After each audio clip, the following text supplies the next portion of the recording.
Dodge City and in the territory on West, there's just one way to handle the killers and the spoilers, and that's with a U.S. Marshal and the smell of Gunsmoke.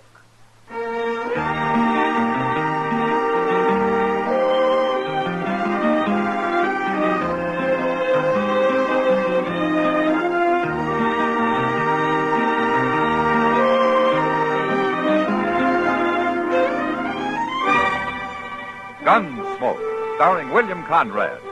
The transcribed story of the violence that moved west with young America. And the story of a man who moved with it. I'm that man, Matt Dillon, United States Marshal. The first man they look for and the last they want to meet. It's a chancy job, and it makes a man watchful and a little lonely.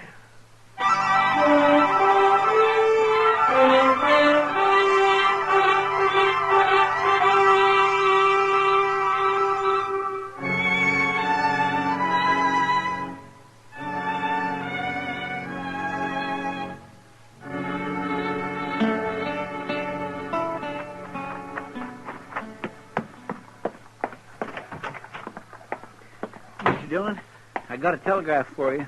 Oh, who's it from, Chester? Well, I think somebody's playing a joke on you. A joke? What? Why? I never read such a thing. It's plumb crazy. I mean, well, here. Maybe you better take a look at it. Yeah. Now, this is from the War Department. That's what it says. Rex Proctor coming to Dodge has full authority. Bad reports. Take orders from him. You see what I mean? It says they're sending this government man to check up on you. Well, it's an official telegram, Chester. But it says you've got to take orders from him. Well, yeah, I get it. He's kind of like a inspector general in the Army.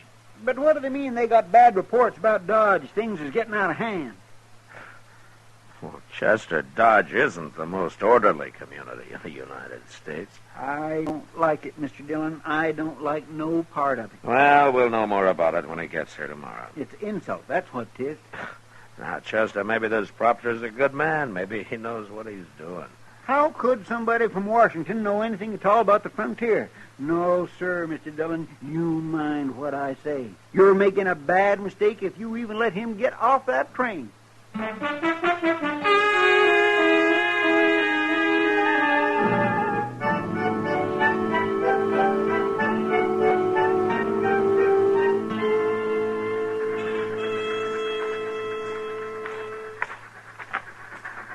There it comes, Mr. Dillon, the good old Santa Fe. You're right on time.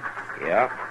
I wished it wasn't on time today. I wished it'd never get here. Everything is going to be all right, Chester. No, it ain't. Well, we'll soon find out. You'll soon find out. I know all I need to. You were in the Army, Chester. You know how things go. That's what I mean. You're judging a man you haven't even seen. Well, they're getting off now.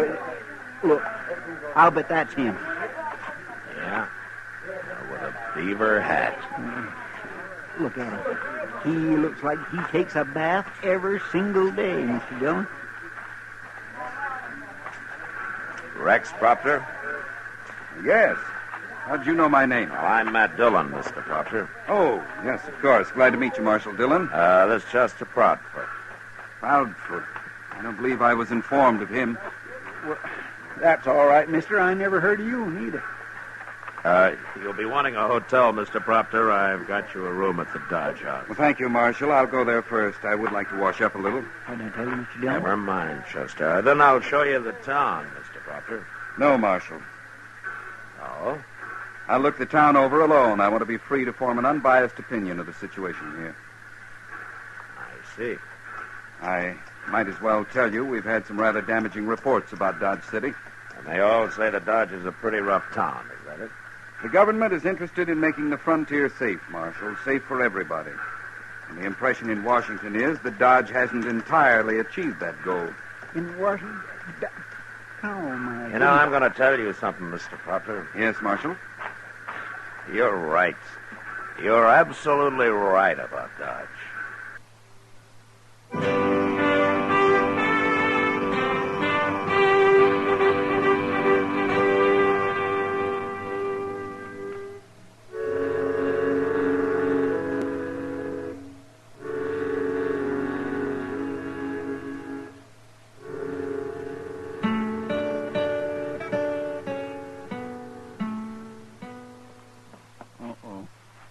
out the geranium water. Here comes Mr. Proctor. Hello, Marshal. Come in, Mr. Proctor. And Chester, isn't it? Chester Wesley Proudfoot. Well, I've looked Dodge over carefully, Marshal. Yes, it's been pretty quiet today, Mr. Proctor, so far. You mean you're expecting trouble? Well, nothing out of the ordinary. What do you call the ordinary? I don't suppose you got out to Boot Hill, did you? No. No, but I've certainly heard about it. Well, it's got a growing population. Which doesn't seem to bother you much, Marshal. It has, Mr. Proctor. What do you mean, it has? Well, I've accounted for my share of those graves. I'm sure you have. And that's one of the things wrong with this town. Oh? There's no need for shooting here. I've made a study of such towns as this, Marshal, and I can't understand why you run Dodge the way you do. And what way is that, Mr. Proctor? Well, there's no deadline, for one thing. Your riffraff should be restricted to one part of town where they won't endanger respectable people. You know, there was a deadline when I came here. I got rid of it. And why, may I ask? Well, Mr. Proctor, the riffraff that you're talking about, they're not all bad men. Most of them are just honest cowboys or buffalo hunters or sodbusters on a little spree. But there isn't one of them that likes to be reminded he isn't quite respectable. And they don't need a deadline. They know where it is. I don't agree, Marshal. We'll put the sign back up. We'll put up some other signs, too. Like what? Plant your Delphiniers straight? Take it easy, Chester. This is a serious matter. Well, go ahead, Mr. Proctor. How is it I haven't seen a man in Dodge who isn't wearing a gun? Oh, you think they should check their guns? Certainly. If men want to fight, they'll fight, Mr. Proctor. But if they haven't got guns... They'll use something else. And besides, if there's a rule that they have to check their guns, they'll think I'm afraid of them. And that'll be the end of any law at all. You're wrong, Marshal. This is going to be the beginning of a strong law here. I want those signs up before sundown. Well, surely you ain't going to do it, Mr. Dillon. Yeah, I'm going to do it, Chester. But why? Because it's the only way I can teach Proctor his lesson.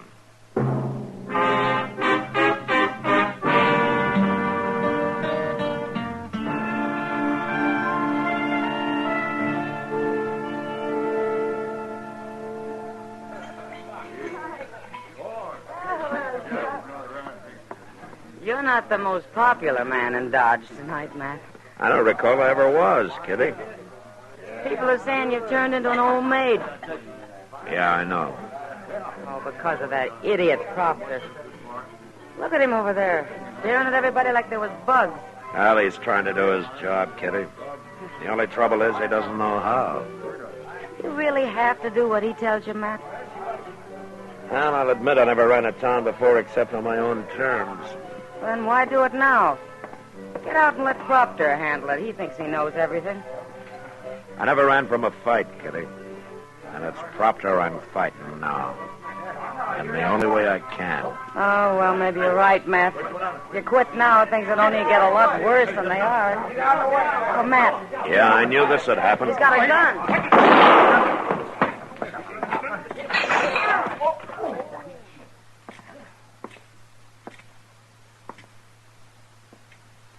All right, I'll take that gun, mister. No.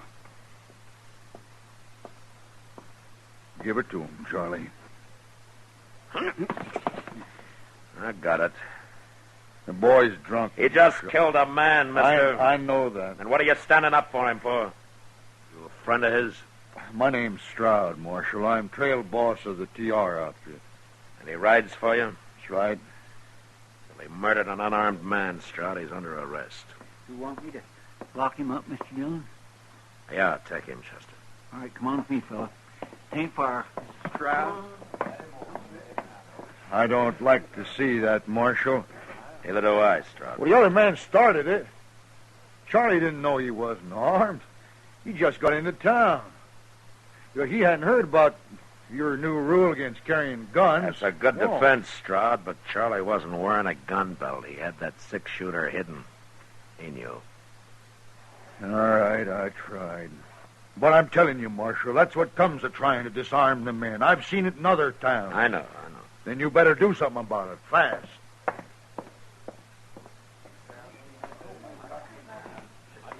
So, you've got another man for Boot Hill, Marshal. Mr. Proctor, did you hear what Straw just said? I heard him. Good. And we'll count this man as yours. You think about that, Mr. Proctor.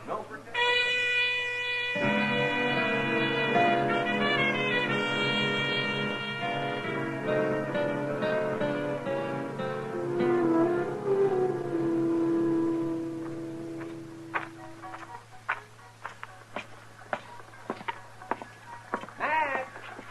Oh, Matt. Well, hello, Matt. Oh, you look like you've been to a hanging, Matt. I guess I'm not too cheerful today, Doc. Proctor? Last night's killing didn't seem to bother him much. He doesn't learn very fast, does he? No. Well, I admire you for trying, Matt.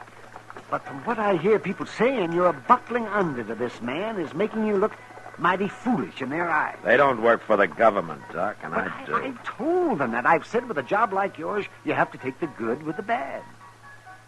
Up to a point, I do, Doc. What do you mean? Things might get so bad here, I'll have to quit.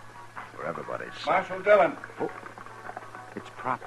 I know what's he got on his mind. Marshal. Right next door here. Right in that saloon, there's a man wearing a gun. I told him about the rule, and he laughed at me. He said to send you in. He said you know him. Maybe I do. His name is Fane. Nick Fane? Yes. Well, what's the matter? Is he a special friend of yours? Nick Fane's a gunman, Mr. Proctor. Does that mean you're afraid of him? I'll talk to him. See you later, Doc. Yes, sure, Matt. I'm coming with you, Marshal. You shouldn't be trying to enforce the law around here, Mr. Proctor. I have that authority. On paper, maybe. I'm just telling you for your own good. You might get hurt.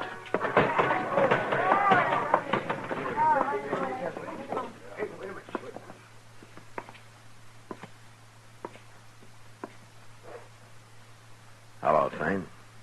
Howdy, Marshal. Is he back?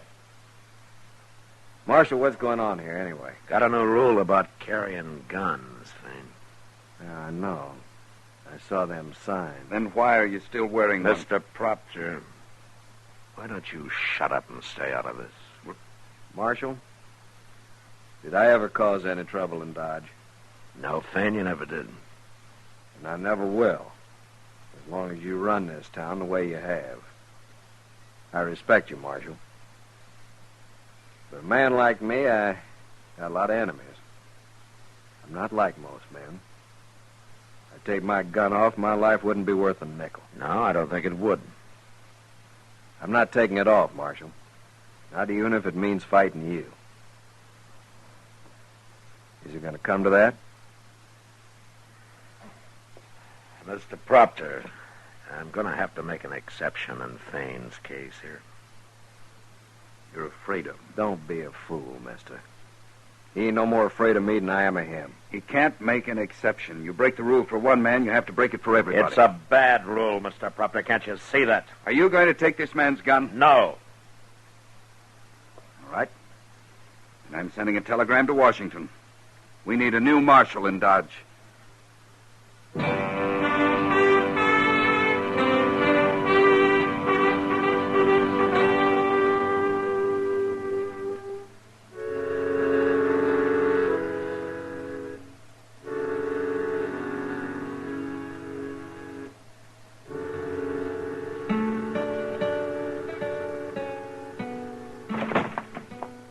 Mr. Dillon? Mr. Dillon? Yeah, what is it, Chester? You better come running. They've got Proctor. What? Who's got Proctor? Down the street there. They're going to tar and feather him. Tar and feather. That trail boss, Stroud, him and some other fellows, they're going to tar and feather, and they caught him just as he was going into the telegraph office. Now, that was to get me fired. Now, he'll probably think I had something to do with this. Well, he's taking it real good, Mr. Dillon. He ain't saying a word. Look, see? They got a fire going under that pot and everything. Yeah. All right. Let me through here, man. Let me through. Hello, Straub. I hate to spoil your fun. You ain't going to spoil it, Marshal. Yes, I am. We know the whole story. We get rid of this meddler here and things will be all right again. Little hot tar ain't going to hurt him. I can't let you do it, Straub. You can't stop us, Marshal. All right, you men, clear out of here. All of you. You see? They ain't about to move. You heard me. What are you going to do, Marshal? Shoot us? If I have to. Ain't you forgetting them little signs you put up about not carrying guns in Dodge? Marshal, there ain't a man here that's got a gun on him. You ain't going to shoot no unarmed man. You can't take us no other way. There's too many of us. By golly, he's right, Of Mr. course Dillon. I am.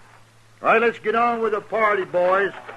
To start stripping our friend from Washington there. Car's about cooked. Here. All right, hold it. Hold it! Wait a minute. Well, you're pretty smart, Straub. You win. And you know something? I'm glad of it. What? Chester, Yes, sir. go tear down every sign we put up, and be sure you find all of them. Yes, sir, I'll do it, Mr. Dillon. I'll do it gladly. All right, men, you can go pick up your guns. The game's over.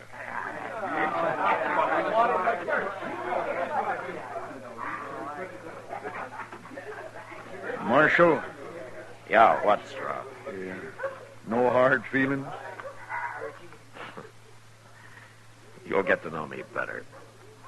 I think I'd like to.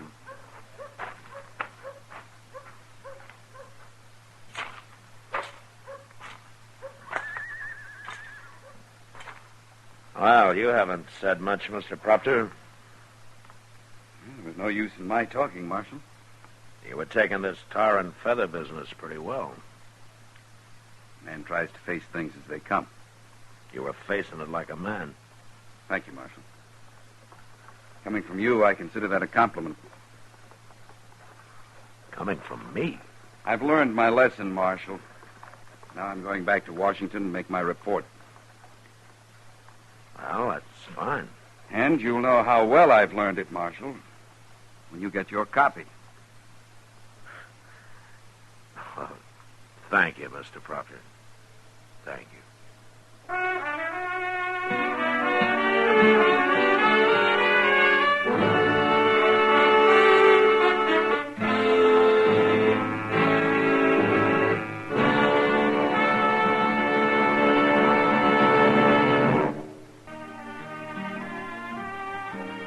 Gunsmoke, produced and directed by Norman McDonald, stars William Conrad as Matt Dillon, U.S. Marshal.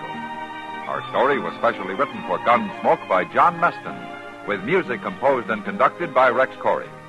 Sound patterns by Tom Hanley and Bill James. Featured in the cast were Vic Perrin, John Daner, and Harry Bartell. Parley Bear is Chester, Howard McNear is Doc, and Georgia Ellis is Kitty.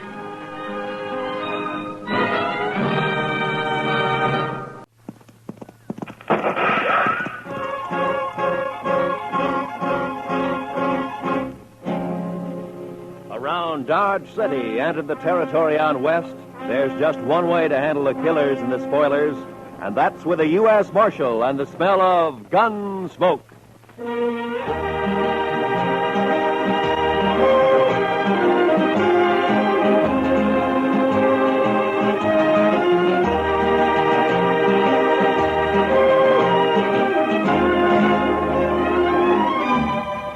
Gunsmoke, starring William Conrad. The story of the violence that moved west with young America. The story of a man who moved with it. Matt Dillon, United States Marshal.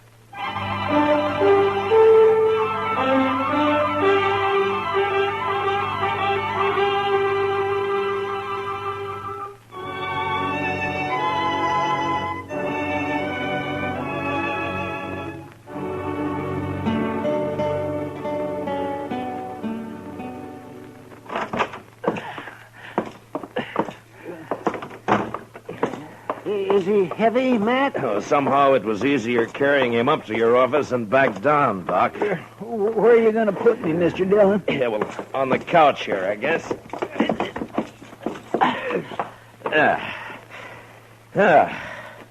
You be all right there, Chester? Oh, yes, sir. This will be fine. Good. I'm sure sorry I'm so much trouble. Chester, next time, try to land on just one foot, even if you break a leg. I know. A man's in a terrible fix when he sprains both ankles. He sure is, Doc. I don't know what I'm going to do. I know what you're going to do. You're going to stay right there on that couch, and you're going to sleep there, too. Maybe Doc and I'll bring you in something to eat every day or two. Oh, no. It's better than you deserve. I know. I've been saying over and over to myself, Chester, you fool, you. Well, the wages of sin, Chester.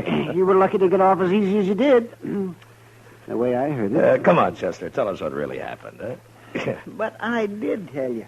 I was looking out this second-story window, admiring the view, so to speak. And the next thing I knew, I fell. That's all right onto the street. He didn't say whose window, Chester.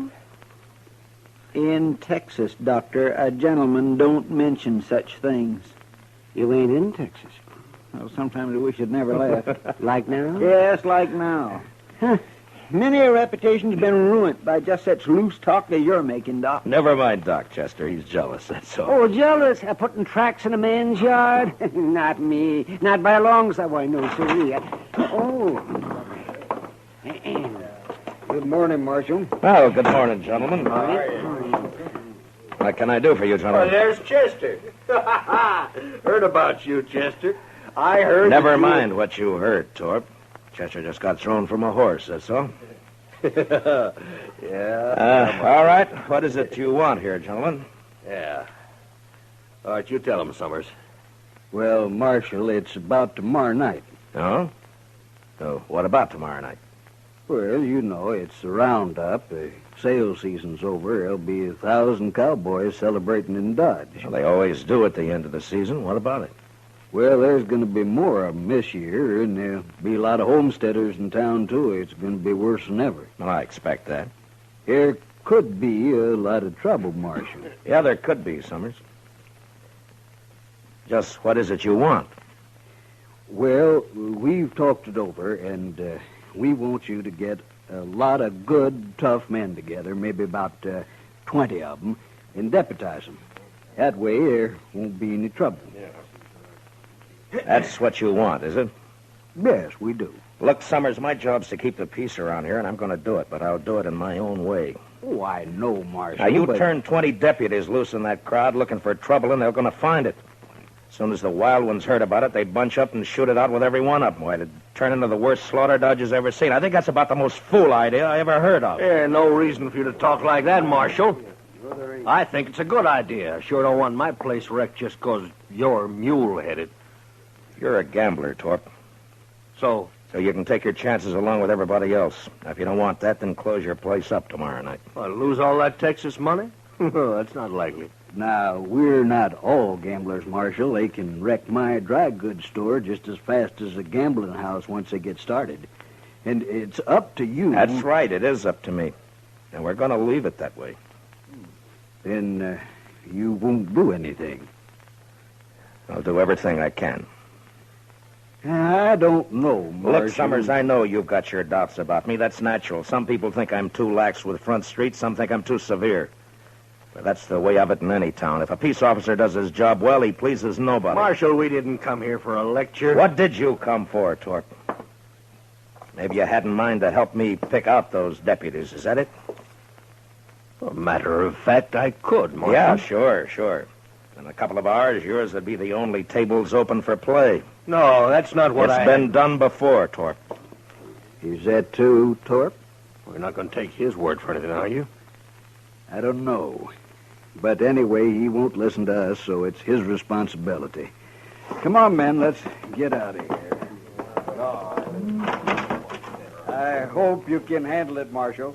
Goodbye, gentlemen.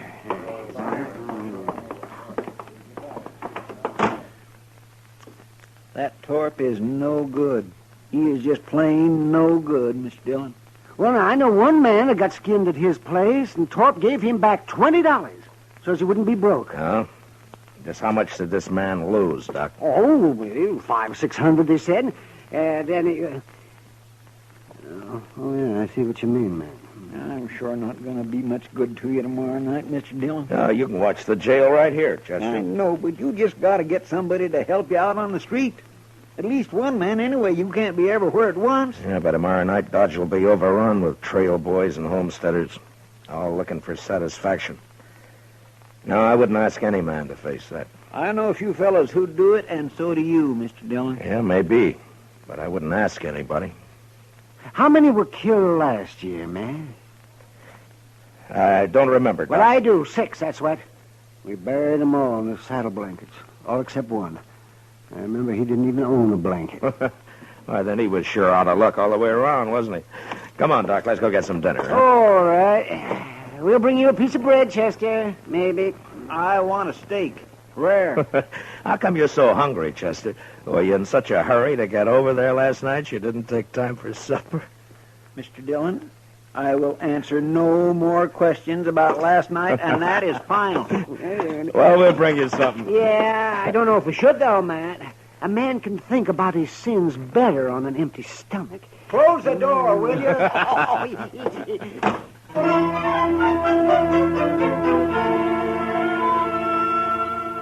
The next morning, I had Mr. Hightower print up some signs for me, with a few rules that I made up for the roundup.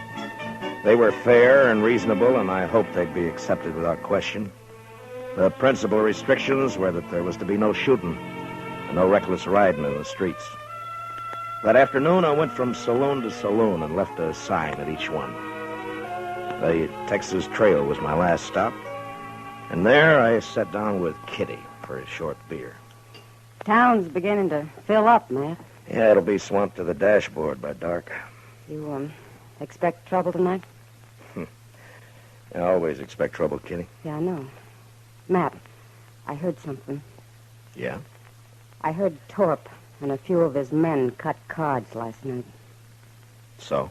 I don't know who it came out for, but Low Man is supposed to kill you. Oh. When? Tonight, I suppose. Why's Torp after you, Matt? Torp says he wants an open town, Kitty. But what he's really after is somebody who'll close down every game but his. Who's this, Matt? What? Rough-looking traveler headed this way. What? Well, I'll be. Why, it's Zell Matlock. Zell! You old badger, how are you? Zell, it's been a long time. Hey, a long time. Here, man. come on over here. Sit down. Sure. I'd like for you to meet Kitty. Kitty, this is Zell Matlock. This is Kitty. Glad to know you, ma'am. Just rode into Dodge an hour ago. It's your first time in it, Zell. Hey, would you like a beer? Don't mind. Good. I aimed to get drunk tonight, but before I got started, I thought I'd look up their peace officer and shoot him. I'd be sure to tangle with him before the night's out.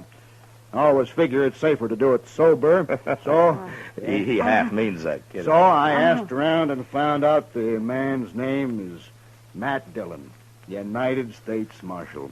I've seen it all now. Well, I hope you're not disappointed. I'll tell you, Miss Kitty, I knew Matt Dillon before he got civilized. Why, we had to tie his leg up to give him a haircut when he came to town. Don't you believe a word that he says, Kitty. Yeah, the wilder the colt, the better the horse, Matt. Mm-hmm. But you was all right. The only trouble with you was that fool honest streak you always had. Are you rich now, Zell? Nobody's rich on the Mexican border. Land of sunshine and pinto beans. I hired out to a general over in Chihuahua 3 years ago. I lost 20 pounds and was lucky to get back at all. Well, haven't you learned to stay out of Mexico yet? No, I met the man he wanted me to shoot and turned out to be a better fellow than the general. So I told him I'd been hired to kill him and then rode for the border. The general lost 3 soldiers who tried to stop me from swimming the Rio Bravo. You must be pretty handy with a gun, Zell. Yeah, just fair, ma'am. But when I take my gun out, I go right ahead and use it. Some people stop and think for half a second. There's a roundup in Dodge tonight. Matt's handling it alone. Kitty, what? No, hold it, man. I heard about it. I heard all about it, and that's why I'm here. to say hello and sign on for a night's pleasure. Give me a star, Matt. I've killed on the side of the law before. I don't believe that, and anyway, I don't want any killings here. No, I was joshing you, Matt. I know what you want. It's true. I was sheriff in Tascosa for 6 months. You what? Yeah, it's in the record. Well, they caught up with me there, but I'd already done such a good job taming the place that the governor pardoned me. I won't kill anybody tonight that don't need killing. All right, I believe you so. But I won't ask any man to come in when it's as rough as this roundup may be. Well, you didn't ask me. Any other objection? Well, the men don't know you around here, Zell. No telling how they'd take to a stranger. First night I ran Tascosa, nobody knew me either. I'm not green at this business. Yeah, but it's Matt. my job. Why should you get mixed up in it? Well, I also heard somebody's planning a party for you tonight. Oh, you did, huh? I've owed you something for a long time, Matt. Oh, that's got nothing to do with Yeah, it. it has. You got no right not to let me pay it back a little. Now, there's a chance to. Yeah, you're just as crazy as you ever were. That's better. Well, come on, let's go find me a badge before it gets dark. Sure nice to have met you, Miss Kitty. Well, good luck, Zell. I'll see you later, Matt. Yeah, sure. So long, Kitty.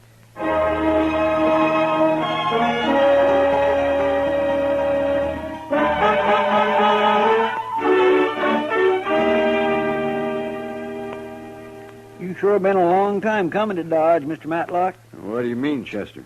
Well, I've heard Mr. Dillon mention you a lot, but the way he talked, I wasn't never sure you were still alive. Oh. Well, I was never sure either, Chester. You know, Zell isn't the most cautious man I ever knew. You think being a U.S. Marshal isn't asking for an early grave, man? Oh, maybe. But at least it's a way to do some good before you die.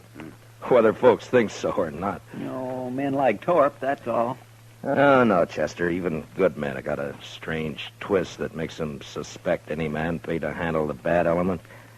Hey, you just can't help thinking that some of its dirt is rubbed off on him. And I never thought about that before, Matt. Sure how it was in Tascosa. They wanted me there all right, but they wanted me to keep my distance, too. It makes a man kind of lonely. They just don't know what's good for him, that's all. Instead of a real lawman, they'd rather hire some killer with a lot of notches carved on his gun. Well, there are plenty of them around. You sure are. Bragging kind. I never did like a man who has to notch his gun to keep his courage up. Yeah. My goodness, look yonder. The street's about full already and it isn't even dark yet. Yeah. Zell, give me a hand here, will you? We'll move Chester's couch away from the window there. All right. There, that should do it.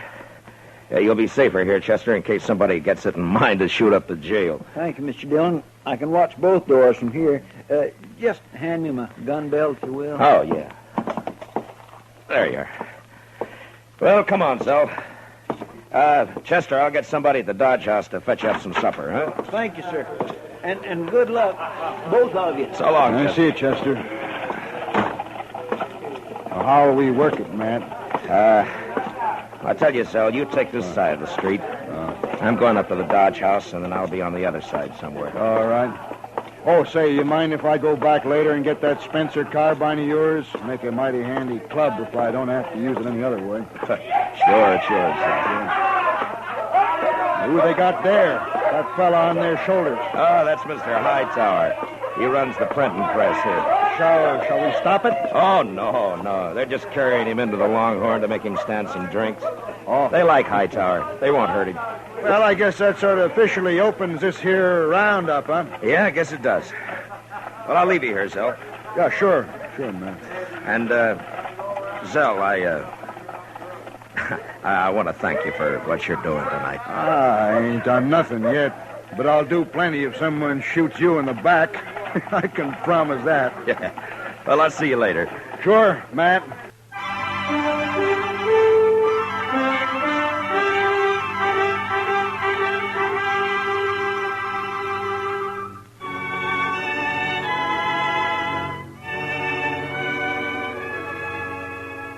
When I came out of the Dodge House, Front Street was so full that if anybody had been shot, the crowd would have carried him along like one of the living.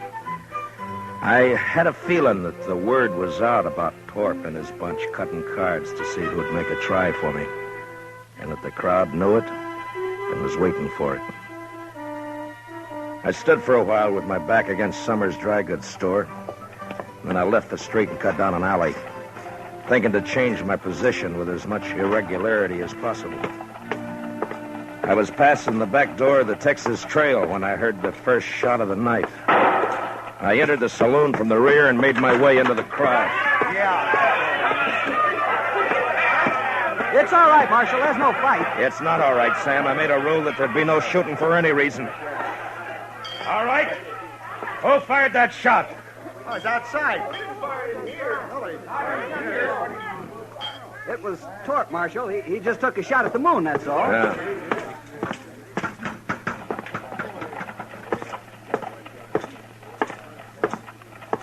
All right, Torp. Put the gun away and come over here. I'm bothering nobody, Marshal, excepting maybe you. Stand back, everybody. I said that's enough, Torp. No, it ain't, Dillon. This time I got the jump on you. You ain't pushing me no more. Torp's bullet just grazed my arm. Then I put one in his head and another in his chest. And at the same time, out of the corner of my eye, I saw a figure with a gun in each hand move out of the shadow of the alley and turn toward me on the boardwalk. And without really looking, I dropped him with one shot. And then I faced the crowd and waited for the next move. But for some reason, none came. Marshal? Yes, Summers. That man you just shot, Marshal. Torp got what he deserved. Yes, I know. It's the other one that So did he. Marshal, you'd better go take a look at that man. He's dying. Who is he? I don't know him, Marshal, but you do. What? He's wearing a star. No. No.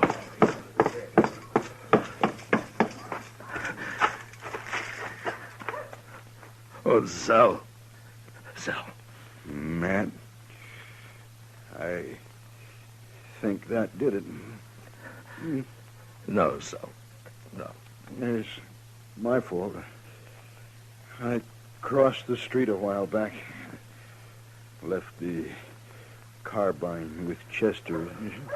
It's no fault of yours. Matt? Matt. How is he? Oh, goodness. No use, Doc. Thanks. Zell, I Now, listen to me, Matt. You did right. The only thing you could do. It was my fault. I shouldn't have crossed over and come up behind you. Anyway, Matt, I ain't been living on my own time ever since that day you pulled me out of the mob in Alamogordo. I never thanked you for that. Guess I never will now. Matt, so long.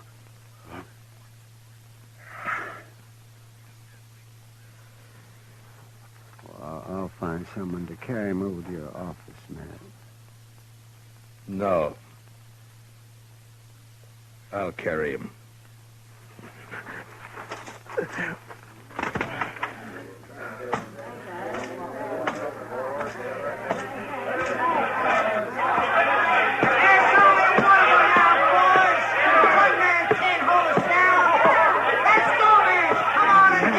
Never mind them, Matt. They're just windbags.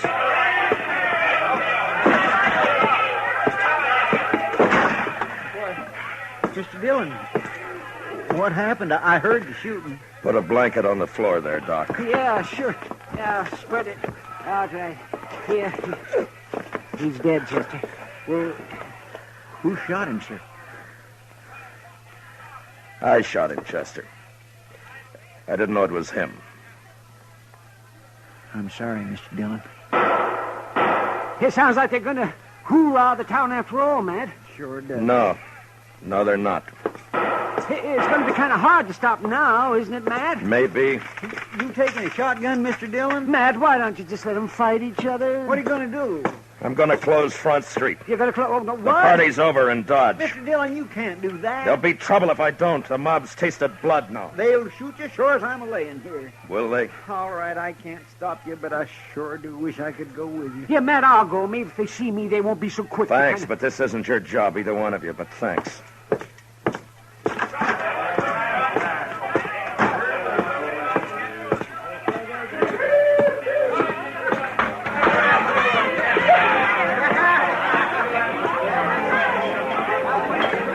Sam, Yeah, Marshal? close up and turn out your lights. What? You heard me! Now listen to me! Front Street's closed. Now get out of here and go home, all of you. My home is in Texas, mister. If you ever had one. I ain't going home tonight. Not tonight, I ain't. Don't interfere, fella. You got no chips in this deal. I could buy in, mister. Now I'll use this shotgun for what it was meant on the next man. Well?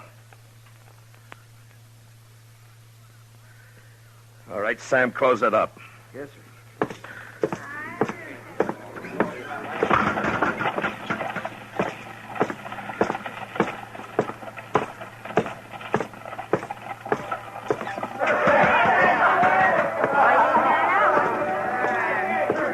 Jack? Jack, What do you want, Marshal? the street's closed. Put out your lights. Huh? You heard me. Lock the place up. No, I ain't going to do it. Now, don't tell me what you're going to do. All right, boys. We're closing up.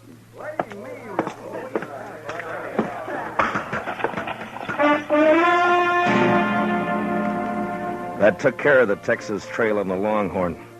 And I moved on through the Oasis and the Alafraganza, then to the smaller bars that infested the outskirts of town. When I came back up Front Street, the crowd had thinned, its fever broken. I'd left Torp's place for the last, thinking to give his men a chance to get out of town before they faced me. There was a gambling hall on the same side of the street as the jail. And when I reached it and entered, there weren't more than a dozen men there. And most of them stepped quietly past me out into the street. What was left didn't seem to count for much. Looking for somebody, Marshal? You a friend of Torp's? Yes, I was. Why? Who else here worked for Torp? Everyone's gone, Marshal. They heard you were all riled up and they left. And you're alone. And still in bad company. I wouldn't ordinarily take that. Well, go ahead, mister. You're calling it. No. Not now. What's stopping you? Oh, if it's the shotgun. Now, does that make it easier for you? I haven't been looking for you, Marshal. You were in on the cut, weren't you? Torp's dead, Marshal. Isn't that enough? Torp! Mister, one of the best men I ever knew died tonight. And I killed him. I'm not a gunman, Marshal. You wouldn't be proud killing me. What does a man like you know about pride? Now, you get out of Dodge, and you get out fast. But I don't... You want to die in this place right now? No, I'm leaving. All right, hurry.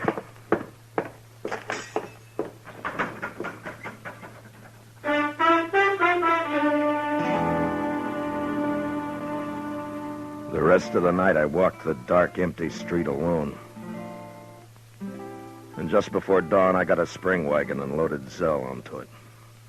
A couple of hours later, I buried him out by the Arkansas in a little grove of cottonwoods. Maybe I should have put a marker on his grave, but I didn't. What I did instead, I did partly out of scorn for the kind of men Zell said have to notch their guns to keep their courage up. And partly as a kind of a cross that I'd bear from now on. So instead of a marker on his grave, I took out my gun and I cut a single notch on it.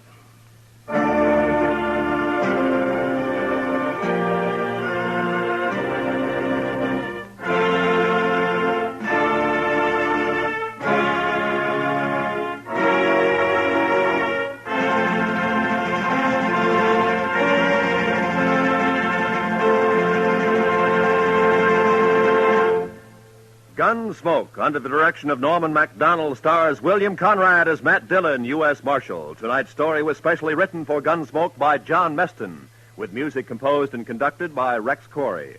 Featured in the cast were John Boehner and Harry Bartell, with Lawrence Dobkin, Lou Krugman, and James Nusser. Parley Bear is Chester, Howard McNear is Doc, and Georgia Ellis is Kitty. Gunsmoke is heard by our troops overseas through the facilities of the Armed Forces Radio Service.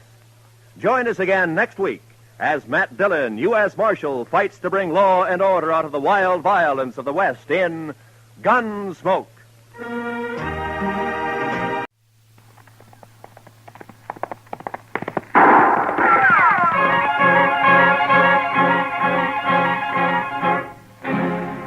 Around Dodge City and in the territory on West, there's just one way to handle the killers and the spoilers, and that's with a U.S. Marshal and the smell of Gunsmoke.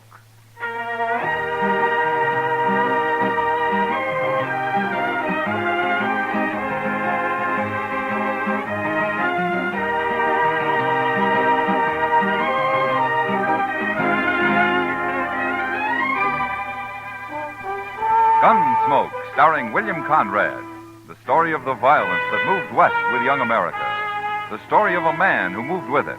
Matt Dillon, United States Marshal.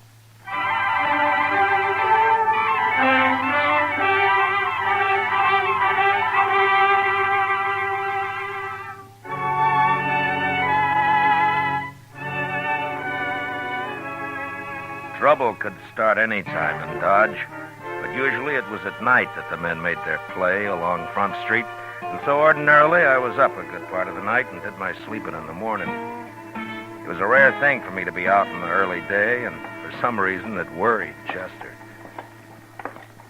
I just don't understand why you couldn't sleep, Mr. Dillon. Unless you had the colic or something. I feel fine, Chester. Just got a few things to take care of at the bank, that's all. Yes, I know, but the bank's open all day. You know what they always say, Chester. It's the early bird that catches the worm. Yeah. My ma used to tell us that one about being healthy, wealthy, and wise. She used to root us out of bed every morning at daylight on account of it. It's a good saying. Yeah. I don't know whatever become of my brothers, but I'm sure not living in a very big house. Well, maybe you ought to come in here more often. I got no business with the bank, Mr. Dillon. Well, morning, Mr. Fogg. Morning, Chester. Morning, Mr. Dillon. Morning, Fogg. I'll be over there in a minute as soon as I straighten this stuff out.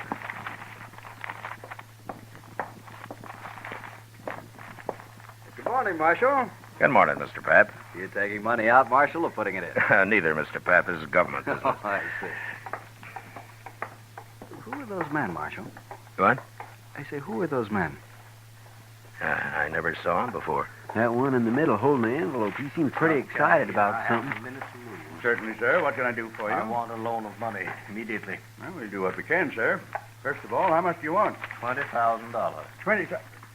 Mr. Pat. Yes? Yeah, excuse me, Marshal. Gentlemen, this is our president. You'll have to talk with him. I heard you say $20,000, gentlemen. That's a lot of money. What do you have for collateral? My collateral, sir, is right here in this envelope. You may look at it, but don't reveal it to these other gentlemen.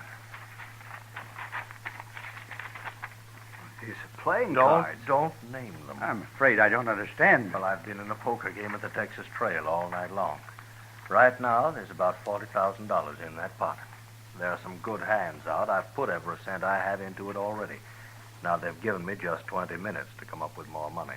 Well, I certainly wish you luck, sir, but I never heard of You've seen my hand in that envelope. You can lend me the money on that. But surely, sir, you don't expect the bank to enter a gambling game. Now, these gentlemen are also in the game. They came along to see that those cards aren't changed. The other men are watching the table at the Texas Trail. It's all fair and square, I assure you.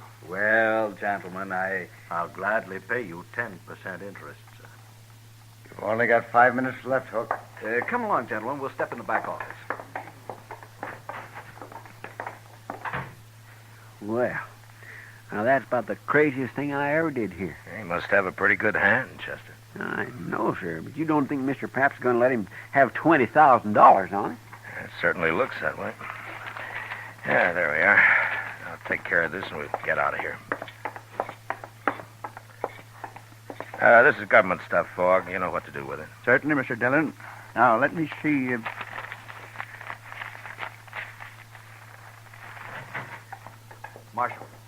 Marshal, I want you to come with me. What? These gentlemen, there's a poker game, and I've got the money here. I think you'd better come along just to be safe. You mean you gave him his $20,000, Mr. Pap? Yes, of course. Now, come over here, Marshal, I'll tell you. All right. Marshal, that man Hook there has 4 aces and a 10 in his hand. It's a sure thing. Why, the bank stands to make $2,000 on this loan, and it won't take but a few minutes. Well, you run the bank, Mr. Pap, but are you sure you ought to take a gamble with other people's money this way? I can't lose. There's not a chance in a million. But I want you to protect this money till I get it back here. Well, all right. I'll see nobody takes it at the point of a gun if you think that'll help. Good. Now, you come along, men. Hook's only got a few minutes to get back in the game.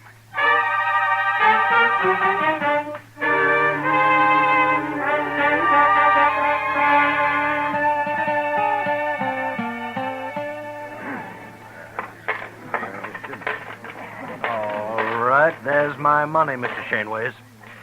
I'm calling you, sir. You must have a pretty good hand, Hook. All the trouble you've been to. You will see it. What have you got? 5 little hearts, all blue. I win, sir. 4 aces. But look at my hearts. They read 2, 3, 4, 5, and 6. Straight flush. Your aces lose, Hook. Aces? Aces? How could he have a straight flush? Got it dealt right out of the deck, Hook. Right out of the deck. Nice pot. Had enough? But he won. Mr. Pap, sir, I don't know what to say. $20,000. Just like that, $20,000. It's not even my money. Now, Mr. Pap, don't you worry, sir. I only borrowed that money. You'll have it back. You have my word as a Confederate gentleman on that. Hook, please. Hook, I've got to have it back. It's not my money. I have to put it back in the bank. I'll be ruined if people find out You about only this. loaned the money, sir. I lost it. Now, I'll send for it today, sir. I'll wire my agents. They'll have it on the next Santa Fe that leaves St. Louis. No, Hook. No, I don't think that'll happen. My word as a gentleman, sir. But you must be patient. I shouldn't have done it. I had no right to do it.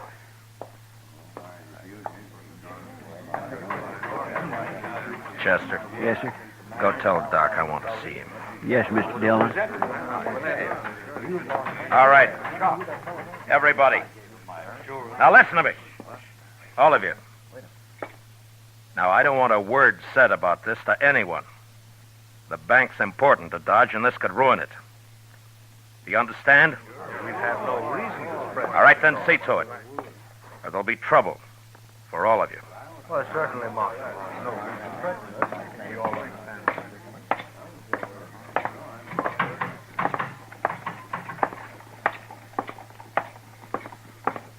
Mr. Pap, hold up a minute, will you? Mr. Pap? Marshal, I should have listened to you. I'm ruined now. Now, look, Mr. Pap, maybe Hook's got money, I don't know, but if not, we'll figure something out. People will give you time. No. No, they won't. As soon as they hear about this, there won't be any bank. They won't trust it anymore. But they have to. It's the only bank there is. What'll Joanne think? My kids. I can't face it, Marshal. I just can't face it. Now, look, you just go back to the bank and tell the cashier to keep his mouth shut about this.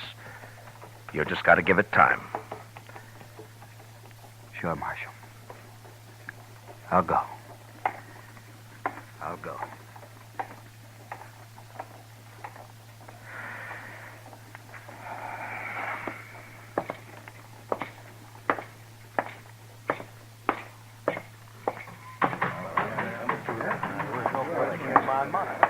Oh, Marshal.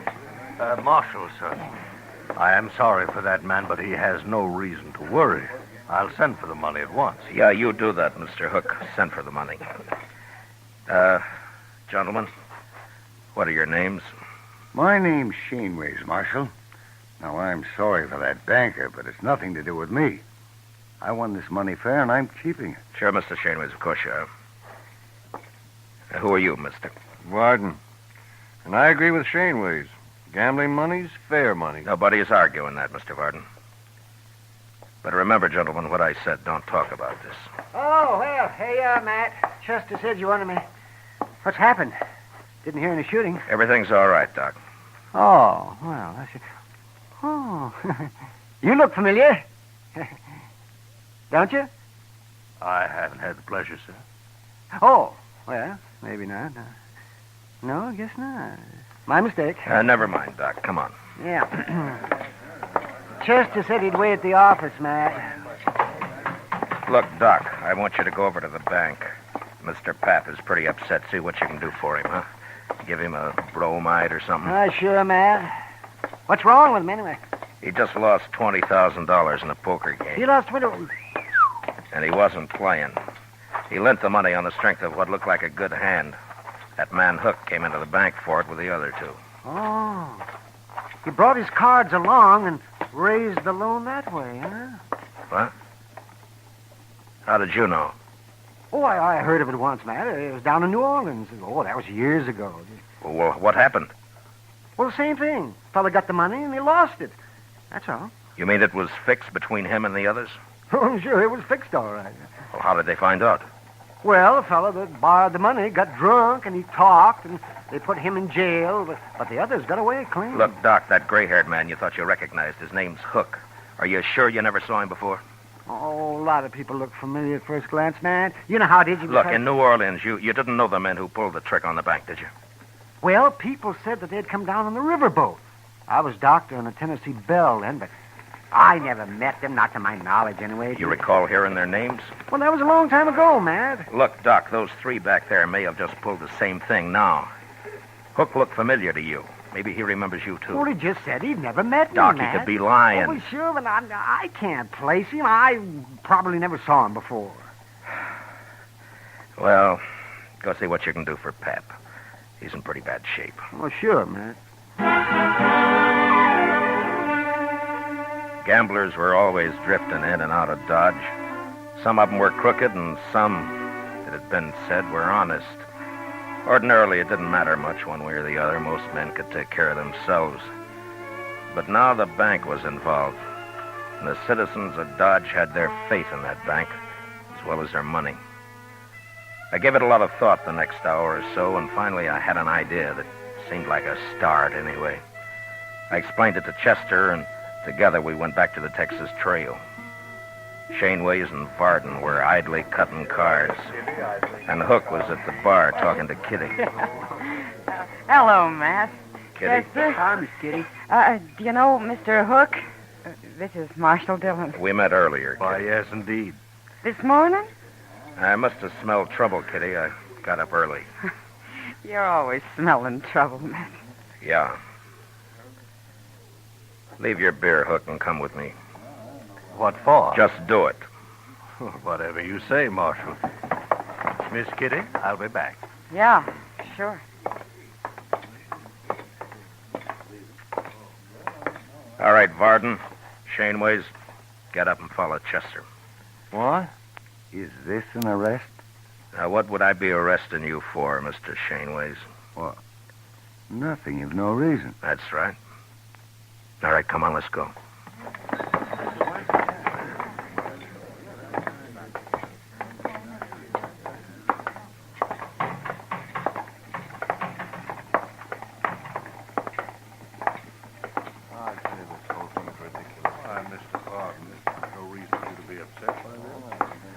Just follow her along, please.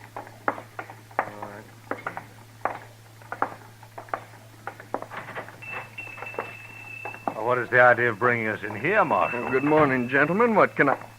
Oh, hello, Marshal. Chester. Hello, Lum. Lum, these men want their pictures taken. Oh, no, not me. I don't. I've got plenty of pictures. Can you do it right away, Lum? No, certainly can, Marshal. And, gentlemen, you'll be the very first to stand to form a new drop.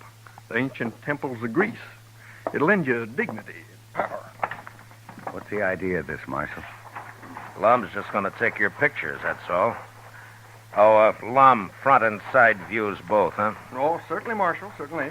And then, gentlemen, if you leave Dodge, any of you, it'll make it a lot easier for the law to find you and bring you back. Wherever you go. This is outrageous. I won't stand for it. Pardon, wait a minute. I agree the Marshal is being a little high-handed, but after all, he must protect himself in his job. But since we've done nothing wrong, we have nothing to fear. Sure. Hook's right, Wolf Garden. I'll go first. Are you ready, Lum? No, right this way, sir. Chester, you stay here and wait for the pictures. Bring them over when they're finished. Yes, sir, Mr. Dillon.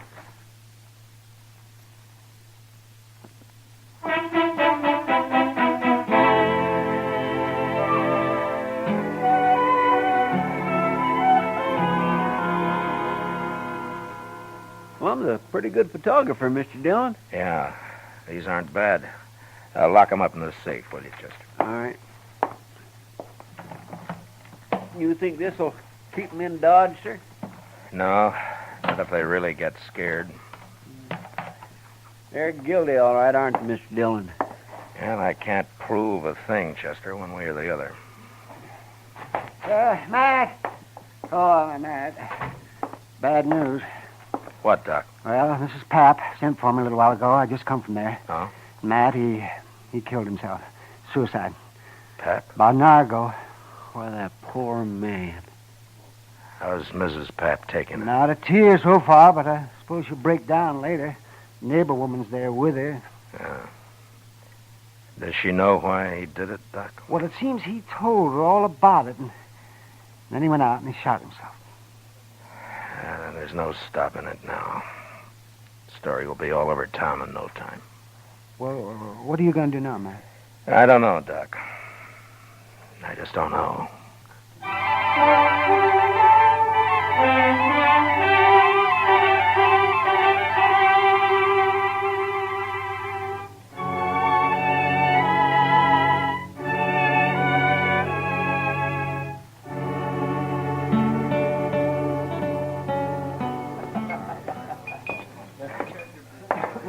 I'll buy you a drink, Kitty. Gosh, I'd like it, Matt, but I just said I'd join Hook over at his table. Well, I'd like to talk to him, too. I'll just sit with you for a few minutes. That's fine with me. I don't know about him, though. I don't think he'll object.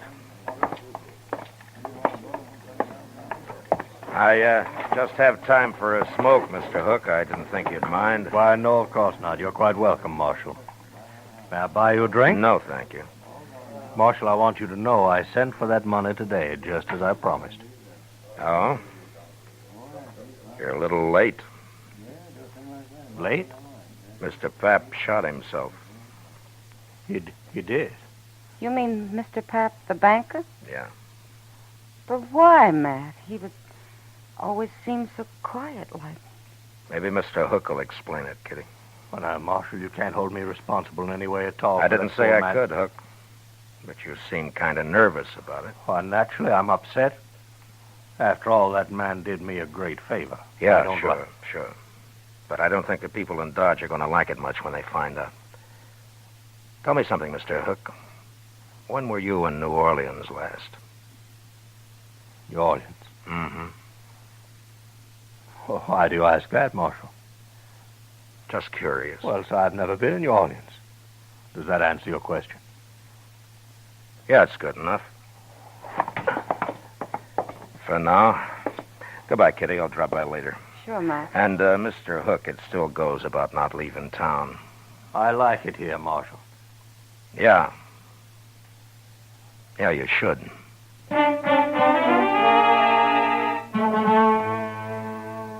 Maybe I should have arrested Hook and his friends without any evidence and just seized the $20,000 and put it back where it belonged. That might have saved people's faith in the bank, but I figured my job was to give them faith in the law, and I couldn't do it that way. I'd made it plain to Hook what I suspected, and I hoped it'd scare him into making a mistake. And it did. But I didn't learn about it until next morning when I was having breakfast at the Dodge House. Mr. Dillon? What? I've been looking everywhere for you. At your room, Delmonico's, the Texas Trail, everywhere. This is the last place I hid. Well, what is it, Chester? Here. Look at here. Just you read that. Marshal, we're taking Doc along. If you follow us, we'll kill him. Where'd you get this, Chester? It was under the door when I opened up this morning. I ran up to Doc's right away, and sure enough, Mr. Dillon, he's gone. Come on. Go check the depot and the stage line, Chester. I'll cover the livery stables. All right, sir. It'll take me longer, so you get our horses ready. I'll meet you at the office, huh? Yes, sir.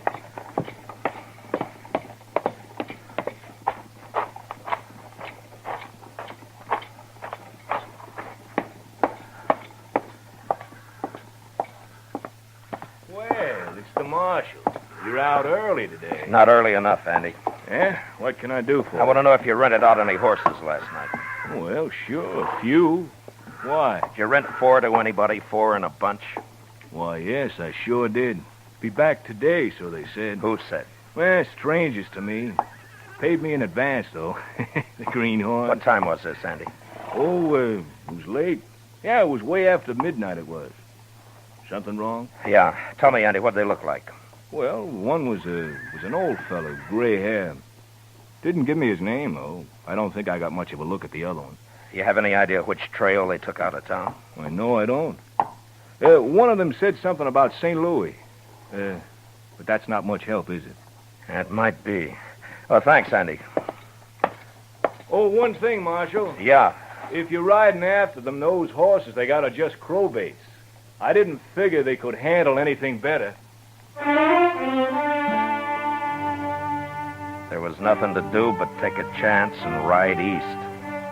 Luck was with us, though, and within an hour we cut their trail. 4 horses leave a pretty fair track, and we followed it, riding hard. By dusk, we could tell by their sign that we'd nearly caught up with them. And soon after dark, we spotted their fire. These were gentlemen, maybe, but they were mighty poor hands on the prairie. We left our horses and went ahead on foot.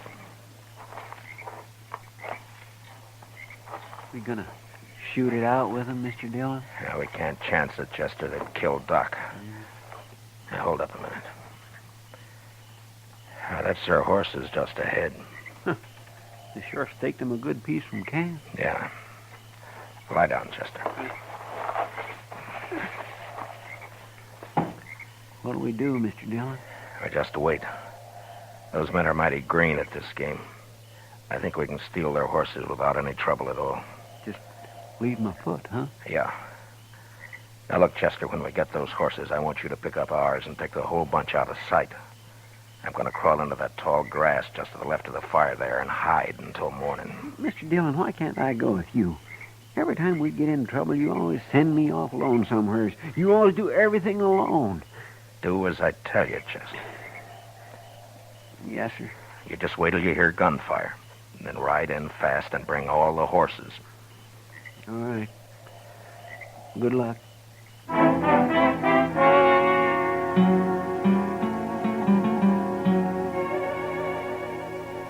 By dawn next morning, I was half burrowed into the ground and covered by blue-stem grass, not more than 30 feet from their camp.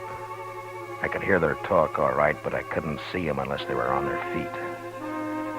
Shaneways had already gone out after the horses. Pretty soon he was back. With their ropes, that's what every last one of them. What'll we do now? You and Shaneways go after them. I'll stay here and guard Doc. Now, hurry up. We've got to get moving. Come on, partner. We'll never find them. I'm coming. I don't know why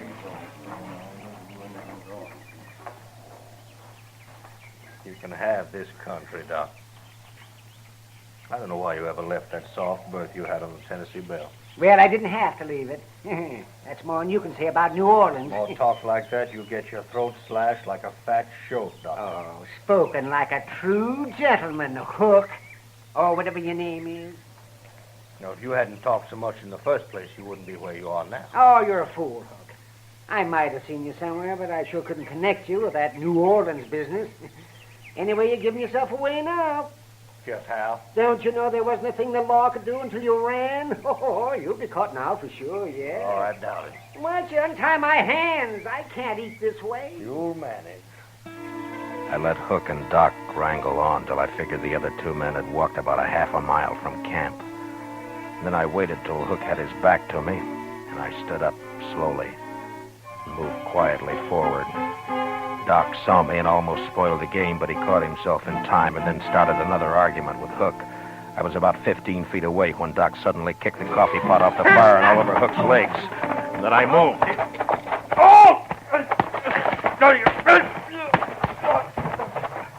Hit him again, Matt.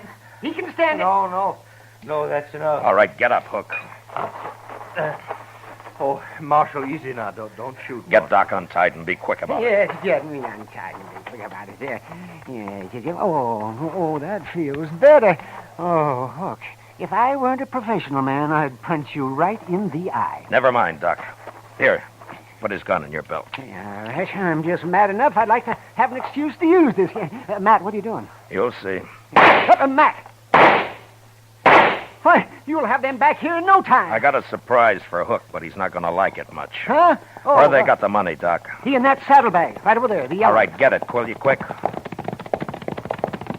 Hurry up. Them two didn't get very far away. All right, Doc, if you got the money, get up on the horse. You too, Hook. Come on, quick now. Come on. Look, yonder they come. You see him, Mr. Dillon? Yeah, I see him. They're shooting at us. Well, I'll fix that. All right, hold it, Chester. They can't hit us from there. Come on, let's ride. You just gonna ride off and leave them, Matt? Oh, we got you, Doc, and we got Hook, and we got the money. Oh, but they'll die out here, Marshal. Because none of us know how to live on this prairie. Well, maybe they'll learn. It's a good way. You're murdering those men. Oh, they'll be all right for a few days, Hook. You'll all meet in prison. All right, ease up. Oh, We've left them. What do you plan to do about this? They're full of fight right now, that's all. I don't want to have to kill them to take them. But in a few days, they'll be so hungry and scared we can walk right up to them. Nobody will get hurt that way, neither them or us. Mr. Dillon? Yeah, what is it, Chester? Mr. Dillon, later, in a couple of days, let me come back and bring them in. What? Just me this time, alone. Well, now, Chester, Please, Mr. Dillon. Okay, Chester. You can do it. Alone. Thank you, sir. All right, Hook. Ride a little faster there. We ain't got all day.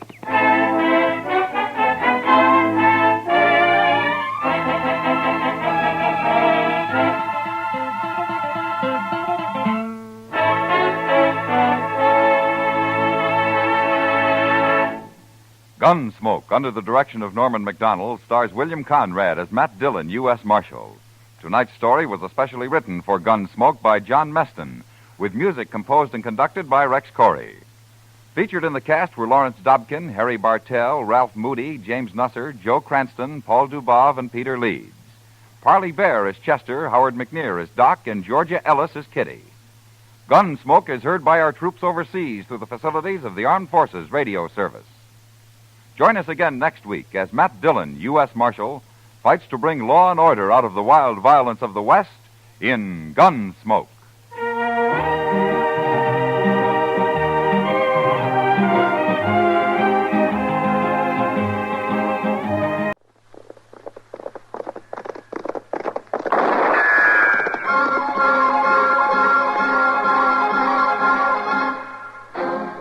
Around Dodge City and in the territory on West, there's just one way to handle the killers and the spoilers, and that's with a U.S. Marshal and the smell of gun smoke.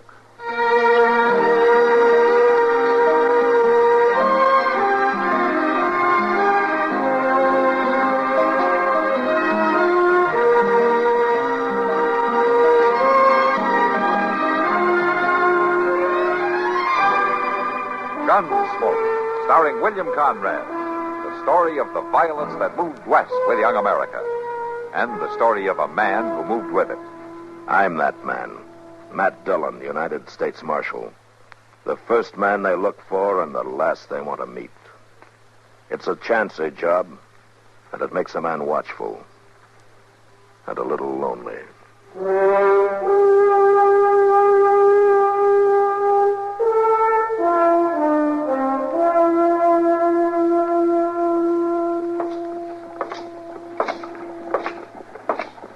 Marshal. Huh? Marshal Dillon. Yeah. Wow. Morning, Cyrus. How have you been? Oh, fallible, I reckon, Marshal. Rheumatism is plaguing me some. No? At my time of life, a man's got to expect a few miseries. Are you heading for your office, are you? Yeah, sure I am. Well, I just thought maybe we could sit and talk a spell. Well, come on. I don't get into town too often, Marshal. Yeah, I know that. I just thought we'd sit and talk. Oh, I see.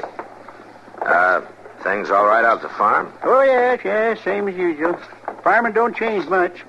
You get a good crop one year and a bad one another. But all evens out in the long run. Yeah, I guess it does. Go ahead. Thank you, Marshal.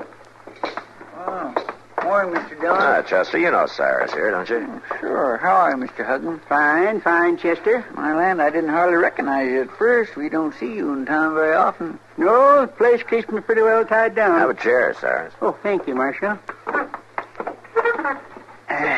It feels good to sit. I ain't getting any younger. Well, I guess none of us are. Mr. Dillon, I fetched the mail up from the depot. Oh. There on your desk. No, thanks.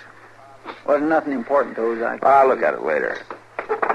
Say, you haven't got any coffee, have you? Well, I got some brewing. Will it be all right if I whittle, Marshal? Well, sure. Go ahead. Seems to help a man to talk. Whittling and talking just go together somehow. Yeah. What was it you wanted to talk about, sir? Why, nothing exactly. Just talk's all. Oh, I see. This is going to muss up your floor some. Oh, well, that's all right, Mr. Huggins. I've got to broom it out later anyhow. That's one thing Bertha'd never stand for. Bertha figures the barn or out in the yard's a place to whittle. How is Bertha? Fine. She's fine. We've been together a long time, Marshal. Me and Bertha. 37 years we've been married. That's a long time. Yeah, it sure is. Married back in Ohio. Then we went down to East Texas for a while and come on up here later. Yeah, been a lot of changes in them years. Yeah. Oh, thanks, Chester. Weren't no town here at all when we first come to Dodge. Just the fort. Then later a trading post. Buried our boy here the second year. Used to grow corn down in the bottomland and sell it to the garrison at the fort. And it's when the Indians didn't get it first. Yes, sir, there's been a lot of changes. Yeah.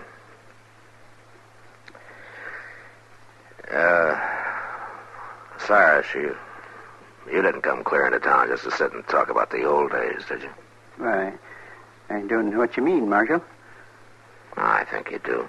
37 years we've been together. Through better and worse. Finest woman that ever lived. Marshal, she left me. She what? Bertha, she's run off. Disappeared. Without so much as to buy your leave. Cyrus, that doesn't sound like Bertha. Yeah, she did. Woke up one morning and she wasn't there. I kept figuring she'd come back, but she... Well, maybe she's visiting one of the neighbors. No, they all been by. The one she might have... Well, there must be some reason, Sarah. She just wouldn't up and leave you. She'll be back. That's what I hoped. It's mighty lonely on the place without Bertha. I couldn't even go on without her. 3 weeks.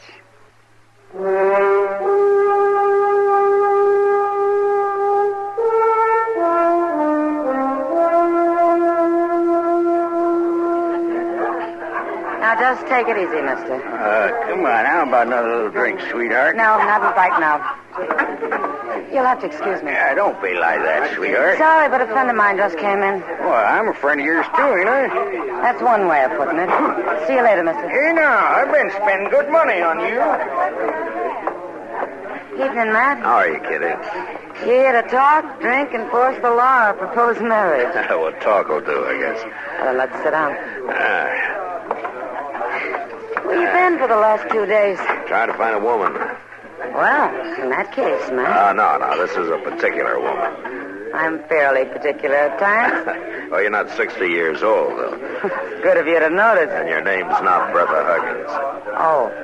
Oh, yeah, of course. I heard she'd disappeared. Yeah, disappeared's right. Chester and I have checked every possible way of leaving Dodge City, and as far as we can find out, she's still got to be here somewhere. But where? Yeah, we even followed up the chances she might have hired a wagon or a buggy. Maybe horseback. No, she's 60 years old, Kitty. And she's in bad health, too. Well, doesn't her husband... What's his name? Cyrus? Doesn't he know anything about it? No, just that he woke up one morning and she was gone. That was over 3 weeks ago. Nobody's seen her since. Strange. Matt, you don't suppose Cyrus might have... Oh, well... Oh, no, there's no reason to think anything like that. No, I guess not. I imagine he's pretty broke up over it. He sure acts like it. You know, Kitty, he seems 10 years older all of a sudden. He talks vague, half balmy. Well, by golly, a man steps out just long enough to deliver a baby, and he finds somebody trying to steal his girl. Hello, Doc. He's not trying, Doc. More's the pity. Oh, and you're not my girl, Kitty. More's the pity. Oh, why haven't you ever asked me? Oh, you mind if I sit down here, man? Yeah. Seems to me you're already sitting, Doc. Well, Kitty, the last thing in the world you need is a broken-down old cowtown sawbones. What do I need, Doc? Well, not me. Oh, and not this hard-headed, battered-up excuse for a lawman, either. Well, I thought he was in pretty fair shape. Oh, pretty close. He's got so many bullets in him, if you drop him in the water, he'd sink like a rock. You don't say. Sure, he'd say anything to keep from buying a beer. Well, now, I just can't out of it, man. Not the way you've been letting my patients disappear on me. Oh, you mean Bertha Huggins? Was she a patient of yours, Doc? You know, come to think of it, Kitty, maybe that's why she ran off. Self-preservation. She better not have done any running. Not in her condition. Oh, was it bad, Doc? It was bad enough. What's wrong with it, Doc? It's easier to say what isn't. Oh, I suppose too many years on the prairie sums it up. Too many 16-hour work days, crop failures, too many nights awake in Indian country. Well, it's sure no country for a woman, all right. It's no country for a human being. So I think I'll get out of it. I'll just marry Kitty here and I'll go back and live in Boston. Don't tempt me, Doc. You'll never leave Kitty any more than I will, or Doc here. I guess. Anyway, I don't think I'd be very welcome in Boston. Oh, well, I'd like to know why not. Thanks, Doc. Well, the beer's on the house, boys. I'll go bring it. Well, what do you think's happened to Mrs. Huggins, man? Beats me, Doc. Not a soul in town has seen her in the last 3 weeks. Not since the morning Cyrus woke up and found her gone. Well, it seems to me he's acting kind of strange about it. Well, he's pretty broken up about it, naturally. Well, yesterday morning I saw him on the street and I asked him how she was. He said fine. And then he walked right on down to your office and reported her missing. Well, Cyrus isn't getting any younger, Doc. But I asked him to leave her come and see me, and he said he'd tell her. I've got some medicine from St. Louis that I thought just might help her. Mr. Dillon? Oh, yeah, what is it, Chester? Mr. Jonas over at the Journal Story wants you to come over there right away. It's about Miss Huggins. What? Well, there's some fellow come in there trying to sell some second-hand clothes and things, and Mr. Jonas recognizes the stuff. It belongs to Miss Huggins.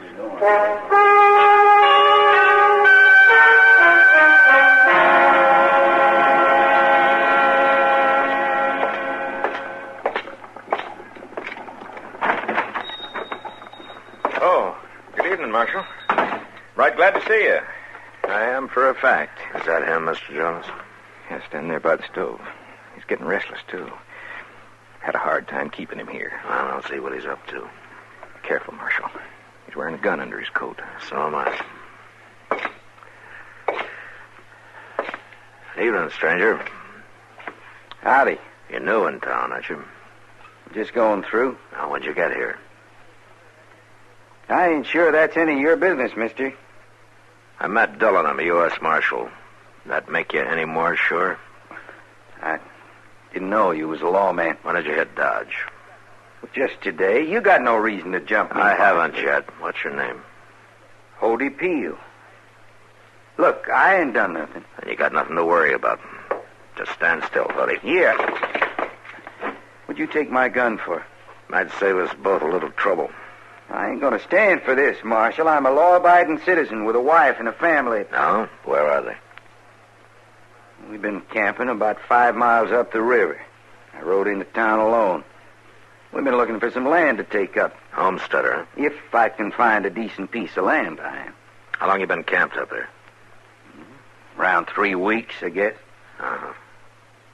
Come on over here to the counter. All right, Marshal. I don't know what you're thinking, Marshal, but you're wrong. I ain't done nothing. This is stuff, Mr. Jones. Yeah, that's right, Marshal. Now, most of the things, here, like these turtle shell combs and the hand mirror and some of the clothes, could be anybody's, but this wool shawl and this needlepoint shopping satchel, I've seen Miss Huggins in town with these time and time again. So that's what it's about. Now, you're sure, Mr. Jones? Well, of course I'm sure. She's had them things for years. Marshal, this stuff was give to us. I didn't steal it. Some farmer stopped us when we drove past his place and give it to us. You know his name? I didn't ask. It's about 8-10 miles west of town, a place with 2 white barns. That's the Huggins place, Marshal. He's an old fella. Talked kind of crazy. That was about 3 weeks ago. We cut off the trail and drove into his pasture to water our team, and he was there by a little spring. Doing what? He was busy digging a hole. We didn't hardly notice him at first. Then he took us up to the house and gave us his stuff. Did you see a woman around the place? No, just him. It was dirt from head to foot. Kind of funny, that hole he was digging. I remember thinking at the time it looked sort of like a grave. Well,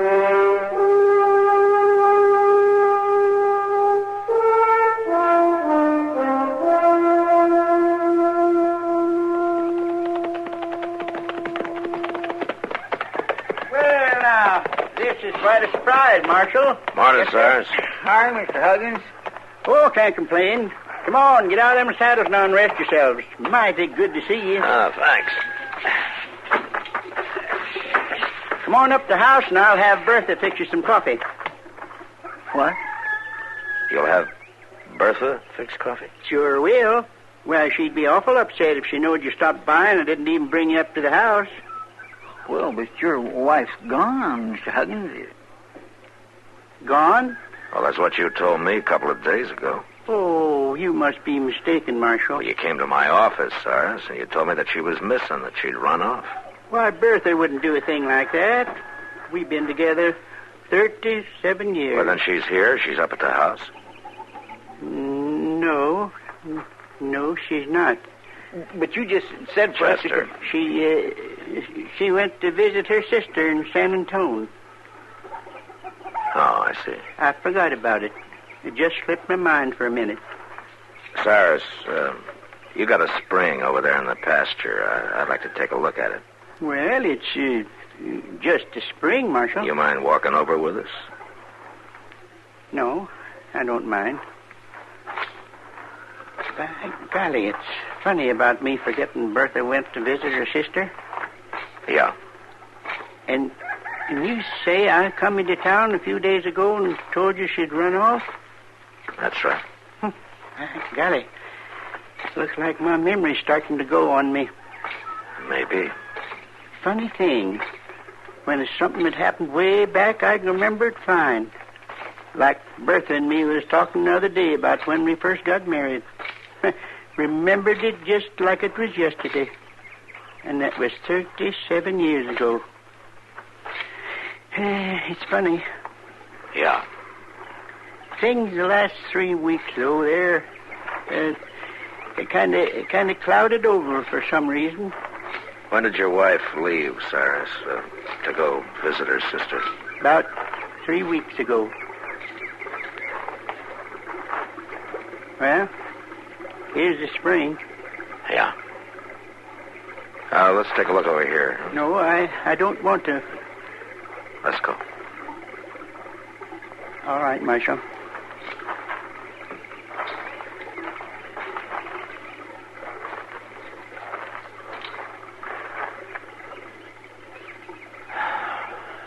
dig this grave, Cyrus? Why, I don't know what you mean. That wooden headboard. Read what it says. I don't see it. I don't know what you're talking about. It says Bertha Huggins, beloved wife of Cyrus Huggins. Married 37 years. Bertha's in San Antone. I don't know why anybody'd put that up. Cyrus, you can't go on living in a dream. You better tell me about it, huh? Cyrus? Well, it was in the night it happened. She was feeling poorly for weeks. And that morning when I woke up, she was already gone. Laying there, cold.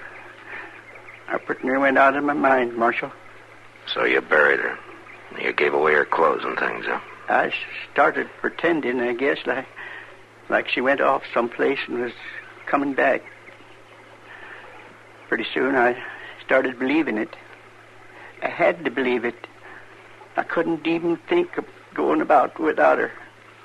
I just couldn't face it. But at the same time, I knew, of course, in a way that she... Marshal? Yeah? Marshal, she's dead. She's really dead. And that's the truth.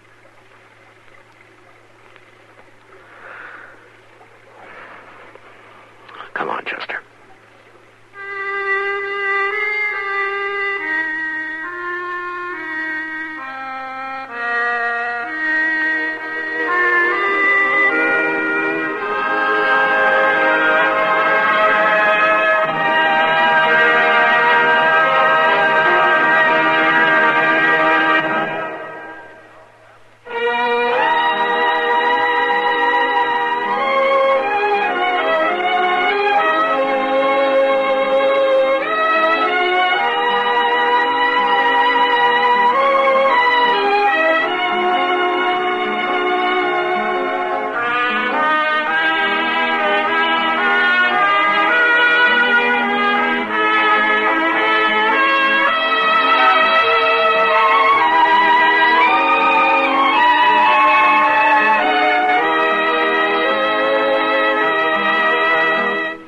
Gunsmoke, produced and directed by Norman McDonald, stars William Conrad as Matt Dillon, U.S. Marshal. The script was specially written for Gunsmoke by Les Crutchfield, with editorial supervision by John Meston. The music was composed and conducted by Rex Corey. Sound patterns were by Ray Kemper and Bill James. Featured in the cast were Parley Bear as Chester, Howard McNear as Doc, and Georgia Ellis as Kit.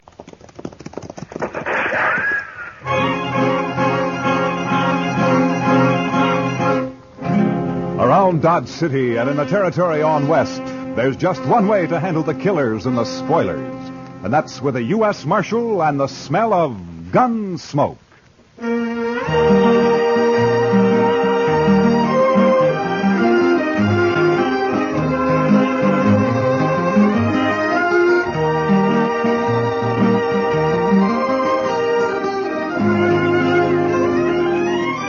Gunsmoke, starring William Conrad. The story of the violence that moved west with young America. The story of a man who moved with it. Matt Dillon, United States Marshal.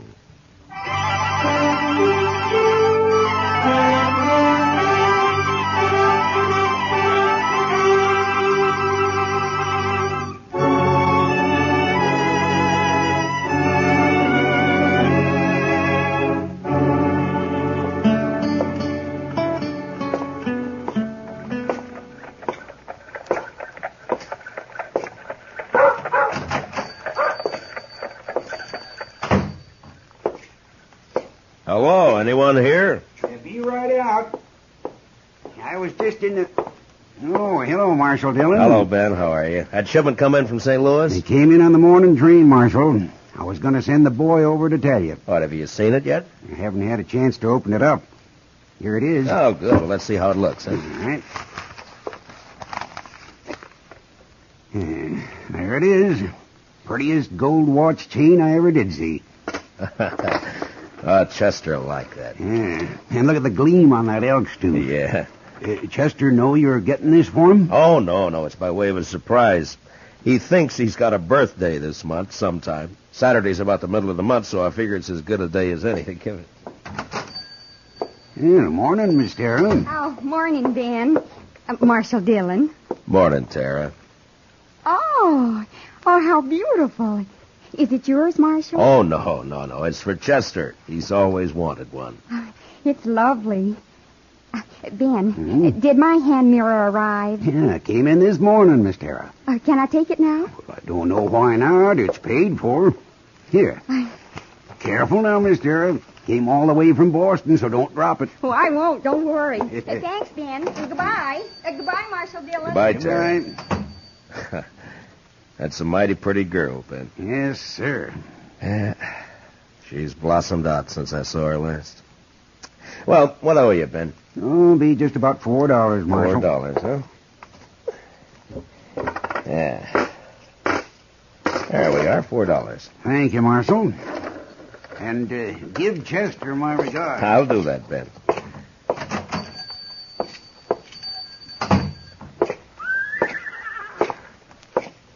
Well, morning, Miss Lane. Morning, Marshal. Morning. Morning, Marshal. Hello, John. Oh, hello, Marshal.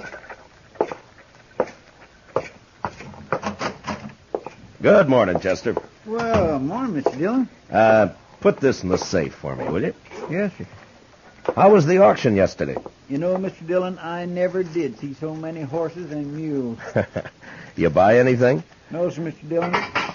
But Asa Welton bought that old stud horse off Mr. McGovern. No, is that so? Yeah. You know, I feel sorry for poor old Asa. Why, that stud horse has got a ring bone so bad he can't hardly walk. Well, Asa isn't very smart when it comes to horses, I'm afraid. No, sir, he ain't. And I purely hate to see him lose good money on a horse like that. Why, he paid $19 for that horse. No? Well, he'll make out if the stud can get him some colts. Mm-hmm. Yes, sir, I guess. That is, if he's got a mare. Yes, Chester, if he's got a mare. And if he don't, well, sir, I just don't know. My. Chester, this evening I'm going to have supper with Kitty over at Dodge House. Will you stay here? There's no work to do, but you could keep an eye on things, huh? Why, I'd be proud, Mr. Dillon.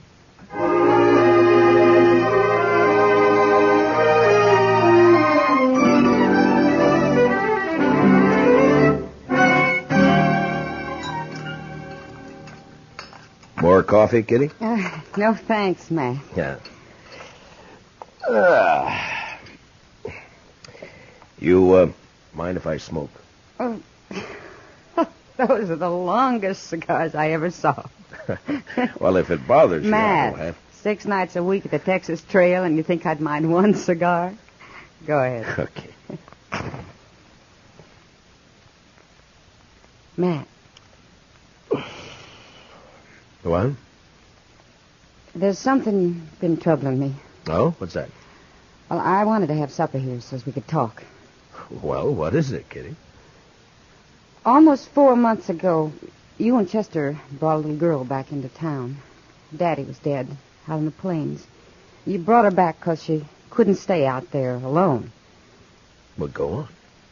She was real sweet. Young, I guess maybe 17. You're talking about Tara Hantry. Yeah, Matt. I saw her over at the general store this morning. What about her? Well, she's hanging around the Texas Trail, Matt. I see her there all the time. Afternoons, evenings. Oh? Well, why are you telling me this, Kitty? Well, it's no place for a girl. Not a young girl, not a girl like Tara. I don't have any say about how Kate runs the Texas Trail. If they don't want Tara in the place, Kate should keep her out. Well, Kate won't keep her out. Why should she? Tara's attractive. She's good for business. Kitty, when I brought Tara back to Dodge, Lawrence Kells and his wife took her in. They've been treating her like their own daughter. Now, it's not my place to interfere Well, with maybe them. they don't know, Matt. They're church-going people, Kitty, Kells and his wife. They try to do what's right for Tara. I'm sure they do. Matt, people like the Kells don't know the Texas Trail. They don't know the saddle bums, the spoilers, the wild ones that hang out there. Even if they did, they wouldn't see too much wrong with the man Tara's taken up with. Well, who is it? Jack Grace. Jack Grace? Yeah. Tara's keeping company with him? She has been since he came to town a few weeks back. Oh, that little fool. Well, don't blame her too much, Matt. He cuts quite a figure. Long hair, buckskin shirt, Texas spurs. She's young, and his stories make for good listening. Yeah. Matt, I've talked with Grace, and there's something wrong with him. He's too cold, like he's dead inside. He can charm you with a smile, and he talks just fine, almost like a gentleman. But there's nothing inside him, Matt. He's empty, like a shell. All right. What do you want me to do, Kitty? Thank you, Matt. Talk to the Kells. All right. Tomorrow morning. I promise.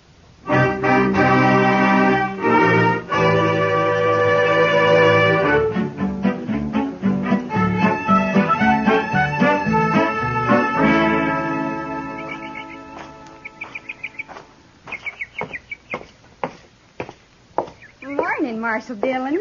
Good morning, Tara. We're having some lemonade. Won't you join us? I came looking for Mr. Kells. They're both down at the church, getting ready for the social tomorrow night. Marshal Dillon, have you met Mr. Grace? Mr. Grace? I know of you, Marshal Dillon. Down around Waco, several of the boys speak of you. No? What did you want to see the Kells about, Marshal Dillon? Maybe I could help you. I think I should talk to them, Tara. It's a matter of business.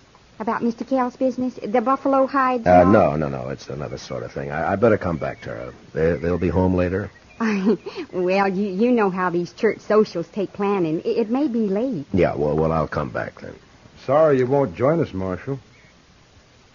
Thank you anyway, Mr. Grace. I'll walk you to the gate, Marshal. Oh, fine. I'll be seeing you again, Marshal Dillon? Maybe, Mr. Grace. I know why you came here today, Marshal. I know why you wanted to see the Kells. You do, Tara? It's about me and Jack Grace, isn't it? This isn't the time to talk about it, Tara. It's a fine time to talk about it. Now, look, The Tara... busybodies in this town sent you over here. They don't like my keeping company with Jack. Isn't that right? They're not busybodies, Tara. They're people who are fond of you. Older than you and know more about Jack Grace than you do. Blue-nosed old gossip. Now, Tara, listen to me. No, you listen to me. For as long back as I can remember, Pa and me worked that dried-up old homestead. Alone after Ma died. It killed Pa. Came near to killing me. Look, when I brought you into Dodge, the Kells took you in. They treated you like their own daughter. Mr. Kells is a wealthy man. He's given you everything he can. And I'm grateful to him. He's tried hard to do all the things Pa would have done if the planes hadn't killed him. But he still can't give me the love and excitement and fun Jack Grace can. Oh, Tara, so help me. If you were 2 years younger, I'd put you across my knee and slap some sense into you. Now, if you hurt the Kells because of Jack Grace, or if you get yourself in trouble, I'm going to forget about this. I didn't know better. I'd say it was a lover's spat. I'll be back later, Tara. There isn't much point in that, Marshal Dillon. From what I could hear on the porch, Miss Tara seems to have said what she thinks real plain. I'll be back later, Tara. Will you tell him? I don't know why you bother, Marshal. If the Kells are ones to worry about loose reputations, they might not pay too much attention to you. What are you getting at? A U.S. Marshal who sniffs around one of the girls at the Texas Trail isn't in the best of company, and after all, everyone knows that Kitty is... Now get up. And if I ever hear you've mentioned Kitty again, I'll come after you. Why don't you do that? I will. Good day, Tara. Oh, Jack, I'll call back for you later this afternoon. I'm sorry, Tara. I didn't mean for this to happen. You're just a big, blundering, stupid bully. Tara, please. And if you mess up the one thing that means happiness for me, I'll help him kill you.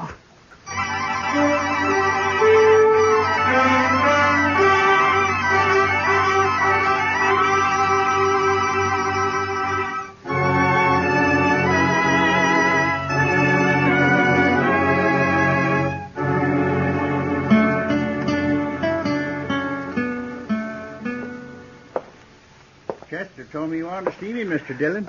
Yes, Mr. Kells. Won't you sit down, please? Yeah, sure. Hope it won't take too long. Gretchen and I are in charge of the box store tonight, you know. Wouldn't want to be too late. Well, it may take a few minutes, Mr. Kells. It's important. Oh? It's about Tara. And Jack Grace. You know about it, then? I've known about it ever since she came to town 3 weeks ago. They met, heaven knows where or how, and she's been seeing him most every day since. You know where she spends her time? At the Texas Trail. Yes, I know. Gretchen and I have tried every way we know, Marshal Dillon. We've both talked with Tara, but she's young and headstrong. I don't know what to do.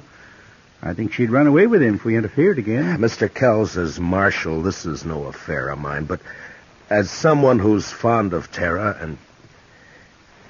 Well, I wish you'd try talking with her again. Well, we'll do everything we can, I promise you that. Perhaps Grace will get tired of her and leave Dodge. Perhaps. Well, anyhow, you know I'll sure try. Yeah. Well, thank you very much for coming over here, Mr. Kells. Sure, Marshal. You're going to be at the social tonight, aren't you? Oh, sure. Chester and I'll be there. Chester'd be real upset to miss it. Good. We'll see you there. Okay, fine.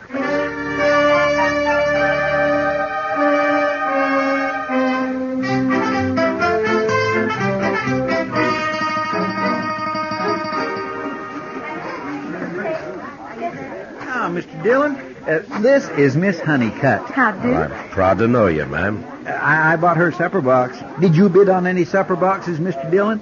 No, Chester. I was late getting here. Oh, so. That's a pity.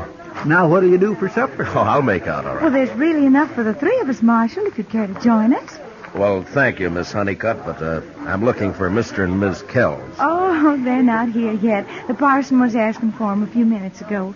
Mr. Kells was to have auctioned off the suppers, but they didn't come, so we went ahead without them. Oh? You sure you won't join us, Marshal? No, thank you, ma'am. I'll just wait for the Kells. Perhaps I'll walk back toward their place and meet them on the way. Well, all right, Mr. Dillon. Miss Honeycutt and I'll be right over there if you need me. I don't think I will, Chester. You just go ahead and enjoy yourself. Real pleased to meet you. Nice to have met you, Miss Honeycutt. Mind that bench, Miss Honeycutt. Yes, thank you.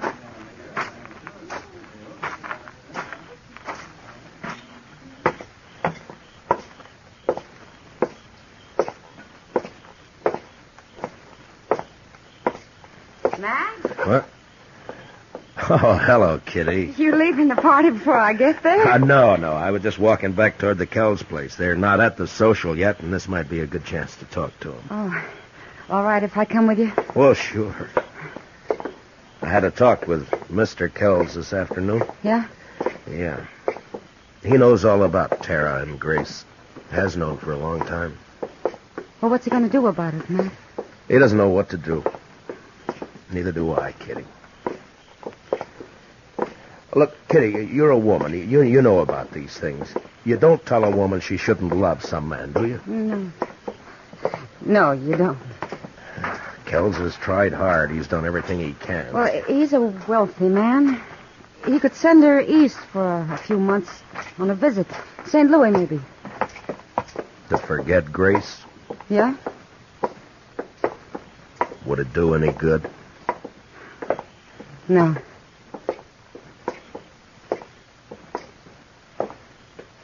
Oh, there's the house. It's dark.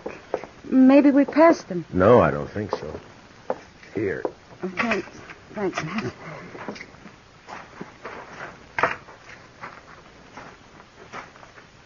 Kitty? Yeah? Maybe you better wait here, huh? Matt, what is it? The house shouldn't be dark. We didn't pass them. What are you going to do? I'm going inside. I'll come with you. All right, come on.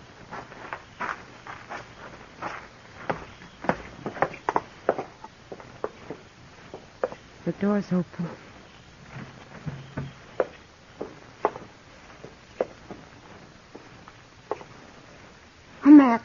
Matt, look. Stay here, Kitty.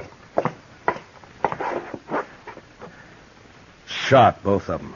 Oh. No wonder they were late for the auction. Kitty, go back to the church social. Find Chester. Have him meet me at the jail. Tell Doc to come over here. What are you going to do, Matt? I don't know. Look around, maybe. Why this? What for? Who knows why people kill, Kitty? Money, maybe. I don't know. But who'd do it, Matt? Who'd kill the Kells? Someone who hated him enough or thought they had something he wanted. Bad. Real bad. Grace? Will you please get Chester and Doc? Yeah.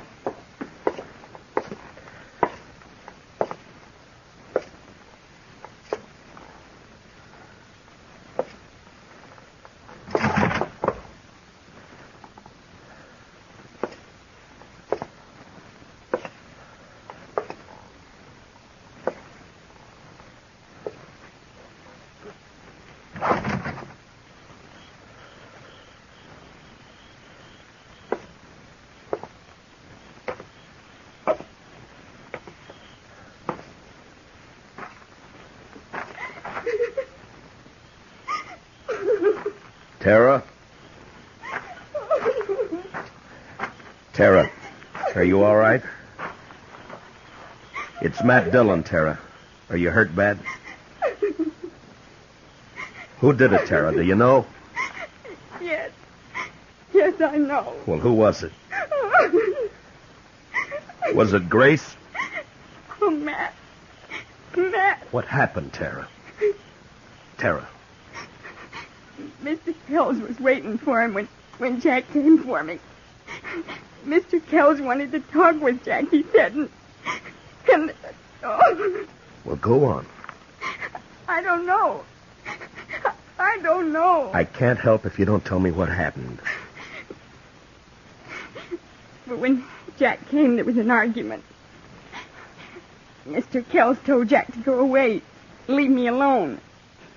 Told him not to come back. Jack laughed. Called Mr. Kells a name, and Miss Kells slapped him. And Jack hit her. Mr. Kells tried to get his rifle in the corner, and Jack... Yeah? He shot him. He shot both of them. Then he turned and said it wouldn't have worked out for us. He was leaving. Just like that. He was leaving. You see, you'd be nothing but trouble, he said. I'm leaving, he said. Then he hit me. And... oh. Doc will be here in a few minutes, Tara. He'll take care of you.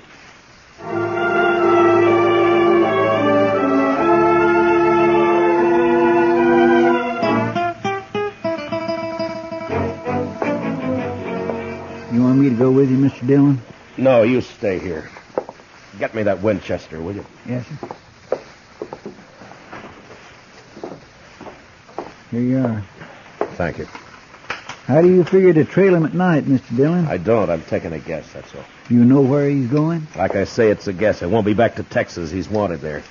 Might be Abilene. Ben Thompson would cover for him there. He'll have an hour or more start on him, Mr. Dillon. Yeah, I know, but I figure to take the back country and ride hard. Maybe he'll cut his sign by morning. You'll be riding 3 miles to his 1. I'll take the buckskin. He can last. Yes, sir. Don't you want me to follow you? I should be back by tomorrow night. You stay here and help Kitty and Doc with everything. And take good care of the girl.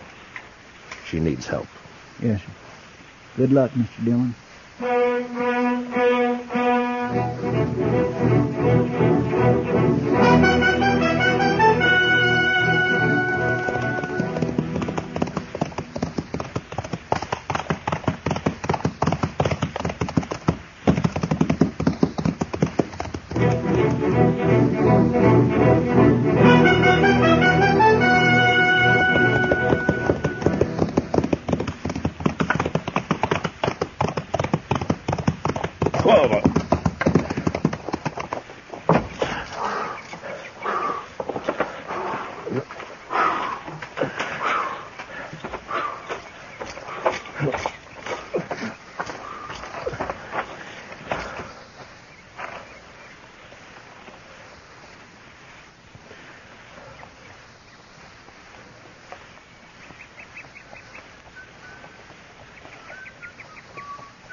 Grace.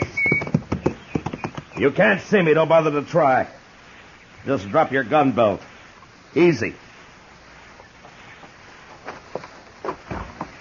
And your rifle. Throw it down. Now keep your hands high, just like they are.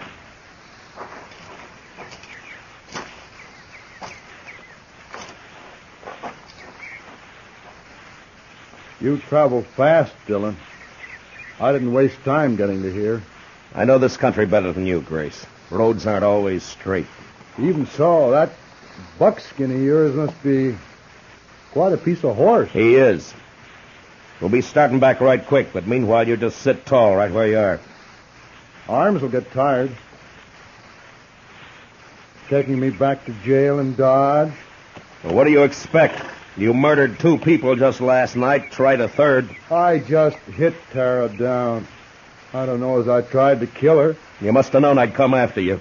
I figured maybe you'd start tracking me toward Texas. I didn't give you credit to think of my heading for Abilene. I guess the joke's on me. Yeah, I guess it is.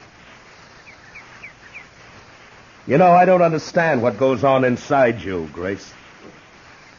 There's no point in my getting riled. You got me cold, Deck.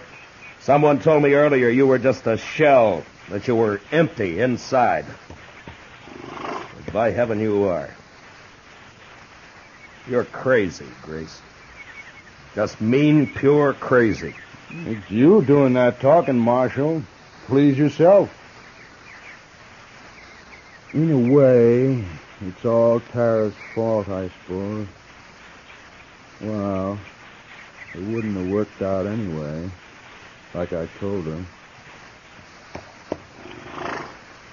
All right if I light up? Marshal? All right. But watch your moves. My makings are in my boot. Don't, Grace!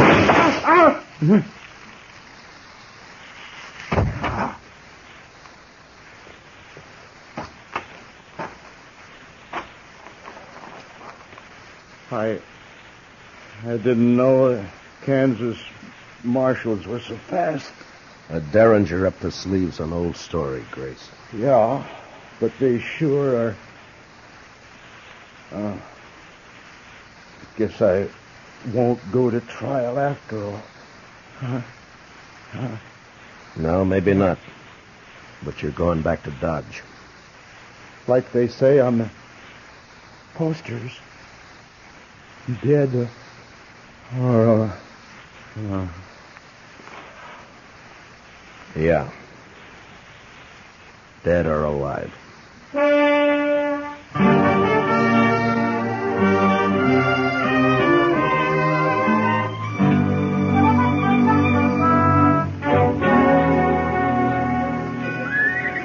Marshal Dillon, I want to thank you and Miss Kitty for everything you've done for me since... Sure. You got everything in the stage, Tara?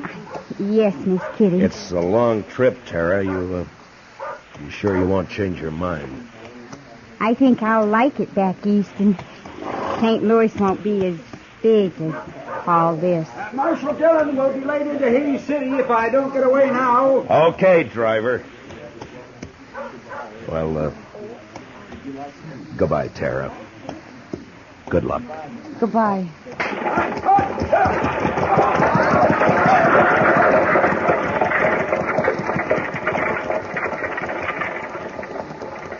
Well, Matt, she's gone. Yeah. I don't blame her for wanting to leave, Kitty. The West took nearly everything she loved. Her ma and pa, and the Kells. And her true love? What, Jack Grace? Jack Grace is no good, but Tara gave him her heart. And she never got it all back. Perhaps you're right, Kitty, but Tara's young. She'll mend. Will she, Matt? I hope so, Kitty. I truly do.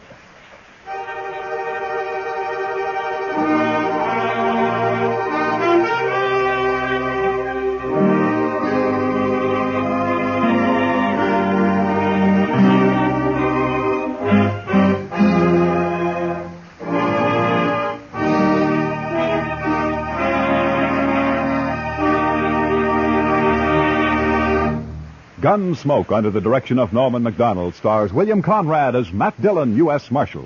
Special music for tonight's story was composed and conducted by Rex Corey.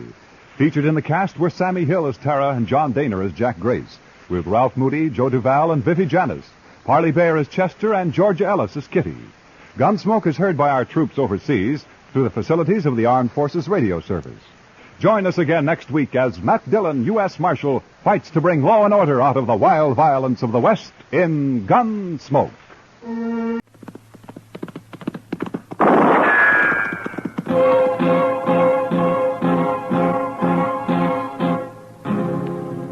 Around Dodge City and in the territory on West, there's just one way to handle the killers and the spoilers, and that's with a U.S. Marshal and the smell of Gunsmoke.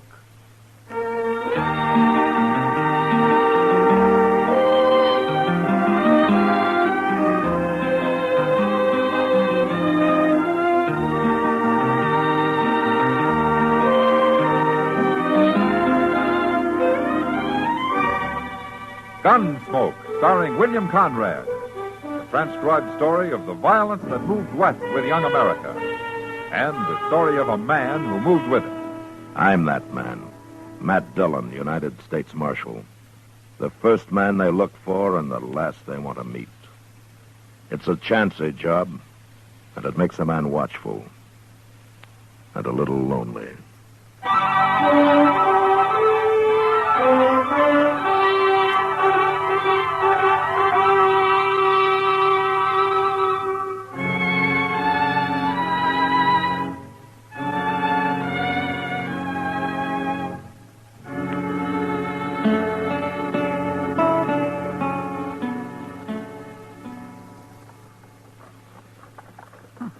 That's funny, Mr. Dillon. Oh, what is, Chester? Look up the street there. What? Coming out of the Long Branch. Yeah, come on. I don't understand it. I didn't hear no gunshots. Well, that man they're carrying got hurt somehow, Chester. If he'd only passed out drinking, they'd probably left him under the bar and stood on him to improve their reach. Oh, I've seen that happen, Mr. Dillon. I've really seen it. Now, look, there's Doc with him. Well, he's got better ears than I have if he heard any gunfire. Now, there are other ways of killing men, Chester. Oh, yes, sir, that's true, Mr. Dillon.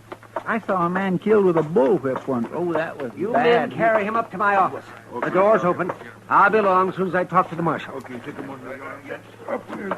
Matt, you'd better get into the Long Branch, or there's going to be more of this. What happened, Doc? That's Bill Zant they're carrying. I don't know him. Well, neither do I. But that's what they said it is. Well, it doesn't matter. What happened to it? But he's been cut bad with a bowie knife. Who did it? That big drunk buffalo man, Noli Meeker. Noli Meeker, huh? Is he still in the Long Branch? Yes, he is, Matt. And you watch out for him. He's in a mighty dangerous mood. Did you see it? Well, I saw part of it. I was in there having a beer when it happened. Zant had a knife, too, but Noli Meeker knocked it out of his hand. Oh, then Noli did this in self-defense. No, huh? he didn't. Everybody says Noli started it. Well, I've got to go and take care of Zant before he dies. Now, you watch out for Noli, Matt. Nobody can get anywhere near him. Come on, Chester. I saw Noli Meeker drunk once, Mr. Dillon. He sure does get mean. Mean enough to start killing people? Yes, sir. But when he's sober, he always seems plenty calm. I just don't know what happens to him. Now, that's what happens to other people I don't like. Being drunk's no excuse for murder. No, sir, it sure ain't. See what he's going to do now. Yeah, here he is now. Oh, look at him. He's got the whole bar to himself, Mr. Dillon, and that bloody knife in his hand. How you going to take him? You stay here.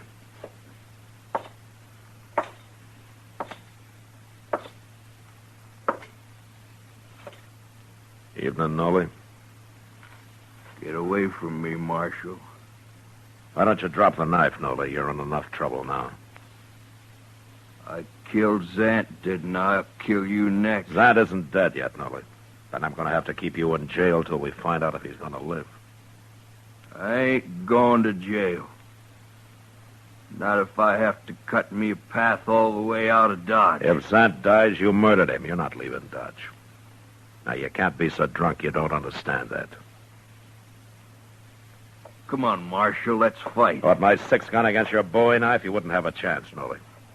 Now, why don't you calm down before you get hurt? You go get yourself a knife. No, I'm not going to go get myself a knife. Okay, we'll fight this way. Forget about fighting, Nolly. I can cut good with this knife, Marshal. I can throw it, too. Stop it, Nolly. Didn't know that, did you? Watch. Hell, you don't throw too good when you're drunk. Nolly?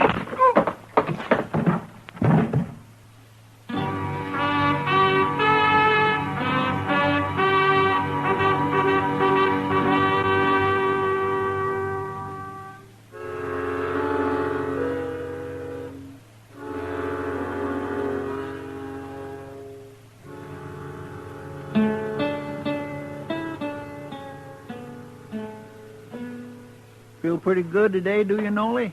Leave me alone, huh? I got a head like I've been sleeping under a buffalo. Yeah. Well, you don't deserve it, but I brought you some coffee. I put it right there. I'd do better on a pint of Triple X. You sure learn hard, Nolly. Go away. Go away. Let me sleep, Chester. Last time I scalded my thumb bringing him coffee. Great. Well, how's our prisoner this morning, Chester? Well, I don't think it's the liquor so much as the way you hit him, Mr. Dillon. Well, he had it coming. He sure did. That knife couldn't have missed you more than an inch. I still don't know why you didn't shoot him. Well, how would it look for me to shoot somebody that didn't have a gun? Besides, I don't think Nolly really knew what he was doing. I ain't sure he knows yet. Good morning, Mac. Chester. Oh, Doc. How's Zant coming along, Doc? Well, that's what I came to tell you, Matt. Zant's going to live. Huh? He's going to be awful thin for a while, but he'll live. Bring Nolly in here, will you, Chester? Yes, sir. Nothing vital was cut, Mac, but the man bled so much. It took me over an hour to get it stopped. And for a while there, I thought he'd surely die. You know, it's too bad there isn't some way to get blood back into a man when he loses that much. Well, I don't know how you could do that, Doc. Oh, if I could. I'd save twice as many lives as I do. Well, I'm going to go to bed, Matt. It's been a long night. Thanks for coming down, Doc. That's all right.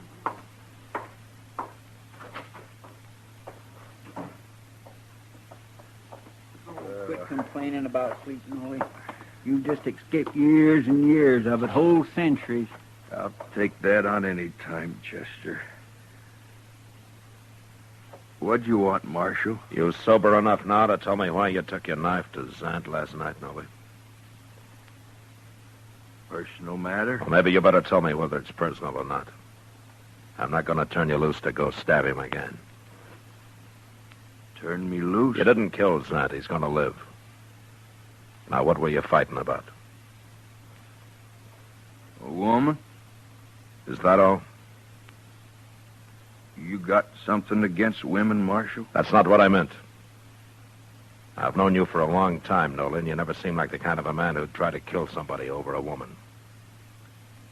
When I'm drunk, I get mean, Marshal. I'll fight over anything. Even a woman, huh? Now you're fogging me up again, Marshal. Okay. Why did you know Zant? We've both been working for Ezra Marcy. Collecting buffalo bones? We gather 'em up off the prairie and bring 'em back to Dodge and sell 'em to Marcy. And he ships 'em back east on the railroad. It's beyond me how they can make fertilizer in China and stuff out of them little buffalo bones. Nolly, you and Zant work together, is that it? No. I got my own wagon. He's got his. But I still don't like him. You going to leave him alone? Marshal, I wouldn't hurt nobody less than I was crazy drunk. You tried to kill me, too. Do you know that? I did? Oh, Marshal, I don't believe that. You threw your boy knife at me. And you're lucky I didn't shoot you. I shouldn't have done that. Now, you start drinking again, and I'll throw you in jail as soon as I see you. All right, you can go now, Nolly. But you came awful close to hanging. You just remember that. Well, my pa always said I'd hang. I won't cause no more trouble, Marshal.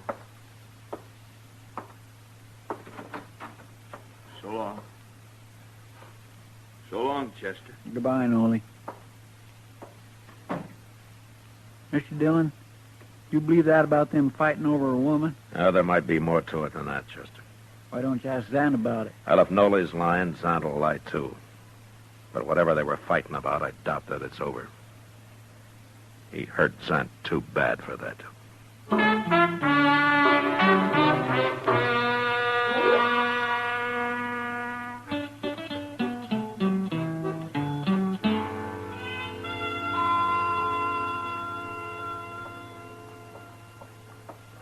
Morning, Matt. Well, hello, Kitty.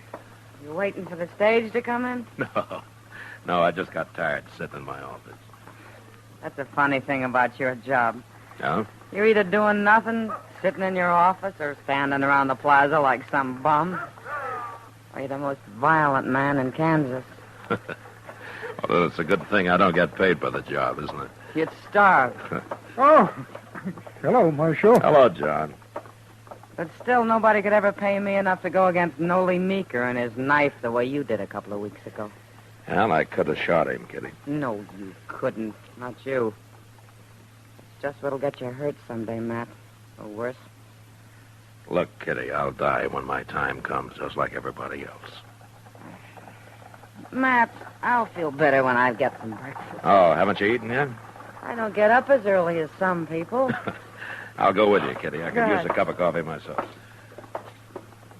Oh, wait. Here comes Ezra Marcy. Looks like he wants you. Morning, Miss Kitty.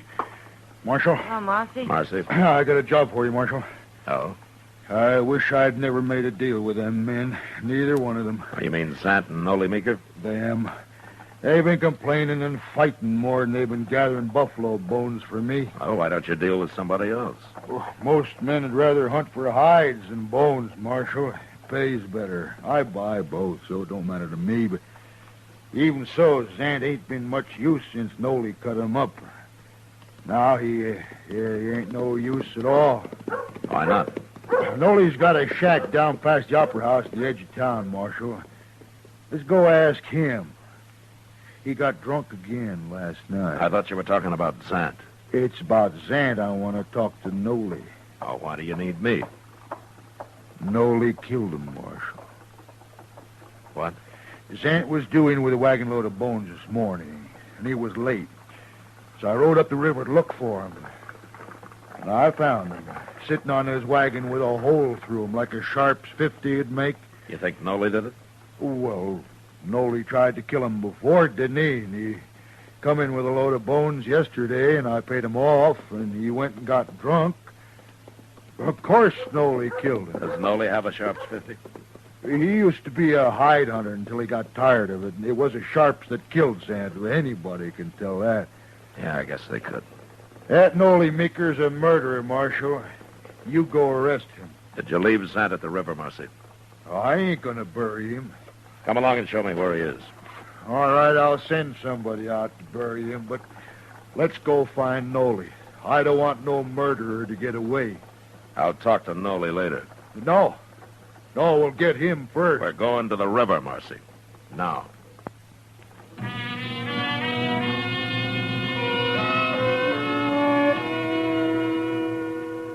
I went by the office and picked up Chester, and he and I followed Marcy up the river. Zant had stopped in a little cottonwood grove, apparently to water his oxen, a couple of miles above Dodge. And we found him there, slumped over the seat of his big Studebaker wagon, shot in the back. The wagon, piled high with sun-bleached buffalo bones, was headed toward the river. But the oxen had stopped when Zant was hit and were standing patiently, waiting for their next command. We laid Zant's body onto the sand, and then I had Chester lead the oxen down to the water. A few minutes later, he was back. You gonna bury Zant out here, Mr. Dillon? Well, it's as good a place as any. While we're fooling around here, Nolly's probably on the run. I'll find him, Marcy. But I don't know how I'm going to prove he did it. Well, you got all the proof you need. What if he's got a good alibi? What if he can prove he was someplace else when this happened? Marshal, now I ain't gonna miss Zant. But I ain't gonna watch a murderer go free, neither. I'm kind of against murder myself, Marcy. You're awful slow showing it. wasting time coming out here and now all this talk about proof and such. I'm telling you, Marshal, if you don't see Noli Meeker hung for this, I will. Lynch talks something I won't stand for, Marcy. Now, don't make it around me and don't start making it around Dodge. You're threatening me, Marshal. I don't threaten people. I warn them. Now, you know me. You know what I mean. We'll go find Noli and see what he has to say. Chester. Yes, sir? We'll send somebody out for the wagon and those oxen. They can stand here a while longer. They've had their water. Well, you know, that's the funny thing, Mr. Dillon. Them oxen didn't drink no water. They didn't? No, sir. And they hadn't been to the river, neither. There wasn't no tracks between where they was standing and the river. Then why was Zant heading them toward the river? I don't know. But you'd think Zant would have known if they wasn't thirsty. Of course he would. Well, I guess it don't matter much, Mr. Dillon. I'm not so sure, Chester. I'm not sure at all. But let's go find Noli.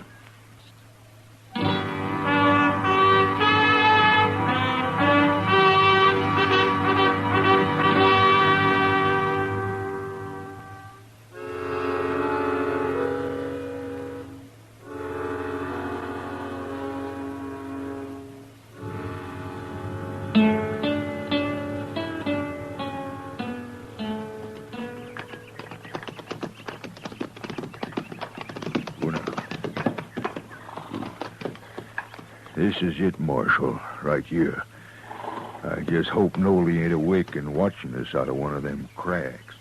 You can ride back if you like, Marcy. No, I want to be here when you talk to him. Okay.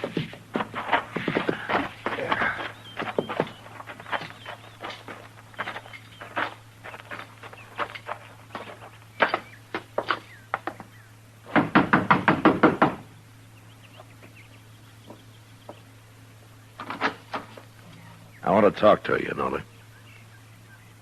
What's Marcy here for? You're still drunk, ain't you? No, I ain't drunk. I done slept it off. Were you drunk last night, Noli? I didn't cause no trouble last night. Were you drunk? Of course I was. I didn't see you in any of the saloons. Well, I was out here, sitting on the ground. I was sitting right there against the wall, me and a friend of mine downed a jug of corn whiskey. Took us most all night. What did you want to know for? You had a friend with you? He was here till about an hour or two ago. Who was it? Well, you don't know him. He's an old Indian, a Cheyenne. Where is he now? He's on his way home. Where? Absaroka Mountains. Absaroka Mountains in Wyoming? Well, that's what you're doing here. Looking for him 'cause he run off the reservation down south. Well, you won't find him, Marshal. That old Cheyenne's traveling alone, and he lives like a wolf. You'll never find him. No, I don't expect we could. Well, there goes his alibi. Alibi? What are you talking about? About Zant's murder. Zant's murder? You'll hang for it now. Wait a minute, Marcy. Zant was shot in the back with a Sharps 50 this morning, Noli. A couple of miles up the river. Marshal, you're thinking I did it? Well, you tried to do it once before. I didn't kill him, Marshal. If I was to kill a man, I wouldn't do it that way. I ain't no coward. Arrest him, Marshal. He can do his talking in jail. I didn't do it, I tell you. You know I ain't that kind of a man.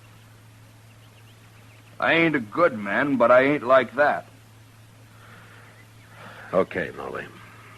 I believe you. I couldn't prove it anyway. Now, look here. Shut up, Marshal. Marcy. What And you remember what I told you. I don't want to hear any talk out of you. Come on, Chester. There's something I want to do in town.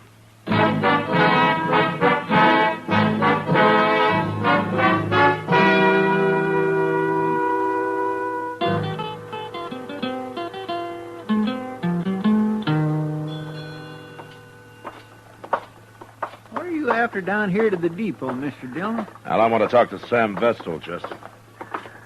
Just hope he's in. Hello, Marshal. Chester. Come on in. All right, Sam. Fine, Chester. What can I do for you, Marshal? Sam is agent for the Santa Fe Railroad. I figured that you might know something about Ezra Marcy's bone shipments out of here. Well, what is it you want to know, Marshal? Well, I want to know if there's been any trouble about him. There sure has. But how'd you know? Marcy told me not to say anything about it. Tell me about the trouble, Sam. Well, the buyers back east have been calling Marcy a crook. But I know he ain't, Marshal. I weigh them loads myself, and I'll personally guarantee they ain't short on weight when they leave here. But they are short when they arrive back there, huh? Some of them are. Uh-huh. Zants. How'd you know that? I guessed it. Well, you're right. I checked on it for Marcy, and it's the loads Bill Zant brings in that come up short back east. Marcy pays Zant by the load, doesn't he? Sure, but it made Marcy terrible mad being called a crook like that when he ain't one. If you ask me, maybe it's them fellas back east. They're the crooks. All Marcy wants is to be paid for the weight of the bones he ships out of here. They come up short back there. Ain't his fault. Uh-huh. Well, thanks, Sam. I'll go talk to Marcy about it. I think maybe I can straighten this whole business out now.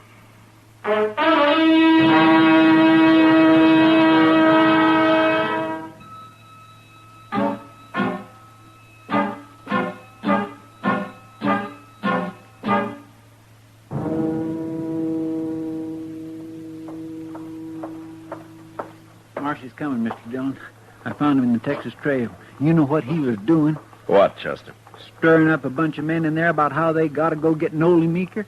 He was telling them you ain't going to do nothing about it. I'm going to do something about it. Here he comes.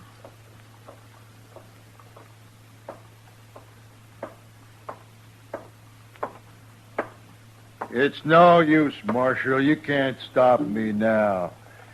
I already got 10 men in there on my side. Well, that's 11-1 against Nolly, isn't it? We shouldn't have much trouble taking it. Except for one thing. You ain't gonna stop us. I'm stopping you right now. All I gotta do is yell. And they'll be out here, Marshal. Marcy, I had a talk with Sam Vestal down at the depot. What? The bones Zant's been hauling in. They've been losing weight on their way back east. All right. So he told you? That's my trouble, Marshal. I'll handle it. You've already handled it. What are you talking about? You're scared to death, aren't you? I don't know what you're saying. Those oxen weren't thirsty at the river. Zant wasn't headed for water because of them. It was to soak those sun-dried buffalo bones. You figured it out, too, didn't you? Waterlogged, they weigh in heavy here, but by the time they're weighed again back east, they're dried out. Zant was a crook. Yeah, sure he was. But you shouldn't have murdered him, Marcy. Me? Murder him? I'm arresting you for it. Oh, no. No, you ain't. I'm going to take your gun, Marcy. No. Yeah.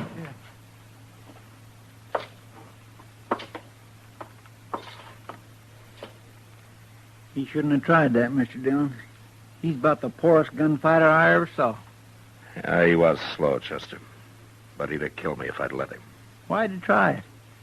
I don't know how you could have proved he murdered Zant anyway. I couldn't. But Marcy was feeling so guilty and so scared he didn't stop to think. If he had, he might have bluffed the whole thing out and gone free. No, it was his own guilt that did him in, Chester.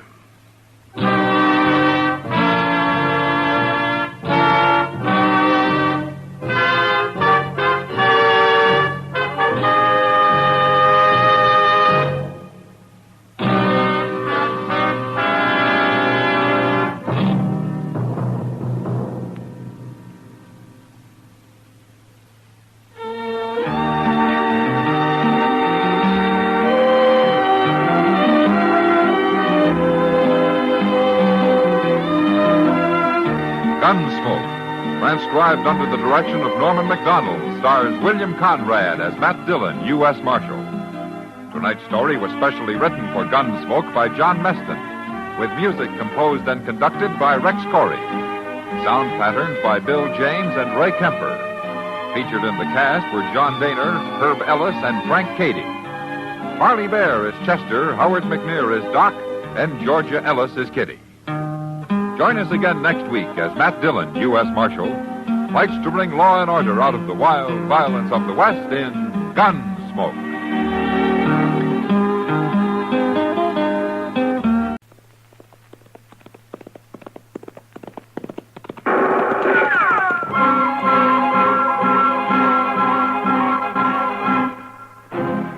Around Dodge City and in the territory on west, there's just one way to handle the killers and the spoilers, and that's with a U.S. Marshal and the smell of gun smoke.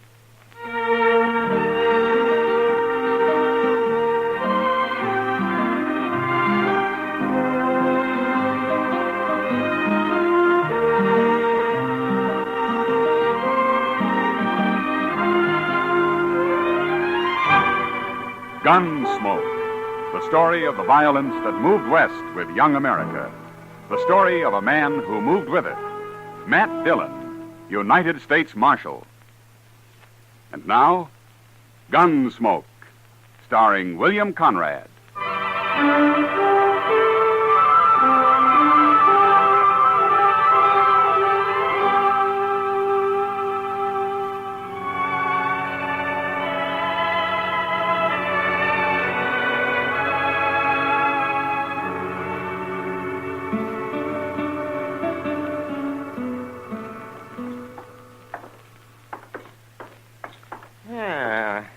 Nice day, Matt.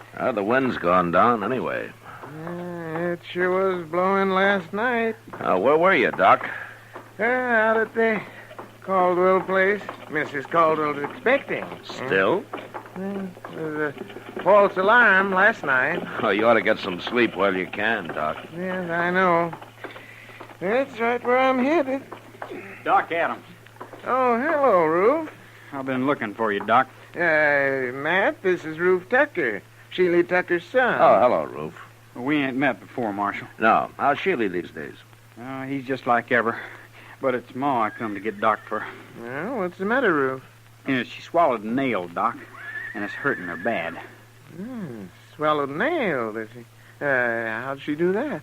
I told her not to, but she was fixing the chicken house anyway, and she had some nails in her mouth. Oh, you say it's hurting her? It's her stomach. She's got a terrible pain in her stomach. Oh, that's bad. I'll ride out with you right away, Roof. As soon as I get my tools, may have to operate. You know Pa, Doc. You know how he is. Oh, yes, I forgot about him. Sheely doesn't like doctors, does he? He hates them. But he ain't there now. He's been out on the prairie the last couple of days. Oh? When'll he be back? I don't know for sure. But Ma said to get you anyway. She doesn't want to die. Sheely'd cause trouble if he found me there, wouldn't he? He sure would. He'd beat you half to death. Well, maybe I better ride out with you, Doc, just in case Sheely comes home while you're there. Good idea, Matt. I think you better. Yeah, Roof, go over to the Alafraganza and tell Chester I want him to go with us, will you? Sure, Marshal.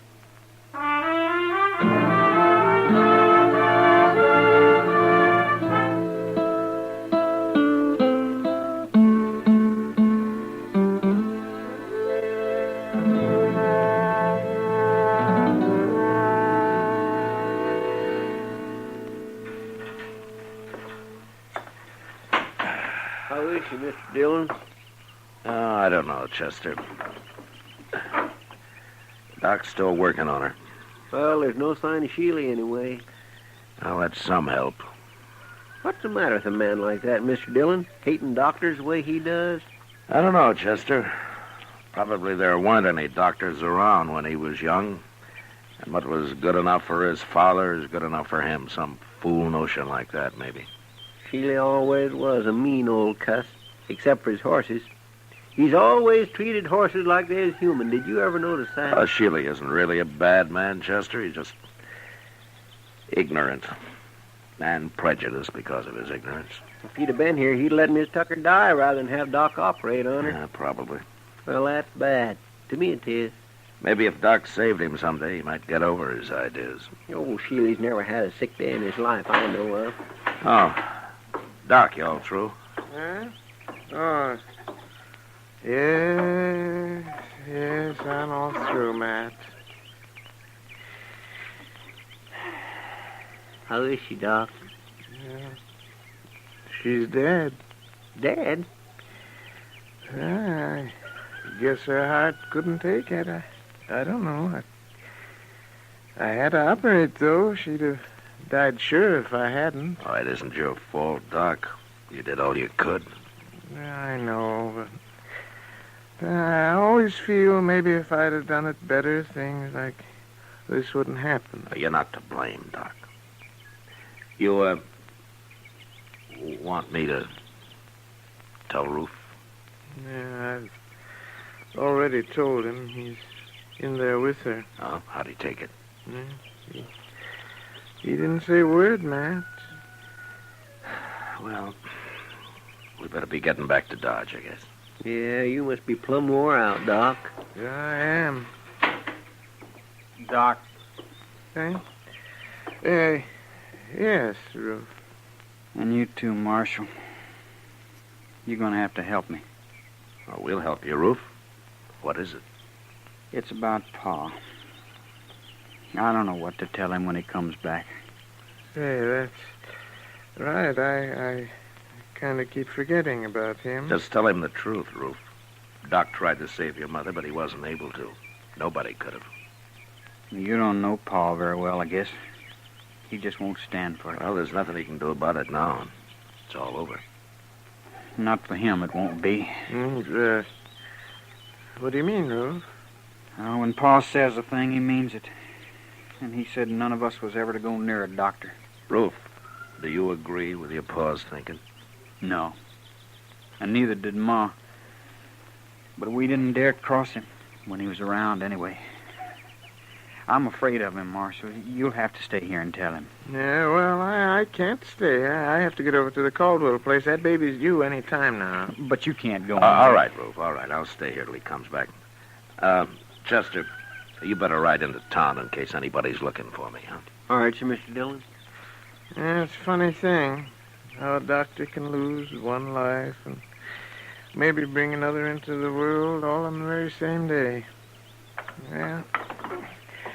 Come on, Chester. We can ride partway together.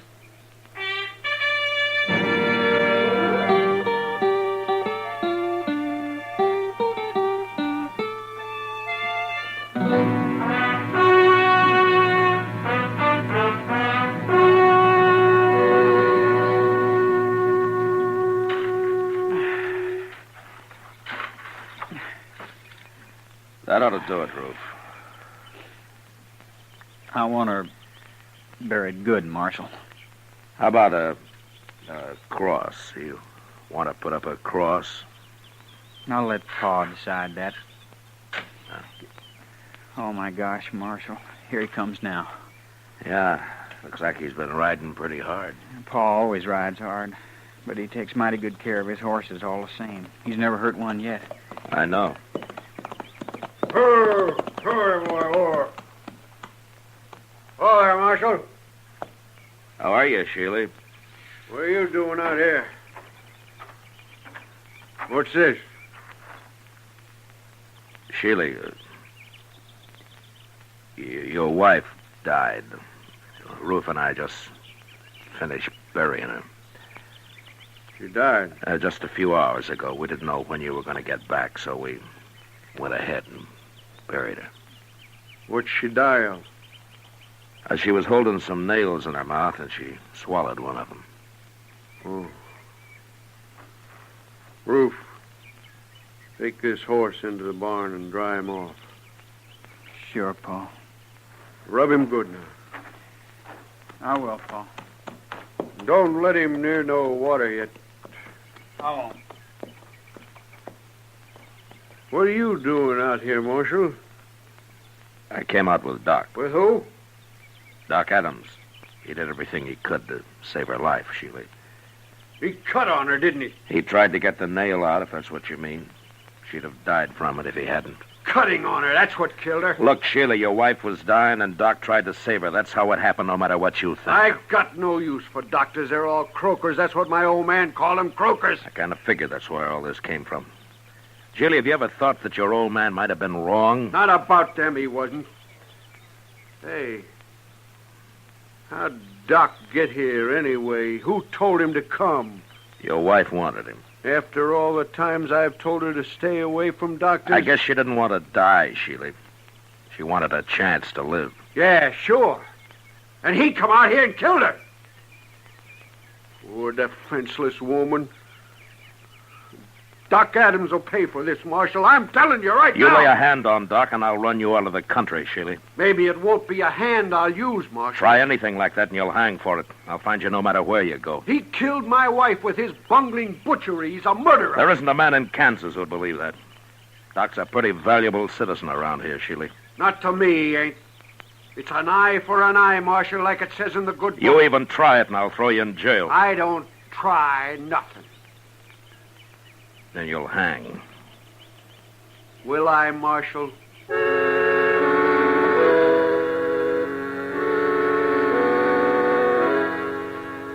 I left Sheely Tucker standing by his wife's grave, and I rode back to Dodge. There was no use trying to convince the man that doctors aren't bunglers and murderers.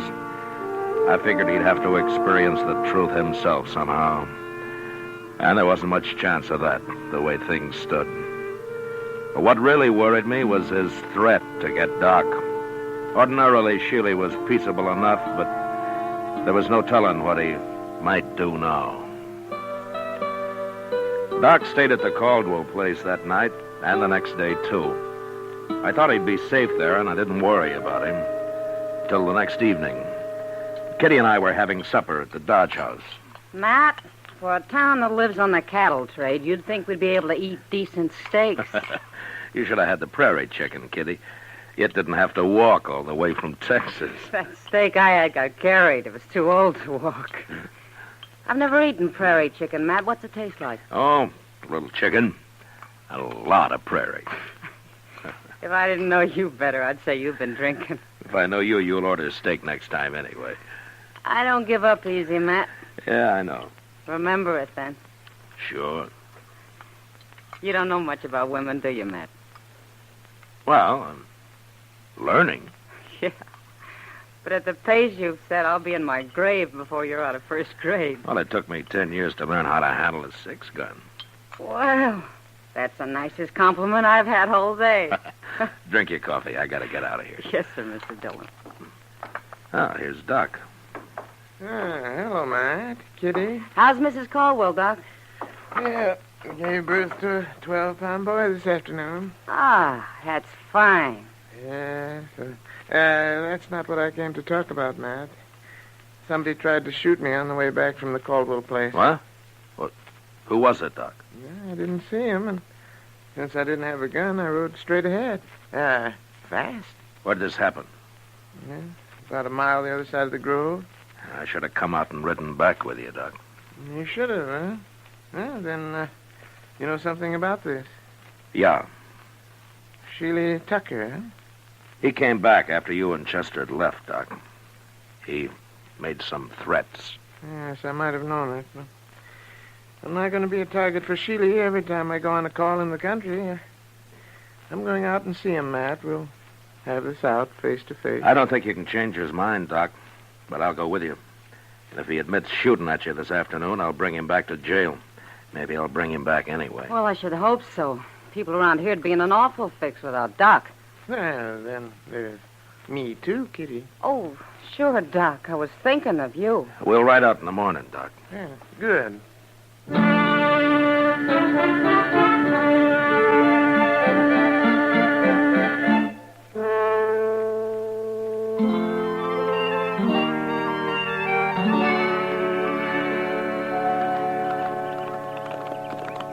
There's somebody in the corral there, man. Yeah, it looks like Sheely. Yes. Him and Ruth both. Hello. Oh. Well, let's leave them here. They'll stand.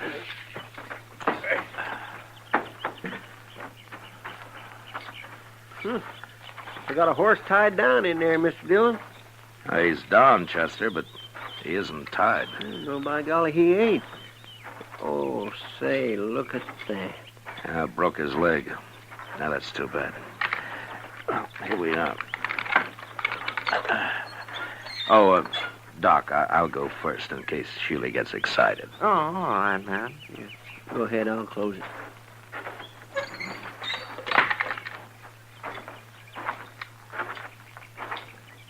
Hello, Sheila. Ruth. Hello. You bring that croaker out here to kill my horse for me, Marshal? Now, Sheila... Wait a minute, Doc. I'm sorry about your horse, Sheila. What happened? That bay's the finest animal I ever owned. I was just topping him off when he fell and busted his leg. Oh, blame it. Gee, that's too bad. It sure is. Ruth, go on up to the house and fetch me my rifle. Okay, Pa. Terrible thing to lose a horse like this. Sheila, if you like, I'll do the shooting. Oh, thanks. I'll kill him myself. It's my job. You know, it's a funny thing. We always shoot a horse if it breaks a leg, but we wouldn't think of shooting a man when he does. You croakers got other ways of getting rid of people. Yeah, I'll overlook that, Sheila, but I'll tell you something. I don't want to hear nothing from you. Well, you like that horse, don't you? Of course I do. Well, then, don't shoot him. What? Well, look, Sheila, that horse is done for anyway, so it won't hurt to let me try to fix his leg the same way I would a man. It just might work. You mean put a cast on him? I do. I never heard of putting a cast on a horse, Doc.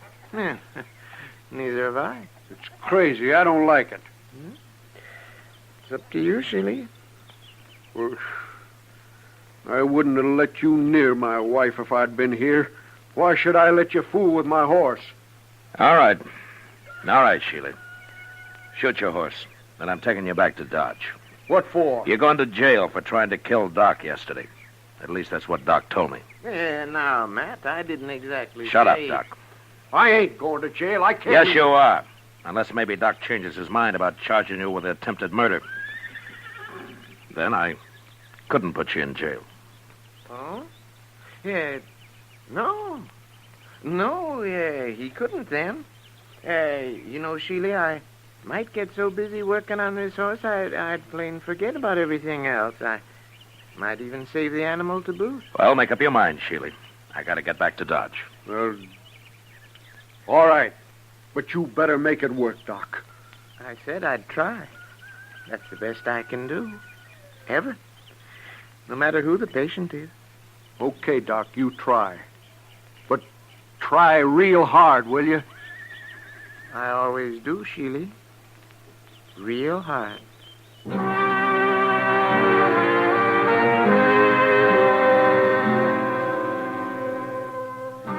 Chester and Ruth made a fast trip into Dodge for plaster of Paris and some muslin to go under it. And when they got back, Doc went to work. An hour later, he had a heavy cast on the horse's leg. And after giving Sheila some final instructions, he was finished. He promised to come back in a couple of weeks and put a lighter cast on, and then we left. Sheila didn't say much, but I knew if anything went wrong with that horse, he'd be after Doc again. However, 6 weeks went by before anything happened. Doc and I were hiding out in his office with a game of chess we'd started a few days earlier. Yeah, doggone rook, if you're sitting there, Matt. If I move my bishop, you'll be right in on that queen. That's the only move you got, Doc.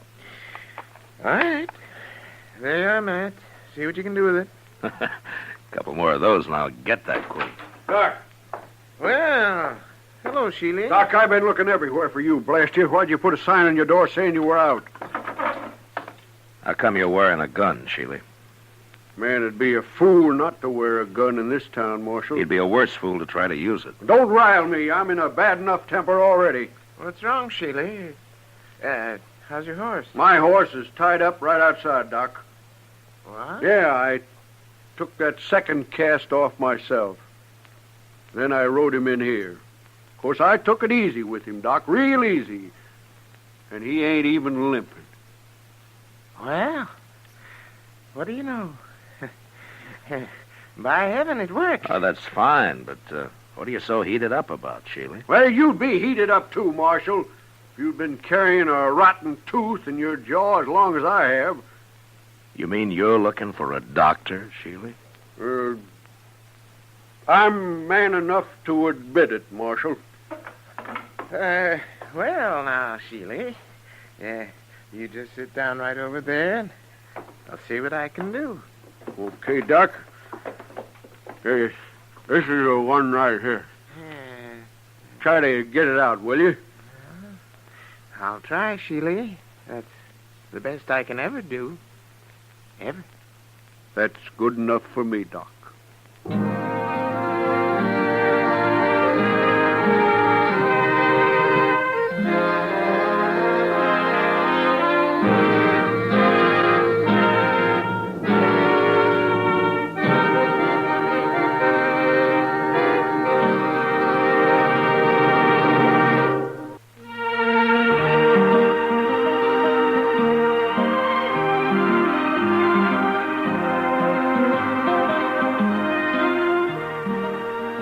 Gunsmoke, under the direction of Norman MacDonald, stars William Conrad as Matt Dillon, U.S. Marshal. Tonight's story was specially written for Gunsmoke by John Meston, with music composed and conducted by Rex Corey. Featured in the cast were Sam Edwards and Tom Tully.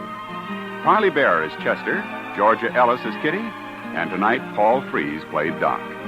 Ken Peters speaking. Join us again next week as Matt Dillon, U.S. Marshal, fights to bring law and order out of the wild violence of the West in Gunsmoke.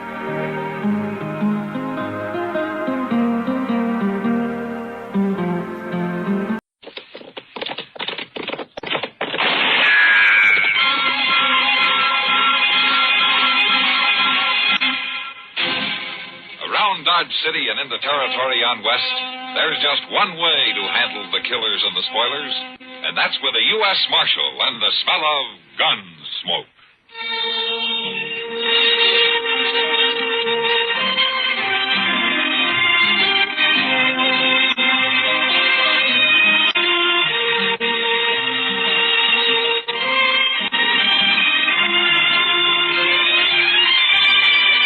Gunsmoke, starring William Conrad. The story of the violence that moved west with young America. And the story of a man who moved with it. I'm that man. Matt Dillon, United States Marshal. The first man they look for and the last they want to meet. It's a chancy job, and it makes a man watchful. And a little lonely.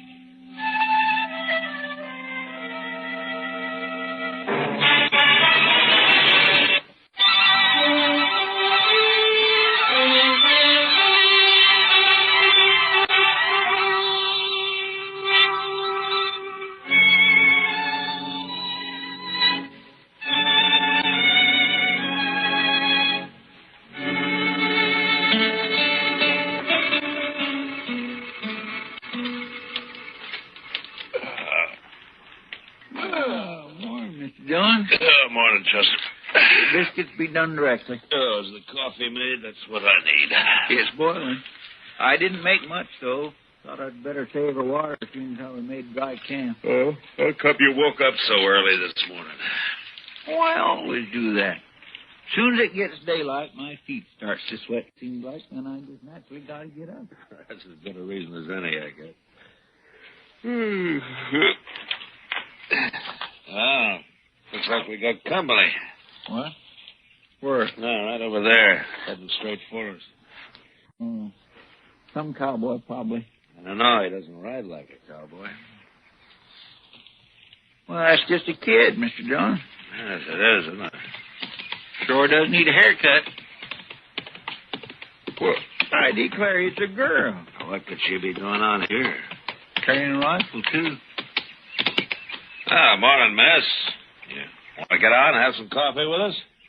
Who are you, mister? I'm a U.S. Marshal out of Dodge, ma'am. Oh, a U.S. Marshal? Oh, that's good. It is? Why? But I need help, Marshal. My daddy's awful sick. Oh, what's he sick with? It's his leg, Marshal. A horse threw him and his saddle both in the corral, and then it stepped on his foot. And now his whole leg's all funny. He's got a fever, too. My, Mr. Young, that sounds like... Yeah, I know, Chester. Tell me, miss, when the horse stepped on him, did it cut his foot? Did it break the skin anywhere? Well, it's just a scratch. It tore his boot off, though. Oh, please come and see him. I'm scared the way his leg is and everything. Oh, sure, we'll come. Is your mother with him now? I don't have a mother, Marshal. Oh, well, then what are you doing out here if your daddy's sick? Well, we ran out of meat about 3 days ago, and I don't have anything to feed him. Oh. Chester, I'll ride back with the... What is your name, anyway? Tara Hawtree. Oh. I'll be 16 next January. Well, that's fine, Tara. Chester, we'll go back to the Hawtree place, and you scout around for some meat, huh? All right, And if you don't find any antelope, shoot the first calf you see. Anybody's calf. I'll do it, Mr. Dillon.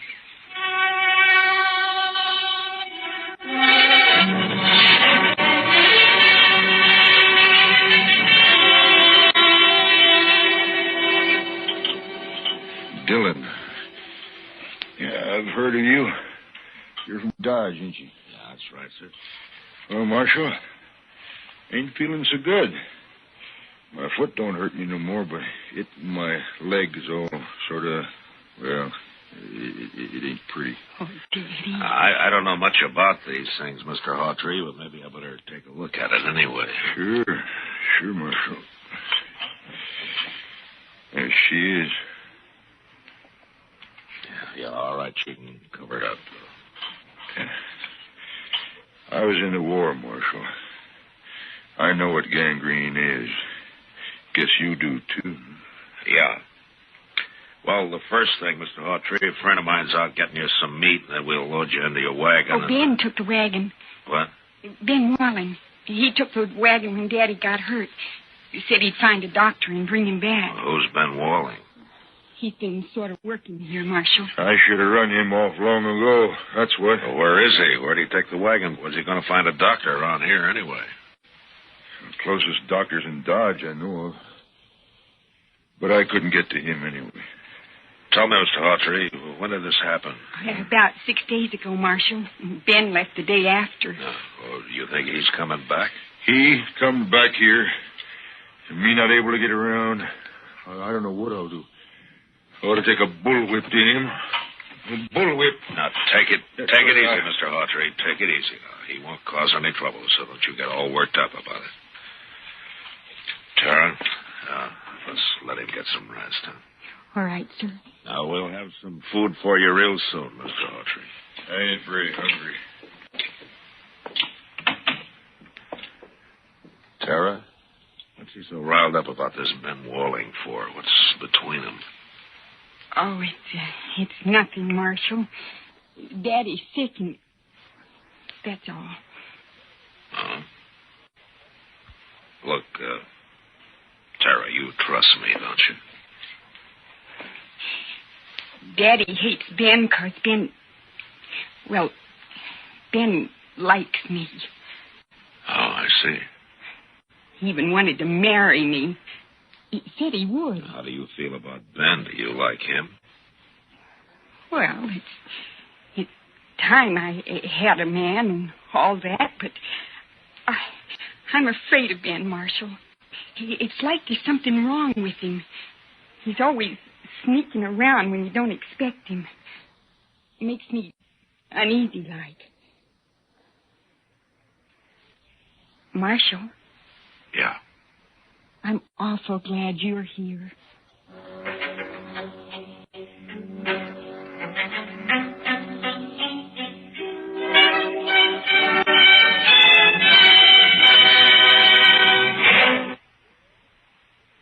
I rolled the smoke and looked out across the flat distances of the prairie and wondered how anybody could survive in all that emptiness.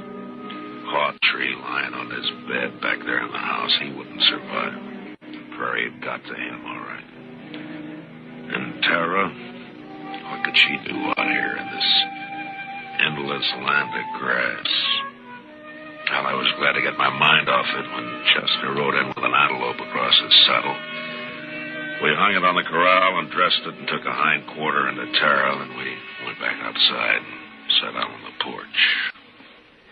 It's bad, ain't it, Mr. Dillon? Yeah, it's blood poisoning, Chester. As soon as it reaches his heart, he's done for. Ain't there no way to stop it? Yeah, sure there is. Cut his leg off. It's too bad Doc ain't here. Yeah. But would that stop it, Mr. Dillon, cutting his leg off? I don't know, Chester. I don't know. Maybe it's too late anyway. Well, I sure do wish we could do something for him. I don't take to sitting around just waiting for a man to die. Nobody does. It ain't right somehow. That poor fella and Tara, why, Mr. Dillon, that girl will go crazy out here all alone. All right, Chester. What do you want me to do about it? I'm not a doctor. I'll just shut up. Well, Mr. Dillon, you could do it. Mr. Dillon? I know you could. Do what? Be a doctor. Long enough to save Mr. Hawtrey's life, anyway. Oh, well, you out of your head. No, sir. And what are you talking like that for? The most I ever did was doctor a horse for the colic. That's fine training for this, isn't it? I know. But I couldn't do it. I just plain don't have the spirit, but you do. Mr. Dillon, you wouldn't never just stand by and let a man die.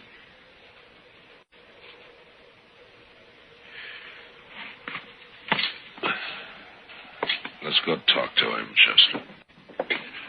Yes, sir, Mr. Dillon.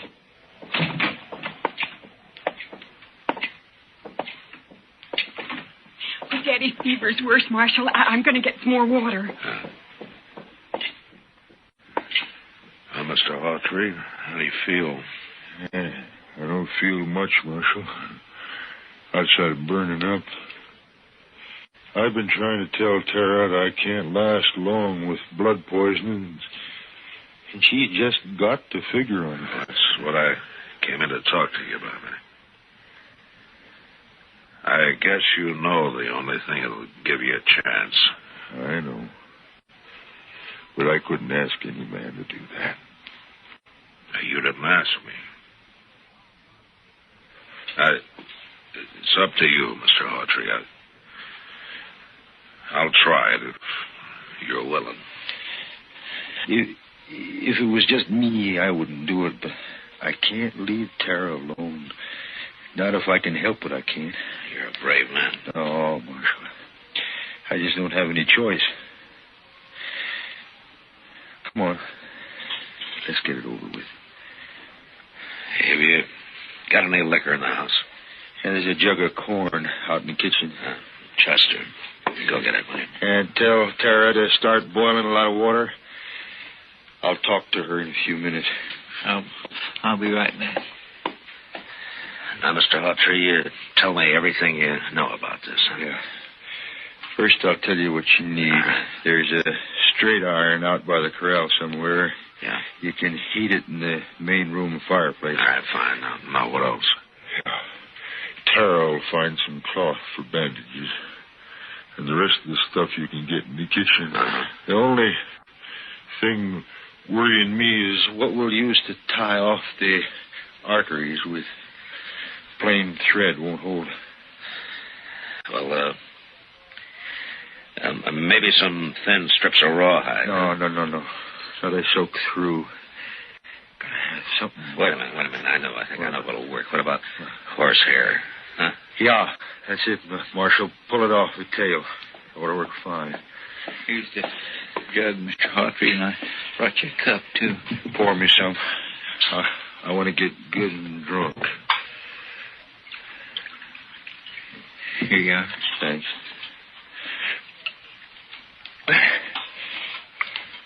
Mr. Hawtrey, you better have your talk with Tara before that stuff takes hold, huh? Ask her to come in, will you? Yeah. Oh, Marshal. Yeah?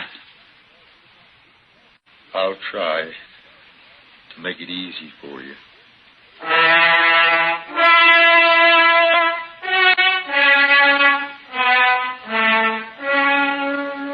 Shortly after noon, I operated. Whether it was the corn whiskey or his own hard courage, I don't know, but Hawtrey never whimpered. Chester stood outside the door and brought me whatever I needed, and Tara waited in the kitchen, boiling more water and thinking her thoughts. And toward the end, Hawtrey mercifully passed out.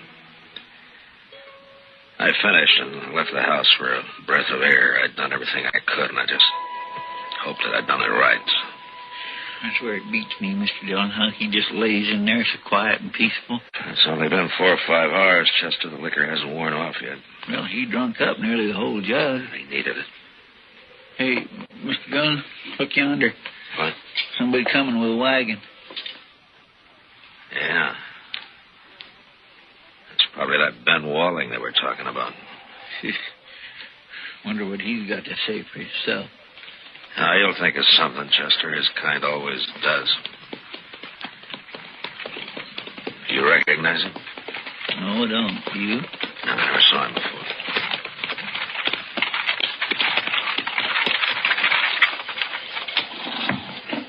Hey, what are you doing here? You Ben Walling? How'd you know? You've been away a long time, Ben. Where you been? Who are you anyway, mister? I'm a U.S. Marshal. I went to fetch a doctor. Anything wrong in that? No, not at all. Where is he?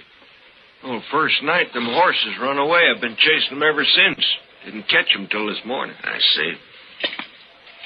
How's old Hawtrey? I was kind of worried about that foot. Looked to me like it might have poison in it. It did. I mean, it did. I took his leg off about noon today. You what? How'd you know what to do? You might have killed him. Somebody had to do it, Ben. It's a sure thing Tara couldn't. Blaming me, ain't you? I done everything I could. It ain't my fault them blasted horses run off. Hawtrey's pretty sick, Ben. Well, Marshal, you can leave now. I'll handle everything here. We'll leave as soon as Hawtrey's able to take care of himself again. Stay as long as you like. I don't care.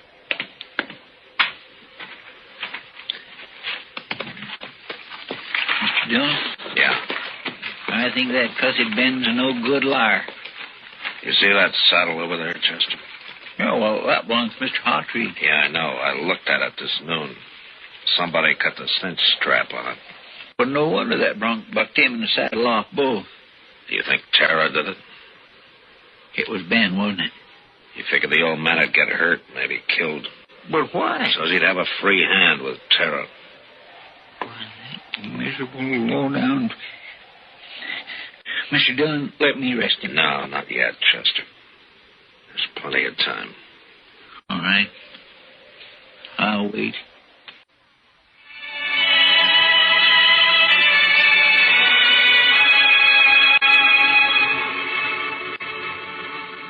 There wasn't as much time as I'd figured. Hawtrey had a bad night, and by morning he was so weak he couldn't lift his head. I tried to take his pulse, but I could hardly find it. Maybe I'd operated too late. Maybe the poison had already moved up into his body. I didn't know. I had no way of knowing. Want some more coffee, Mr. Dillon? What? Oh, yeah, Chester. Fill it up, will you, please? That poor Tara just won't eat nothing at all. Just sits there by his bed. Ain't slept a wink, I know. Well, it's her father, Chester. He's all she's got. Oh, Marshal. What? Please come. Yeah, what is it, Tara? Daddy wants you, and I think he... Come on, Chester. Yes.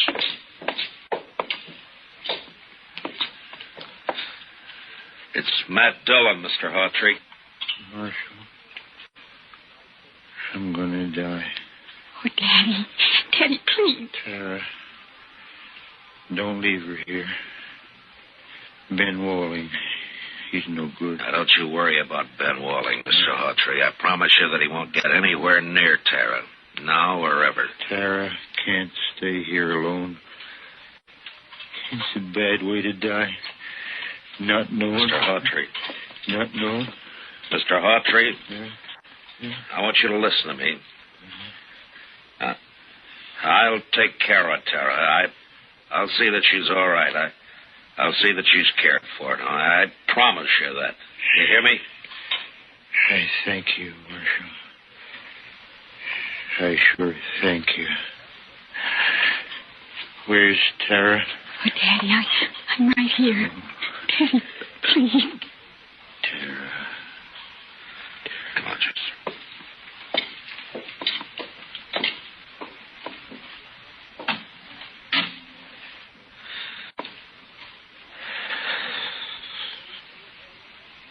Daddy. Daddy.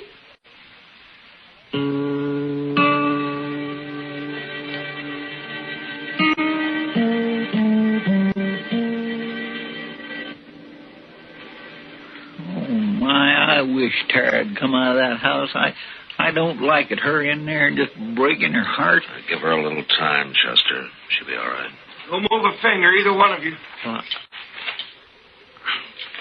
You're mighty careless with that rifle. Don't get smart with me, Marshal. I know what I'm doing. And what would that be? I heard you in there. Promised to take Tara away. I was right by the window. I heard it all. You got a curious way of courting the girl, Ben, trying to kill her father. Yeah, and I saw you yesterday looking at that saddle. But I didn't kill him, Marshal. You did. That's a lie, Ben Wong, and you know it. shut up. I won't shut up. We just got here sooner. Mr. Dunn would have saved him, that's all. Too bad you got here at all, because you're going to die for it, both of you. Put the gun down, Ben. You're under arrest for attempted murder. Stay right where you are, Marshal. You know, I got an idea you smell powder before, Ben, and that you're afraid of it. I got an idea that's why you tried to get Hawtree like you did instead of facing him. Stop right there. And right now you wish you didn't have that rifle at all, don't you, Ben? Because I might have to shoot you for it. No, don't, Marshal. Give me that.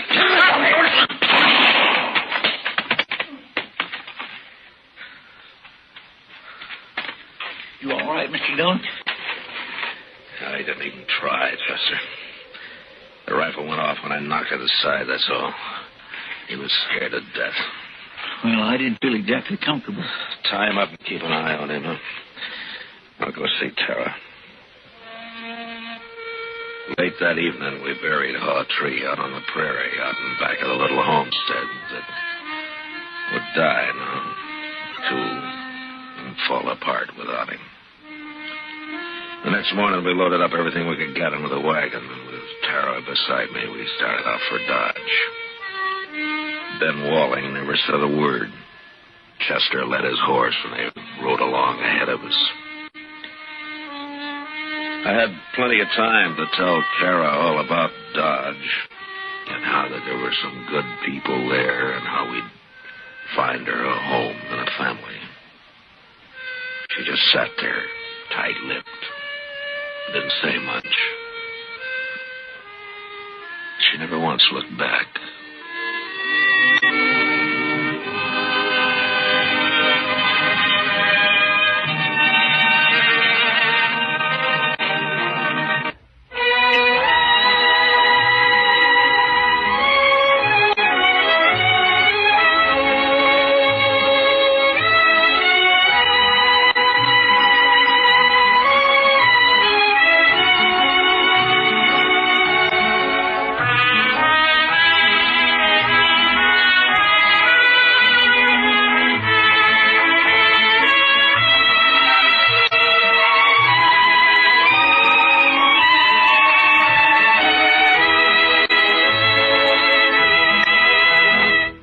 Gunsmoke. Produced and directed by Norman MacDonald. Stars William Conrad as Matt Dillon, U.S. Marshal. Featured in the cast were Parley Bear as Chester, Howard McNear as Doc, and Georgia Ellis as Kitty.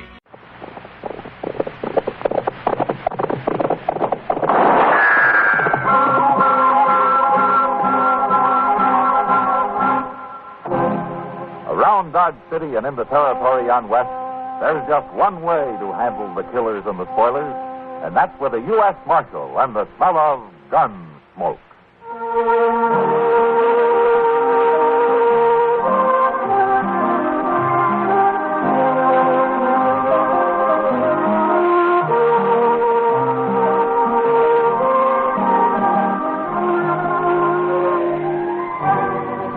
Gunsmoke, starring William Conrad. The story of the violence that moved west with young America. And the story of a man who moved with it. I'm that man. Matt Dillon, United States Marshal. The first man they look for and the last they want to meet. It's a chancy job, and it makes a man watchful and a little lonely.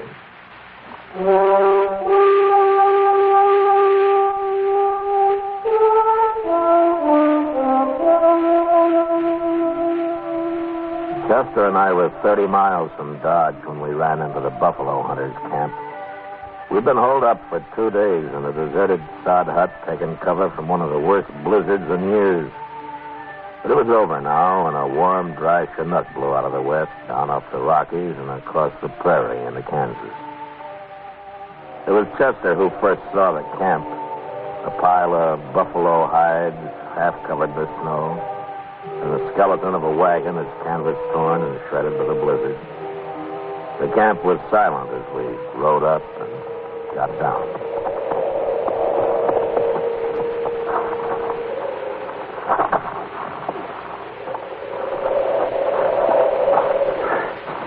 Ain't there a soul here, Mr. Dillon? Maybe they got caught out on the prairie when the blizzard hit, Chester. Yeah, it sure does look that way. I don't know how that team is still alive with nothing but that wagon for protection. Yeah, but they don't look none too lively. You can't blame them. Put your hands up. Close it. Better do what the old man says, Chester. Must have been hiding in that wagon. Come over here. Closer.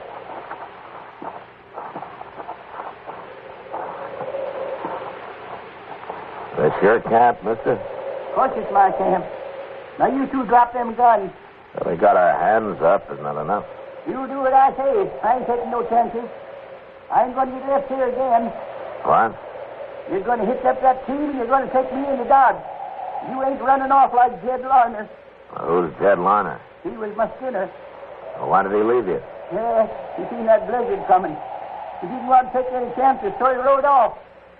He's probably been in Dodge all the time, warm and cozy. Well, why didn't you go with him? Well, I twisted my leg, my foot, so I can't ride a horse, that's why. Larner figured driving the wagon would be too slow. You mean he left you here to freeze? I'll kill him when I find him. And I'll kill you if you don't drive me to Dodge. Now, here. He's a U.S. Marshal, mister. He ain't going to leave you here. A Marshal? Now, why don't you put that rifle down and tell us who you are? All right. My name's Ira Pucket, Marshal. I'm usually up north following a Republican herd, but I come south this year. I'm getting old, and I thought it'd be warmer down here. You sure made a mistake about that, didn't you? You'll get me into Dodge, won't you? Yeah, sure, of course we will. That foot I twisted, I don't feel nothing in it. It must be froze.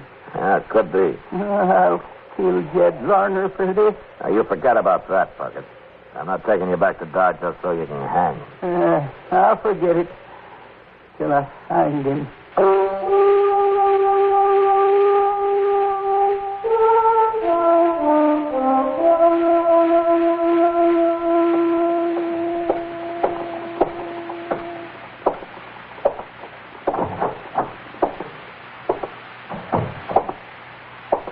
Well, how is he, Doc? Oh, well, he'll be all right, Matt. In time. Then his foot wasn't so bad after all, huh? Well, he didn't have much foot left when I got through with him. Oh. You'll be able to walk there. With a cane. But these buffalo hunting days are over. Uh-huh. Does he know that? I told him. Ira Pucket, the proud man, man. A little too proud. Oh, what do you mean, Doc? Well, what he hated most about this Jed Larner leaving him on the prairie wasn't the fact that he might have died, but that he was helpless. Now, a man like Pucket can't stand being helpless. I see. And now, all crippled up, he's a bitter man, Matt. Well, he got over it, Doc. You know, man, he got used to most anything in time. I don't know. I got my doubts about Pucket. Here's the back room there, if you want to see it. Yeah, all right. I'll come with you.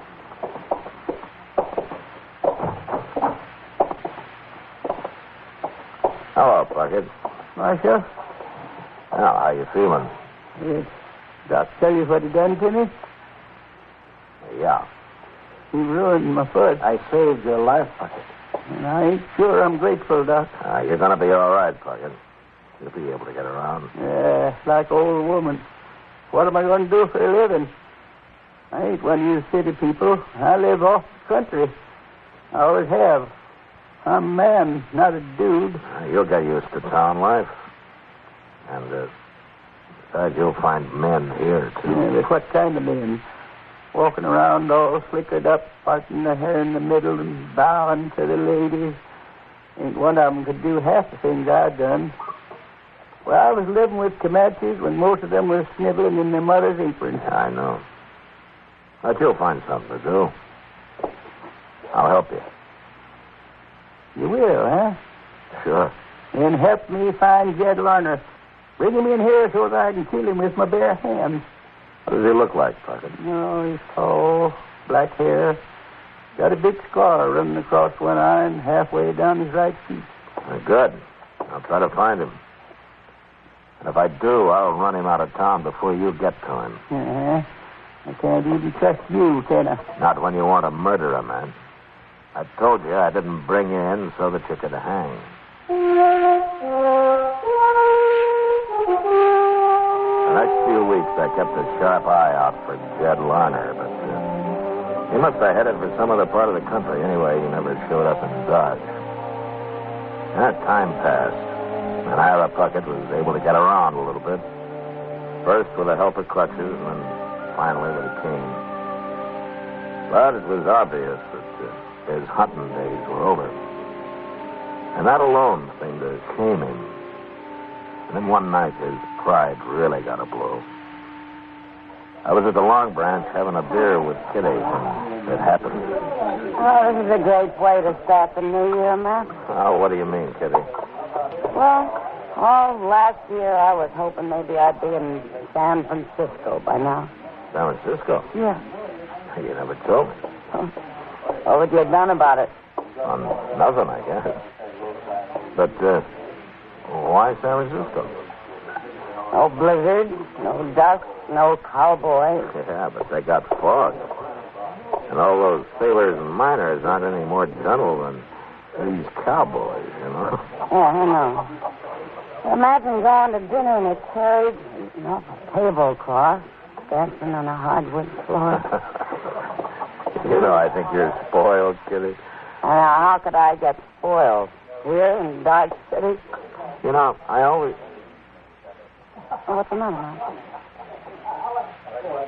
That man at the bar there, he just turned around. Hmm? Which man? One with a scar down his cheek. Oh. Excuse me, Kitty, I'll be back. Yeah.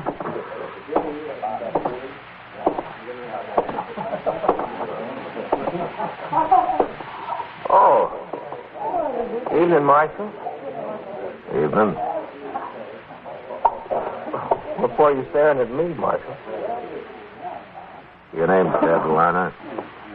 What if it is? How long you been in town? About an hour. Marshal, something wrong? You remember the big blizzard we had? Whoa, who don't? We all do, I guess. Especially Ira Pucket. What? He didn't die, Larner. Well, that's fine. I went back looking for him. I wondered where he got to. Yeah, I couldn't... sure you did. Well, it's true. Pucket's here in Dodge, Larner. He is? And if he finds you, he'll kill you. But he isn't going to find you because you're leaving right now. And don't you ever show up around here again. Well, now, just wait, Marshal. I can't arrest you and I can't put you in jail, but I'll tell you what I can do. What? Suppose I just let everybody here know that you're the man who ran off and left Ira Pucket to die. Oh, no. You know, they'd tear you apart, Larner. Don't say nothing, Marshal. They'd set you on fire. Don't tell him. I'll leave, Marshal. I'm leaving right now.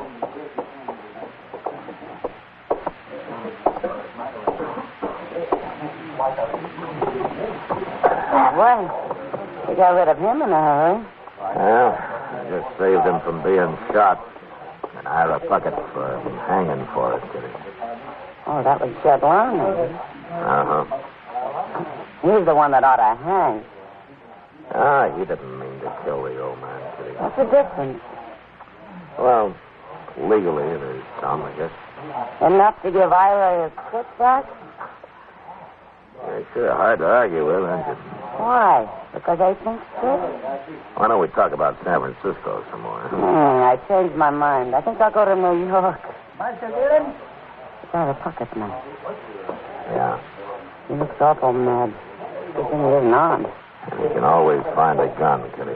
You done it. You done it, Marshal. It was you, wasn't it? You saw Jed Lerner. Yes, I saw him. Saw him jump on his horse and rode out of town before I could stop him. And I had to stand there and watch. I didn't even have a rock to throw at him. Why'd you do it, Marshal?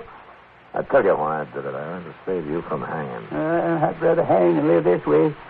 I wasn't born to become a helpless old man. And the least we could have done would be let me fight my own battles like I always did on the plains. You took my manhood away from me, Marshal. You're living in a town now, Ira, among people. Why don't you try to get used to it? All right. All right, I will. I'll start living like you town people. And you're going to get a job? I'm going to. I sure am. And it's going to pay me a lot of money, too. Now, what do you mean? You'll find out, Marshal, when it's too late.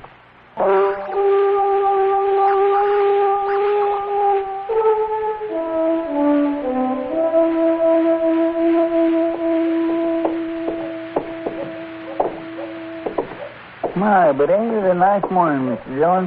Yeah, thanks to that wind we had last night. Well, it kept me awake. Oh? All night? Well, no, sir, I wouldn't say all night. Hey, let's go over there by the bank, Mr. Dillon. Ain't that a Ira Pucket? Huh? Yeah, it is. That's the first time he's had his team and wagon out. Where do you suppose he's going? Right now, he's going into the bank.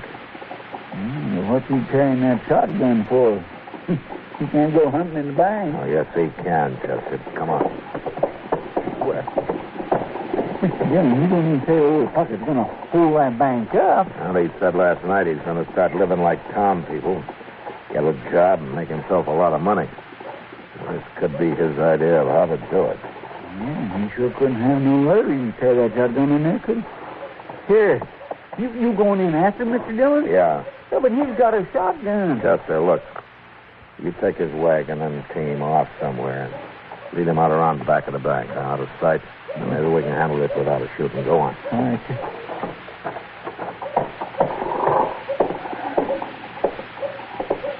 Go on. Hurry, Chester. He's coming out.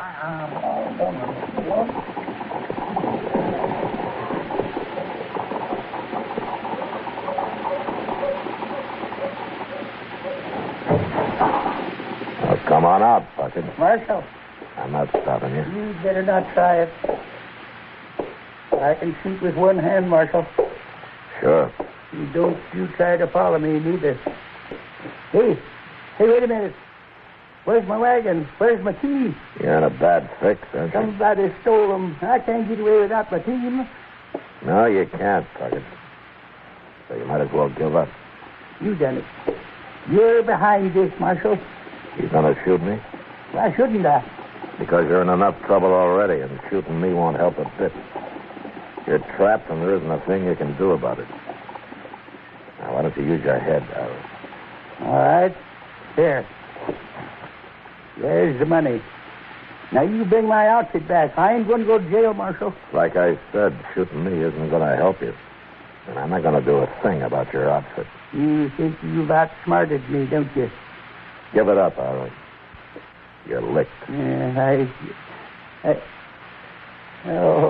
I can't shoot you, Marshal. Here, take the gun. Thanks. You helpless old fool. Can't even rob a bank proper. I'm not sure that you really wanted to, Ira. What? All you wanted was to prove something about that manhood you think has been taken away from you. Yeah, but you sure picked a foolish way to do it. Yeah, I guess I did. I thought he wouldn't never give up, Mr. Young. You didn't have much choice, Chester.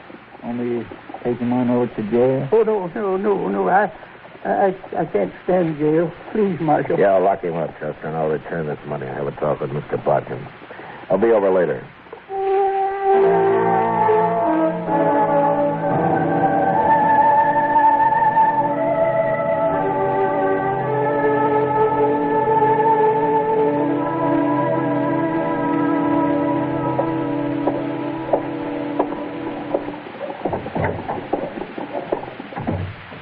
I thought I told you to lock him up, Chester. Well, I started to, Mr. Dillon, but I just couldn't stand the look on his face when I locked him in that cell. You know, Ira, it seems to me that everybody treats you pretty well. Yes, everybody but Jed Larner. Yeah, that's true, but Chester and I brought you in. Doc saved your life. I kept you from hanging, and if I hadn't outsmarted you at the bank, you'd probably be lying dead somewhere right now. You know, it seems to me everybody's gone to an awful lot of trouble for an old man full of a lot of foolish pride. What do you think? I've been thinking, Marshal. Sitting here thinking. And you know what? You're right. It's too late now. No, it isn't. What? I explained everything to Mr. Bodkin at the bank, and he's willing to drop any charges against you. But on one condition. What's that? Well, to be honest with you, it was my idea, but Mr. Bodkin agreed. You get a job here, and you quit being so doggone ornery, huh? Otherwise, you'll go to jail. What can I do with this crippled foot? Well, seeing that you're so handy with a shotgun, I think that Jim Buck might hire you to ride messenger on the stage for him. You think so? Well, he told me he would. You went and saw him? And it doesn't take any walking, Ira. How about it? I never had a job like that. But a man's got to make a change once in a while, don't he? And it'll sure be a good way to start the new year.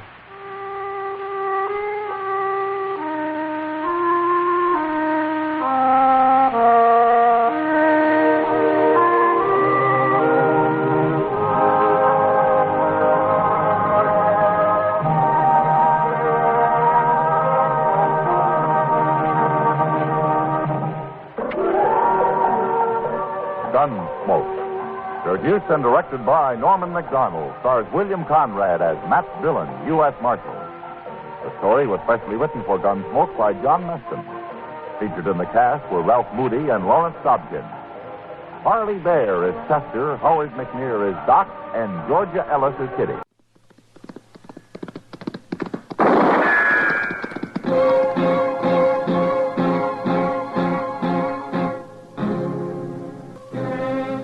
Around Dodge City and in the territory on West, there's just one way to handle the killers and the spoilers, and that's with a U.S. Marshal and the smell of Gunsmoke.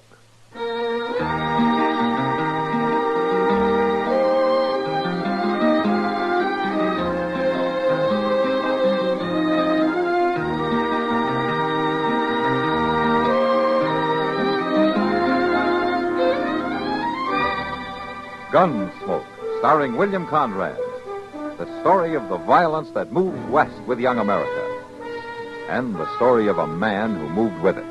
I'm that man. Matt Dillon, United States Marshal.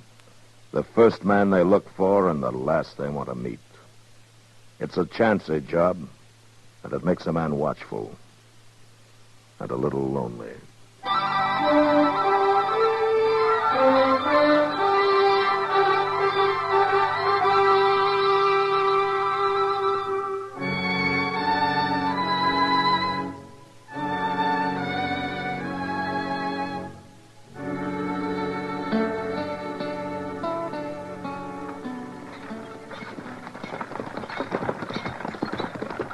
Oh, there.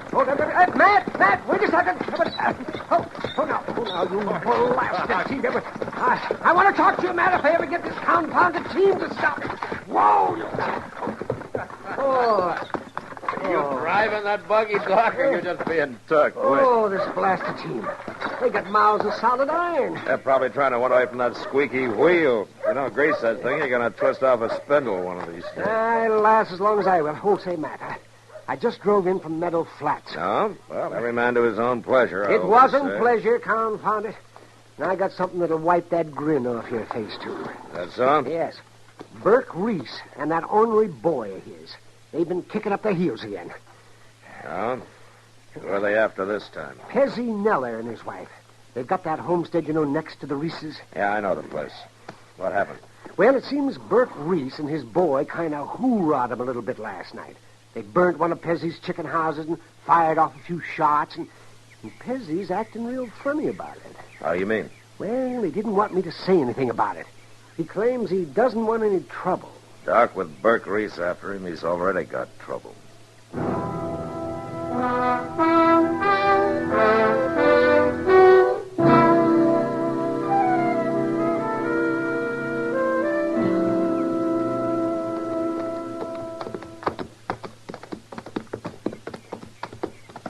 There's old Pezzy, Mr. Dillon, scratching around the ashes there. Uh-huh. Well, Marshal, Chester, this is a mighty pleasant surprise. Morning, Pezzy. Hi, Mr. Neller. Get down and set a spell. Oh, thank you.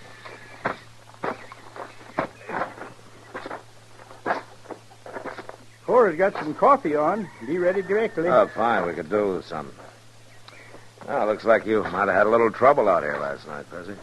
Trouble, Marshal? Well, that chicken house burnt right down to the ground. Oh, yeah. Yeah, but the studding ain't hurt much. Be no chore to fix it up. Lose many chickens? Oh, about a dozen, I reckon. Got most of them out, though. Oh, you were mighty lucky. Yes, sir. That's just the way I look at it, Marshal. Mighty lucky. It's a downright hollering shame, if you ask me. Pezzy, I understand there were some shots fired last night. Look, Marshal, you hadn't ought to rode clear out here just on account of this little go-around. Well, it didn't amount to a hill of beans. You're a patient man, Pezzy. Just can't abide trouble, I guess. Never could for some reason. Too bad the Reeses don't feel the same way. Isn't that who it was? Burke Reese and that bullying son of his, Spike? Well, I just wouldn't rightly know for sure. It was awful dark last night, Marshal. There was two fellas on horseback. That's all I could tell. Uh-huh. You been bothered before? Oh, a couple of nights this week. Might be the same two fellas. Might not. Hard to say. What'd they do? Oh, just galloped around the house a couple of times, shooting off the guns. Didn't do no harm much, though. Has Burke Reese been trying to buy you out, has he? Well, he did make me an offer last week. Only about a third of what the place is worth, though. Anyhow, I ain't aiming to sell. Neither was Ed Talmadge. He had the homestead north of Reese, remember? Yes, I remember. Reese bought that place for about a third of what it was worth, has he? From Ed's widow. You know, I never could figure who dry gulch did that night. Look, Pezzy, if you'll sign a complaint, I'll have both of the Reeses locked up inside an hour. Won't do no good, Marshal. It is dark. I couldn't swear in court it was them. And you know what'll happen. You don't even pack a gun, Pezzy. Guns just lead to trouble, Marshal.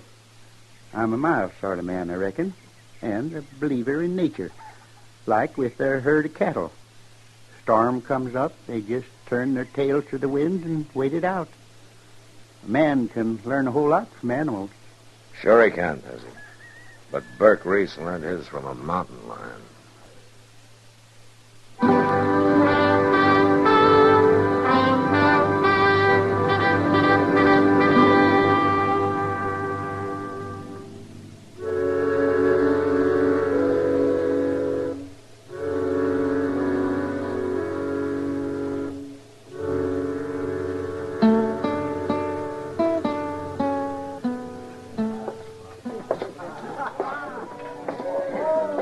I declare, Mr. Dillon, the Long Branch ain't never had this big a Saturday afternoon before. Quite a crowd in town, all right.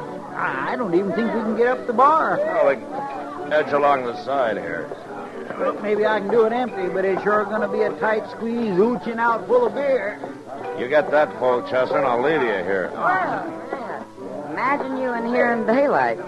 Chester needed a beer, Kitty. Oh, he brought you along to chaperone him, huh? Oh, I got a hunch you brought me along to pay for it.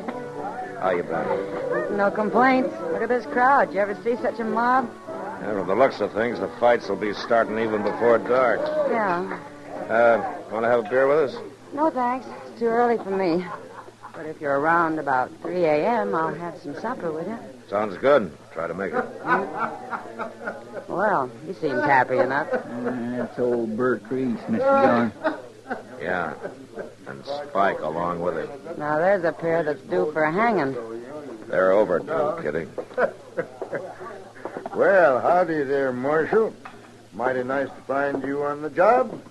Ain't that right, Spike, huh? You know, I can usually find some good in anybody, but those two.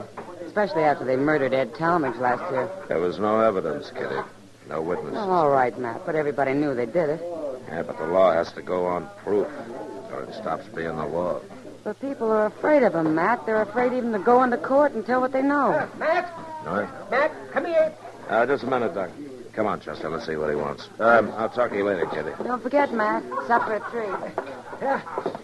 Out there in the street, Matt, some folks got themselves in a peck of trouble. Oh, Pezzy Neller and his missus. When they come out of Jonas's store and started to drive off, the team pulled the front axle out from under the wagon. Let the whole bed drop right down into the street. I see. Look, you better stay here, Doc. Excuse me.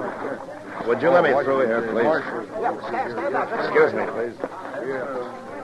Oh, now, ho, there, ho. Looks like you had a little trouble there, Pezzy. Oh, hello, Marshal. Yeah, I reckon the kingpin must have fell out. Kingpins don't fall out, Pezzy. They fit in from the top. Guess to do with that. Well, then it must have bounced up and fell out over the top somehow. Uh-huh. Did you see Burke Reese take that pen out? No, sir, can't say I did, Marshal. Me and Cora was inside the store there. All right, what about the rest of you? Any of you see Burke Reese or anybody else fooling around this wagon? Not one of you saw a thing, huh? Don't bother about it, Marshal. We just lost a little flowers, all. About all we bought, in fact, except a roll of heavy wire for a clothesline. Of course, it wasn't hurt none. You all right, Miss Noah? It ain't nothing, Marshal. Just cut my mouth a little. You better let Doc take a look at it. Oh, the bleeding's pert near stopped. Reckon I bumped it on the kickboard when I got throwed out. Pezzy, if you don't care about yourself, you might think about your wife here. Now, don't you go plaguing him, Marshal. Pezzy's been taking care of me for a good lot of years now. And he ought to keep on doing it, ma'am. Pezzy's got his principles, Marshal, and I respect him for 'em. He's a mild man, and he can't abide violence. All right. Some of you men give him a hand there, will you? Come on, Chester. Yeah, you sure can't help him much when he won't lift a hand to help himself. There's one way I can, Chester. I don't like doing it, but somebody's got to. What's that? I'm going to show Burke Reese up for the coward that he is.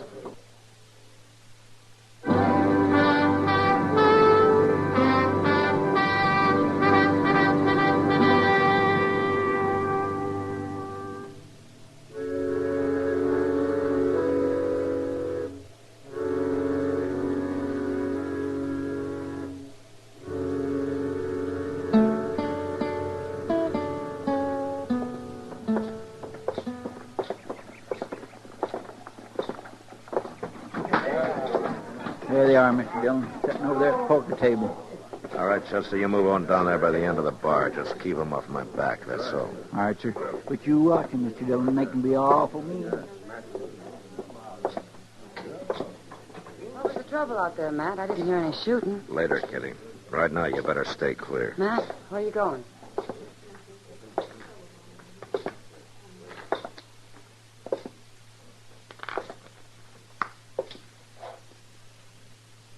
Well, Marshal, me and the young'un's getting up a little game.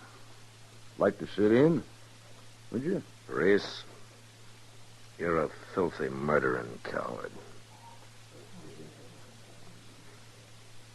Now, you got no call to talk like that, Marshal. You shot Ed Talmadge in the back last year so you could buy out his homestead. That so? Now you're after Pezzy Neller. You shot up his place a couple of times and burnt one of his buildings. Pezzy say all that, did he? Pezzy's not one to stick up for his rights, so somebody's got to do it for him. Reese, I just called you a rotten coward. Hold it, Spike. That's just what he's trying to get us to do. It won't work, Marshal. I ain't gonna draw on you. Of course not. You're too yellow, both of you. Except with a man like Pezzy Nuller, who doesn't wear a gun. I ain't drawing, Marshal. Didn't you hear me, Burke? I called you a lying coward. I'm sitting right here. No, you're not. Now get up on your feet. Get up. I know you, Marshal. You'd never shoot a man down cold. I wouldn't do. Spike, reach over slow. Unbuckle my gun. You touch that belt, Spike, and I'll blast you out of your chair. All right. Leave it, Spike. But I still ain't making no move. No? Well, maybe this will do it.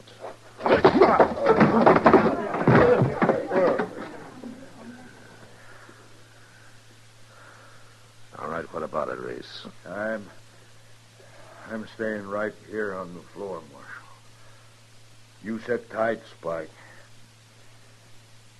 I told you, Marshal, no matter what you do, I ain't gonna draw against you. You're a smart one, Reese. You're smart just like a rattlesnake. Now you get up and get out of here. Get out, both of you, before I kick you to death.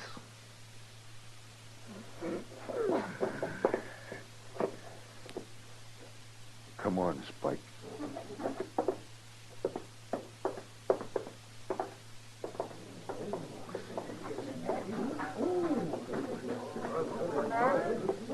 I've never seen you act like that before. Yeah, I know, Kitty. Not that I blame you. I know they wouldn't draw either one of them. I just wanted to show them up for the cowards they are.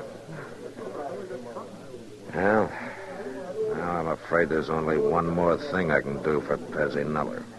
What's that, Matt? Attend his funeral.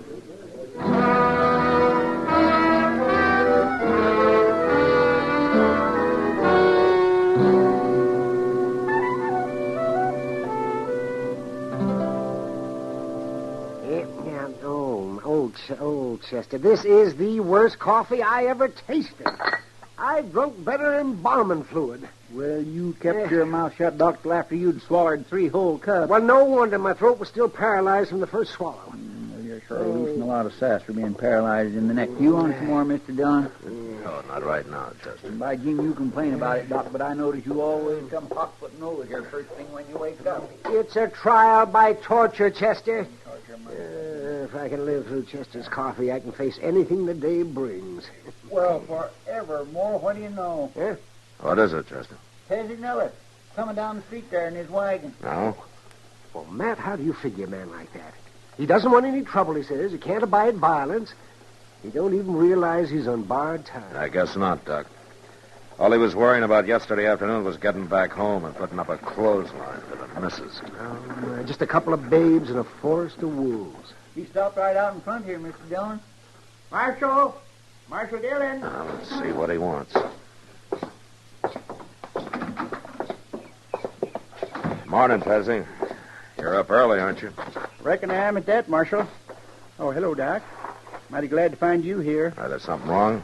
Well, in a way, I guess there is, Marshal. Had a little accident out at our place during the night. Accident? Who? Doc, I reckon you better take a look there in the wagon bed. Just throw back the cover. All right. Give me a hand here, Chester. All right, Don. Mighty sorry to have this happen, Marshal, but it's just one of them things that couldn't be helped, I reckon. Mr. Dillon, it's the Reeses. What? They're dead, Matt. Both of them. Their necks have been broken. There's marks across their throats. It's like they've been hanged. Yes, sir. That's exactly what I said to Cora this morning when we found him laying there. Looked like they'd been hanged, what I said. Found them where, Pezzy? What happened? Well, sir, me and Cora woke up last night and heard some shooting and hurrahing like them other times. Yeah? Only it stopped all of a sudden, and the horses galloped off, so we went back to sleep. This morning when I come out, I found these two laying right there in my chicken yard, deader than doornails. Now, go on. Then I figured it was that doggone clothesline, Marshal. I put it up good and solid, 'cause Cora always hates to have her wash get down in the dirt. And I reckon these two just didn't see it in the dark that way. They rode right into it, huh? Man's got a number 20 rigging cable hooked under his chin and a galloping horse stretching his feet in the stirrups. Well, sure don't do his neck no good. No, sure doesn't. Well, you better take him down to the undertaker's. Yeah, all right. I'll ride along with you, Pezzy. Might as well earn my fee. Well, I'm sure sorry to put you fellas out this way, but man can't be expected to go around warning all his neighbors every time he puts up a new clothesline. No, I guess not, does he? At that, I got to change the darn thing when I get back home. Put it a foot and a half too high for some fool reason. Well, Cora can't even reach it. Come on, get up, boss. Stop in to see us, Marshal, whenever you're out our way. Yeah, I will, Fuzzy.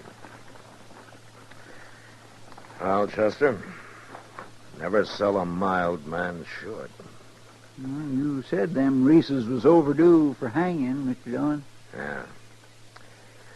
They're sure not overdue anymore.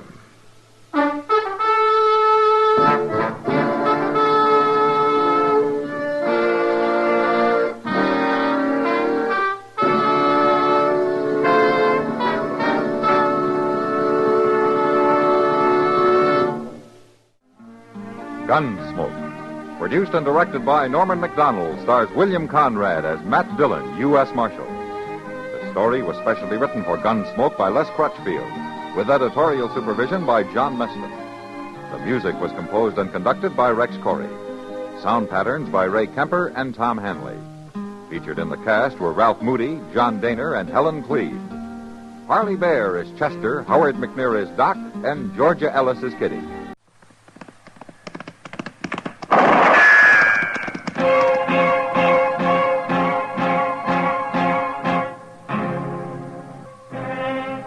Around Dodge City and in the territory on West, there's just one way to handle the killers and the spoilers, and that's with a U.S. Marshal and the smell of gun smoke.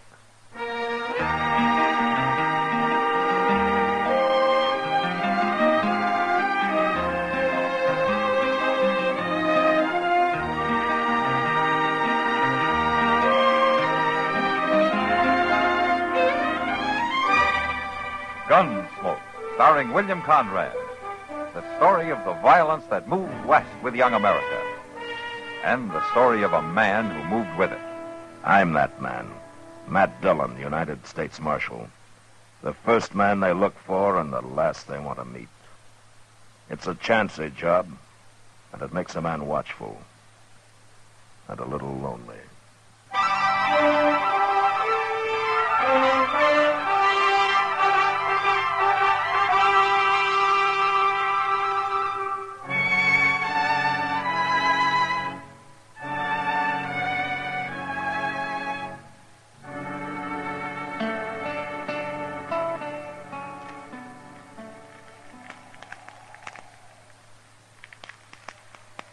Good thing we packed in all that stove wood, Mr. Dillon. Gonna need plenty of it for morning. Yeah, it'll be a real cold night, looks like. That snow keeps on there, so it's gonna be 2 foot deep on the level and 4 in the draws. And if you don't take your boots off that stove, you're gonna have 2 feet on the bare ground, Chester. What are you talking about? Well, your soles are starting to smoke. Now, take them off. By golly, I thought I smelled something burning in here. The stove's red hot. Yeah, well, at least my feet's warm for the first time in 2 days. Yeah, maybe I'll rub my boots with tallow. The leather ought to soak it up real good, being so hot that way. Evening, Matt. Oh, hello, Kitty. Come on in. Kitty. Oh, cold out tonight. Yeah, well, come over here and stand by the stove and burn with a Chester. Oh, now. I can't stay, Matt. I gotta get back to the Long Branch. Ah, big crowd tonight? Yeah, but quiet one. Men get sentimental around Christmas time. Oh, I'm that way myself, Miss Kitty. So am I, Chester. I was thinking earlier this evening what it was like when I was a little girl. We used to always... Well, that was a long time ago. Well, why don't you stay a while, Kitty? Let Sam run the place tonight, huh? Well, the boys sort of need me, Matt. Talk with them and laugh with them, even though they're thinking of somebody else at the time. Well, yeah, I know, but... Well, I don't mind, really. Kind of nice to be needed by somebody. What I was thinking, though, Matt, later around midnight, maybe the three of us could get together. Make some hot rum, maybe? It's a good idea, Kitty. Yeah, doggone, maybe I can get old Mr. Jonas to rustle up some chestnuts. And I'll be counting on it. All right. I'll come here if that's all right. I'd kind of like to get away from the Long Branch. Okay. Oh, well, how are you, Mr. Beaker? Good evening. Well, I'd better get on back. I'll see you later. All right, Kitty. Come on in, Jethro. You look like you could stand some warming up. Marshal Dillon, got some trouble out in my place. Oh, what kind of trouble? I've been invaded, attacked it on my own property, shot at. Look here, at that there hat. Ah, that bullet come much closer, you'd have been shot, not shot at. Who was it, Jethro? A couple coming through in a wagon. They took over my barn and won't let me put a foot inside. Now, what do you mean a couple? A man and wife? How do I know whether they're man or wife or not? Well, maybe they just wanted shelter from the storm. Marshal, I don't care what they want. They took possession of my barn without so much as a buy your leave. And I want them throw it out tonight. Oh, now, can't we leave it till morning, Jethro? No, sir. Will Ross ain't spending the night on my property. Will Ross? Yeah. Is your daughter with him? Harmony? Marshal, I ain't got no daughter. Well, you did have until 2 years ago when she married Ross and you threw them both off the place. For the last time, I ain't got no daughter. You had one for 19 years, Beaker. You know me for a man of my word, Marshal. Now I'm telling you this. If you don't ride back out there with me right now and get them two off my property, I'm going to burn that barn down with them inside it. Chester. Yes, sir. You better saddle a couple of horses.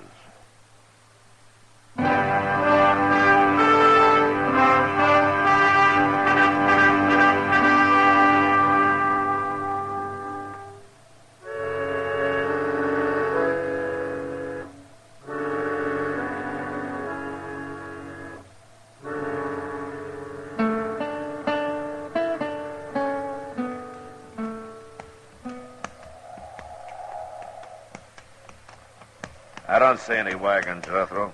Yeah, they're halted inside the barn. Blast them. They're burning the coal oil stove in the tack room, and they got a fire going in the blacksmith forge. Well, it's a cold night. Yes, and charcoal and oil cost money. Come on out there, Ross. Got the law with me now. Jethro, if I'm going to handle this, I'll handle it my own way. Now, you stay right here. Come on, Chester. Yes, sir. Now, don't you go easy on them. I want them two treated like any other criminals. You make mighty good targets again this snow, Mr. Jones. Yeah, I guess we do it that. The wind dies down, may not turn into a blizzard after all. But I just don't like the idea of walking right into a gun. Who is it? Who's out there? It's Matt Dillon. Hold your fire, Will. Stay back. I'm warning you, Marshal. Just want to talk to you, Will. Now, come on, open the door. It's cold out here. Is old Jethro with you? No, just me and Chester. You can come in alone, Matt. You leave your gun out there with Chester. All right, open it up. Here, Chester, hang on to this. Mr. Dillon, I just don't like this. Now, we got no choice. All right, hurry up, Matt. Well, welcome home, Will. You took a big chance walking up here like that. Oh, I doubt that. You wouldn't have shot anybody in cold blood before. I don't think a man changes that much in 2 years. Not unless he's pushed hard enough. Maybe. Now, take that gun, Will. You said you just wanted to talk. I do, but not over a gun sight.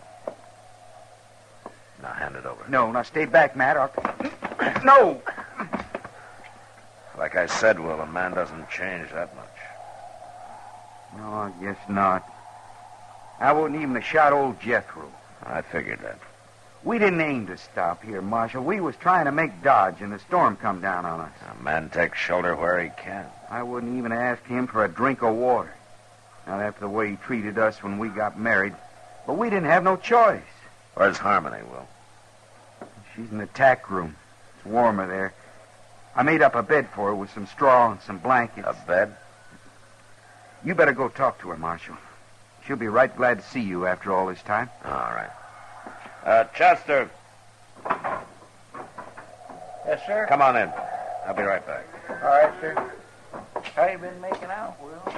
Not too bad. Harmony? Who is it? Matt Dillon. Oh, Matt. What's going on here, young lady? Oh, everything, Matt. We're in trouble. In real trouble. What's wrong? You sick? I reckon you might call it that. It'll be any time now, I think. Oh. Well, now, look, don't you worry, Harmony. I'm going to get some help out here right away. Everything's going to be all right now. I'll be right back. You get out of my barn, off my property, Ross. Take that woman of yours with you. Jethro, I told you to stay outside. I'll remind you, these is my own premises, Marshal. We'll worry about that later. Chester, go get Doc out here fast. Well, what'll I tell him? Is Miss Harmony took down sick? Not exactly, no. What? Just get riding, Chester. My.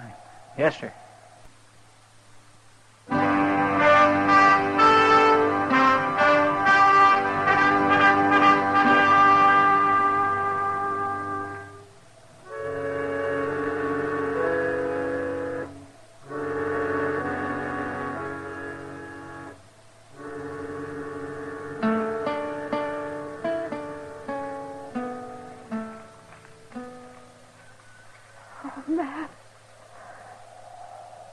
Matt, I'm scared. Now, you just take it easy, Harmony.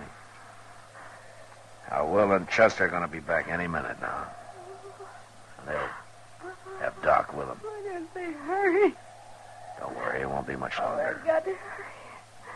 Oh, they've just got to. Oh. It's going to be all right, Harmony. Couldn't Chester have gone alone? Oh, why did you have to send Will with him? Well, if he'd stayed here, Harmony, your father and him would have been at each other's throats. Where's Pa? He's out there keeping the forge burning, heating up some water. He's looking sicker by the minute. Why did it have to happen? Here, Matt. Oh. Harmony, take it easy. If I only had something to hold on to. Maybe if you'd give me your hand. Here, take my hand. Here. There you go. There you go. There you go. You know, baby's first look at the world ought to be all love and joy, not like this. Now, with Pa hating us like he does. Oh, no, Harmony. He does. He hates us. Will and me both. Well, maybe not as much as he puts on. Oh, Matt. Oh, you're right, I think. What do you mean? Oh, it's not going to be much longer. It's... Oh. Just take it easy. If Doc doesn't get here, you'll stay with me. You'll help me, won't you, Matt? Well, sure I will, Harmony. I'll do what I can. But he'll get here, though. Doc always makes it. I hope so, Matt, but I'm afraid he... Oh, say, look. Now, what's all this fuss about? Oh, Doc. Thank goodness. It's a fine time of night to drag a man out in the snow. Yeah, put my bag right there. I can't see why you didn't plan this thing at a decent hour, young lady. Doc, I'm scared. Oh, scared? Fiddlesticks, not a thing to worry about. Women were having young'uns long before you and me was even born. Hurry, please. Oh, well, now then, you just settle back here and you quit worrying. I'll tell you when it's time to hurry. Doc, do you mind if... Well, now, Matt, well, you're as white as a sheet. Oh, well, Doc, Oh, you thought you was going to have to take over by yourself, huh? Now, you go on out there and you tell that old buzzard out there to heat up some more water. He hasn't got half enough. All right, Doc. And then stay out from underfoot. Me and Harmony's got some work to do. Go on now, get.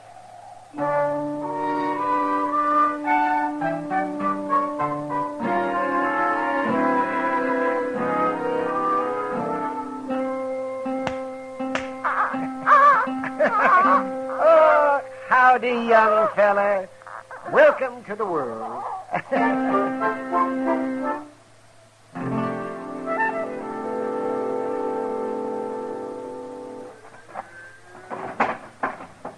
My gracious, it is cold, Mr. Dillon. Stopped snowing, though. Clear as a bell. There you are, Mr. Beecher. Better put some more wood on that forge, I guess. It's burning down pretty low. And so's my wood pile. It's a fool waste trying to heat a barn in midwinter. I'll cut enough to make it up before we leave. Yeah. One thing sure, Jethro, we ain't going out beholden to you. You always was a fine one to talk. And mostly I can back it up. You didn't with Harmony. We don't need your old man's farm, you said. We'll have us one twice as big, you said. We run into bad luck. Yeah, sure you did. And you come crawling back with your tail between your legs. Not to you, we didn't. We got caught here tonight by accident. Bad luck accident. That's all you was born for. Just what I told Harmony when she defied me and up and married you. That's so. Now you listen to me, Jethro. All right, that's enough. Settle down, both of you. Well, I didn't give you back your gun just to have you start another argument. I'm sorry, Marshal. I'm just kind of on edge, I reckon. Well, it ain't no wonder when a man's got a new little boy less than an hour old. Yeah, the rich get richer and the poor have young'uns. Jethro, shut up. Marshal, I'll remind you that all of you are trespassers on my property. I thought we settled that. I'm here because you called the law in, remember? Well, you sure ain't done nothing. Force of circumstances, Jethro.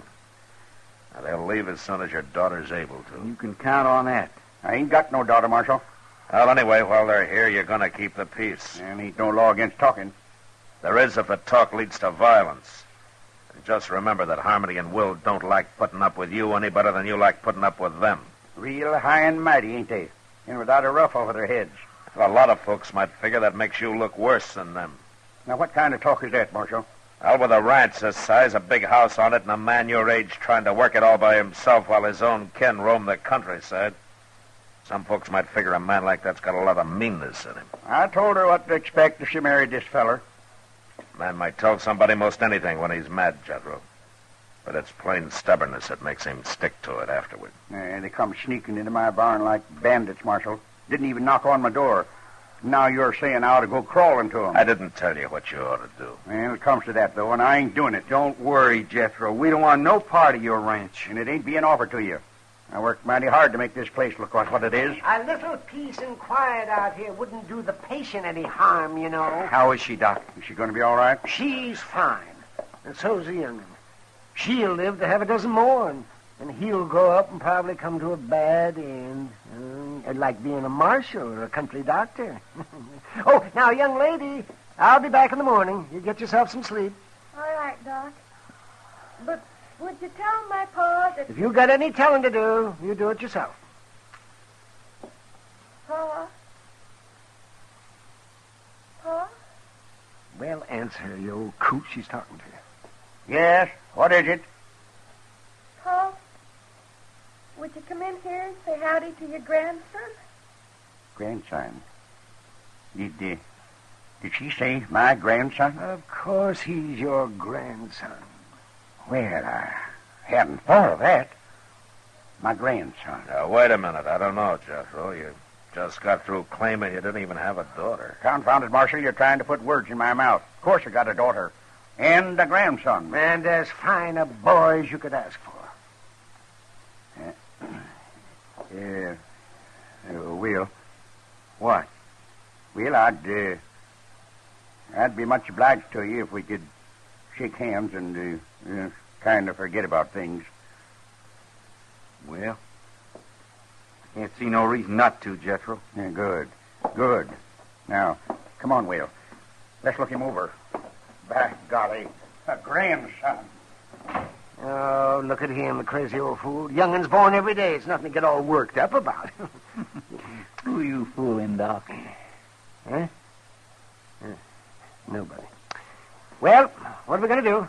Head back to town? Might as well, Doc.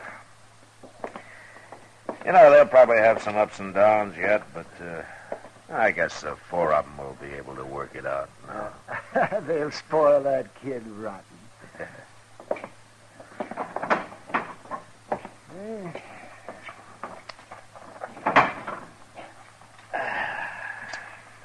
Well, turned out to be a fine night after the snow quit, didn't it? Look at those doggone stars. Say, Doc, why don't you come by the office when we get in town? Kitty will be there, and we thought we'd have a little something to drink and sit around a while and talk. Oh, that sounds fine. Yeah, hold on. It's pretty near 4 o'clock in the morning, Mr. Dillon. That's right, Chester. Well, Miss Kitty won't still be waiting up. You want to bet?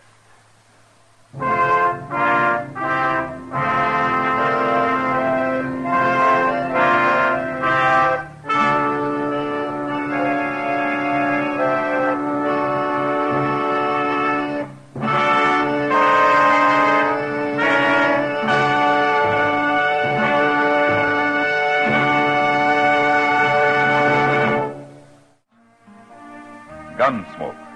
Produced and directed by Norman McDonald, stars William Conrad as Matt Dillon, U.S. Marshal. The story was specially written for Gunsmoke by Les Crutchfield, with editorial supervision by John Meston. The music was composed and conducted by Rex Corey. Sound patterns by Tom Hanley and Bill James. Featured in the cast were Ralph Moody, Vic Perrin, and Virginia Gregg. Parley Bear is Chester, Howard McNear is Doc, and Georgia Ellis is Kitty.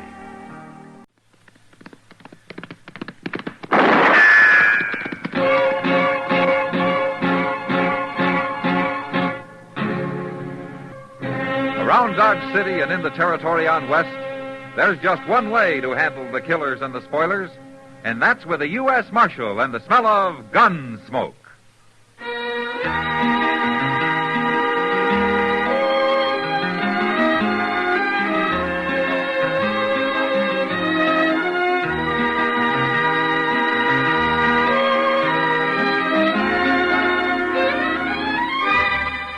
Gunsmoke, starring William Conrad. The transcribed story of the violence that moved west with young America. And the story of a man who moved with it. I'm that man. Matt Dillon, United States Marshal. The first man they look for and the last they want to meet. It's a chancy job, and it makes a man watchful. And a little lonely.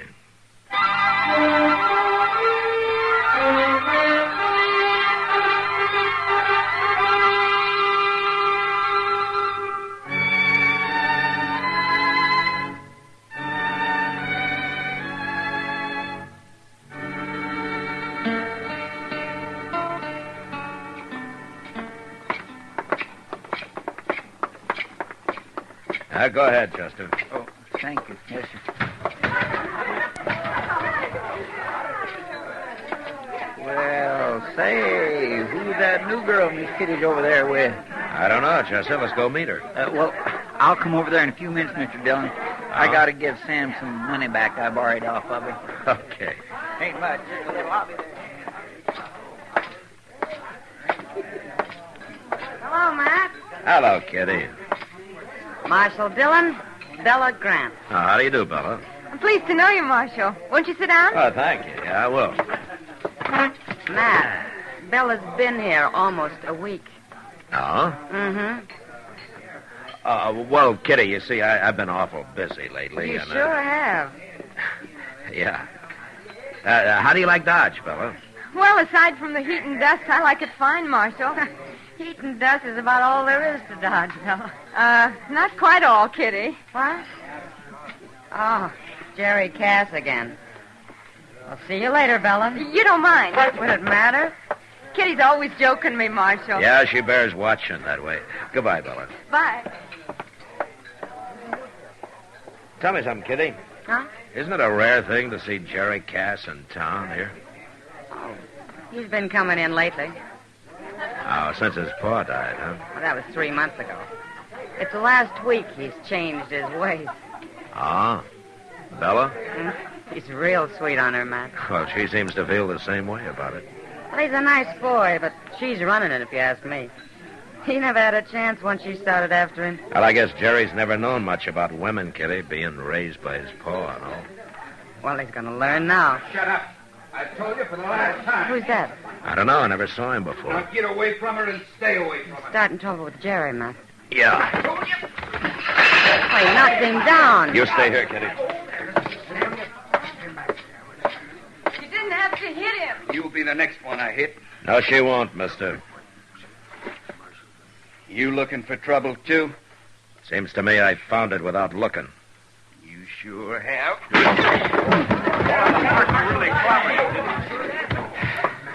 Hey, Chester, Right here, Mr. Dillon. get a couple of men to help you carry him, huh? We'll let him come to in jail. All right, sir. Hey, Brony, you and Sarah, give me a hand here. Fella, I guess you can take care of Jerry. There's going to be trouble over this, Marshal. Oh, is there? Jerry will tell you. All right, I'll hear it from him when he feels like talking.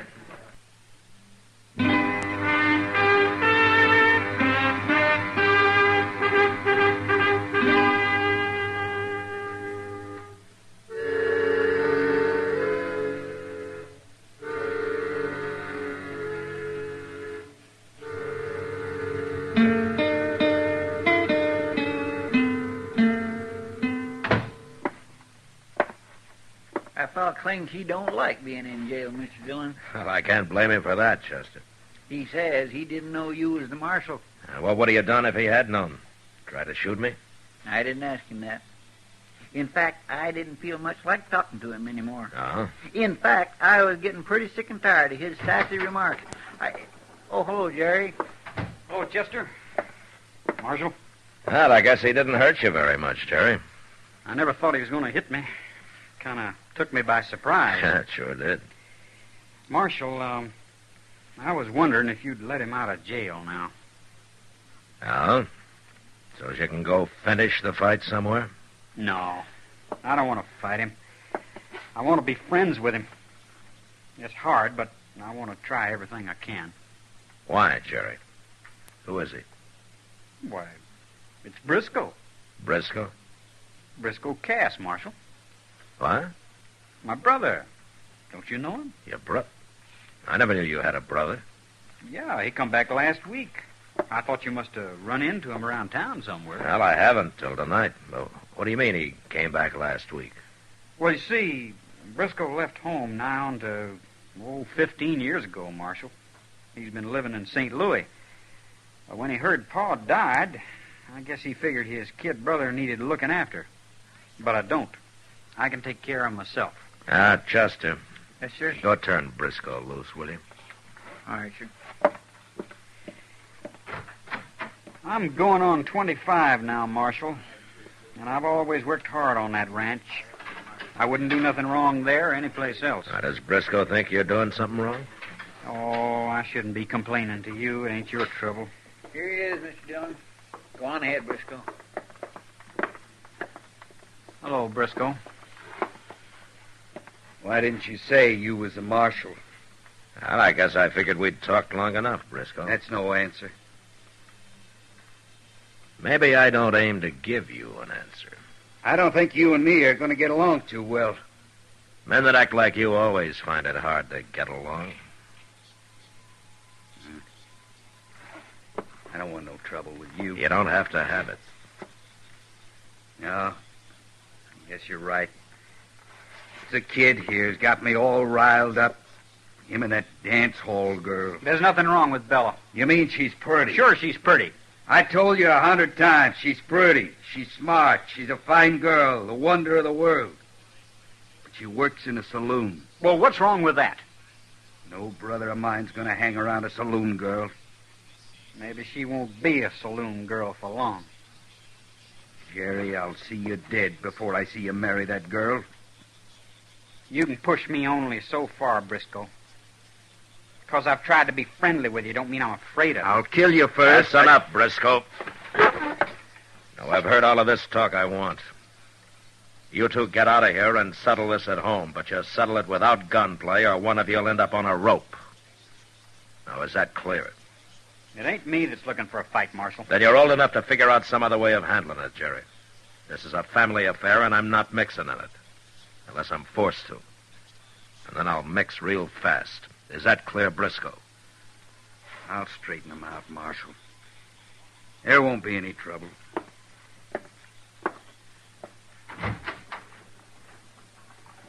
Well, come on, Jerry. Okay. Bye, Marshal. Chester? Jerry? Bye,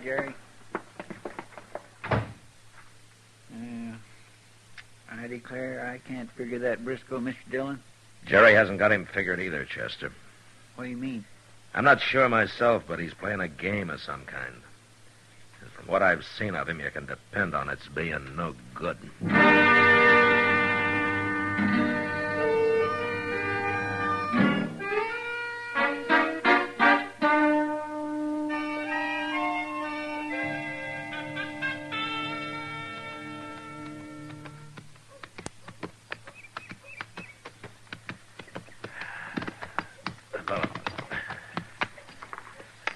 Hello, Doc. Huh? Oh, well, come in out of the sun, Mac. Yeah.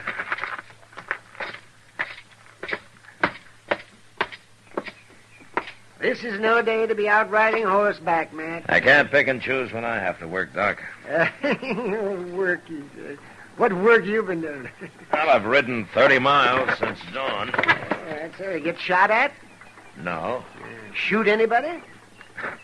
No. Well, then you've done no more work than if you'd spent the time sitting here watching Front Street. Uh-huh.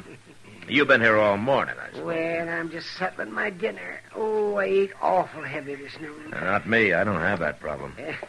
Hello, Marshal. Oh, Miss Cullen. How are you? Doc? Oh, hello, Miss... what's her name? So, say, where have you been, Matt? Checking on the trail herd coming up from Pampa. It's 2 weeks late, and the owner got to worrying some about it. Oh, so you find them? Oh, they'll be here in 3 or 4 days. Well, it's a good thing you didn't wait to ride in with them. Oh, why? You'd have missed the fun tomorrow. What fun? Jerry Cass is getting married. He is? Yes, he is. He announced it last night. And Bella's willing. What about Briscoe? Is he willing? Well, that's where the fun comes in. Briscoe says he'll stop it with lead if he has to. Well, I guess it's time I got mixed up in it. Huh? What are you going to do? I'm going to talk to Jerry first. Have you seen him, Doc? Well, isn't he generally over at the Long Branch eyeing Bella? Yeah, I guess he is. Now, don't you go to sleep sitting there, Doc. And why shouldn't I? Because we might be needing you before the day's out. Wide awake.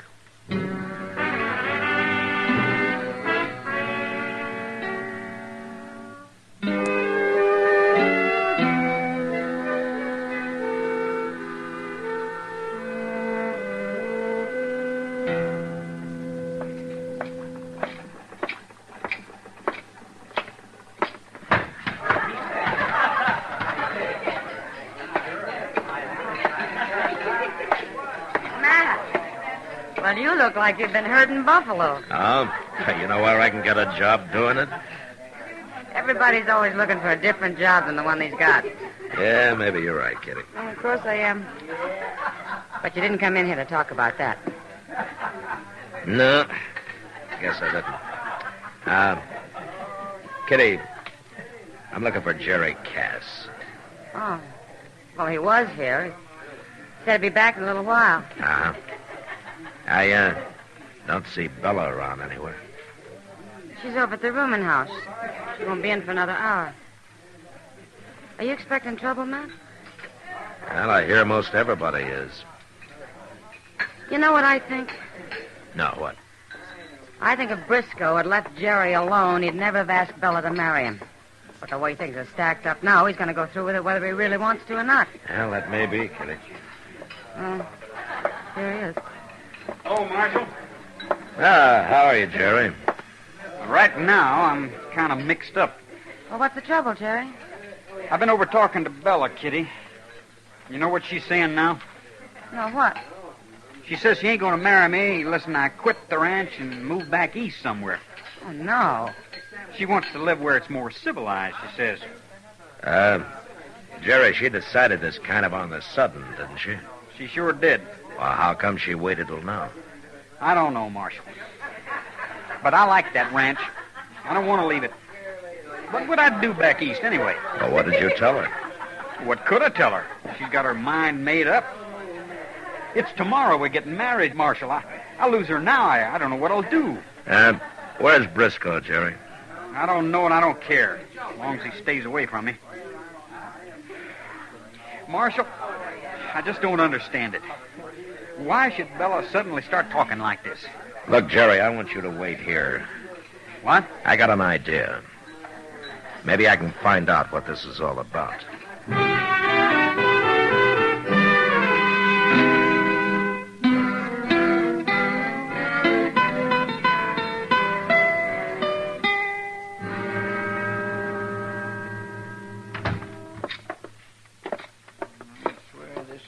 Desertedest-looking bank I ever seen, Mr. Dillon. Oh, maybe nobody needs any money today, Chester.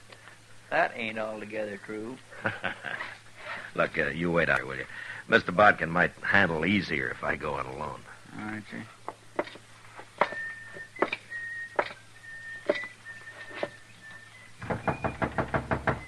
Come in. Well, Marshal Dillon. Come in, come in. How are you, Mr. Bodkin? Fine, thank you, Marshal, just fine. Have a chair. All right, thanks. Now, what can I do for you? Well, I tell you, Mr. Bodkin, it's about old man Cass. Jerry's pa, you know. Well, I remember he was kind of peculiar in some ways, but not when it came to business. I'd be mighty surprised if he died without leaving a will. and if he did leave a will? Well, he'd have left it with you, probably. Most people do. What's your interest in Cass's will, Marshal? Well, one is a friend of Jerry's. Two is a lawman. Well, all right. I've got it right here in my desk. Haven't gotten around to putting it back in the safe yet. There you are. Ah, thanks. You, been studying it over lately, is that it? Oh, goodness, no. It's only a few sentences long. Yeah, so it is. Why'd you have it out of the safe, Mr. Bucket? Well, Briscoe wanted to show it to Jerry. Why, Jerry hadn't seen it before? That boy never comes to town, Marshal. Well, he's been coming lately. He has? Oh, yeah. When did Briscoe first see this, Mr. Bucket? Right after his father died. He wrote me for a copy. Yeah. Well, I'll tell you what. I'm going to borrow this for a little while, if you don't mind. Well, take good care of it, Marshal. The best care it ever had, I promise you that. Thanks. Goodbye, Miss Bucket. Goodbye, Marshal.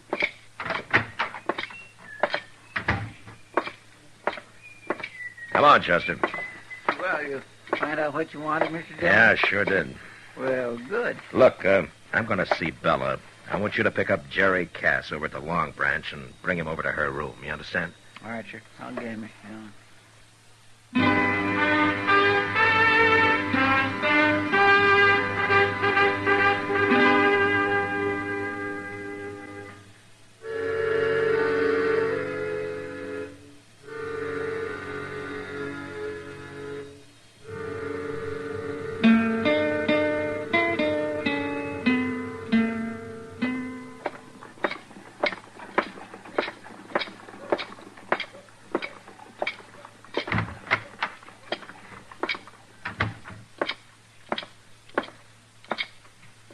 Hello, Emil.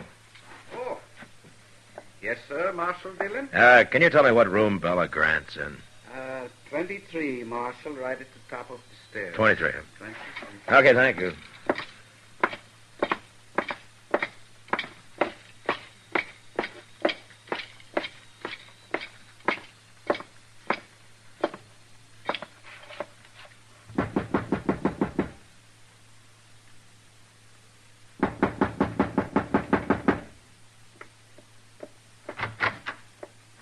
Marshal Dillon. No, leave the door open, Bella. What do you want here, Marshal? Well, I want to know why you changed your mind about marrying Jerry. Well, it's none of your business, but I didn't. I only said I thought it over and I couldn't live on a ranch. Uh-huh. Well, that's what you told Jerry. And that's what I'm telling you. I'm not made of leather. I'm a woman. A city woman. And I hate the country. Then why did you say you'd marry him in the first place? A woman can change her mind, can't she? You didn't change your mind, Bella. What are you saying, Marshal? Why don't you tell me the truth? Oh, leave me alone. I got enough trouble. I got him, Mr. Dillon. Oh, come on in, Jerry. Sure. Briscoe's coming, too. Well, Briscoe? Well, he seen us and followed us. I couldn't stop him. It's okay, Chester. I'll get rid of him fast enough. There he is. Quite a party. What's this all about? Why don't you come in and find out, Briscoe?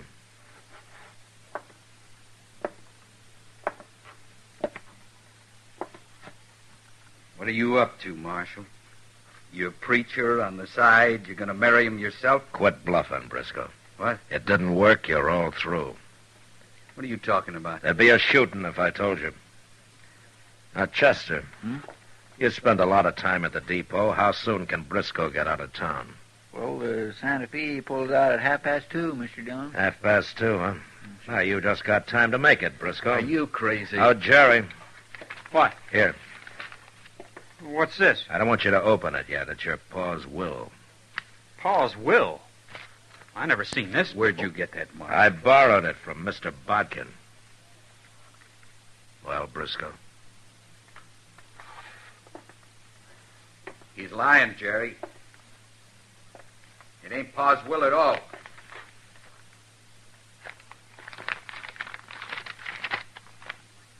It's his writing. Briscoe's leaving, Mr. Dillon. Let him go, Chester. Left the ranch to both of us. So we both got to work it and live on it. Excuse me, Chester. I want my handbag.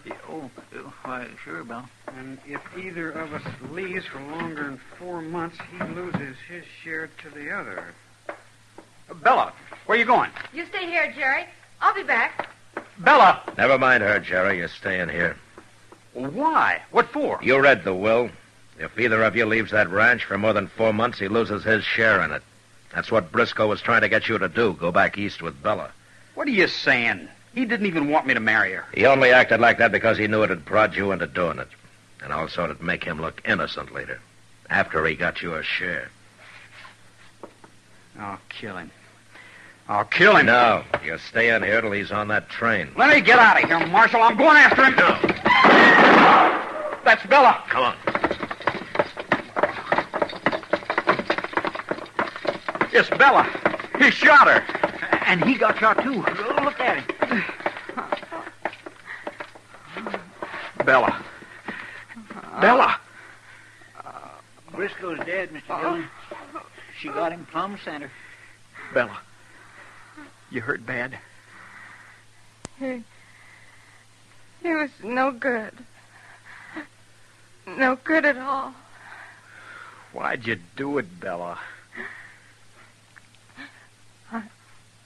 I'm sorry, Jerry.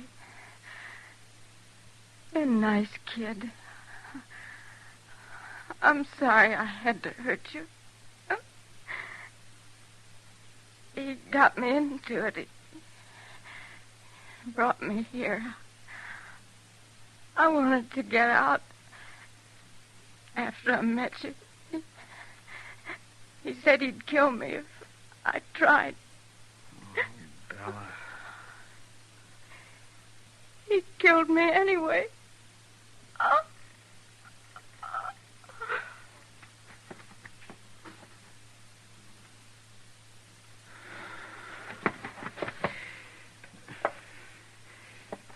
Marshal?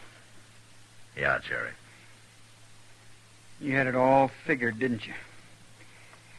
The whole thing. No, not all of it, Jerry. Not her loving you. Loving me? Not hardly. She was with Briscoe. She said she tried to get out, didn't she? Yeah. She kept you from killing him, didn't she? From maybe hanging for it? You were keeping me from that, Marshal. Yeah, I know I was, Jerry, but Bella didn't know it. Maybe she did love me.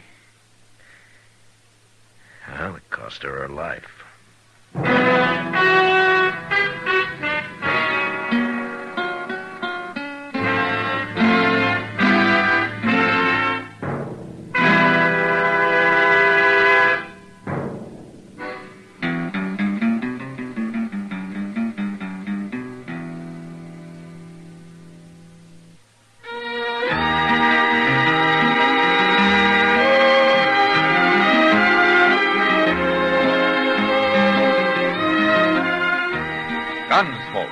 produced and directed by Norman McDonald, stars William Conrad as Matt Dillon, U.S. Marshal.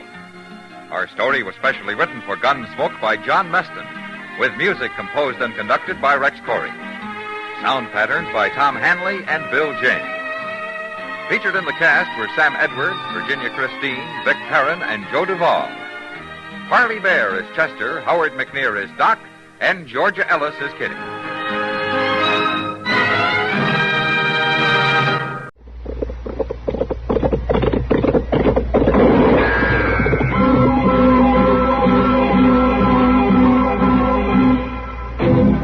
Around Dodge City and in the territory on West, there's just one way to handle the killers and the spoilers, and that's with a U.S. Marshal and the smell of Gunsmoke.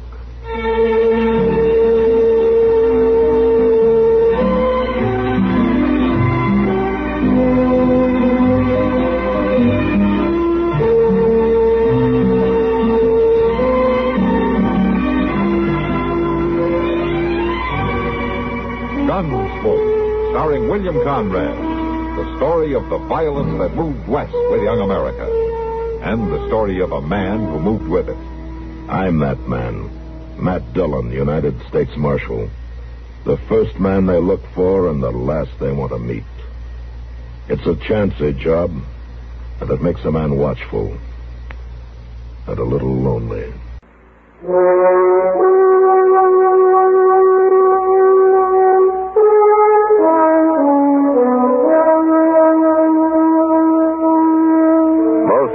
Think of Dodge City here in the 1870s as a wild, lawless town, swamped with exciting women and strong, daring men. And then they picture as fighters, the kind who stand up for almost no reason at all and gun each other down with as little regard for their own lives as they have for their opponents. Men whose courage is as raw and harsh as the prairies it's bred on. Well, this is the picture, but it isn't quite complete. We got our share of cowards, too. Like the one whose work I ran into the night I found a note on my door. It said, come up to Doc Adams' office as fast as I could.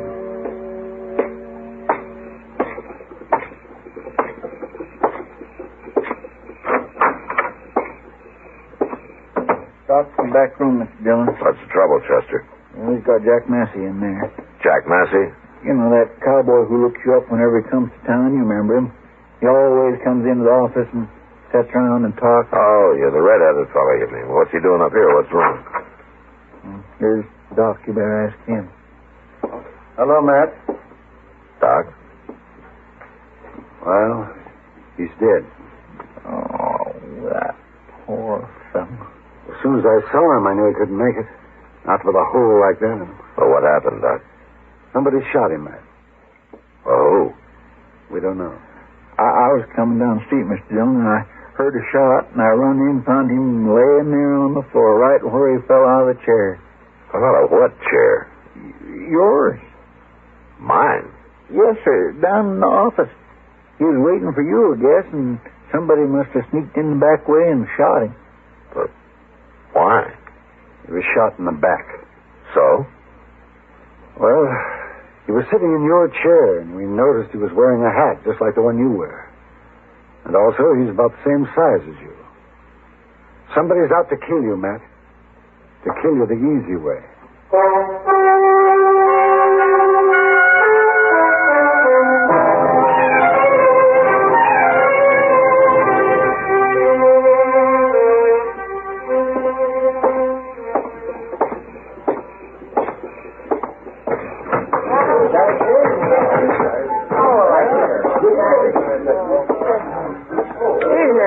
Hello, Kitty.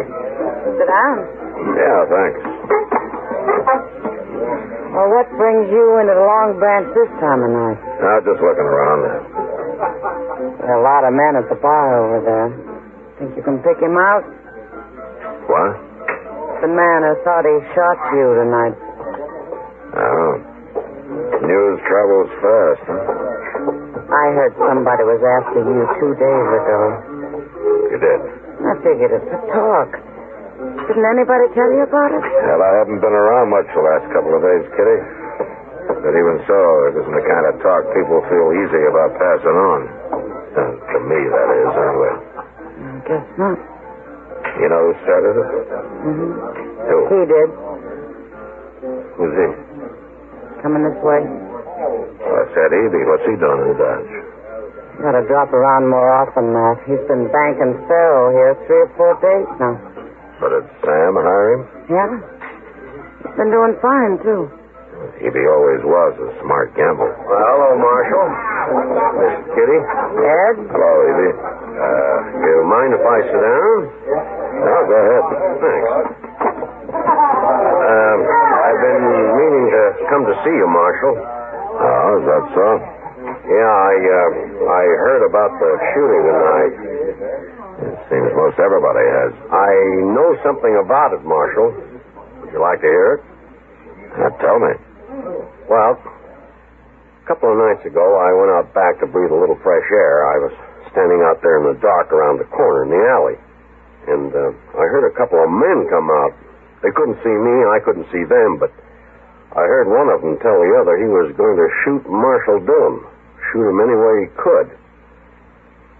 That's all you heard? Oh, they said something else, but I couldn't understand it. And then they went back in. Uh-huh. You got no idea who it was. I didn't dare take a look, Marshal. They'd have killed me, sure. You're a little late telling me this, aren't you, Evie? I don't exactly owe you any favors, Marshal. Why did you bother to tell me at all? I don't like killing, that's why. I hate killing. Well, I've told you everything I know, Marshal. I'll be going now. Night, Kitty. What's that all about, Matt? What's between you and Evie? Well, I knew him out in Santa Fe one time, Kitty. He was bullying a man. I showed him up to be a coward. A lot of people witnessed it, and Evie never forgave me. Well, maybe his story's a lie. Maybe he's the one who did the shooting tonight. I don't think Ed Evie has the guts to shoot a man. Even in the back. Who is this, then? Haven't you any idea? No. There are a lot of men who'd like to see me dead, Kitty. I know. I'm always willing to take my chances with anybody who'll face me. It's the man who shoots out of the dark I'm afraid of.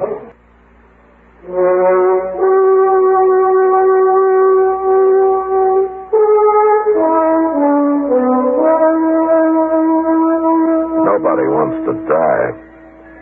But it's even worse without a chance to fight back. That's what always made me feel especially bad about a man who broke his neck falling out of a saddle or who maybe disappeared in front of a stampede of buffalo.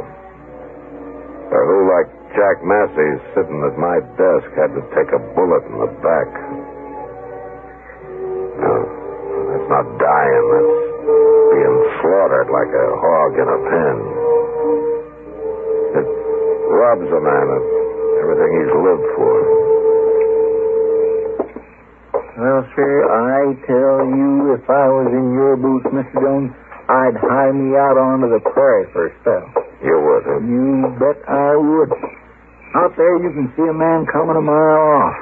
He wouldn't like that, Chester. Oh, I guess you're right. He wouldn't never follow you out into open, not him. Or them. You think there might be more than one? Might be.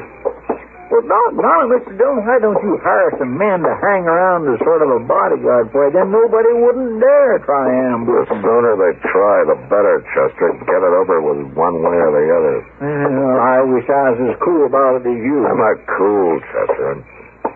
I'm mad.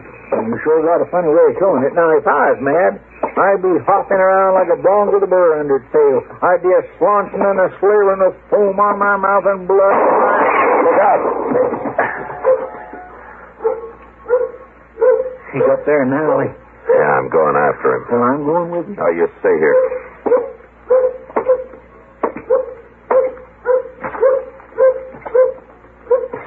Start shooting, mister.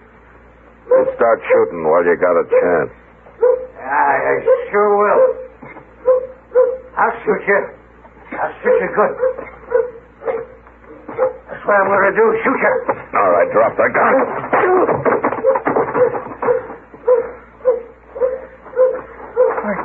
You walked right up to him, Mr. Dillon. He had a gun in his hand. He's drunk, Chester. You knocked him out? I hit him hard enough. Come on, let's get him up to Doc's. We'll sober him up and find out what this is all about.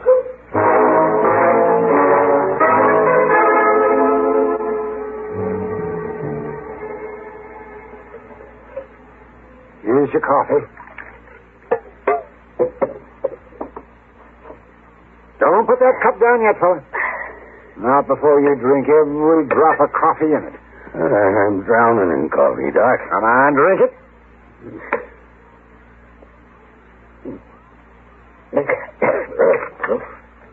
No more, Doc. So I'm sober now. Yeah, so that's Matt. You can talk straight enough now. It's about time. All right, mister. What's your name? Matt Swan. But I didn't mean nothing, Marshal. I didn't know what I was doing. Honest, I didn't. And I'll tell you, you were trying to kill me, weren't you? Want you? No. Don't hit me. Please don't hit me. Yeah. You're a real coward, aren't you, Swan? Even to shoot me in the back, you had to take on a load of whiskey. I ain't got nothing against you, Marshal. I come to town, heard all that talk, and thought I could make a name for myself if I done the shooting. Ain't no more to it than that. No more to it than that. Never mind, Doc. You know something? I believe you, Swan. You do? Well, it's true. Honest, it is. Sure, it's true. And there are a lot of other drunken, brainless bums going to try it for the same reason. They've heard somebody's out to murder me, and they get to thinking, why shouldn't they do it and get the credit for themselves? Now, Matt, it's not that bad. It's already started, Doc. And there'll be others, lots of them. As long as I last.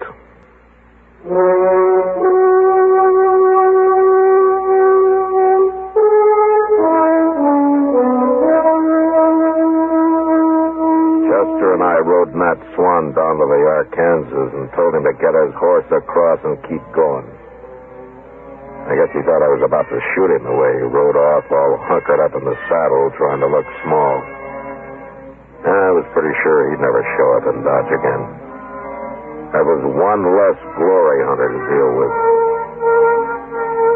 But the thought of how many were left, waiting in the alleys, hiding in the shadows, that made me jumpy.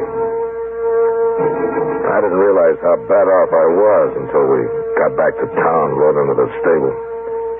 We put our horses into their stalls and were walking toward the doors. Barn's plumb deserted tonight, Mr. Dillon. I was late, Chester. Everybody's either drunk or in bed by now. Well, there's somebody who ain't. What's he doing with that rifle? Duck into that stall, Chester. He saw us. All right, drop the rifle, mister. Not likely. Drop it, I say. No. He's gonna shoot. You got him. Stay back, Chester.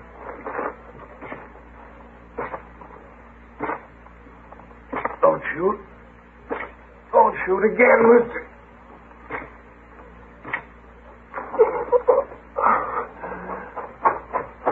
Chester, pick up his rifle. I got it. Blast you, mister. Put a bullet in my lung. Who are you? I never seen him before. What do you care who I am? You gone killed me. That's what you done. Why were you after me? Somebody hire you? Now, come on, tell me. You shoot a man down, then you try to blame it on him. Mr. Dillon, maybe he wasn't after you. Wasn't after nobody. Just come for my horse, that's all. I think he's telling the truth, Mr. Dillon. Dillon? Marshal? Who did you think I was? I heard talk. Somebody was out to shoot you. On me. I was just trying to get home to Texas. I'm gonna make it now. All right. I heard you lever that rifle, mister. You were about to shoot. Thought I was being held up. Oh, you hollered at me. Mr. Dillon, he ain't got nothing to do with this. Of course I ain't. Was I you, Marshal? If there was talk about somebody after me, I'd find out who was making talk. I wouldn't go around shooting innocent folk. Somebody got you outsmarted. We'll get you up to Doc's, mister. He'll take care of you. Don't bury me in no blanket, Marshal. Fix me a box, won't you? Promise. Fix me a box? Yeah, I promise. I can't swallow no more. I'm going to drown. Mister.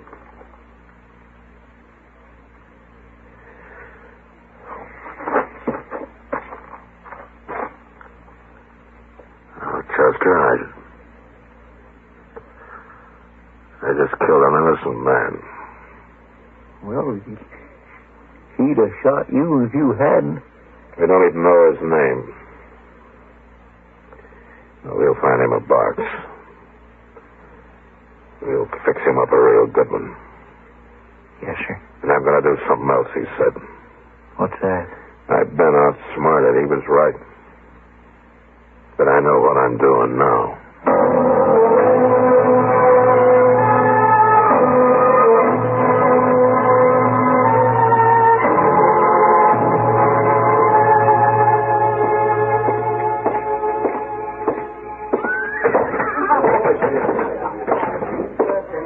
Evening, Matt. Kitty? You're looking for somebody. You bet I am. Trouble? No, the trouble's over. It soon will be. A fight? I'd be mighty surprised if there was a fight, Kitty. Cowards don't carry guns. Ed Eby. Yeah. Here comes the split, gentlemen. Got to bring along. Well, Marshal Dillon, you gonna try your luck? My luck ran out about an hour ago, Evie. What? I shot and killed an innocent man. Why, what are you talking about, Marshal? You were too cheap to hire somebody to get me, Evie, and too much of a coward to try it yourself. I don't like that word. Your story about overhearing that talk out back, you spread it around hoping it'd give some brainless fool the idea to try it himself. That's a lie. Well, 2 men tried it and made me so jumpy I just killed a man I thought was trying it again. And I feel pretty bad about that, Evie. I've got nothing to do with it. You told me the story thinking it'd make you look innocent. Well, you outsmarted me, Evie, for a little while. But you can't prove any of it. I don't have to. Now, come on. You can't arrest me. No, but I'm going to lock you up, and tomorrow I'm going to run you right out of town. No. 2 innocent men have died because of your cowardice, Davy. I wish I could hang you for it. Call me a coward. You're the worst coward I ever Shut saw. up! Stop saying it! You're doing just what you did out in Santa Fe. Come on, Evie. I'll show you I'm not a coward. You won't call me that anymore. Take your hand out of your pocket. I got a gun in here. I'll kill you myself. No, you won't. You're not going to draw that. Oh, yes, I am. Not you, Evie.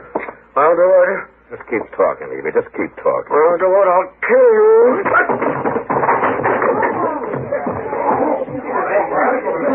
Why didn't you shoot him, Matt? You had a right to. I think he wanted me to, Kitty. What? I think he'd rather be dead than face everybody knowing what a coward he is. And he's got his punishment coming. For the rest of his life.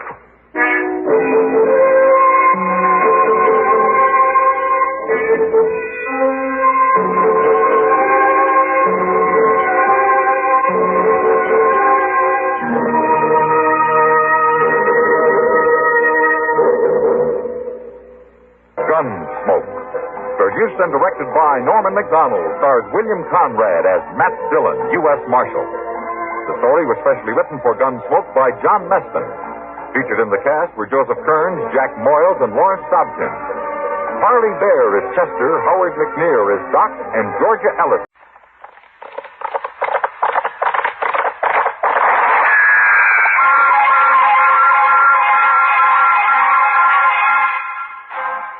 Around Dodge City and in the territory on West, there's just one way to handle the killers and the spoilers, and that's with a U.S. Marshal and the smell of Gunsmoke.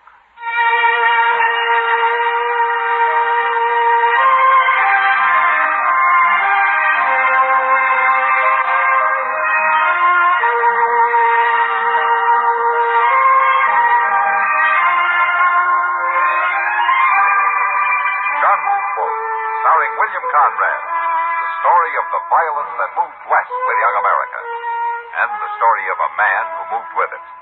I'm that man, Matt Dillon, United States Marshal. The first man they look for and the last they want to meet. It's a chancy job, and it makes a man watchful and a little lonely.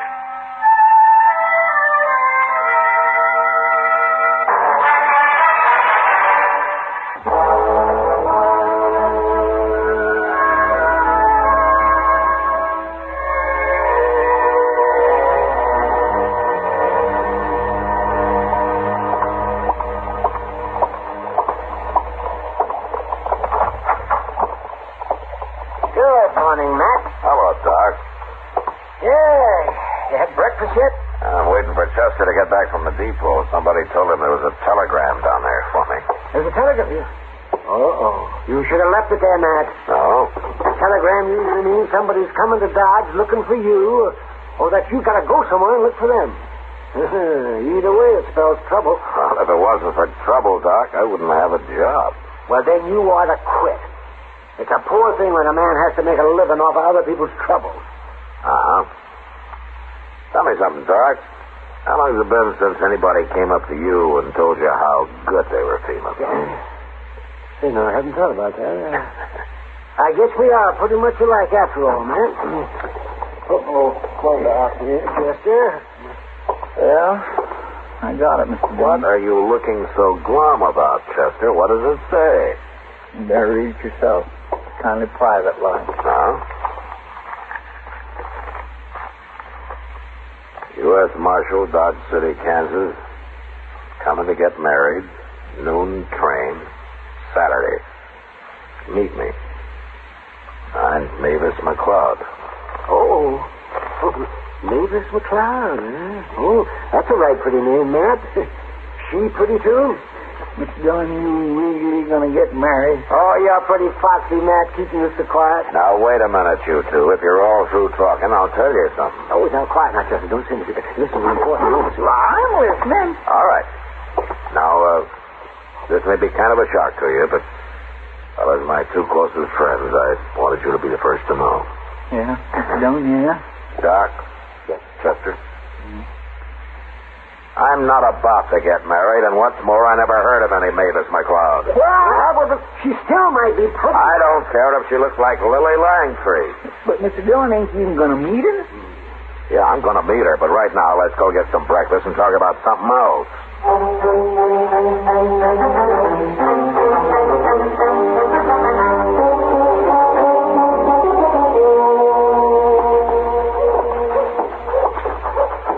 Look there, Mr. Dillon. Straight up noon, and there comes old Crane right on time. Yeah? I think it's troubling you, ain't it? No, Chester. I think trains should run on time. Chester, that's what I mean. Hey, look. Looky there. This kitty going into depot there, see? Chester. Mr. Dillon, I swear I never said a word to her about this. She's probably expecting some mail or packages or something. Anyway, she never seen it. Say, how are we going to tell Mavis McLeod from anybody else? I don't know. Look, there's a girl. Would that be her, do you think? Would that be her? Chester, I told you I never even heard of her. How would I know what she looks like? Well, that little girl's right pretty, Mr. Dillon. And she's the only female lady there. Okay, let's go ask her then. I'd judge her to be about 18, wouldn't you? Yeah, about that. I'd say she's pretty nice. She is pretty. Excuse me, miss. Yes? I'm Matt Dillon. Oh, help me? Oh, maybe. I'm looking for the U.S. Marshal here. Do you know him? Well, I'm the marshal, ma'am. Oh, you are? Then you got my telegram. I did. Oh, that's right. You didn't have my name on it, did you? Of course not. How would I know your name? Oh, my goodness. Well, you didn't think I was coming to marry you, did you? Oh, how awful. I mean, how awful for you. Well, I'm still a little confused. This is Chester Pratt. Miss McLeod. How do you do, Chester? Well, I'm proud to know you, ma'am. Yes, miss. Oh, I'm so sorry, Marshal Dillon. I guess I could have explained more in the telegram. Oh, that's all right. Who did you come here to marry? Well, I don't know. You don't know? Well, not yet. I just got here. You two are the only men I've met. Chester. Chester? Go over to the depot there and see if you can find Kitty, will you? Mister, I sure will. Davis, how old are you? I'll be 19 in December. No? So, where are you from? I won't tell you. Well, why not? Because it isn't polite for a gentleman to ask a lady so many personal questions. All right. Well, why did you send me that telegram? Well, because I thought I'd be safe with the marshal helping me. Well, helping you do what? Get married. Oh, don't look like that. I'm not crazy. They need women out here, don't they? Well, don't they? They need them. And I'll make a good wife, too. But, of course, it'll have to be the right man, Marshal. I won't marry just anybody, you know. And you can stop shaking your head like that. John, I found her. Hello, Matt. Kitty, this is Mavis McLeod. Hello, Mavis. Welcome to Dodge. Oh, well, thank you, Kitty. Kitty. I know, Matt. Chester told me all about it. Don't mind the marshal, Mavis. Sometimes he's a little slow to understand these things. You know, it certainly is. Why, he's been looking at me as though I were a bug of some kind. Kitty, you take care of her, will you? I'll go try to figure something out. Yeah, she'll be okay. And, Kitty, don't... don't worry. I won't take it to the long branch. Okay.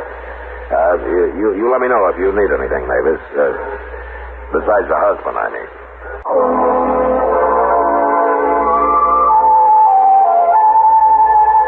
The next few weeks I thought and worried about Mavis a lot, but I should have known I was wasting my time.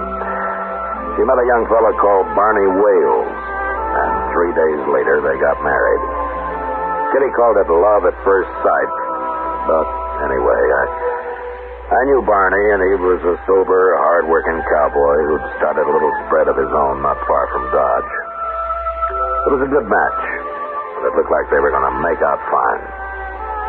At least I thought so. Until one day when I was sitting in my office trying to keep cool. I'm looking for Marshal Dillon. That's him, sitting right there. Come on in, mister. My name's Lou Staley, Marshal. What can I do for you, Mr. Staley? I've come a long way. Huh? All the way from St. Louis. I'm looking for Mavis McLeod. Oh. Well, what do you want with her? That's my business. Well, that may be. Where is she? What makes you think I'd know? She sent you a telegram from St. Louis. I knew she was headed out here somewhere, so I checked. Mavis isn't the kind to arrive in a place unknown. I see. You going to tell me where she is? Not till I know why you want to see her. And I'll find her myself. She's around here somewhere. She's married, Staley. What? She's married. Now, why don't you go on back to St. Louis and forget about it, huh? Who'd she marry? What difference does it make? You're not going to bother her. We'll see about that. In the meantime, I hold you responsible. Okay, so you hold me responsible. Why don't we settle that right now? I'll find her first, Marshal. And after I've killed her husband, I'll come looking for you. Well, now there's about the bloodthirstiest man I ever did see. I declare he's going to kill everybody. He might try it, Chester. I think I better ride out and talk to Barney Wales. Oh, sure, not today, you ain't. What? Well, Barney and Mavis is in town today. I seen them over at the Dodge House this morning. They're staying the night there. I'll go find them there before Lou Staley does.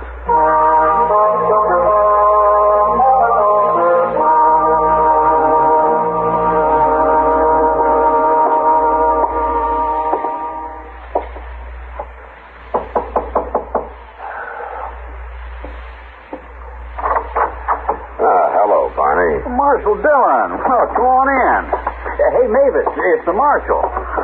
Hello, Marshal. How are you, Mavis? Oh, I'm fine. I mean, we're fine. Aren't we, Barney? We sure are. You got to ride out and have dinner with us some Sunday, Marshal. Mavis here's the best doggone cook you ever saw. It'd be strange if a girl from St. Louis couldn't cook. Why'd you say that, Marshal? Mavis ain't from St. Louis. At least, why, she never told me she was. It doesn't matter where I'm from, does it, Barney? Of course not. But how'd the Marshal know? There's only one way. Lou told him. Lou? Yes, Lou Staley. Well, who's he, Marshal? I don't know, Barney, but he says he's going to kill you. What? For marrying Mavis. I see. He loves you, too, is that it? No. No, not exactly. Well, what then? I made up the name McLeod, Barney. My real name's Staley. There's only one thing I want to know, Mavis. Yes? You love him? I hate him. Okay. Let him come, Marshal. I'll fight him. No. You go out to your ranch. I'll take care of Staley. I never run from a fight in my life, and I don't aim to start now. Oh, please, Barney. It's no use arguing.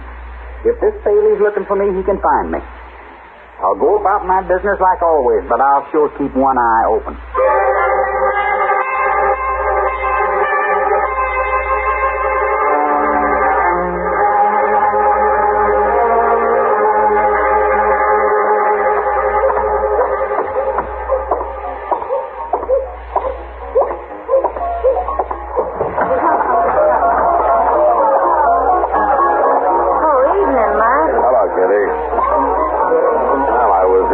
Chester earlier. Huh? Where were you? Oh, I took a walk after supper.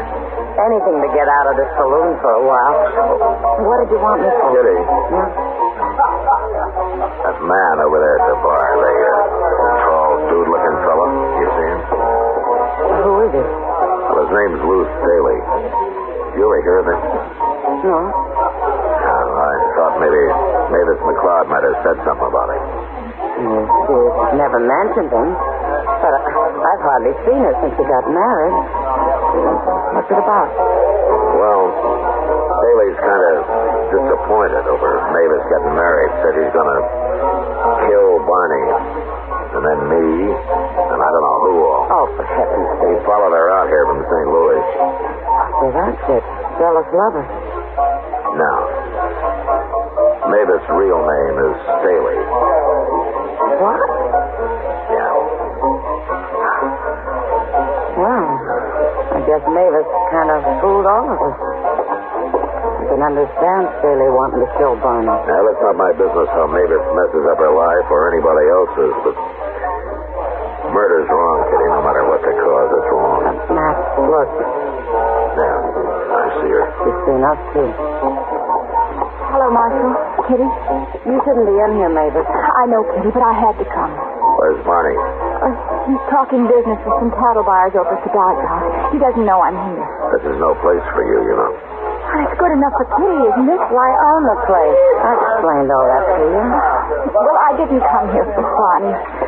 I ran into Chester out in the plaza, and he told me I'd find Lou Staley here. I've got to talk to him. It probably won't do any good, but I've got to try. Well, he's over there at the bar. I know, I saw him. But I didn't dare walk up to the bar, and not with all those men watching. Okay, Mavis, I'll get him. No, I guess I won't have to. I knew I'd find you sooner or later, Mavis. I want to talk to you, Lou. It's too late for talk. I told you what I'd do, and I'm going to do it. Lou, I want to talk to you alone. You can go out back, Mavis. Door's right over there. Nobody will bother you outside. Come on. Won't do any good, Mavis. You know it won't. I don't like this, Kitty. Why not? Talking's better than fighting, isn't it? Talking isn't going to stop him.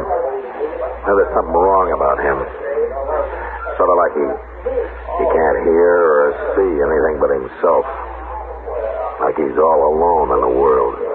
Well, any man in love acts like that now. Maybe, but if I didn't think he'd just keep coming back, I'd tie him up and throw him on a train for back east. Well, I wish you'd do something. Matt.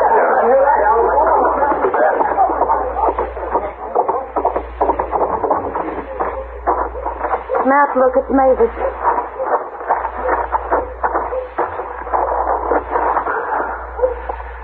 Mavis. Did it kill her? No, she's still alive. Well, you go after Staley, Matt. I'll take care of her. I'll get Staley, Kitty. And I'm going to carry Mavis over to Doc's first. And you better come along.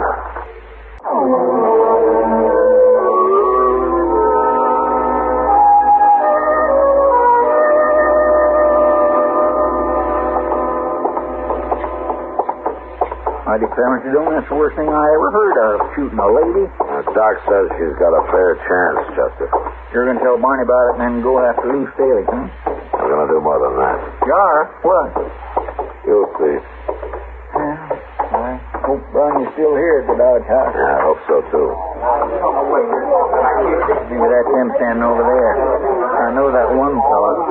He's a cattle buyer. Now, there's Barney with his back to us there. Any steer that walks up here from Texas is tougher than a mule, and you know it, Abby. I got better beef than that, but you're going to have to pay for it. Barney. Don't say that, Fred. Hello, gentlemen. What are you doing here, Marshal? Something wrong? Yeah, Barney, there's something wrong. Well, what is it? Tell me. Where's Mavis? Now, wait a minute, Barney. Look, do you trust me? We sure do, Marshal. Of course, why shouldn't I? Well, there's no reason, but I just want you to think about it when you wake up. All right, shut up. Don't interfere in something you don't know anything about. Chester. Yes, sir? Go get a rope and tie him up. But fix it so he can walk. When he comes to, take him to jail. But I don't know. Do it. Okay, sir.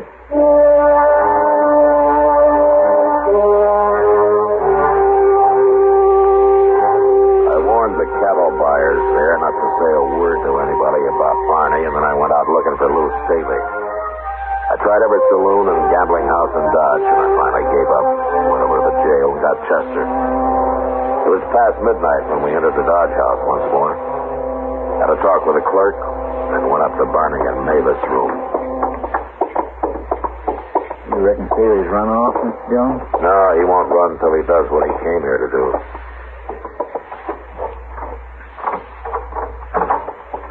Okay, inside, Chester. Yes, sir.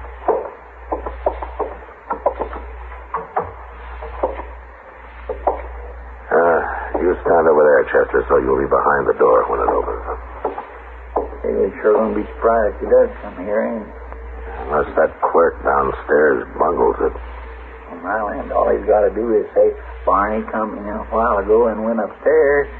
Well, it sounds easy, Chester, but he might get scared and say anything. Well, what could he be scared of a man who goes around shooting women? The clerk doesn't know about that, Chester. Besides, Staley may be crazy, but he's armed and he's dangerous. Yes, I guess you're right. Hey, Barney got real wild when he come to and found himself all tied up. I had a terrible time with him with... Quiet, Chester.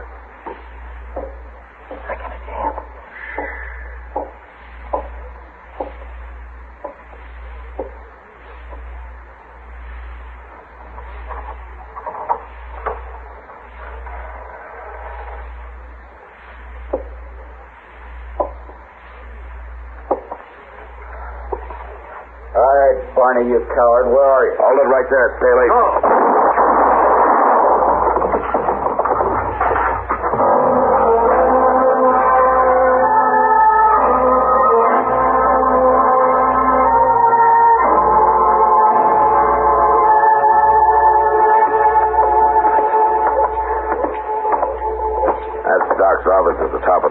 is, Barney? He says Mavis is going to be okay, huh? She's doing fine. Now, here we are. Wait a minute, Marshal. Yeah. About last night, I'd have found Lou Staley somehow, and I killed him any way I could, Marshal. It might have been murder, Barney. Yeah. I guess this is the first time I ever thanked the man for knocking me out. Let's go on in now.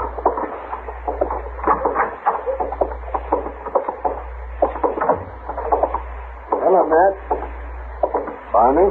Where's Mavis, Doc? Well, she's in the back room there. Well, except for a little fever, she's coming along fine, Barney, just fine. Of course, you'll have to stay quiet for a few days. You can't be moving around. Can I see her now, Doc? Sure, you go ahead.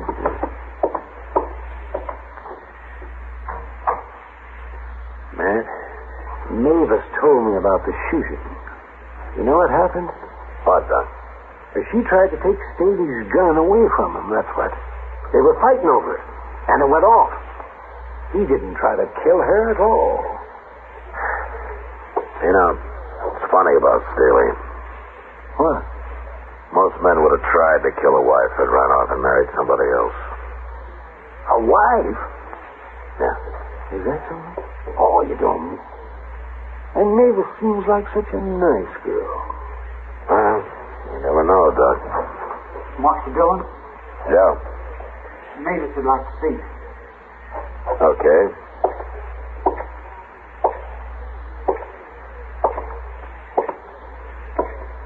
Hello, Marshal. Mavis? There's something I want to tell you, Marshal. Okay. Barney already knows. I told him yesterday after you left. Go on. Well, it's about Lou. I know what you think. But I've known him all my life, Marshal. And Lou was crazy. There was something wrong with him. I guess I was ashamed of it, or I'd have told everybody sooner. Especially Barney. You're not responsible for his being crazy. No, wait. Lou always did say he'd kill any man I married. That's why I ran away. Mavis, you were asking an awful lot of a husband, crazy or not. Marshal, Lou Staley wasn't my husband.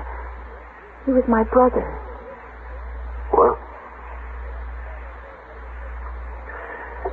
You know, Mavis, you've been nothing but trouble to me ever since I got that telegram.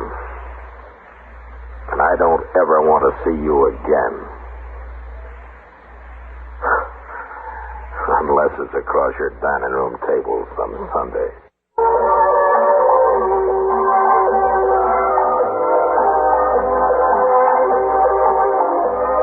Gunsmoke. Produced and directed in Hollywood by Norman McDonald, stars William Conrad as Matt Dillon, U.S. Marshal. The story was specially written for Gunsmoke by John Meston. Featured in the cast were Harry Bartell, Barbara Eiler, and Sam Edwards.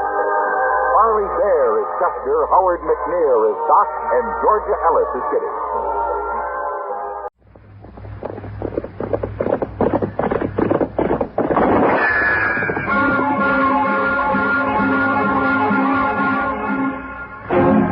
Around Dodge City and in the territory on West, there's just one way to handle the killers and the spoilers, and that's with a U.S. Marshal and the smell of Gunsmoke.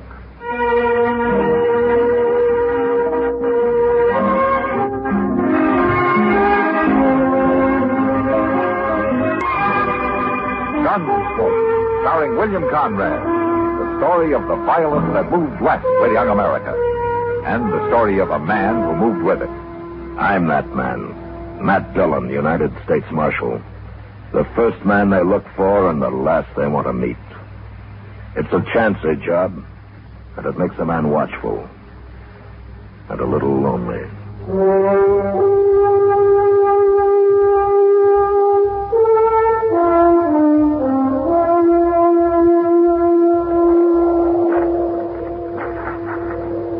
Go bring his horse over here, Benson.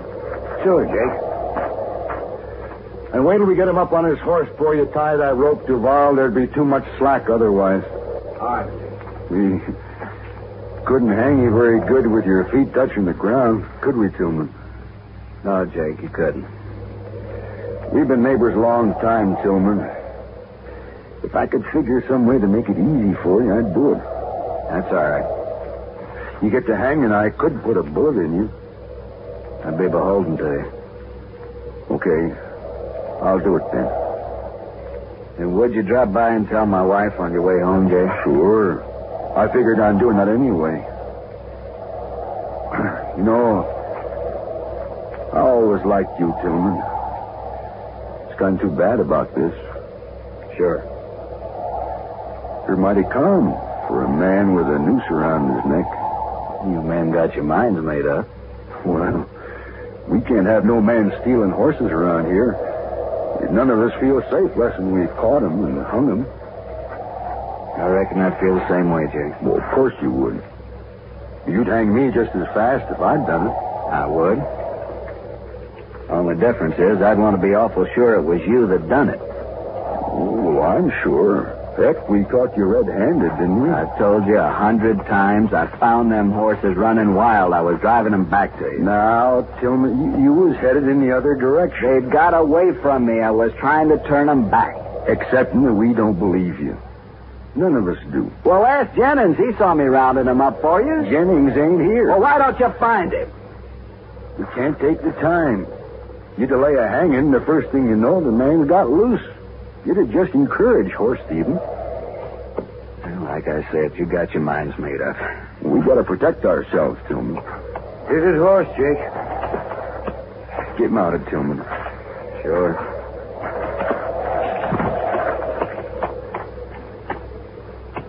Okay, Duval. Take up the slack and tie it off around the tree trunk. Look up there, Jake. Someone's coming. Yeah, so they are. Let's get this done. We might have trouble. He's a long way off yet. We got time. You want to slap his horse, Benson? No, you do it, Jake. Okay. So long, Tillman. So long. Hey-ya!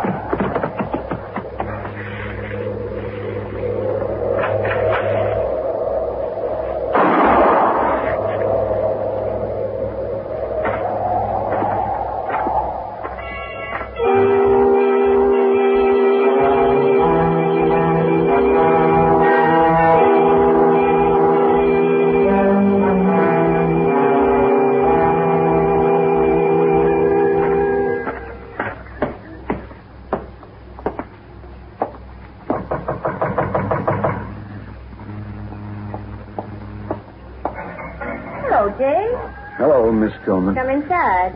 No, thanks, ma'am. I'll stay out here. Just suit yourself. My husband ain't here, Jake. He's out on the prairie someplace. Yeah, I know. Slade's around, though. You want to see him? No, I wanted to see you. Me? What about? About your husband, Miss Tillman. Something's happened to him. Well, it was like this, ma'am. You know, me and Duval and Benson's been losing some horses lately. I heard. But Tillman ain't somehow. And when we caught him driving a bunch of mine this afternoon, we figured it was him who's been stealing them. I don't believe it. My husband's an honest man. Oh, I know that.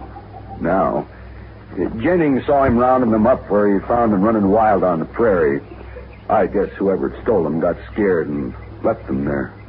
Where is my husband, Jake? That's what I want to explain to you, ma'am. Jennings come and told us about it, but he got there too late. Too late? We'd already hung him. Hung him? Yes, ma'am.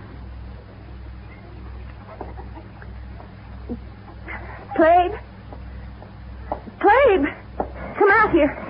What is it, Mom? Oh. Oh, there, Jake. Hello, Clabe. Tell him what you done, Jake. Done?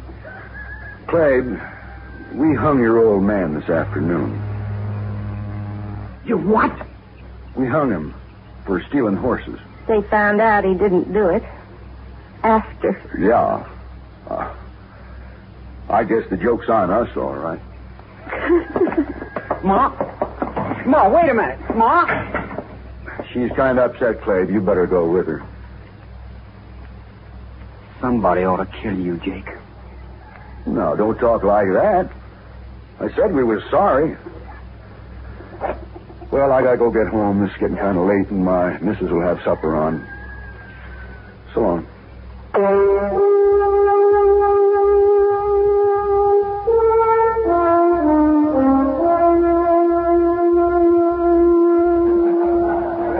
Come on, Matt. Sure. Huh? Yeah, sure, Kitty. You're still bothered by the Tillman hanging, huh? He was lynched. Kitty. Oh, lynched. But you'll never find out who did it now. That was nearly 3 weeks ago.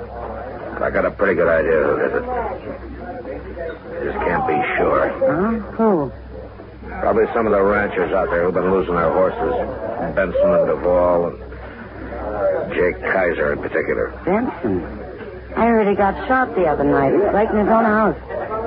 Yeah, he did. Just about a week ago. Maybe his conscience was bothering him, Matt. What do you mean? Well, maybe the other two killed him to keep him from talking. Yeah, maybe.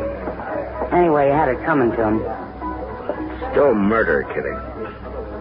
You feel worse about Tillman, don't you? You know, there's nothing I hate more than a lynching. Knowing Tillman, my guess is he was completely innocent. What about Mrs. Tillman and the boy? Do they have any ideas? Well, if they have, they didn't tell me. Well, you've done all you can, Matt. Yeah, might as well be in St. Louis. Oh. I'd like to be in St. Louis, Matt. Why don't you go, then? I don't know. I guess I'm afraid of the dark. What are you talking about? Never mind, Matt. Matt! Hello, Doc. Hello, Kitty. Sit down, Doc. Thank you. Say, Matt, that fella Duval. What about it? He's been shot, Matt. Shot dead. What? That's right. His hired hand brought him in. When did this happen? Early tonight, he said. You know, it's the funny thing about that, man. Duval was shot through the window of his house with a .50 caliber rifle. I dug the bullet out. Just like Benson, huh? Yes, I thought it was kind of interesting myself. That makes Jake Kaiser the only one left, Matt. You think Jake did it? I don't know, Doc. He's been sitting right over there in the card game since noon. Huh? You sure of that? Oh, he was gone for an hour, but he was there when I left, and he was there when I got back. Oh, he couldn't have done it in an hour, Matt. No. Look, Matt, he's leaving. Yeah. Oh, I'll be back.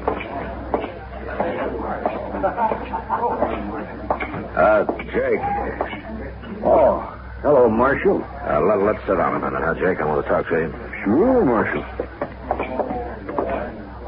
What's it about? Here's the table. I'm kind of late getting out home. Jake, Duvall was shot tonight. He was? Yeah. Killed the same way Benson was. Same way, huh? You know anything about it? I'm beginning to, Marshal. It's that Tillman boy, Clabe. I know it is. Why would he do it, Jake? Why, he's crazy. That's why. Marshal, I'll tell you. Clabe has took it into his head that we hung his old man. How do you know he has? Well, I saw him right here in town this morning. And he was here last Saturday, too, come to think of it. You talked to him? Sure. And he keeps saying that we done it. Why? Now, don't you believe anything he says, nor Mrs. Tillman either, that they're both liars, Marshal. I've known them a long time to be liars. Did Clabe threaten you, Jake? Sure he did. You go arrest him, Marshal. There's not much evidence. I just told you. Yeah, I know. You mean you ain't going to arrest him? No. Not yet. He ain't going to shoot me. I'm going to go kill him on the way home. Right tonight. Jake, you're talking to a U.S. Marshal. All right, you do something about it. I will, but you get any ideas of shooting him out of your head. If you'll arrest him, I will. And don't you forget what liars they are out there. You leave that to me, Jake. You hear? Sure. But not for long, Marshal. Not for very dang long.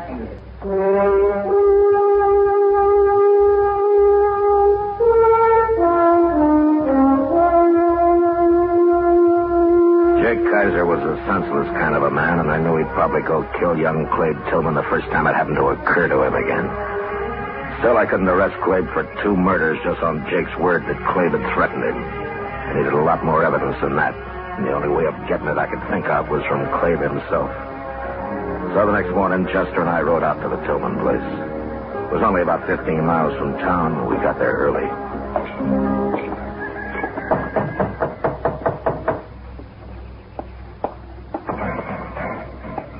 Hello, Marshal. Chester.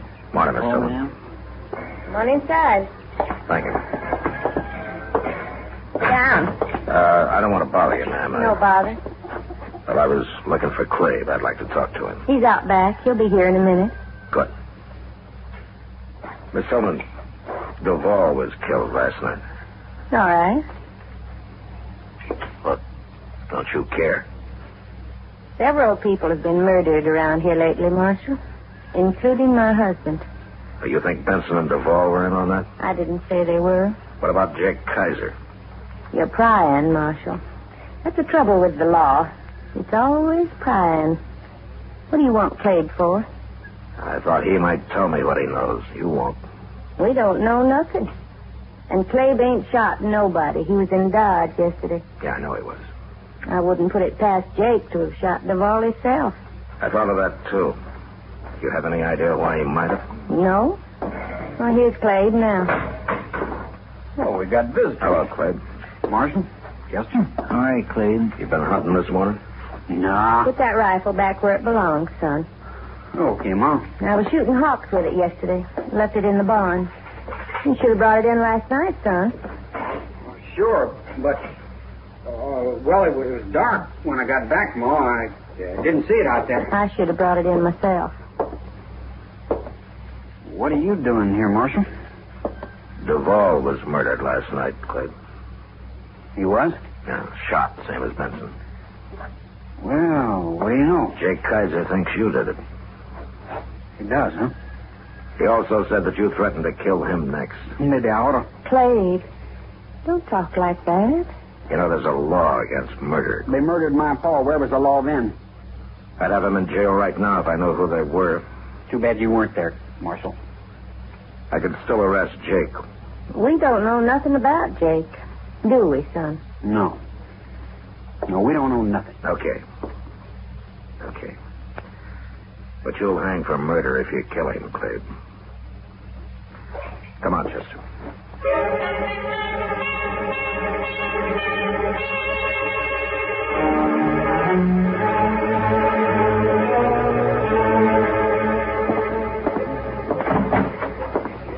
I just seen him, Mr. Dillon, walking right up Front Street. Oh, Chester. Clave. It's Saturday and he's back in town just like you said he'd be. Well, I wasn't too sure. Jake might have killed him during the week. It must have slipped his mind somehow. Well, I know what you're thinking. Clave's going to ride past Jake's place on his way home, ain't he? Well, a man's been killed each Saturday the last 2 weeks. It could happen again. You going to stop him? Get our horses, Chester. We'll ride out to Jake's. Now? Hadn't we ought to follow Clave when he leaves? No, it's Jake I want to keep an eye on. Well, I don't understand. Just get the horses, Chester. Yes, sir. And be sure there's a rope on my saddle. We going to hang somebody? No. Now get going. Yes, sir.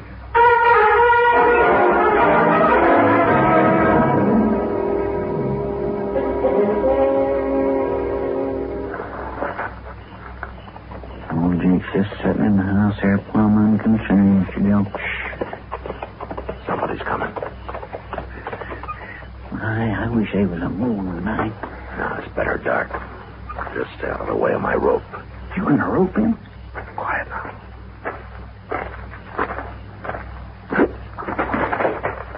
All right, Chester. All right, grab the rifle. I got it. No, let me go. Well, Landon's a woman. Yeah, I know. All right, stand up now, Miss Tillman. You shouldn't have stopped me, Marshal. It won't do any good. 2 murders are enough, aren't they? I was saving Jake for the last. I wanted him to sweat, and I'll kill him yet. Who's out there? It's Marshal Dillon, Jake. Now put that gun down. What's going on here? What? It's Mrs. Tillman. She wants to kill you, Jake. A woman? Yeah, that's a sharp's 50. I think that'll do it. Sure would. Why, you killed Benson and Duval. And I'll kill you if I have to use a knife, Jake Kaiser. A woman? Going around killing people? Well, that's terrible. You hung my husband. One of the best men that ever lived. I told you it was a mistake. I said we were sorry. That's what I've been waiting to hear. All right, get his gun, Chester. That's right. I got it. Now, Miss Tillman, you're both under arrest. Well, as long as Jake hangs, too. He'll hang. But you'll probably go to jail. What's Cleve think?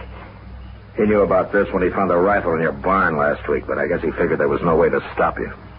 You found the only way, Marshal. I guess maybe I should have told you everything from the first. Yeah. It's too late now. I'm sorry. Don't you feel bad about it, Marshal. I don't mind.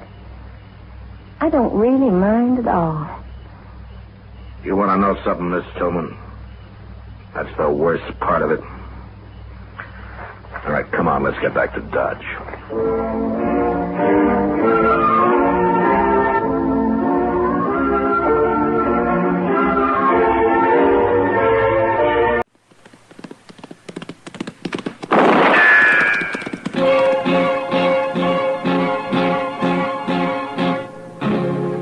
Around Dodge City and in the territory on West, there's just one way to handle the killers and the spoilers, and that's with a U.S. Marshal and the smell of Gunsmoke.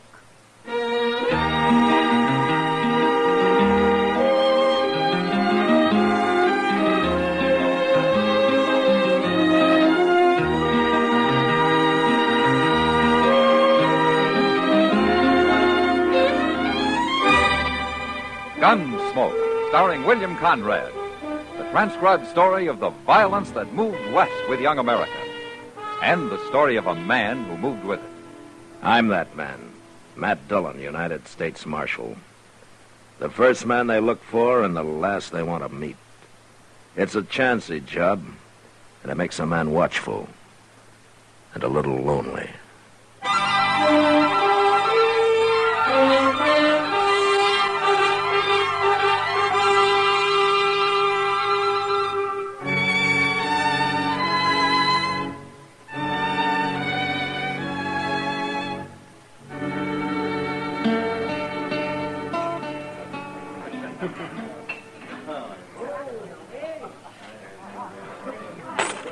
There. I got enough to buy one more drink, Miss Kitty. You shouldn't spend all your money on me, mister. Mister? Well, listen to that. Ain't nobody called me mister in my whole life. How old are you, Billy? 21. Uh-huh. Oh, it's true. Well, anyway, you're old enough to be called mister. Golly, you sure make a man feel good, Miss Kitty. Thank you, Billy. But you pick up that money now. You've had enough to drink for one night. Oh, a couple of beers. Save it for breakfast, Billy. You'll be glad I made you. Now you ain't treating me like a man, Miss Kitty. There's no reason why she should, kid. Kitty, huh? You won't have no trouble treating me like a man, Kitty. Beat it, stranger. What are you horning in here for? Go on home to bed, kid. Let's you and me sit down somewhere, Kitty. Talk it over a little. You wouldn't feel at home, stranger. Huh? There's no hog wallow for you to sit in around here. People don't talk to Joe Delk like that. Then Joe Delk had better go back to wherever it is he's got people afraid of him. Not here, mister. Not in Dodge. They'll be afraid of me in Dodge. They just don't know I'm here yet. Well, why don't you go let him know and leave us alone? She's asking you, mister. I'm telling him. You heard her. I'll take care of you in a minute, Kitty. As soon as I get this little blowfly off my neck. Yeah. This your money, kid? You leave that alone. Go on, go pick it up before you get into real trouble. I'll kill you for that. No, Ooh. Billy, he's a gunman. Can't you tell? I don't care what he is.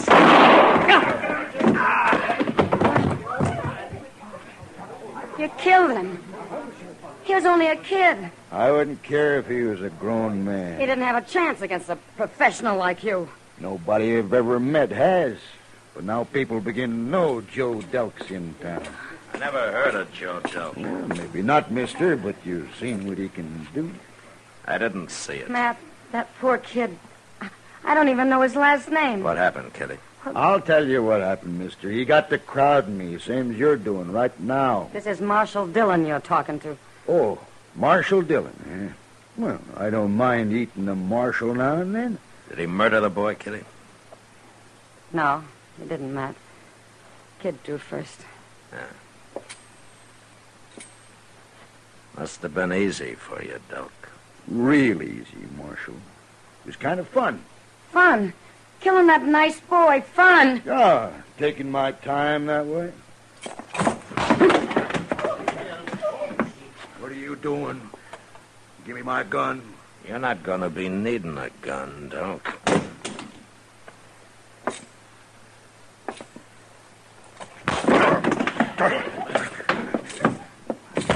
Good, Matt.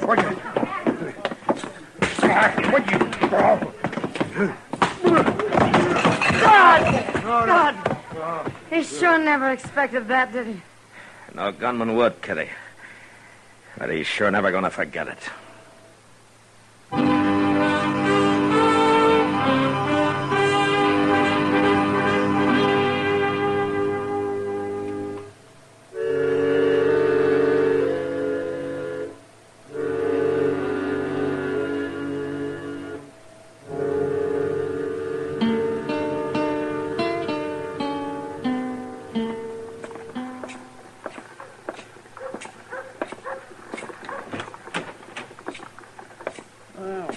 Morning, Mr. Dillon. Morning, Chester.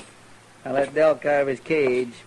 He ain't none too spry this morning. What do you expect me to do, you holding a shotgun on me? How you feeling, Delk? Outside of your pride being hurt, I mean. You know what I think of a man who fights with his hands, Marshal?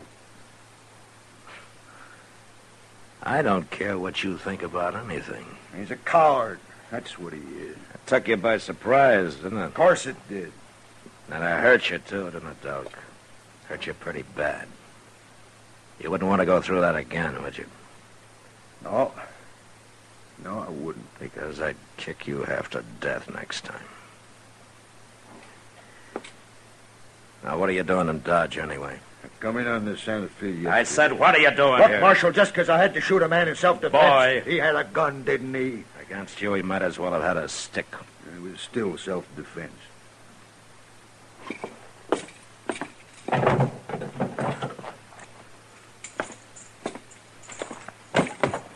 There. There's your gun belt. You turning me loose? Put it on. Okay.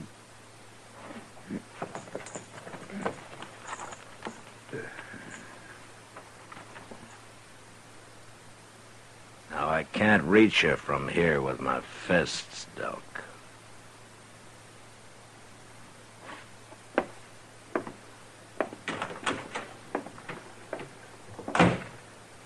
My. That was an awful chance you took, Mr. Dillon. I mean, you might have had to shoot him. I was pretty sure he wouldn't draw, Chester. Well, why? The beating I gave him last night. That takes the vinegar out of a man like Delk. Kind of scares him. You mean that's why he just walked out of here? And it could be one reason. One reason? Yeah, maybe he's got something in mind. Like what? Like finding me when I'm not ready for him. They're putting himself behind a shotgun. They're shooting me in the back. Delk never got hurt that way before. It rattled him some. But he's not through. Not yet. Can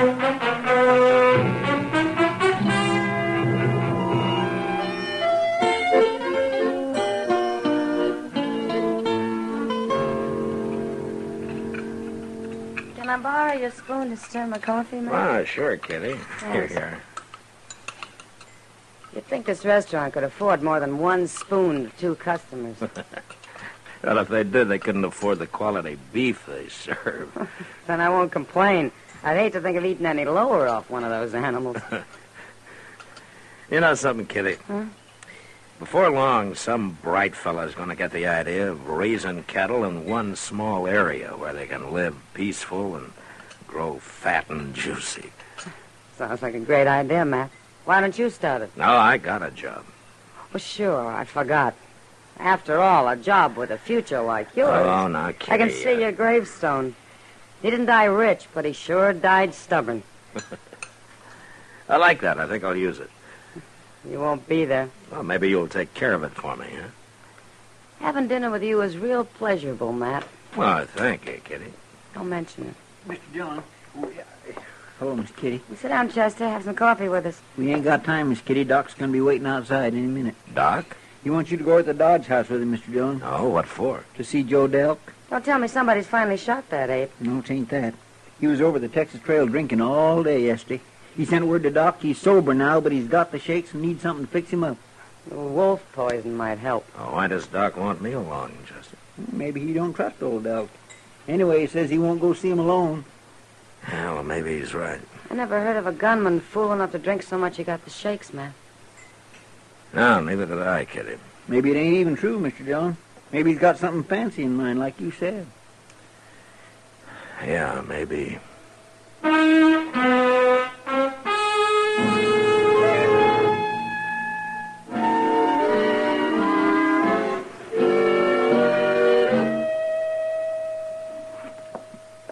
You wait down here, Chester. Yes, sir. What'd the clerk say, Matt? Top of the stairs, the 5th room on the left. Wouldn't surprise me if he's recovered by now. No, what do you mean? Yeah, it's been 2 or 3 hours since he sent for me. I didn't think it hurt him to live with his misery a while. Yeah, if there was anything wrong with him at all. No, I heard he'd been drinking yesterday. Jim Buck said he saw him over there. Man can make a show of drinking and still be sober, Doc. Yeah, if he's got a reason, you mean. Yeah. Shh, wait a minute. Wait. This is the room. Wait a minute. Listen. Somebody's in there with him. No, it's just Delk. No. Get away. Don't hit me. Get away. Stop. I'll kill you. I'll kill you. Matt, it's locked. Stand out of the way, Doc. No. Don't hit me, Marshal. Don't hit me. Why, he's asleep, Matt. He's dreaming. Yeah. No. Hey, Delk. No. Delk. Come on, wake up. Delk, come on. Marshal, what are you doing here? Who's he? Well, I'm Doc Adams. You're awake now, Delk. You were having a nightmare. Yeah. I was dreaming. Where you been? I sent for you hours ago. What'd you bring the marshal for? What in the world's going on here, Mr. Dillon? It's all right, Chester. Delk got a little mixed up. He started seeing things. Yeah, he's dreaming. Man like you can't afford to dream like that, Delk. You can't afford to get as jumpy as you are. Doc, give me something. Give me something to take. Oh, yes, all right. I've got some pills here somewhere. If I can just find them now. Yes, but these pills won't do you as much good as about a gallon of coffee will. What are you staring at me for, Marshal? Just taking a last look, Delk. What do you mean? 2 hours from now, I don't want you anywhere near Dodge. I ain't done nothing. You're all through, Delk. Your gun's no use to you anymore. You're afraid. I had a bad dream. That don't mean nothing. You got 2 hours, Delk. Go get killed someplace else. I don't want to watch it.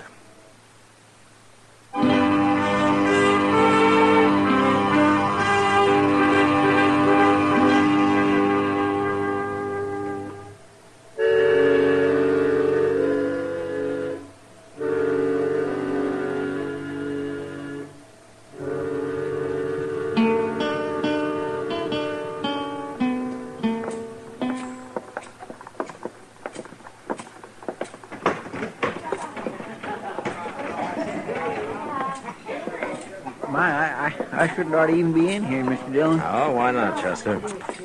Well, I'm broke. Well, the beer's on me. Oh, well, now, I surely do thank you, Mr. Dillon. I am plumb grateful. I truly am plumb grateful to you. I only figured on buying you one, Chester. Oh. Mr. Dillon? Yeah, I see him. Well, he's still got an hour. Who's that fellow he's talking to? Some drifter, I guess. I'll buy you a drink, mister. No, I ain't drinking no more. I only come in for one. I said I'd buy you a drink. Sorry, stranger. One's all I can take. I did my drinking yesterday. I don't like it much when a man's downright unfriendly. Well, some other time, mister. I could take it. You think you're too good to drink with me. Well, that ain't what I'm saying. I told you why.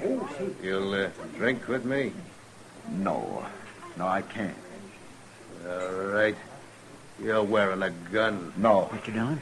All right, hold it, mister. Marshal. Step back, Delk. What are you interfering for? You ever hear of Joe Delk? What's he got to do with this? You were about to fight him. Joe Delk? Nah, that couldn't be him. Oh, why not? Delk wouldn't take that kind of talk. He'd have killed me right off. Now, you're just lucky, mister. You really Joe Delk, mister? I am. Look, I didn't mean nothing. I didn't know. I gotta be going anyway. Well, Delk? It ain't 2 hours, Marshal. I said I didn't want to watch you get killed here. You go find yourself a horse. I'll be at my office for 30 minutes, then I'm going to come looking for you.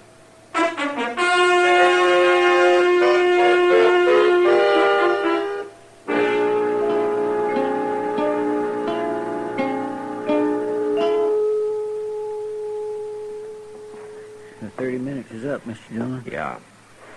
You reckon he's left? I hope so, Chester. I feel kind of sorry for him. Do you? It's him. Now, just take it easy, Marshal. I ain't looking for trouble. I want to talk to you. All right, talk. You seen it? That fellow over at the saloon? Yeah, what about him? I backed down, Marshal. I was afraid of him. Don't you understand that? He was no gunman. Of course he would. Something's wrong with me, Marshal. Ever since that beating you gave me. What did you want to see me about, Doc? You gotta help me. Help you? I'm gonna take my gun off. I'm through gunfighting, but you gotta protect me. You gotta do it, Marshal. I'm sorry, Doc. There's nothing I can do for I'll get killed. There's men all over looking to kill me. you. Should have thought about that a long time Well, ago. let me stay here, Marshal. You tell everybody to leave me alone. I'll die if you don't. Doc, let me ask you something. How many men have you killed in your time? I don't know a lot of them. What difference is How many it? like that boy you shot down the other night? You're against me. You ain't gonna help me. No, I'm not going to help you. 'Cause you're a killer, Doc. You're nothing but a murderer.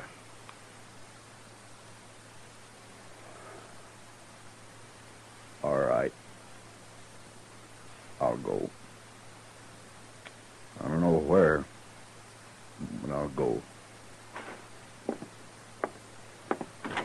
Wait a minute, Doc. You ever hear that saying about how a man who lives by the sword dies by the sword? Yeah. I heard that somewhere. Well, it's true, you know. I guess it's going to be true for me. Yeah. You know something, Marshal? What? I can't think of no reason why someday it ain't going to be true for you.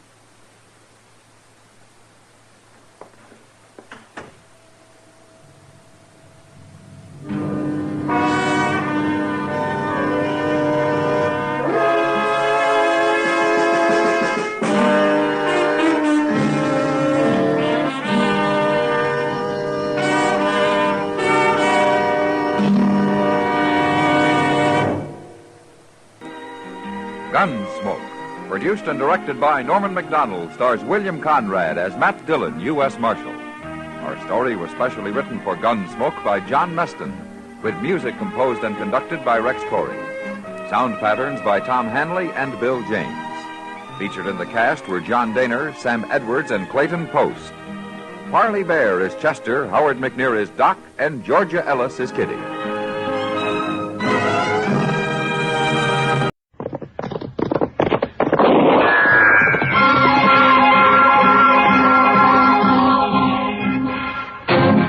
Around Dodge City and in the territory on West, there's just one way to handle the killers and the spoilers, and that's with a U.S. Marshal and the smell of Gunsmoke.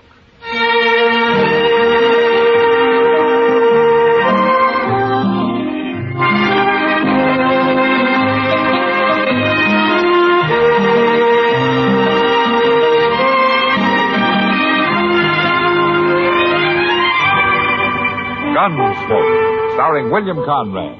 The story of the violence that moved west with young America. And the story of a man who moved with it. I'm that man. Matt Dillon, United States Marshal. The first man they look for and the last they want to meet. It's a chancy job, and it makes a man watchful. And a little lonely.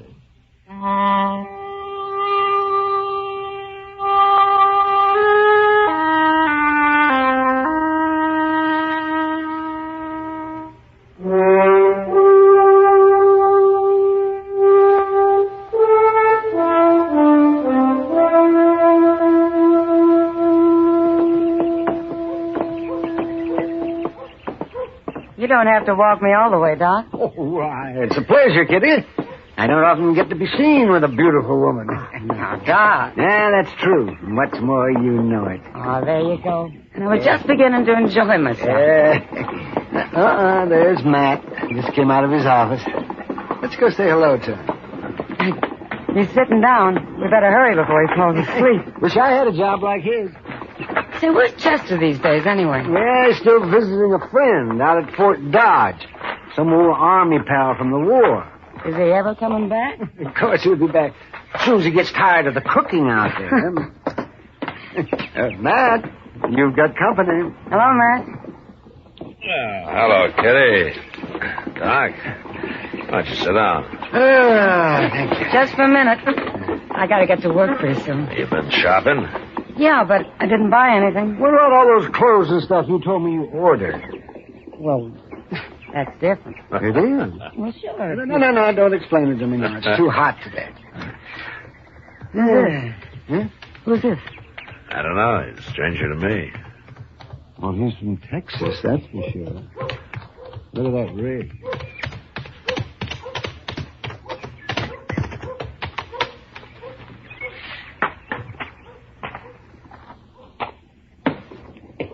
I'm looking for U.S. Marshal.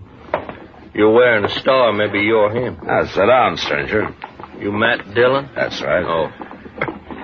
Well, I'm Phil Jacks, Marshal. With a herd of 3,000 San Saba cattle, about 5 days' drive from here. Name of the trail boss is Dolph Quince. Dolph Quince? Well, he was in here last year. Give him my regards, will you? Well, he says for you to ride back with me, Marshal. What? That's all he said. Me to bring you back. Well, can't you tell me what it's all about? It's about Kansas, Marshal. Kansas? We don't like it. Oh, you're running into trouble, huh? We're about to quit driving cattle and turn into an army, Marshal. Yeah. You go get yourself a drink, Jacks. Meet me here in about a half hour. I'll go with you.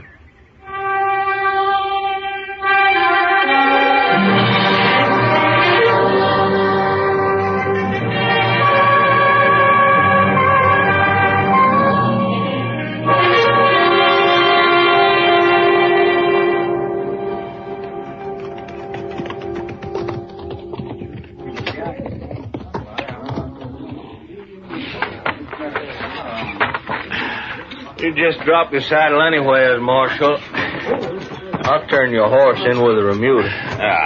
All right. Thanks, Jacks. You will. And Dolph Quince will be over there by the fire somewhere. Okay. I'll find him.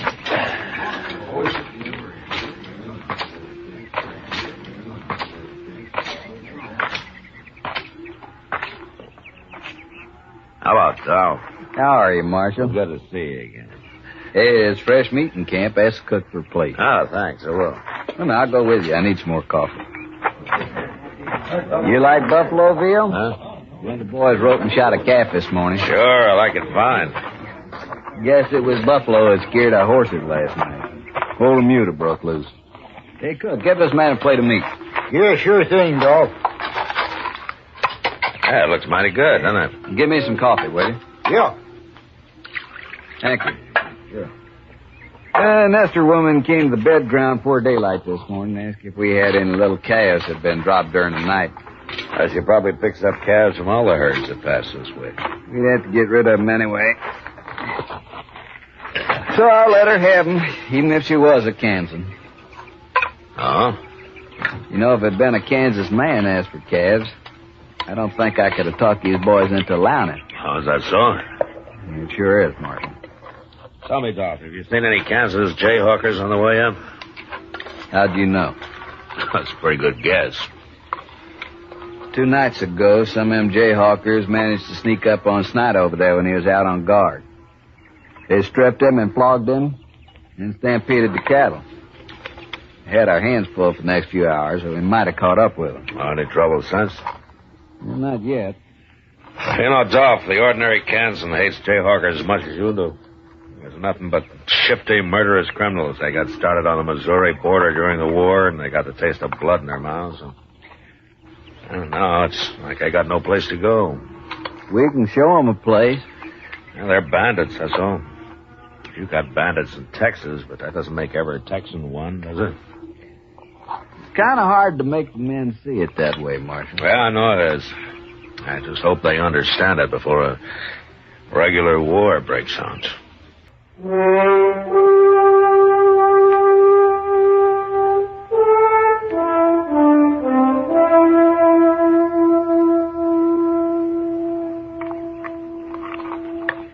Hello, Dolph. Marshal. Jax. Join you if you don't mind. Sit down, Jax. I've been sitting here drinking coffee, complaining to the marshal about our welcome in Kansas. Yeah. I heard the trail drivers buying off them jayhawkers, $2-3 a head. Now, let's see, 3,000 cattle. It cost us... I'm paying nobody nothing. Well, they ain't asked us yet, but I'll kill the first one I see anyway, so... Marshal, one reason I wanted you to come down here was to ride with us a few days. Get to know the boys a little. You're in a bad temper, and when they hit Dodge, they're going to be looking for Kansas scalps. All right with you. I figured you would. See, Marshal, the way we look at it, the good citizens of Dodge are out to fleece us anyway. And on top of that, they hire gunfighters to shoot us as soon as we kick up our heels a little. All in all, it makes for a bad feeling. There's some misunderstanding on both sides, I guess. Yeah, you and I know that. But they don't. Dolph, I near forgot. What? Stranger just rode up to the mute over there and asked for a job. I told him to eat first. Where is he? Well, I'll go get him. Said Dolph, I'd like to stand a guard tonight. Oh, there's no need for that. Well, if I'm riding with you, I'll do my share of the work. All right. You go out with the second watch. Rango will give you a night horse. Thanks. Here he is, Dolph. This here's Dolph Quince, trail boss. Mr. Quince. Quince will do. Well, my name's Studer. Carl Studer. You lost? I don't know what you mean. Well, you know we're only 4 days' drive out of Dodge. I was wondering, could you use a hand? For 4 days? That'd help. You must be awful hungry. I thought maybe you'd be driving past Dodge. I'm not. But we'll feed you from here to Dodge if you work. I won't pay you anything, though. I haven't got the money. I don't need a hand anyway. Fair enough. Hey, by the way, where are you from? Colorado. Then you ain't a Kansan? No. Good. Maybe the boys won't tear you apart. You'll be on the third watch tonight, Studer. All right. He's the sort of man spends his whole miserable life just looking for salt pork and sundown. Yeah. If that's all he's looking for. What do you mean? Just an old habit of mine, Dolph. I wouldn't be alive if I trusted everybody on first sight. You don't trust this fellow? Oh, he's probably all right. Still, I'd keep him in camp unless it's daylight. I wouldn't put him on night guard. All right. Marshal, I always thought I led a hard life. Till now. I think you beat me. I just got shot at more than you, so... Maybe that's it. Yeah, you better stretch out somewhere. You'll be out singing to those cow brutes in 2 hours. Yeah.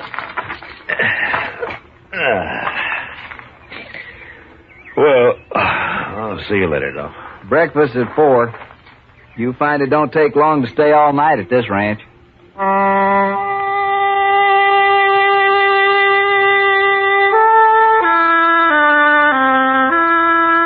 I didn't have much chance that night to get to know the boys on guard. 2 of us rode around the herd in opposite directions, singing or humming a little to let the cattle know where we were. And after 2 hours, we were relieved by the 3rd watch. But at breakfast the next morning, the men treated me a little less like a gunfighter hired to shoot them when they got to Dodge. After the cattle had grazed for a few miles, we got them on the trail, and I started to forget that I was a lawman myself. Jax and I were riding the swing of the herd when Dolph Quince loped up behind us.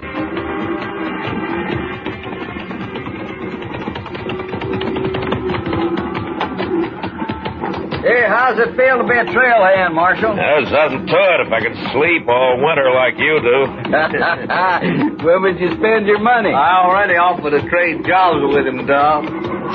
Hey, look, you 2 crossed the Cimarron yesterday. What's it like? The water's gone down. You won't have any trouble. I was also thinking about the sand. Well, it was sound where we were, Dolph.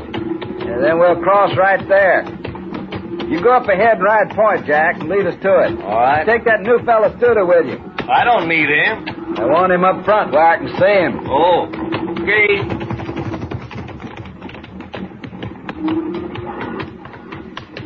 First crossing I tried last year had a quicksand bottom and bog a saddle blanket. Oh? Lose many cattle? 30 head. Couldn't even dig your tails out. You know, Dolph, I sometimes wonder if it's worth it to you, driving cattle up here. Well, Texas is bankrupt, Marshal. War broke us. All we got is these wild longhorn cattle. Yeah, I know. Well, maybe there'll be an easier way someday. We'd starve waiting for the railroad. I suppose so. Anyway, this San Saba herd of yours is the first to reach Dodge this year. The price is pretty high. You ought to profit, about $20 a head. I hope so. Money in your pocket, Dodge could offer high-class entertainment. Almost anything you'd want. Well, the boys will be... Hey, that's up ahead. Come on.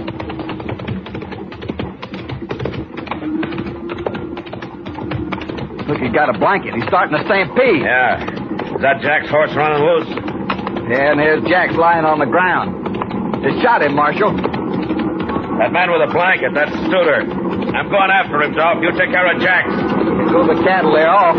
Get him, Marshal. Get him alive. I'll get him.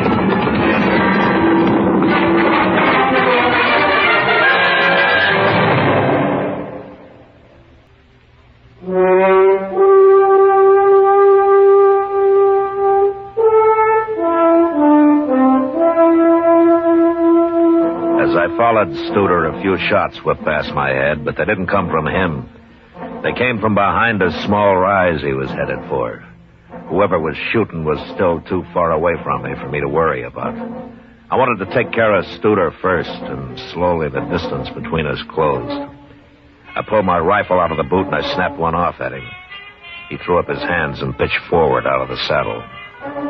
I glanced at him as I rode past and crossed him off as one jayhawker less. When I reached the rise, I jumped off of my horse and I ran up it on foot, and near the top I got down and I crawled. When I poked my head over, there was only one man in sight. The other jayhawkers, if there had been any, had disappeared. This one was afoot and running for his horse. So I took my time and I put a shot into the cantle of his saddle. Horse bolted and the man dropped behind a rock and lay there. He was only half covered, so I stood up. A step at a time, I started toward him down the hill. That's far enough, mister. Going back. You're in pistol range now.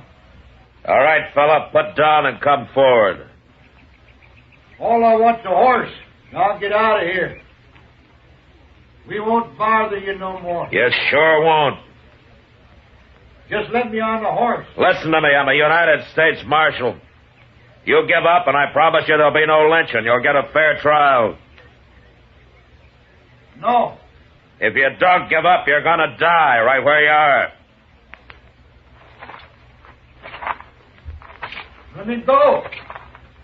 I'm warning you. I'm coming after you. No.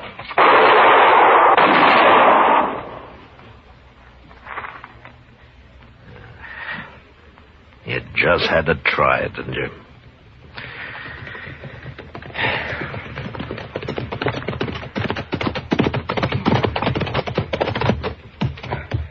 You leave a bloody trail, Marshal. Yeah. I brought Snyder with me. At the whipping they gave me the other night, I figured he deserved to be in on this. Guess I'm too late. Looks like the marshal's done taking care of everybody. Be glad you don't have to kill a man, son. I don't think I'd mind, Marshal. Yeah, I know. Tell me, Dolph, how's Jax? There. No. Dude has shot him in the back of the head. He was a good man. Boys have got the lead cattle turned. We'll let them mill around for now and then graze them out. Good. Snyder, I left my horse over the rise there. Would you get him for me? Yeah, sure.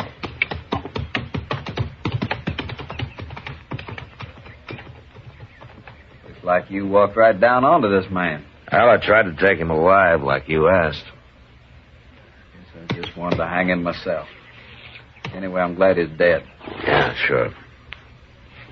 Marshal, we'll be burying Jax out here. I'm wondering if you might know how to do it. Maybe a prayer or something? No, I tried, no? Just get back in.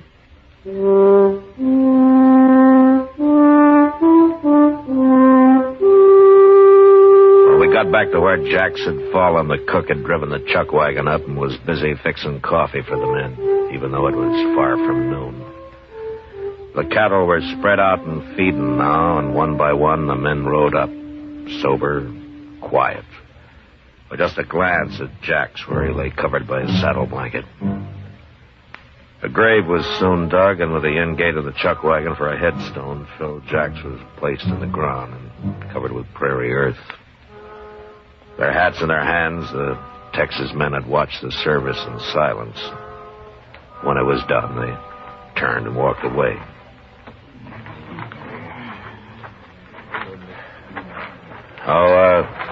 Snyder. Yeah? I want you to do something for me, huh? What?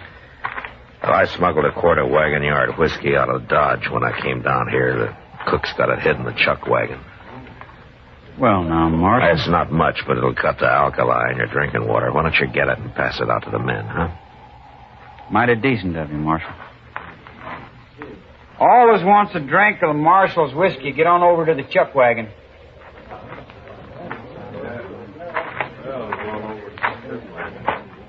There's times when a drink's good for a man, Marshal. I guess this is one of them. I think Jack should approve. He sure would. But by the way, the boys all know how you handle them jayhawkers. No? It ain't changed their minds about Kansans much, but maybe they think a lot more highly of the law around here. The kind of gunfighter hired by the law, anyway. That's good. Of course, it don't mean they won't hoorah Dodge a little when we get there. I expect that. Sure. Come on, we got a drink coming out of that bottle, too.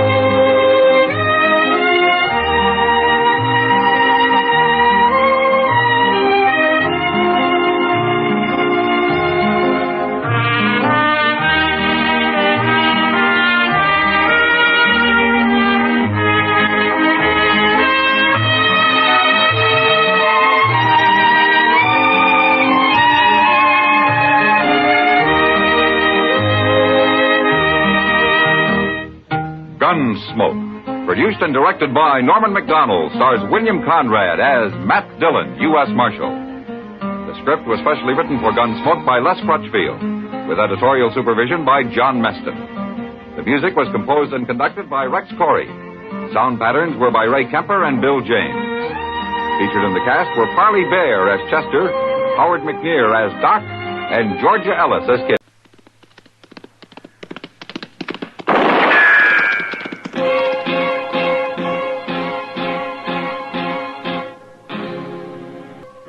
Around Dodge City and in the territory on West, there's just one way to handle the killers and the spoilers, and that's with a U.S. Marshal and the smell of Gunsmoke.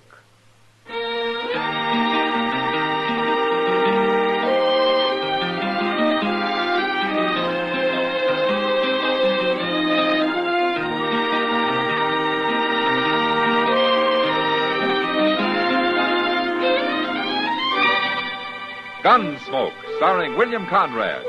The transcribed story of the violence that moved west with young America. And the story of a man who moved with it. I'm that man. Matt Dillon, United States Marshal. The first man they look for and the last they want to meet. It's a chancy job, and it makes a man watchful. And a little lonely.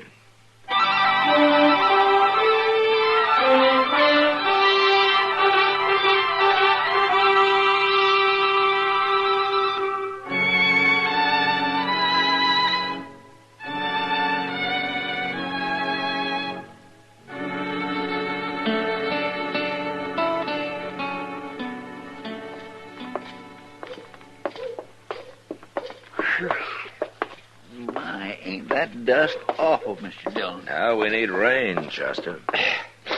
You know what I'd do if I was running Dodge? Now what? I'd get me a big bunch of them flat rocks, and I'd lay 'em all the way up and down Front Street. That'd take care of this dust. I'd also take care of the first rider that came along. Well, something ought to be done. Hey, look. There's a stage. Let's wait and see who gets off it, can we?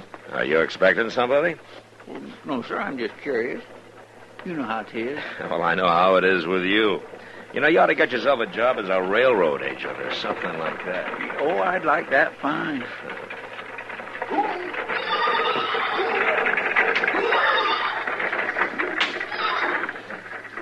Hey, look, there's that little whiskey drummer back again. Oh, I wonder if he's got any more of them old samples. Is he the only passenger? Nope, another fella. Hey, he's a mighty serious-looking man, too. Kindly handles himself like a gunfighter or something, don't he? Chester. What? That's Troy Carver. Who's he? Oh, he's an old friend of mine from Arizona. Come on. Is he a gunfighter, Mr. Dillon? Yeah, one of the best, too. Looks like he's headed for the Dodge House. Well, we'll catch him. He's a big fella, ain't he? Yeah. He's sure going to be surprised to see me. Oh, watch him jump now. Hey, Carver, hold it! He's got his gun out, Mr. Dillon. He's going to shoot. Stay back, Chester. Keep coming, mister. I'm watching your hands. Troy, it's Matt Dillon. Matt Dillon? Put that gun away, you crazy fool. Matt.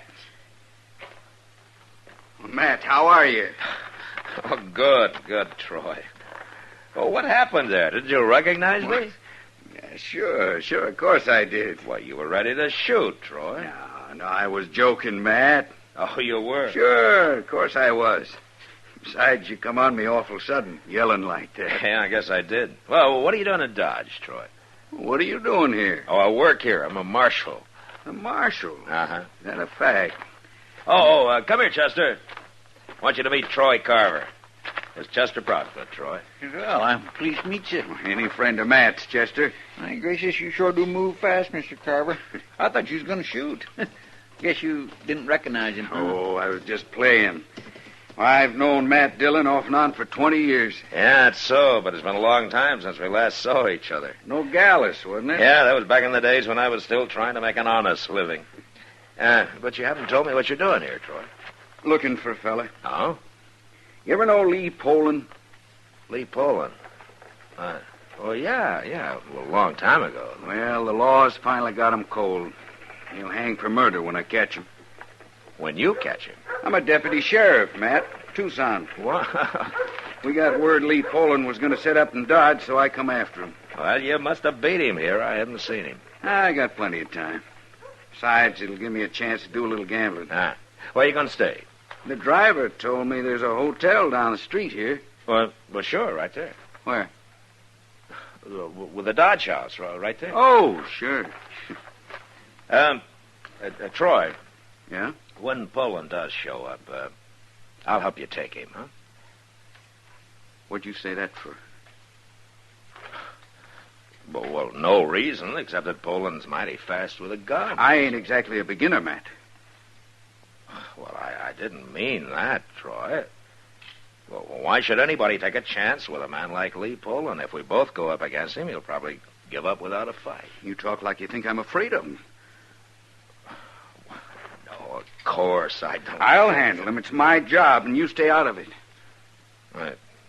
Sure, Troy. Just as good as I ever was, Matt. Sure. Yeah. Don't you go getting any ideas. You're going to find me that room now.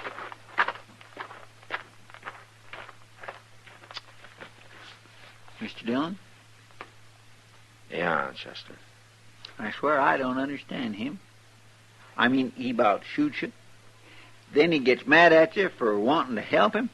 And then I just do not understand him. Neither do I, Chester. Was he always like that? No, he wasn't. Well, what is it? I don't know for sure.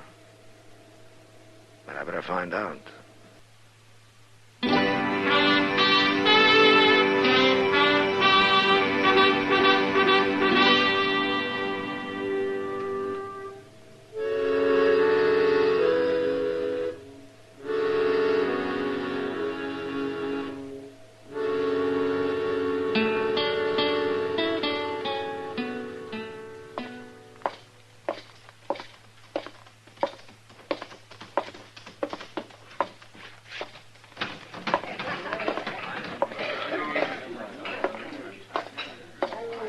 Evening, Matt. Sit down. Thank you, Kitty. Well, how are you? You want the truth. Is there something wrong? I guess I'm tired tonight, Matt. Well, why don't you go home? No, what I'm tired of is heat and dust and Texas cowboys. Oh, that's right. I forgot about that big herd that came in yesterday. Well, there wasn't a man with it that could ever have known a mother. They all acted like they'd been raised in caves. You know something? Huh? You need a few weeks in St. Louis, Kitty. I'm going next month. No? Yep. They already bought me a ticket on the Santa Fe. Well, good. How long are you going to stay? As long as my money holds out. Which means a couple of days, I suppose. You come to see me, or are you looking for Troy? And I see he's still here. Oh, he hasn't left that poker table for 3 hours. Yeah, it's probably the first gambling he's done since he left Arizona. He seems like a good head, man. Yeah, he's the best. Oh, there's one thing about him, though. Now, what's that? He's awful hair-triggered. He almost had a fight with a barkeep a while ago. Oh? Well, for nothing at all. He's got something on his mind, Matt. Something's bothering him. Yeah, I know. What is it? I'm not sure, Kitty. Get out. Matt, he's starting a fight with a dealer. Yeah. Talk, mister. Well, you're wearing a gun. I ain't gonna use it. Now use it. No. Troy. Keep out of this, Matt. I never saw you try to force a man to draw before, Troy. That's what he's trying to do, Marshal. No, I'm not. What would you call it, then? I said for you to keep out of this, Matt. Dodge is my town, Troy. I stop trouble here no matter who starts it. Now, what's this about? I'll tell you, Marshal. He made me out like I was cheating, that's what. I had my cards laying face up right in front of me, and he told me to shove them over in front of him, and I wouldn't do it.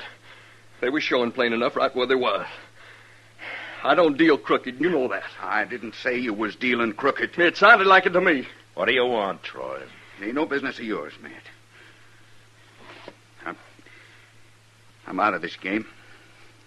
I'm leaving.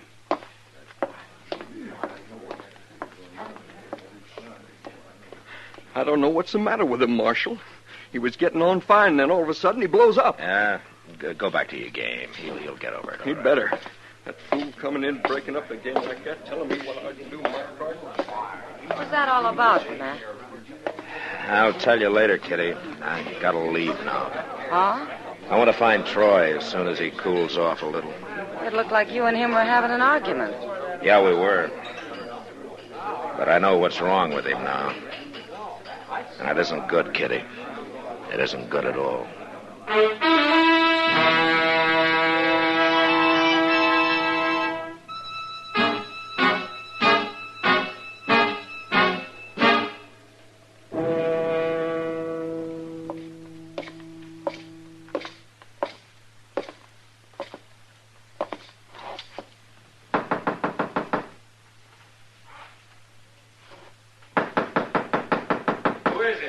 It's Matt Dillon, Troy.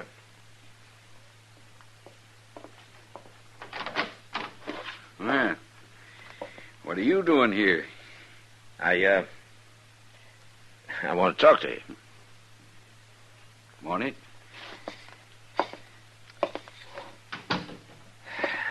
Well, doesn't the Dodge House supply lamps anymore? There's one on the bureau there.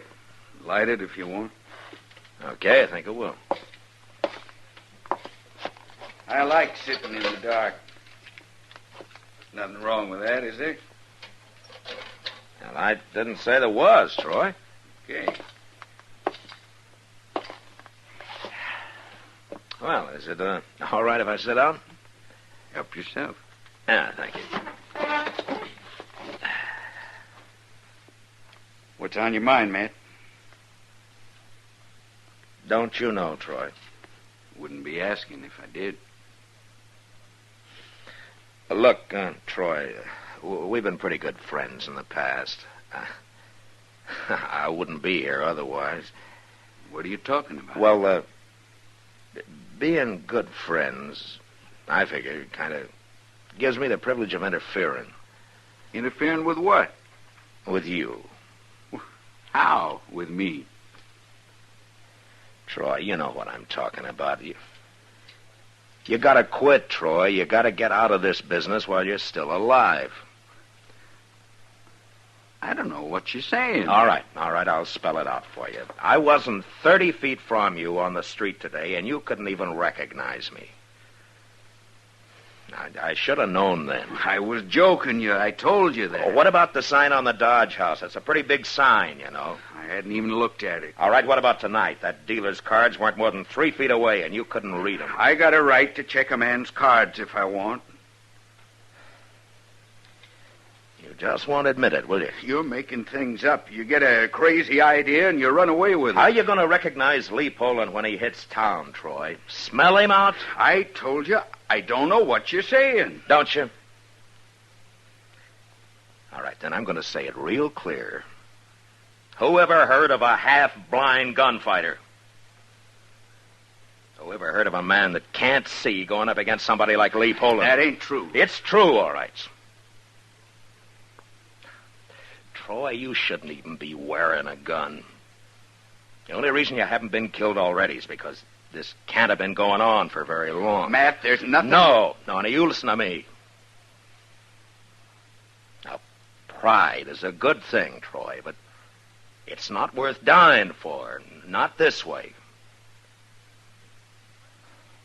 And besides, there's nothing shameful about a man's eyes going bad. Or do you think people are going to call you a coward for that? Well, do you? I come here to take Lee Poland, and I'm going to do it. All right. You can arrest him, you can take him back to Arizona, but let me face him with you. No. He'll kill you, Troy. He'll kill you easy. You stay out of it, Matt. Look, Troy, I'm trying to help you. I don't need help. No man's going to do my work for me. You won't say it yourself, will you? You won't even listen to my saying. Now, you're talking crazy.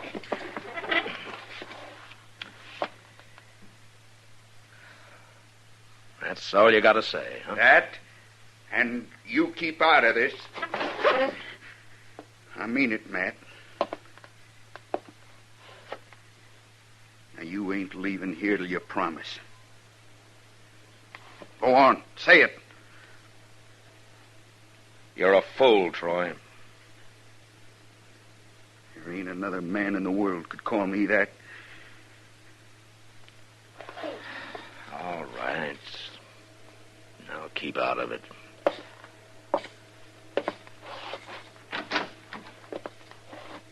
Good night, Troy. Good night.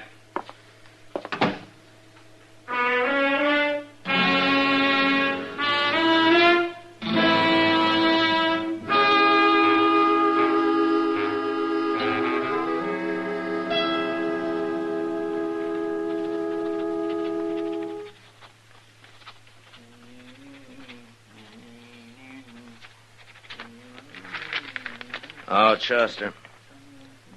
Yes, sir? Take a look at this, huh? What is it, Mr. John? Oh, read it. Lee Poland, age 36, black hair, gray eyes, scar on the right cheek, walks with slight limp left leg. What's this for, Mr. John? Well, I put down everything I can remember about Poland. I want you to take it to the stage office and into the stable and let Moss Gremick read it. And tell him if Poland shows up, I want to know about it. And I want to know about it fast. But you said you promised Troy you'd stay out of this. Get going, Chester. Yes, sir. Oh, and you might walk around and keep your eyes open, too, huh? I'll stay here so everybody will know where to find me. Yes, sir. Well, hello, Doc. Yeah, Matt here. Oh, there he is. You can go in, Doc. I'm just leaving. Oh, well, I'm sorry to hear that, now, yeah. Yeah. How are you, Matt? Oh, fine, Doc, fine. Sit down. Oh, thank you. Well, I saw him. Oh, what happened? I went to his room, like you said, and I told him what I'd come for. Mm-hmm. How'd he take it? Well, at first I thought he was going to break my neck, but somehow I managed to talk him out of that, and I kept on talking, and finally he let me examine him. The only reason he did, he said, was to prove to you that there's nothing wrong with him. So? It's hard to say for sure, Matt, but my guess is his eyes won't get any worse. They're as bad now as they're going to be. Well, that's something. But they're not going to get any better. There isn't a thing I can do for him. Oh, I just don't have the knowledge, Matt. Well, did you tell him what you told me? I started to. Oh, what do you mean? Well, when I finished the examination, I started to tell him what I thought. But he wouldn't let me. He told me to come back here and tell you there's nothing wrong with him. And the way he said it, he meant it. I didn't argue with him. And I don't want him. I won't say anything, Doc. Good. Because Troy is the kind of a man who... Mr. Dillon? What are you doing back, Chester? I seen him. I was at the stage office, and I hadn't even gone in yet, and I seen him come riding up the street. Lee Poland? Yes, sir, it was him, all right. Where'd he go? He was headed straight for the stable. But there's something else, Mr. Dillon. What? Troy Carver was there on the street, and Poland yelled hello to him. Said he'd be back when he put his horse up.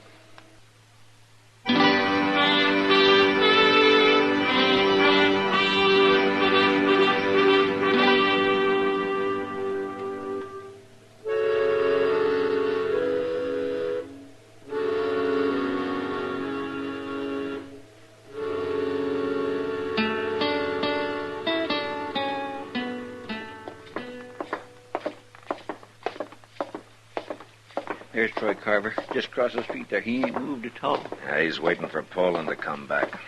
He knows it's the easiest way you can find him. It's kind of awful, ain't it? Yeah. Wait a minute, Chester. What? There's Poland. Yeah, I see him. 1 minute earlier, I might have stopped this. Well, I hurried as fast as I could. Oh, it's not your fault, Chester. You stay back and out of the way now, huh? Yes, sir.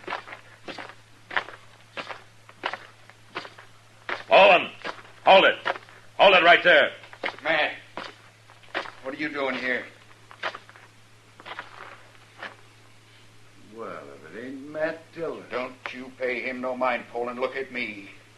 What's going on here? What do you want, Dillon? I'm the marshal in this town, Poland. He's got nothing to do with this.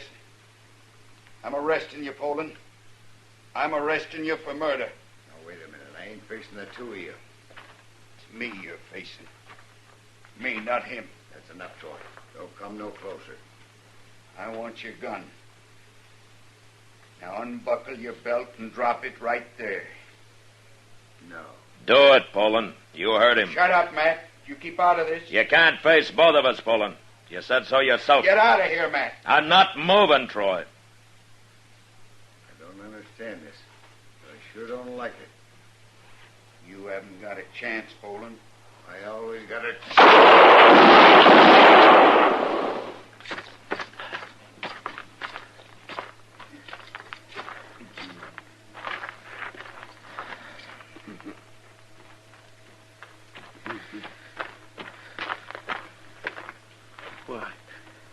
What? Troy didn't even shoot, Mr. Dillon? No, but he got hit. Let's get him up to Doc's. He's still alive. Lee Poland sure ain't. You hit him both times. Here, give me a hand with Troy. He's bleeding bad. Yes, sir.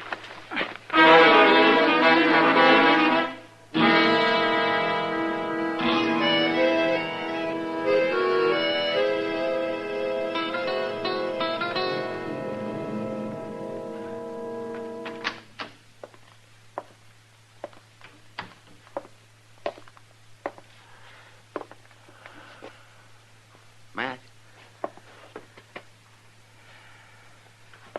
Here, Matt. What? Matt. What? What? Oh, this is Doc. Oh, I must have fallen asleep, huh? Yes, I see. Yeah, it's almost morning. Oh, is it? Oh. How's Troy? No, he's over the worst of it. He'll live. Oh, good. Good, Doc. Is he conscious? Yes, he's conscious. Can I see him? For a minute or two. Then I want him to go to sleep. Oh, I won't take long, Doc. When you're through, we'll have some coffee. I'll grind up some fresh. No, good, Doc. Thanks.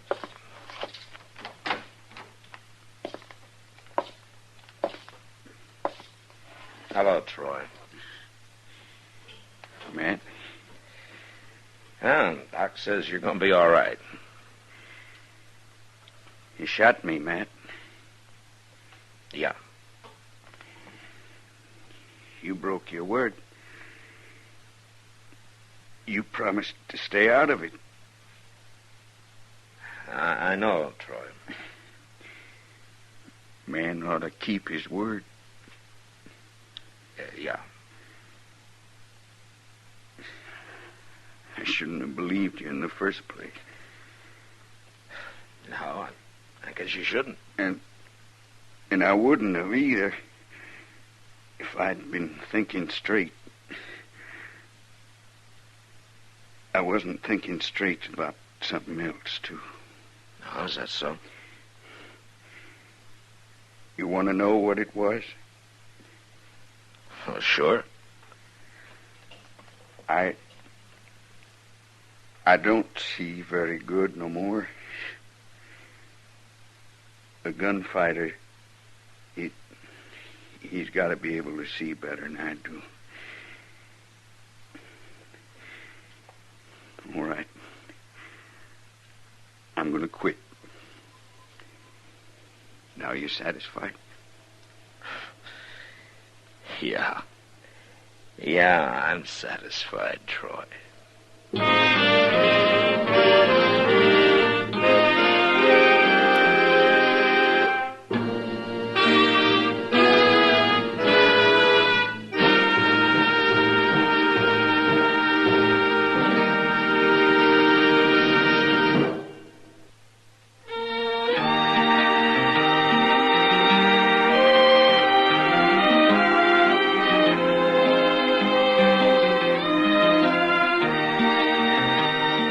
Gunsmoke, produced and directed by Norman McDonald, stars William Conrad as Matt Dillon, U.S. Marshal.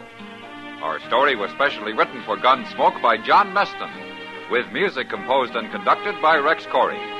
Sound patterns by Tom Hanley and Bill James. Featured in the cast were Vic Perrin, Joseph Cranston, and James Nusser.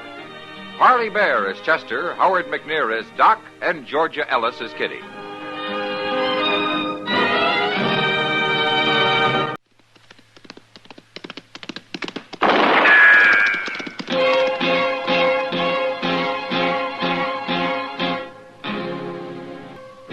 Around Dodge City and in the territory on West, there's just one way to handle the killers and the spoilers, and that's with a U.S. Marshal and the smell of Gunsmoke.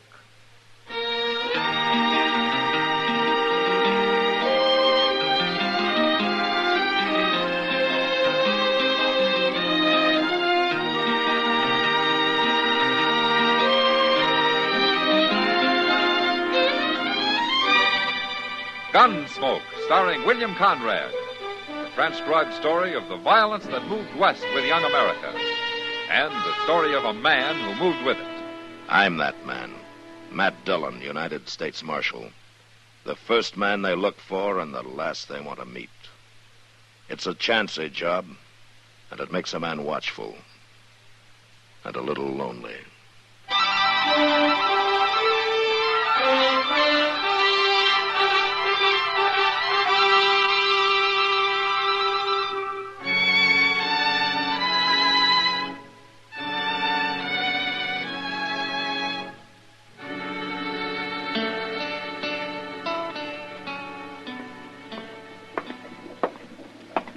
Miss Bell? Yes? I'm Jim Buck. I'm driving the stage from here on into Dodge. Oh. What happened to the other driver? I always spell him here. He told me to look out for you. Oh, that's kind of him. And kind of you, too. You're awful young to be traveling alone. I'm 17. Well, now, I take it back. Are we about ready to leave? As soon as I get the other passenger away from that bar over there. They told me I'd be alone on the rest of the trip. Well, miss, I don't know this fella. Says his name's Bassett. But if he's drunk, I promise you he ain't riding. How do you expect anybody to ride sober if you're driving, Jim? Marshal Dillon, what are you doing in Pawnee? Oh, I had some business up this way, but I'd sure like to get back to Dodge. You got any room? Sure have. Oh, this here's Marshal Dillon, Miss Bell. How do you do, Marshal? Miss Bell? It's Linda. All right, Linda. When are you leaving, Jim? Soon as I round up that Bassett fella. Well, get him, whoever he is. Huh? And drive easy, will you, Jim? I wore out a horse getting this far, and I sure need some sleep. I'm glad you're riding with us, Marshal. I don't like the looks of that fella Bassett. But you two climb in now. We'll pull out of here in 5 minutes.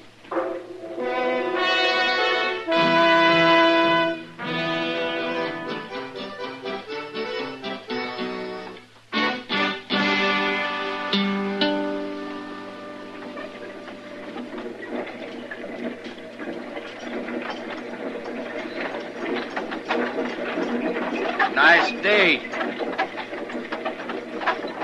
The lawman's asleep. It's you I'm talking to, Missy. It's a nice day, ain't it? Yes. That's better. As long as we're riding the Dodge together, we better get acquainted. My name's Joe Bassett. How do you do? Well, there's no cause to be bashful, Missy. I ain't gonna hurt you. You staying in Dodge? Yes. Well, now that's just fine. Please, I'm rather tired. Oh, you are. You have dancing girl or something?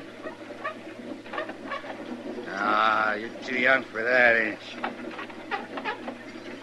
Ain't you? Please. Hey, I know. I got a bottle here. Here, have a drink. No, Say, mister. What do you want? You're making it awful hard for me to sleep. Oh, I am, huh? And I'm pretty tired. Well, that's too bad. Now, it's going to be a long ride, so why don't you just sit there and look out the window, huh? Because I'd rather look at this pretty little girl here. Now, come on, honey, have a drink. No, Hey, Jim! Jim, pull up, will you? What for? You heard me. Pull up. Okay, Marshal. think you're doing? What's your trouble, Marshal? There's no trouble. Your friend Bassett here wants to ride up on the box with you. What? He wants somebody to talk to, Jim. Are you crazy? He's waiting for you, Bassett. I'm staying where I am. You're holding us up. Now you get moving. All right. I will. You like you broke my arm. You should have left your gun where it was. All right, now get outside. Hurry it up. I'm going. But you're gonna wish you'd never seen me. I'm wishing that already. Give me a hand, driver. All right. My arm's all numb where to kick. I'm sorry for the delay, Linda. Marshal. It was worth it, though. Maybe now we can both get a little sleep, huh? Well, I can certainly use some. What'd you say? I said I can certainly use some. Oh, yeah. Yeah.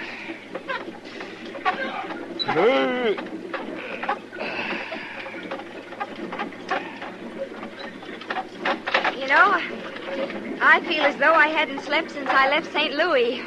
Oh, you've come a long way, huh? Oh, it'll be worth it once I reach Dodge. How's that so? I'm meeting my fiancé there, Marshal. Oh, well, maybe I know him. Oh, he hasn't been there long. His name's Lou Paxson. Lou Paxson, huh? Yeah, well, what does he do? Well, I don't really know. I met him in St. Louis. It was only for a few days. Uh-huh. I see.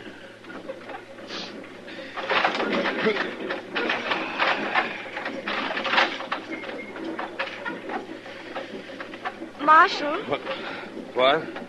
if you promise to keep it a secret, I'll tell you something. Okay, I promise. I ran away from home. My parents think I'm too young to get married. Oh? Well, how old are you, Linda? 17. Do you think that's too young? Well, I don't know, Linda. I guess that depends on what you're like and what this fella Paxton's like. Oh, he's a wonderful man. He's so strong and so handsome. Uh-huh. You'll see when you meet him. Yeah, I'm sure it will.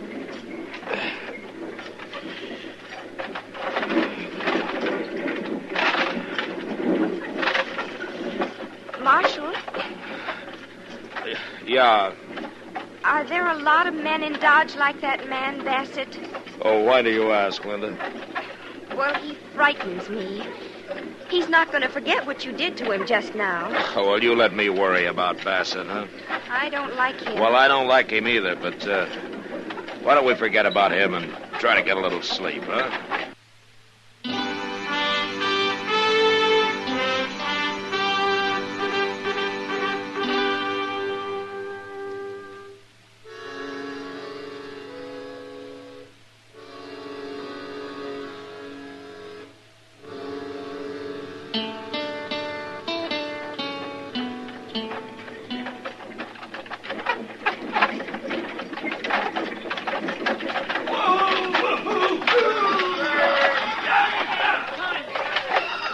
Well, here we are, Linda. I don't see Lou. Oh, we'll find him, all right. You want me to give you a hand? Yes, thank you. Okay. There we go. Come home, Mr. Dillon. Oh, hello, Chester. Oh, Linda, this is Chester Proudfoot. How do you do, Chester? How do you do, Miss? It's Linda Bell, Chester, but she likes it simple. Oh, you look good. There he is, Marshal. There he is. Huh? Lou! Lou! Linda! Hey, how come she knows him? Why do you? Yes, sir, Lou. Oh, Linda. Oh, Lou, I made it, and I never thought I would. Oh, I knew you would. No, it might have been bad, too, except for Marshal Dillon here. Oh, you're Marshal Dillon. Yeah, that's right. Lou, it was that man right over there. He was What? trying to make me drink with him and everything. Which man? He's coming this way. Him. Marshal? Where? His name's Bassett, Lou. He was annoying me. Don't you worry about him, Linda. Ah, so this is who the little girl was coming to see. She's my fiancée. I'll be darned. I mean, she didn't say she was coming here to get married. Well, it's true. Sure. What do you want, Bassett? You got my gun in your belt. You aim to steal it? Hey, you aim to sell it? What do you mean by that? You look like a gunman to me. Where you from? Wichita. Now, what are you going to do about that? Here, catch it. You didn't have to throw it at me. And I wanted to see how you handled it. You move pretty fast when you're sober. What are you prodding me for, Marshal? You aim to stay here long? No. Not long. Good. And while you are here, I'm going to be watching you. That won't bother me.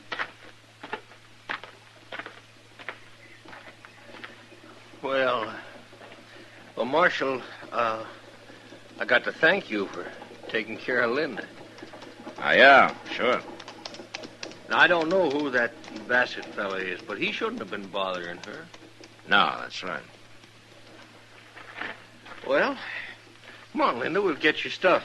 They got a room for you over to the Dodge House. All right, Lou. Marshal, I hope I'll see you again. You too, Chester. Yes, thanks, Linda. We'll see you. So long, Linda. Bye. Come on, Linda. My, Paxton acts kind of funny, don't he? He's trying to hide something, Chester. He is. He and Bassett didn't handle that very well. What do you mean? They know each other. You think so? It was pretty clear. But they don't want anybody to know it. Well, why? What do you know about Lou Paxton, Chester? Nothing. I just seen him around. Uh-huh. Any idea what his game is? No, sir. I don't. None at all. Well, maybe we'll find out now. I expect he's just been waiting for Bassett to get here.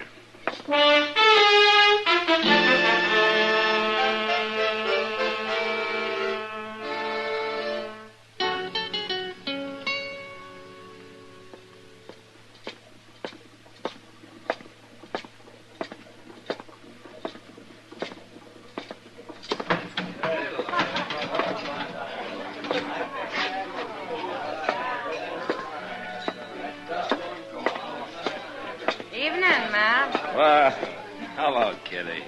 I heard you got back this morning. Yeah? Sit down. Oh, thank you. You know, you've been gone most 2 weeks. You know something? It seems a lot longer than that to me. I also heard what happened on the stage. Oh? You did? Yeah. Linda told me. Linda? How come you know her? She's sitting right over there. What? Well, it kind of surprised me, too. The Paxton brought her in this afternoon and made Sam give her a job. Sam didn't like the idea much. She's only 17, Matt. Yeah, I know, Kitty. What's this Paxton up to, anyway? Well, I don't know, and I don't care. But you got to get that girl out of here. This is a terrible place for her. That's not my affair, Kitty.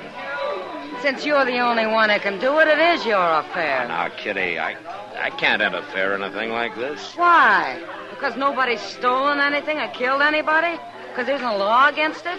Is that why? No, that isn't why, but... But nothing. You know what can happen to that little girl. Look at her, Matt. She's scared half to death right now. You wait till midnight. Wait till it starts to get really rough in here. You know what some of these horn-handed, drunken wild men are likely to do? You can't let it happen, Matt. You got to get her out of here, and if you're any kind of a man at all, you do it right now. Well? Well, Kitty, All right, ask her to come over here, huh? Sometimes I get a feeling that maybe you're not all bad, Matt Dillon. Yeah. I'll bring it back.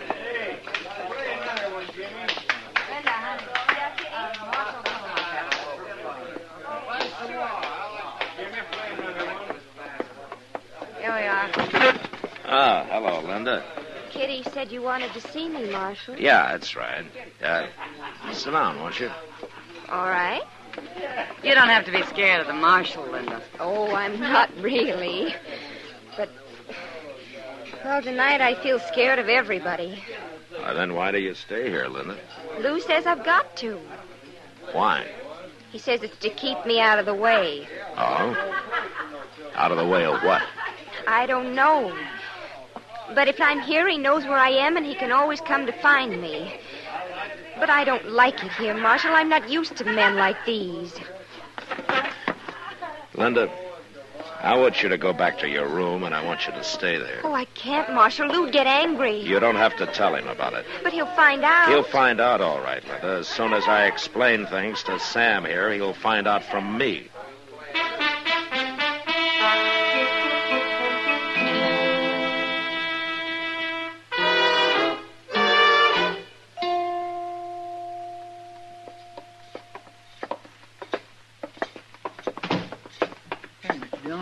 Down at the end of the hall, there goes that fellow Bassett. Yeah. I didn't know he had a room here. Well, that could be Paxton's room he came out of. Number 12, ain't it? By golly, you're right, it is.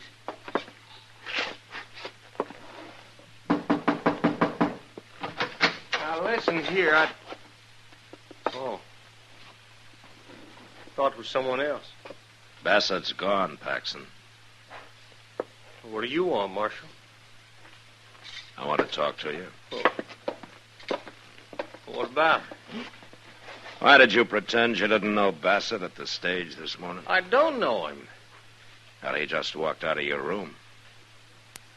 I mean, I didn't know him. I didn't know him this morning. You're lying. Now, Bassett's a gunman, Paxton. What's your business with him? I got no business with him, Marshal. We were talking, is all. Uh-huh. About how much are you going to pay him? I got nothing to do with him, I tell you. All right. Now, I don't know who you're after, but this time I'm going to stop the trouble before it starts. Chester, when's the next stage leave?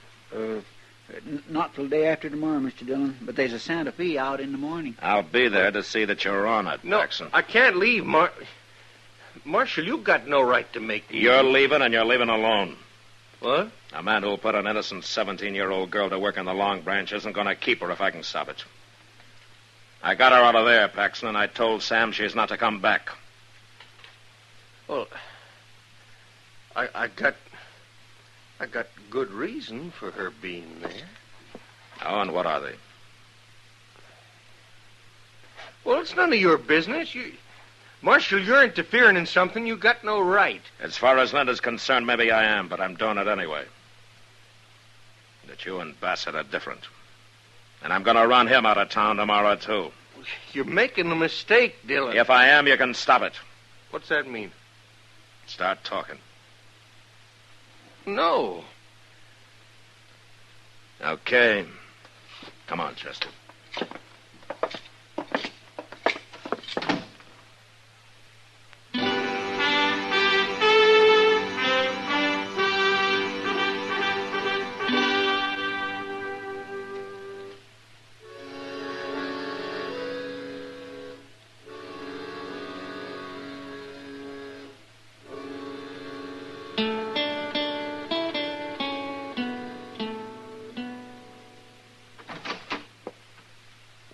Still up, man? Oh, come in, Doc. Come on in. Said, you know it's nearly midnight? Well, now, when did I start going to bed at midnight? Well, you should. A man needs to sleep. Then what are you doing up? I'm looking for somebody to argue with. Well, I'm your man, Starter. Yeah, What? Sounds like somebody beat us to it. Yeah, come on. Yeah, see? That came from right down the street. Down by the Alfraganza. Yeah, it sounded like it. Mr. Dillon! Mr. Dillon! Over here, Chester. What happened, Chester? Lou Paxton. They shot him. He went into the back room at the Alfraganza wearing a mask and carrying a gun in his hand, but they shot him before he could run off with any money. He didn't even try to shoot back. Well, is he hurt bad, Chester? I don't know, Doc. I didn't wait to see. Well, I'll go see that he's taken up to my office. Give him a hand, Chester. Yes, I'll come up there in a few minutes. Well, where are you going? There's a man across the street I want to have a little talk with. Where? Oh, Bassett. Yeah, that's right.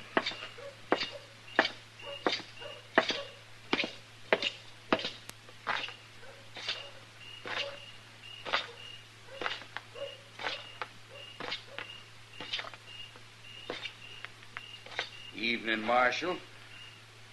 What are you doing here, Bassett? Watching. Watching for what? Not for anything. Just watching. You working with Lou Paxson? Why? He just got shot. Dead? Why don't you go find out? Ain't nothing to me, Marshal. You know, Bassett, I was going to run you out of town tomorrow, but now I think I'll keep you around till I find out what this is all about. I ain't done a thing. And you're not going to, because I'm going to lock you up right now. I never been in jail in my life, Marshal. A lot of men haven't, even men like you. But you're going now. No. No, I ain't. You leave your gun alone. Then get out of here and leave me alone. There's been one shooting already. That's enough. Now, I'll take your gun, Bassett. Not likely.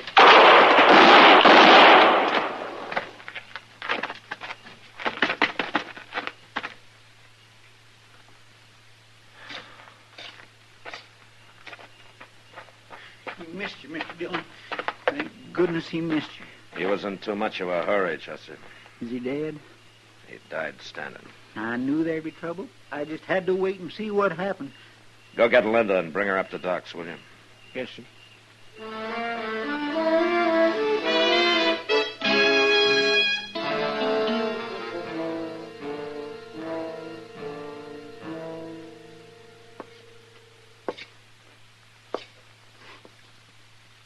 How is he, Doc? He's not good, Matt. One bullet in the neck, another in the chest. I'm sorry, Paxson. There isn't much I can do for you. No. No, I can't live this way. Not for long. Paxson, Chester's gone for Linda. She'll be here directly. That poor little girl. How did you expect to hold up the Oliver-Ganza like that? Was Bassett supposed to help you? Him? No.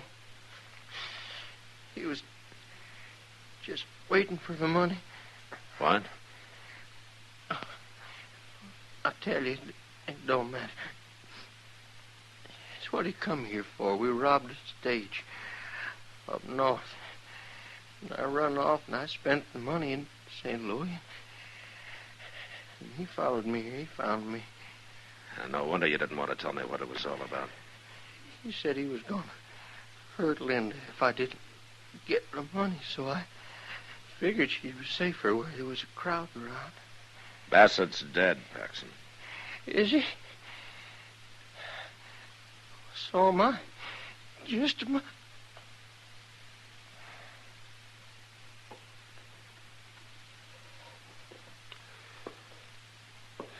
He's gone, Matt. Oh, that's probably Linda. You better keep her out of here. Yeah. Chester, wait in there, will you? Yes, sir. What are you going to tell her, Matt? I'm going to tell her the truth, Doc. The whole story. Oh, that would be awful hard on her, wouldn't it? Finding out what kind of a man Paxson was? No, you could spare her that. Linda got off easy, Doc. Married to an outlaw, she'd have been in real trouble. But all this won't do her any good at all if I don't send her home a lot smarter than she left. And that's what I'm going to do.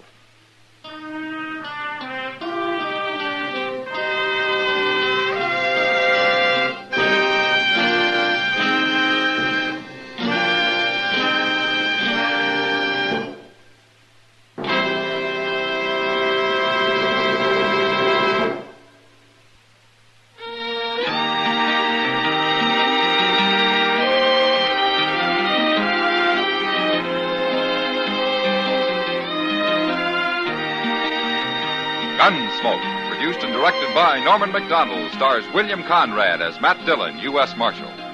Our story was specially written for Gunsmoke by John Meston, with music composed and conducted by Rex Corey. Sound patterns by Tom Hanley and Bill James. Featured in the cast were Eleanor Tannen, Vic Perrin, Lawrence Dobkin, and Paul Dubois. Parley Bear is Chester, Howard McNear is Doc, and Georgia Ellis is Kitty.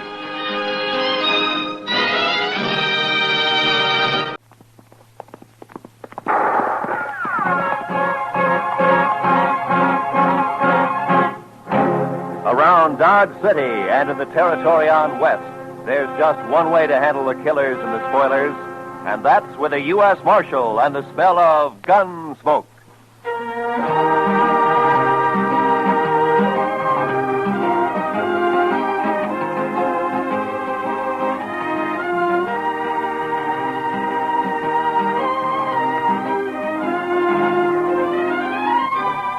Gunsmoke, starring William Conrad.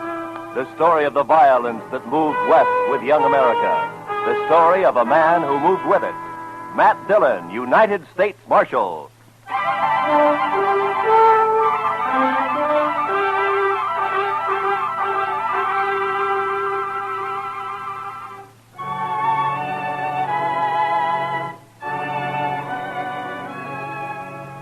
I think it was the nastiest weather I'd ever seen. It wasn't that there'd been a big storm or anything. It was just plain nasty. The sun hadn't shone for 3.5 weeks. Nothing but huge banks of black clouds that filled the sky and never moved. And when it finally broke, it was a downpour of the coldest and dreariest rain you ever saw. For 2 days, Chester and I never went out of the office. We didn't need to.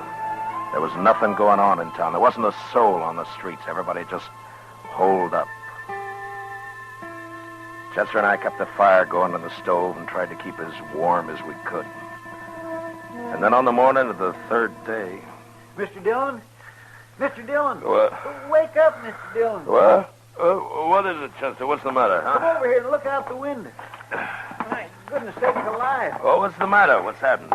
Just look. It stopped raining. Huh? The clouds are beginning to blow away. Why, I bet you we'll be seeing the sun before the day is over. Well, I hope you're right. We could use a little sunshine. Oh, we sure could. You know, Mr. Dillon, I've been so blue for the last couple of days. I boiled some coffee for you. It's on the stove. Oh, thank you, Chester. Yeah, like I was saying, I've been just awful low, Mr. Dillon. It's funny how the weather affects you, isn't it? Yeah, it does almost everybody, Chester. This coffee's good. Oh, thank you, sir. Chester, how'd you like to go for a little ride, huh? Make us feel good to get out in the open after being cooped up for the last couple of days. Why don't we ride down to old man Johnson's? I've been meaning to talk to him anyway. Well, I'll say that's a wonderful idea, Mr. Dillon. I'd be proud to go. Besides, Thurlow needs a good workout. I don't know of anything that's worse for a horse than just standing around in a corral. All right, Chester. I'm going to take time to shave, and then we'll get some breakfast and ride out. Well, yes, sir, Mr. Dillon. Yes, sir.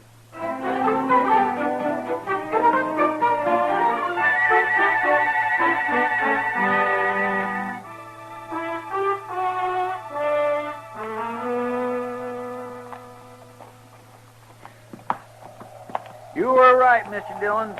Nothing like a ride in real brisk weather to make you feel fitter than a fiddle. I'd say it's a little more than brisk, Chester. It's downright cold. This wind doesn't help much. Well, we haven't got much farther to go. How far would you say we've come? Oh, about 15 miles. Well, then we should be there pretty soon. There. Look at there, Mr. Dillon. What to tell you? What? There's a patch of sunlight just come through. Over there to the right, see? My, isn't that pretty? Chester. There by that hackberry tree there in the sunlight. You see? What is that? Can you make it out? Where? Oh, yeah, I do see something, but I can't... Come on, let's ride over to it, huh?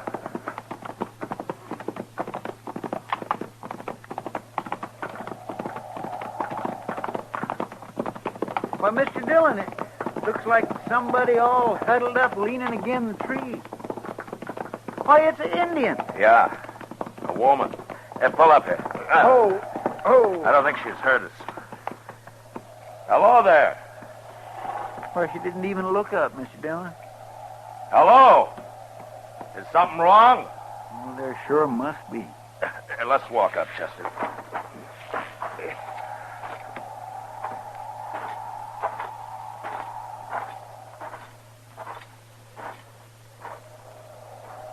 Can we help you, miss? She won't even lift her head.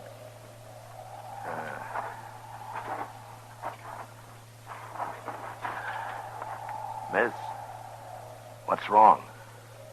She looks sort of befogged, don't she? Yeah. Miss, Here, look at me. No, I'm not going to hurt you.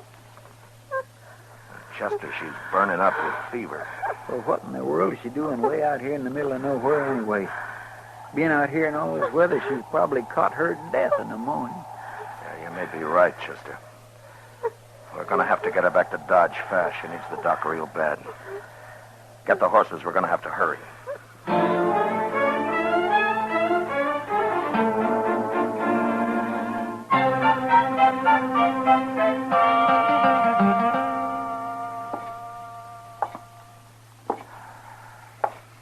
Mr. Dillon, did you notice what a pretty little girl she was? I declare I don't think I've ever seen a more beautiful woman. Yeah. And her hair. You know, I think Indian women have the prettiest hair in the whole world. It seems such a shame that such a pretty little thing should have to be all... Matt? Oh, hiya, Kitty. One of the boys at the Texas Trail told me he saw you and Chester riding up the street here to Doc's office, and that you were carrying an Indian girl in your arms. He said she looked like she was dead. What happened? Oh, we found her out in the middle of the plains. That's right, Miss Kitty. She was just sitting under a big old hackberry tree. Oh, what was wrong with her? I don't know. Exposure, I guess.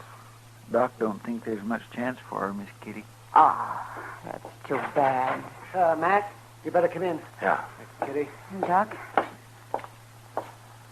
How is she, Doc? She just regained consciousness. I'm afraid I can't see how she's still alive.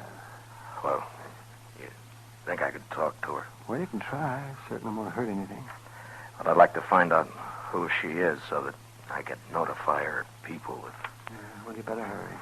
Yeah.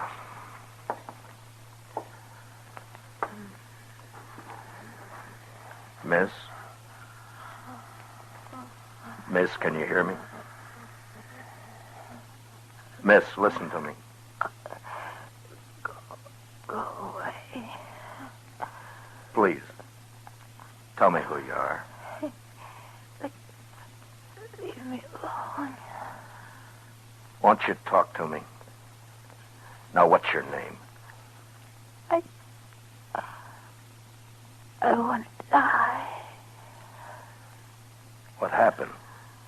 Why were you out on the plains all by yourself? Were you lost? I want to die. I want to die. Alone. Matt. Yeah, I know. Miss, please, won't you tell me who your people are? I want to die.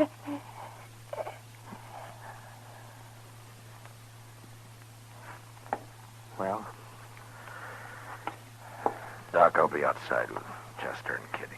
All right. When you come out, would you bring me her ring and that necklace she's wearing? All right, Matt, if you want.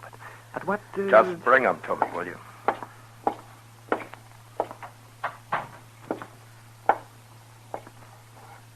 Well, Matt? Yeah. Chester, we got a job on our hands. Yes, sir, Mr. Dillon? There's something wrong about this, and I'm going to find out what. What do you mean? She was wearing a gold wedding ring. Yes, but Mr. Dillon, Indians don't use wedding rings. I know. Then you mean you think she was married to a white man, Matt? Yeah. Here's the necklace, Matt. Thanks, Doc. Have any of you heard of anybody around town marrying an Indian girl in the last year or so? No, Matt. No? Well, there ain't but one squaw man in the whole town that I know of, Jack Benson. And he married his squaw some 8 or 10 years ago. Well, then we're going to have to start from the other end. We've got to identify her. We'll have to find out what tribe she's from. And she looks like an Arapaho, Matt, from her clothing. Well, I thought that too, Doc, but which camp? There are 3 Arapaho camps within 40 miles of here. Say, Mr. Dillon, maybe Great Eagle could help you. Yeah. He's camped down by Sandy Fork now, isn't he? He knows you. He's about the friendliest Indian around here these days. Say, Matt, don't you think this might cause trouble if you let them know that a white man is mixed up in this? What? Wouldn't it be better to just bury her. Do you think that's the right thing, Doc? Oh, no, I guess not. But I was talking to Colonel Jackson out at the fort the other day, and he said he was expecting us to have some real Indian trouble any day now. And this might start something. I know there's that possibility, Doc, but I also know that there was something behind this girl's death, and I think it's my duty to find out what.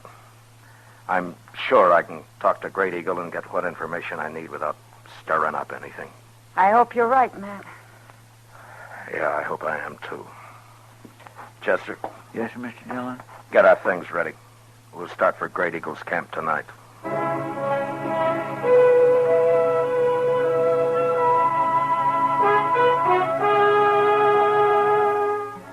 I figured it'd take us about 5 hours, and I was pretty close to right.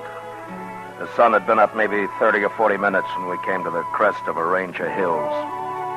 And there, spread out below us alongside the Sandy Fork, was Great Eagle's camp. We were spotted a good while before we got there, and when we pulled up, all the squaws had disappeared, and we were greeted by what looked like the entire male population.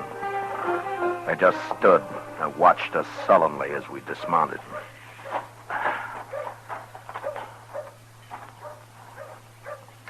I don't think they're too happy to see us, Mr. Dillon. You may be right, Chester.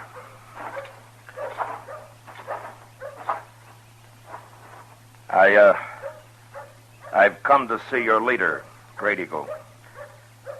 Tell him his friend Matt Dillon has ridden from Dodge City to see him. Maybe they don't understand. No, they understand, all right.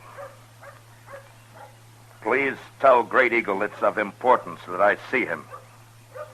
You are not wanted here. Great Eagle will not see you. Why don't you let Great Eagle decide that? Now tell him I wish to see him.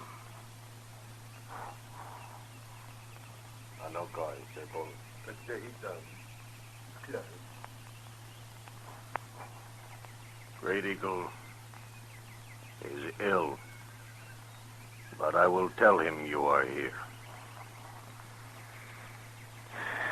I thought for a minute there that we'd rode all this way for nothing, Mr. Dillon. We may have, Chester. I wouldn't say these fellows is very sociable, would you? No. Doc must have been right about trouble brewing. Well, the last time we was out here, Great Eagle was real friendly. I swear I don't know what we've done to make him feel so good. You're talking too much. Yes, sir. Come.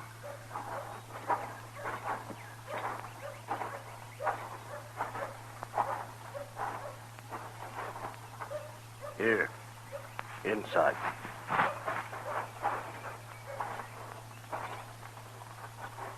Matt Dillon, it is good to see you once more. And you, Great Eagle. You wish to talk with me? Yes, I do. I'm in need of your help.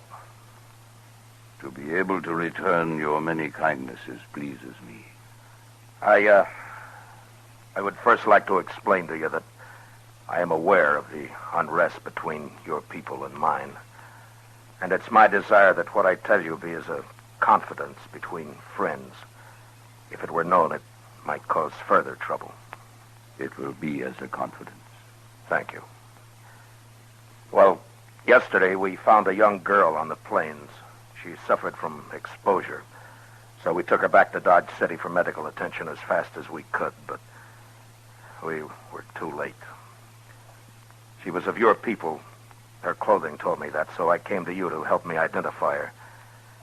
I can't tell you why, but I feel that there was evil behind the death of this girl, and I must find out about it.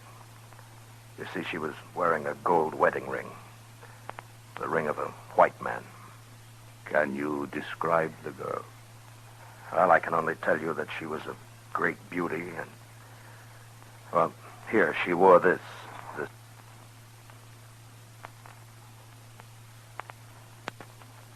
necklace. It's unusual in design. I thought it might help in identifying her. Yes, it helps. Then she was from this camp? You knew her? Yes, I knew her. She was my daughter.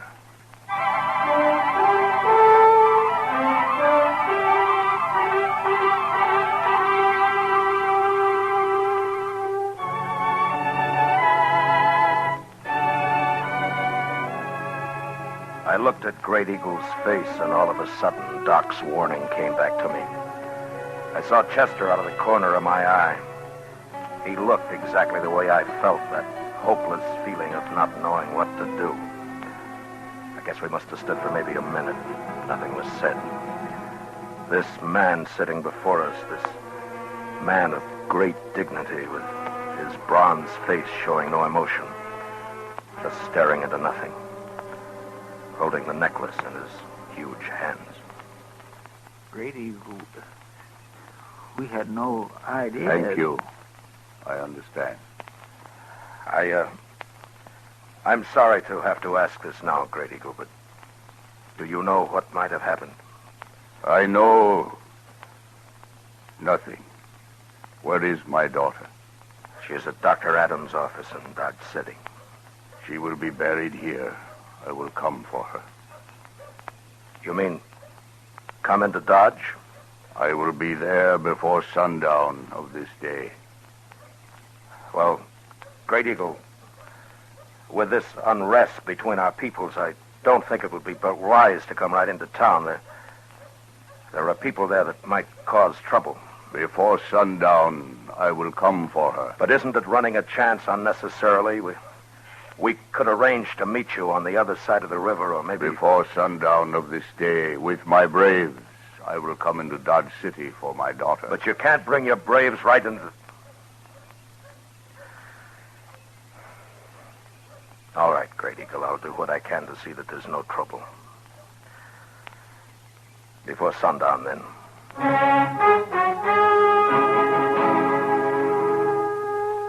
We rode hard to get back to Dodge. There was a lot to be done. Chester didn't say anything, but I knew he was worried, and he wasn't alone. If this thing wasn't handled properly, it might turn into the worst trouble that any of us had ever seen. We got back into Dodge just before noon, and I sent Chester off to spread the word about what was going to happen. I figured it was better for everybody to know about it as soon as possible. Then if trouble did start, maybe I could stop it before Great Eagle arrived. I went to the office, tried to finish some work. But I kept seeing the girl in front of me. Hearing her say, I want to die. I want to die. Must have been 3 hours later when Chester came in. Told me that the trouble had started. It was Black Dawson down at the Alafraganza. I'm going to... Wow! Wait a minute. If it isn't the big, brave U.S. Marshal himself. Look at him, boys. The man who's supposed to protect Dodge City. All right, Black. You've said enough. When did you start deciding how much people can say, huh, Marshal? Huh? I'm taking this from you, Black, because I got enough trouble right now, but don't say any more. Now come outside with me and simmer down. Come outside and simmer down. Why should I listen to an Indian lover? Huh? Yeah, a man who's going to let those dirty, stinking Indians come right into Dodge and take over. All right. All right, shut up. Now you listen to me. And this goes for all of you. I'll not tolerate any trouble. When Great Eagle gets here, I don't want one wrong move out of any of you. Anything that happens here today might start a whole uprising among the Indians, and if you're too stupid to see that, you're going to be awful sorry. Now, I'm telling you right now, while Great Eagle's here, I'll kill the first man that starts trouble. An hour before sundown, the crowd started gathering along Front Street. They were talking and laughing and being loud, too loud. They were nervous and trying not to show it, but they all wanted a front seat at the big show. They didn't want to miss anything. Then Black Dawson and his gang came out of the Alafraganza and stood leaning up against a hitching rail. Finally, Chester came down from Boot Hill where he'd been on lookout, and he told me that he'd spotted Great Eagle and his braves. They were coming. I looked around. Everybody started to turn quiet. They knew. I told Chester to keep an eye on Dawson, and I started down the street. I crossed the plaza and walked to the river. Before the Indians started to cross the bridge, I stopped them.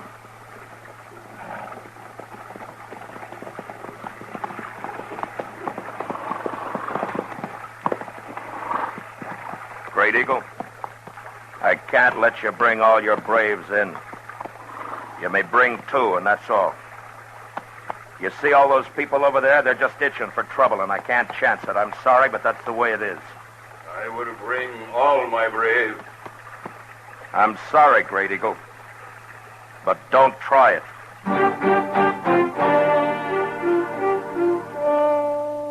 I turned and walked back into the plaza and stopped in front of Doc's office and stood, waiting.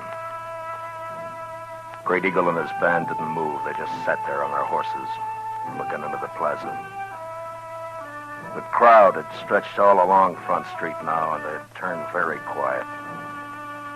Even Dawson and his gang were just standing glowering across at the bridge. I wasn't sure what was going to happen. And I waited. Must have been 5 minutes before Great Eagle turned and said something to his men and started out, with 2 of his braves following. Nobody in the crowd along Front Street moved or said a word.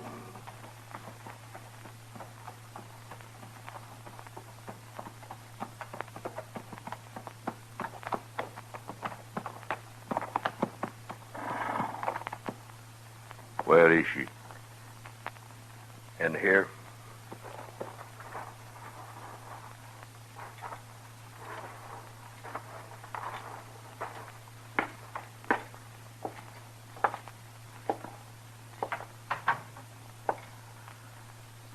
She's in there. I want to talk. Come in with me. All right.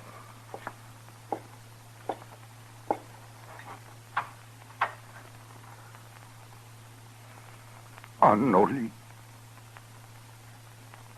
Her name means beautiful child. Is she not beautiful? Yes. She is, Great Eagle. Matt Dillon, I have done something today I have never before done. I have always thought myself a man of honor. But today I spoke a lie. To you. To me? Yes. I know of what happened to my daughter. I must tell you to regain at least part of my self-respect. All of it I can never regain. Many moons ago, my daughter disappeared. We searched for a long time, not knowing what had happened to her. 4 days ago, she came back. She told me of her marriage to a white man and how she was with child. Of how she had met this man on the prairie and had fallen in love with him. Of how they had gone to Hayes City. Of the great love they had for each other. And she told me of the slow change that came over him. When his fellow men began to laugh at him and with derision call him Squaw Man. And how the white man is ashamed of the Indian. The white man has great pride. She told me how he turned her away, told her to go back to her own people where she belonged. Great Eagle, I'm very sorry. At that moment, I was with great anger and pride. And for this, I will never again be a man of honor. I told her to go back and live with the white people in shame. That she was no longer an Indian. That the Indian, too, is a proud people. I am responsible for her death. I turned away from her. You may do what punishment you like with me. I killed my daughter.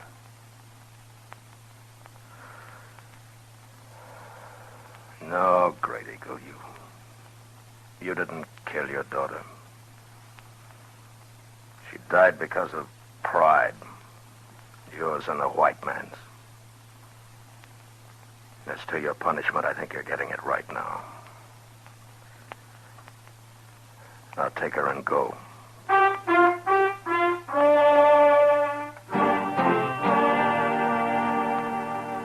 As Great Eagle reached the bridge, the rest of his braves turned and joined him and rode slowly off across the prairie, out of sight. And along Front Street, the crowd started to break up and head for the bars to get drunk and laugh and brag about how brave they'd have been if anything had happened.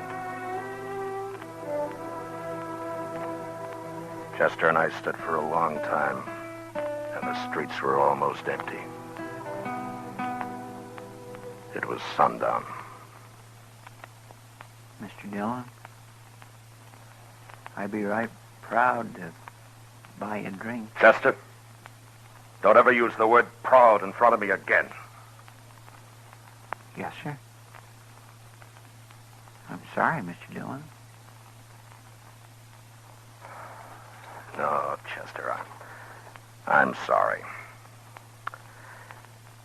Come on, I'll buy you a drink.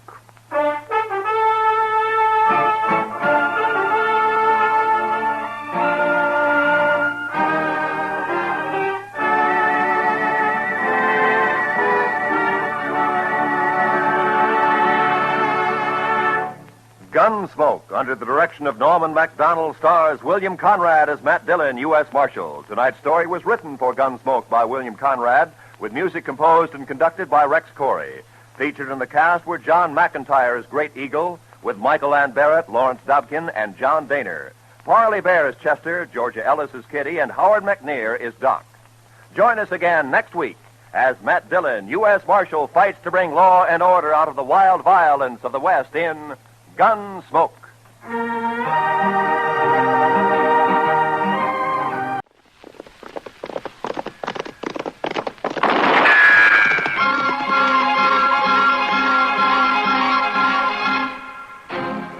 Around Dodge City and in the territory on West, there's just one way to handle the killers and the spoilers, and that's with a U.S. Marshal and the smell of gun smoke.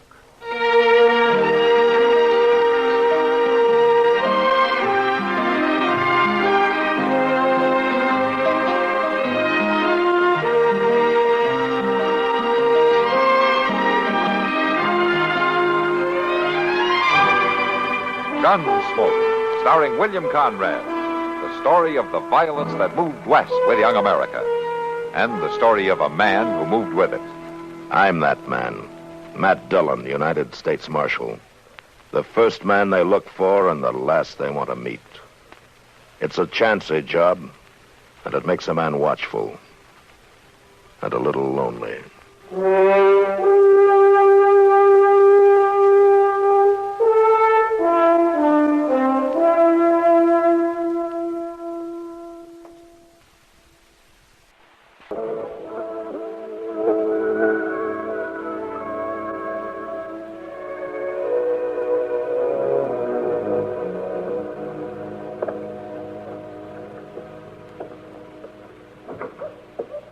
Well, your horse is ready, Mr. Dillon. He's tied out in front. Okay, Chester.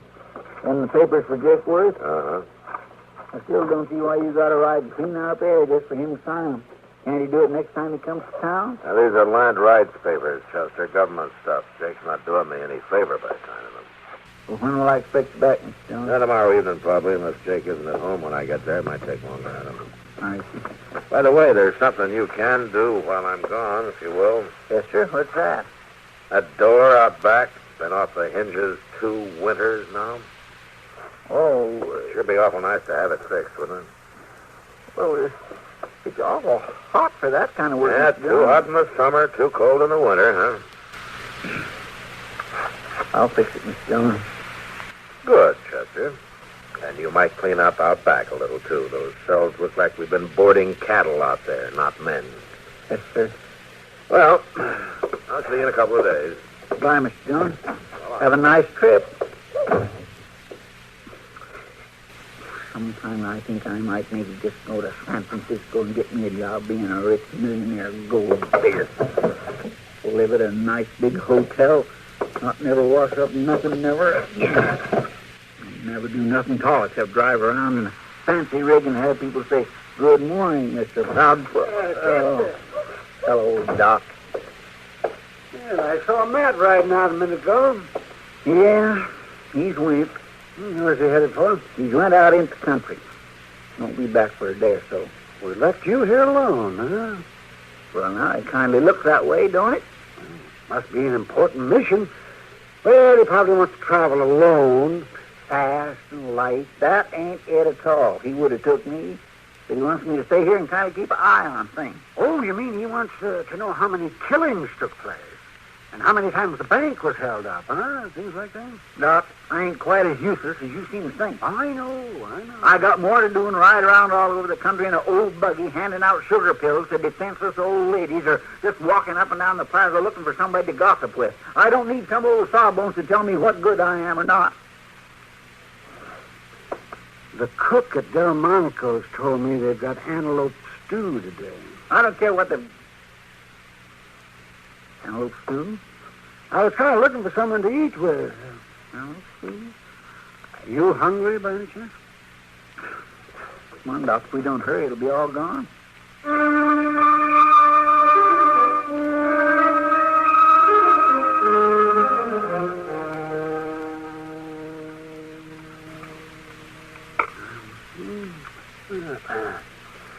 Oh, sure you don't want some more stew? Well, then, no, thank you, Doc. I just couldn't. Can't fly on one wing, you know. Well, maybe you're right. Spoon out just a little dab more, please. Yeah, all right, just there. There you are. Thank you.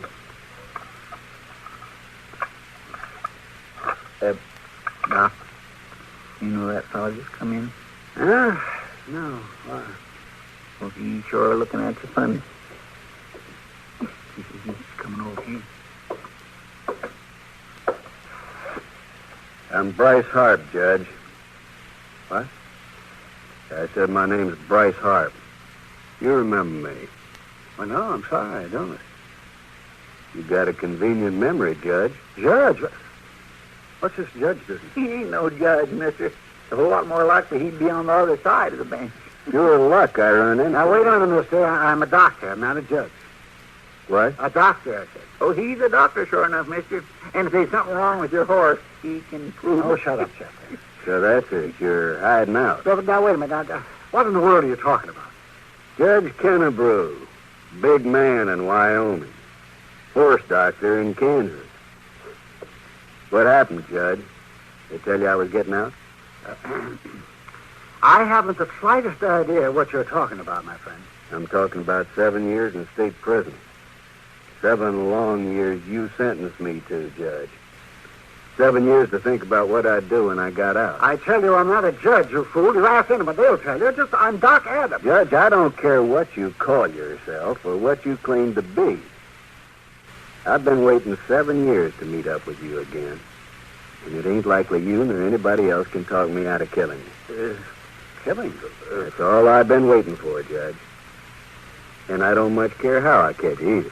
Now, look here, you can't go around threatening people like that. Don't tell me what I can do. I've had 7 years of people telling me what I can do. Oh, you're crazy. You're drunk. Well, I'll see you later, Judge.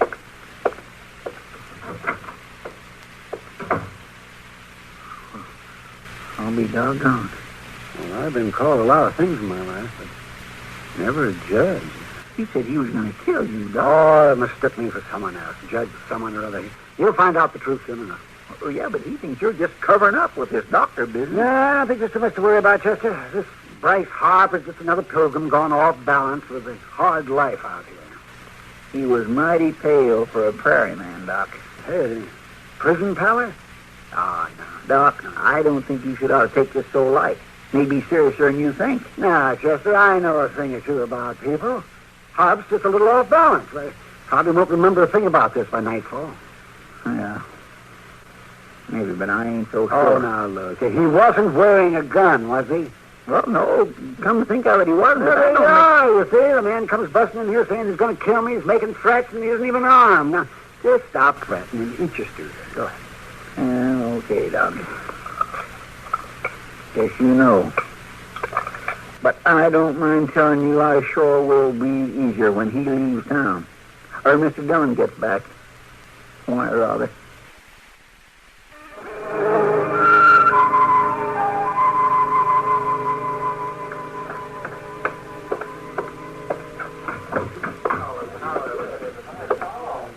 Well, good evening, Chester. Oh, Miss Kitty? Are you drinking tonight? Oh, might as well, guess. Ain't got nothing much else to do. I guess I'll have beer, Sam. Yeah, sure, coming right up, Chester.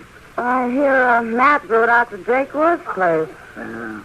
Doc's been here, huh? Yeah, he stopped in on his way home. And here we are, Chester.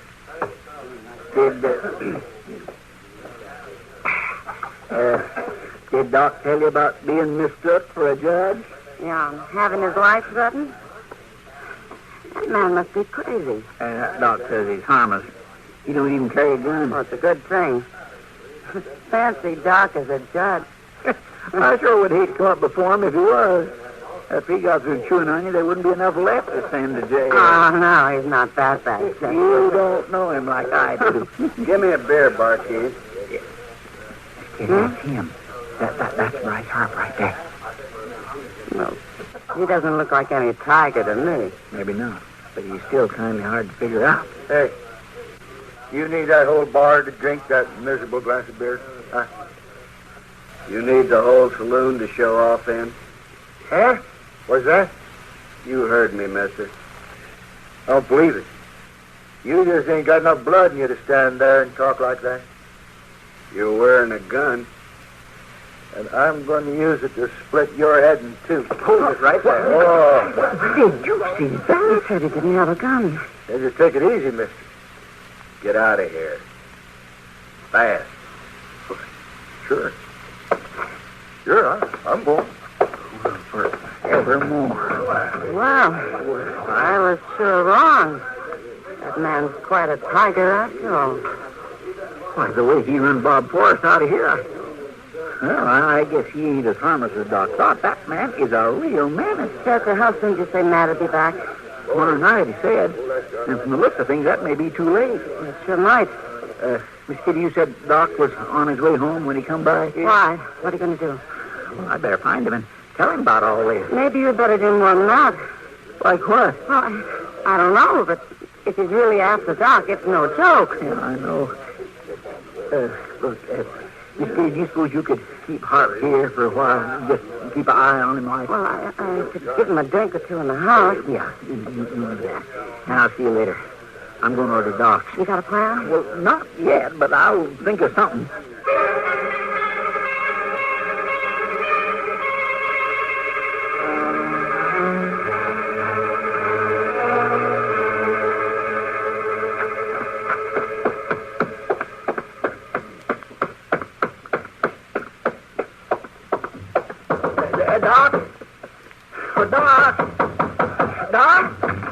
Well, for heaven's sakes, Chester, what are you doing here this time of night? Come on in. Doc. As a matter of fact, I'm glad you came. I was looking over some unpaid bills here. Doc. Your name is pretty prompt. Never mind that now. Never mind it. Chester, you've owed me way back. Doc, you ain't going to live long enough to collect it if you don't listen to me. Oh, all right, what are you talking about? It's Bryce Harp, Doc. I just seen him in action or at the Long Branch. In action? Well, he didn't kill nobody, but he's got a gun, and he's awful professional with it. Well, he run Bob Forrest out of that saloon like he was a schoolboy in a pumpkin patch. He ran that bully out, huh? He sure did. And, Doc, I think he aims to come here and kill you, and ain't no two ways about it. Oh, Chester, I told you the man's off balance. That's the whole trouble, Doc. If he was an ordinary man, just a plain gunman, it wouldn't be so bad, but he ain't. And right or wrong, he's got a grudge against you, and, well, doggone it, I can't just sit by and let him come murder you. Well, now, wait just a minute. Now, you really think he means business? No. I know he does, Doc. I know it sure as I'm breathing. Well, all right, yes. I'll start carrying a gun. Doc, how long since you fired that old wreck of a gun? Well, I'm not too sure I ever fired it. Then you'd just be plain foolish to start toting it now. It'll probably blow up anyway. Well, for heaven's sakes, what do you want me to do? Look, Doc, was you going out anywhere tonight? Well, I don't generally stay cooped up in here for very long. Will you stay in tonight? Don't you budge out of Oh, here. now, look, I got the idea, Doc, and it might maybe just work. I'll be back in a little bit. In the meantime, you keep that door locked tight, and don't you open it to nobody at all. You hear? Hey, you mind what I say now? You lock this door, Doc. I'll be back after a bit. Oh, that's Chester. Whatever it is, he has in mind. I might as well go along. Lock the door. And I'll say one thing. Now he's got the bit in his teeth. He's really running.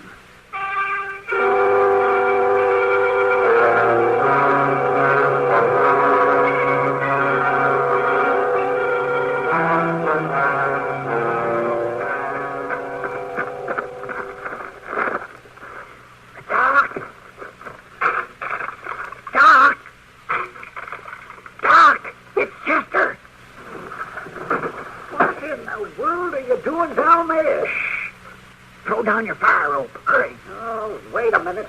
All right, I get it. Good. All right. Well, now what? I'm coming up. You break the pole next. Shh, don't worry. Here I come. Keep coming. That's all right. You'll make it. Just easy. Just kind of watch it. That's it. There. Oh, well, now I know why the next day. Now, will you please tell me what you're climbing in my back window for in the middle of the night? I had to come the back way, Doc. Bryce Harper's down the street out in front, Well, on the way here, and I seen him. That's why I come in the back way, so he wouldn't see me. What's Harp doing down the street? Waiting for his chance to kill you. Hey, you know, I've been thinking, if he was really out to kill me, he would have tried before now. Yeah, but he didn't know you was leaving town till just 2 minutes ago. Leaving town? It's got to be now or never, the way he sees it. Well, what are you talking about? Look, when I left here, I went back over at the Long Branch, and I kindly spread the word around that you was taking the early stage to St. Louis. St. Louis? What Harp thinks you're up here packing, right? Fine. Yeah, that's just fine. If Harp really is serious about killing me, you set me up like a bird in a turkey shoot here. Yeah, I guess I have it, though. What would you want to tell him a fool thing like that for? Because I figure if he's going to try to kill you, it's better to know when and where he's going to try it. It's a lot better than just sitting around waiting for him to shoot you in the back. What are you fiddling with those curtains for? So he'll know for sure you're up here and moving around. I'm just trying to make sure I get my head blown off, aren't you? Doc, he ain't going to try to shoot you from down there in the street. It'd be too easy to miss. Oh, that's a fine theory. Is your front door still locked? Yeah, yes, it is. And give me the key. What? Give me the key. Oh, here, next. Here. Why did you unlock it?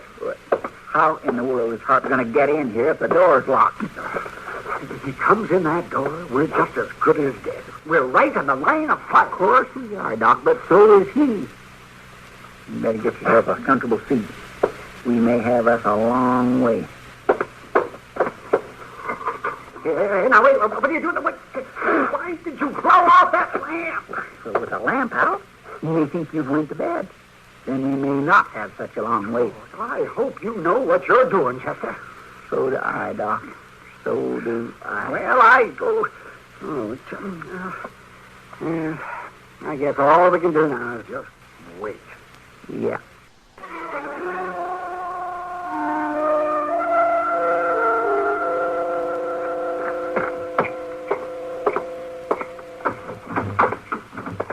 Well, for heaven's sake. Hello, Kitty. Sam. Hey, where's you? Thought you weren't coming back till tomorrow. I run into Jake Worth at the Benson place. Saved me a day's ride. You close for the night? Oh, yeah. But we can always find a drink for a good customer. It'd help cut the dust, all right. Beer or whiskey? A little coffee, I think. We got some. Bring it over the table, will you, Sam? You're sure, Miss Kitty?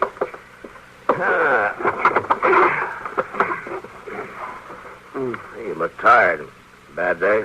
As usual. Think about how rich you're getting. No, sir. There you are, Marshal. Yeah, thanks, Sam. It's hot. Matt, did you stop by the office? No, I just rode in. Why? And you didn't see Chester? No. Why, is something wrong? Well, Chester's got in his mind that some fella's going to try to kill Doc. Kill Doc? Yeah. Well, what fella? I don't know him. He just rode into town. Have you seen him? Yeah, he was in here earlier this evening before we closed up. I'll say one thing. He's handy with a gun. So are half the cowboys in Dodge. Well, yeah. You know Chester, Kitty. He gets the feeling his responsibility if I'm away. He sees something suspicious in every shadow. Well, that may be, but as I get the story, this man thinks Doc is some judge up in Wyoming who put him in prison, and he's going to kill him. Well, where's Chester now? I haven't seen him in a couple of hours. Kitty, this man that's after Doc, do you know his name? Harp, Chester said it was. Bryce Harp. Bryce Harp. Kitty, I'll see you later.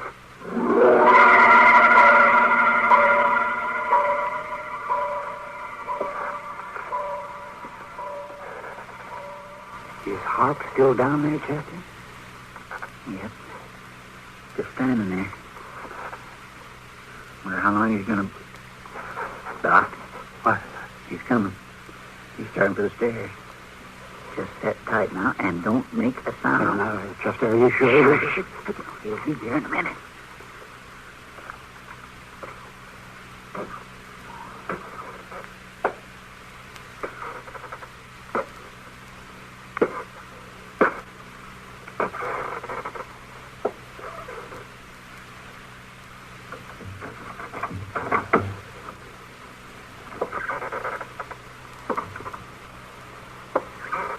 All right, Harp, throw up your hands.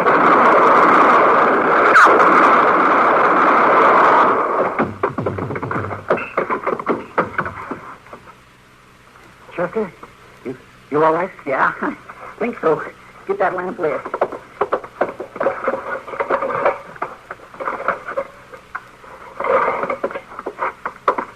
Looks like you got nicked, and it ain't nothing. You best eat him, Doc.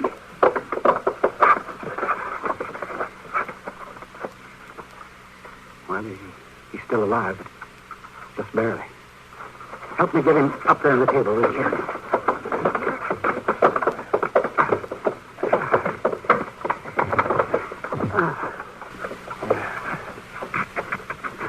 How is he, Doc?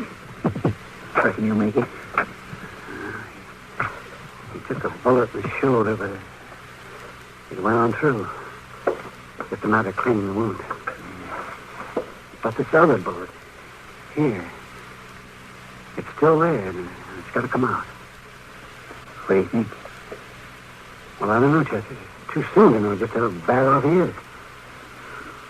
You know, it don't give you a very good feeling to shoot a man, even a bad man. Well, he may be all right if gangrene doesn't set him. Hey, what's happened? Oh, so this fella came up here to take a shot at me, Matt, and Chester put a couple of bullets in him. I heard the shooting from the other end of town. It sounded like somebody was fighting the battle of Chickamauga Creek all over again. Chester got nicked in the bargain. You all right, Chester? Yes, sir. I can tell you one thing, Matt. I'm mighty glad you got back. I swear I've aged the years since yesterday. Well, from the looks of things, you two got along pretty well without me. It's a terrible thing, man. A man getting shot up like that. I wouldn't feel too sorry for Bryce Harp, Doc. Well, you know him?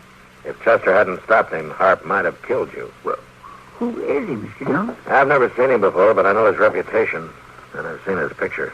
He killed 3 men in a gunfight in Wyoming. He got off with 10 years and broke out after 7 of them. Killed 2 guards.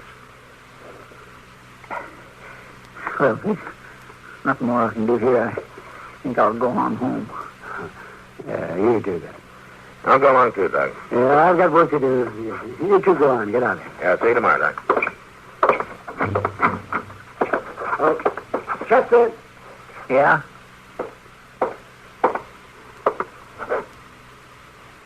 Yeah, Doc? I want to And I just want to... No, thanks. Sure. All right, Doc.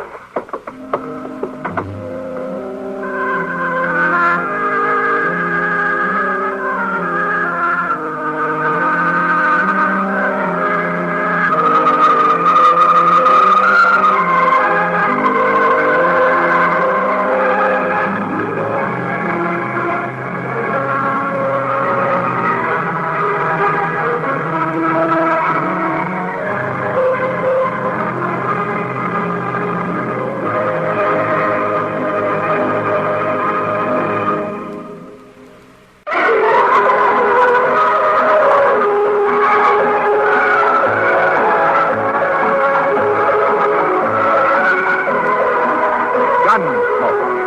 Produced and directed in Hollywood by Norman Macdonald, stars William Conrad as Matt Dillon, U.S. Marshal. The story was specially written for Gunsmoke by John Meston and adapted by Mr. Macdonald. Featured in the cast were Harry Bartell and James Nusser. Harley Bear is Chester, Howard McNear is Doc, and Georgia Ellis is Kitty.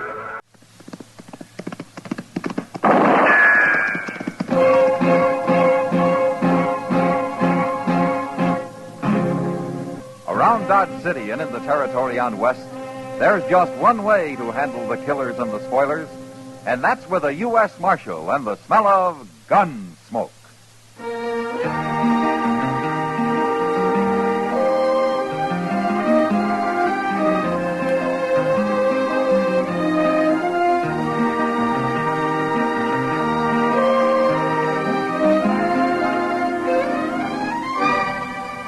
Gunsmoke, starring William Conrad. The transcribed story of the violence that moved west with young America. And the story of a man who moved with it. I'm that man, Matt Dillon, United States Marshal. The first man they look for and the last they want to meet. It's a chancy job, and it makes a man watchful and a little lonely.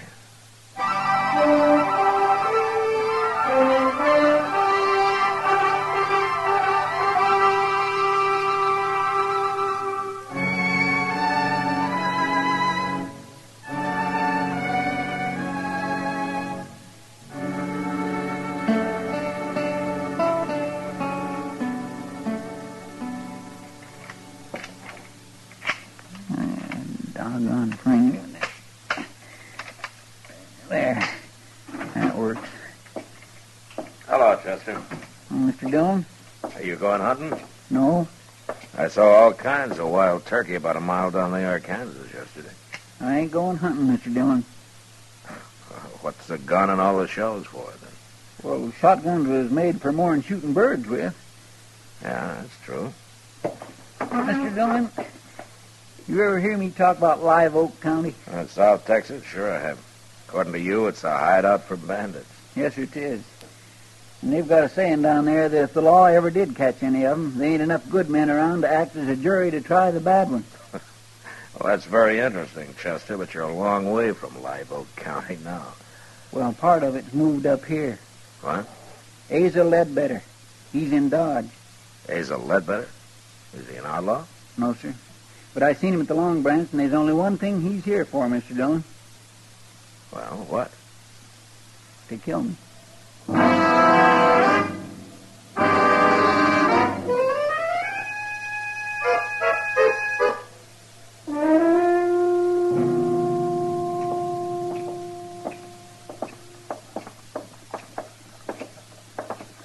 All right, Chester. Are you going to tell me why Asa Ledbetter is here to kill you? It don't matter why, Mr. Dillon. Okay. I'm going to go in there and talk to him. I'd as soon you didn't. I don't like people getting killed in Dodge, Chester. Even you. Now, you wait here, huh?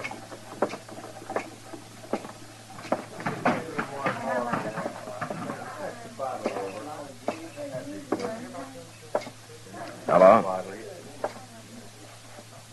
Oh, say, you're the marshal. Your name Asa Ledbetter? How'd you know that? Chester told me. Chester? Yeah, Chester Proudfoot. Yeah, okay, Marshal. You got my name right, but I don't recall his. What? I never heard no Chester Proudfoot. Glad to meet you, though. Buy a drink? Oh, thank you. Say, there was a fella in here a while ago, I remember, 'cause he was staring at me so hard. He heard me say my name, too. I was talking to a cowboy about finding work around here. Where you from, Ledbetter? Texas. What part? Amarillo. Ever been in South Texas? No, never have. Marshal, what's this all about? Chester thinks that you came here to kill him. Now, just look here, Marshal. I don't know this Chester fella. Never even heard of him. I don't go around murdering people. I hope that's true, Ledbetter. Of course 'tis. And I don't like nobody dragging down my good name, Marshal. Nobody is. So long. You just ask anybody from Amarillo about me, Marshal. They can tell you.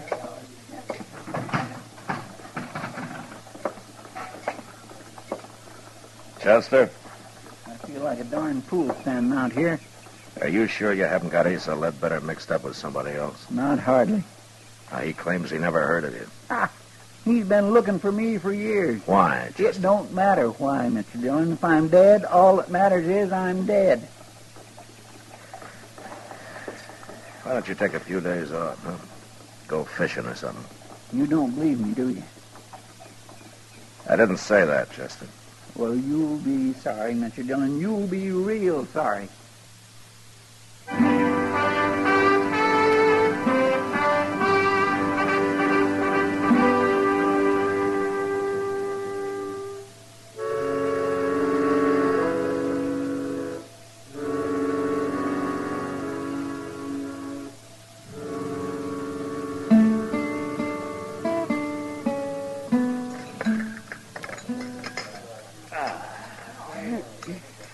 Well, Kitty, that was a real good dinner. Mm-hmm. And thank you.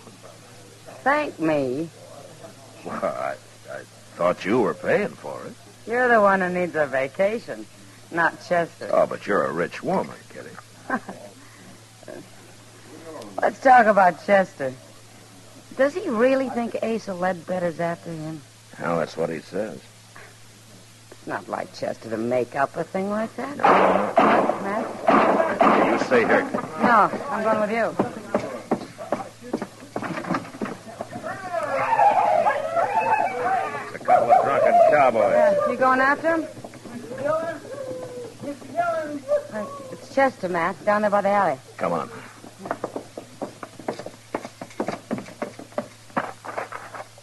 What's the matter with his arm? Looks like he's been hurt. Yeah. He shot me, Mr. Dillon. He shot me. One of those cowboys? No, Asa Ledbetter. What? I seen them cussed cowboys coming, so I ducked in the alley here.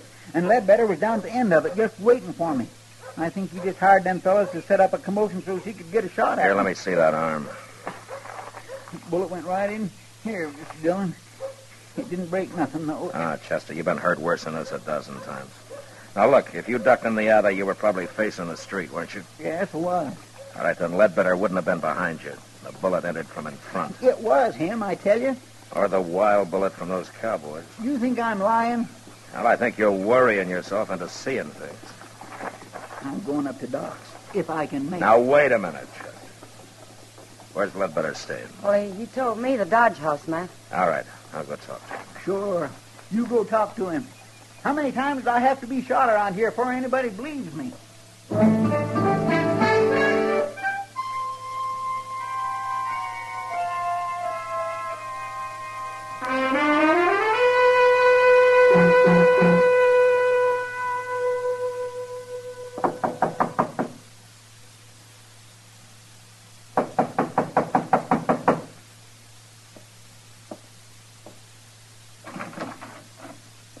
Oh, Marshal.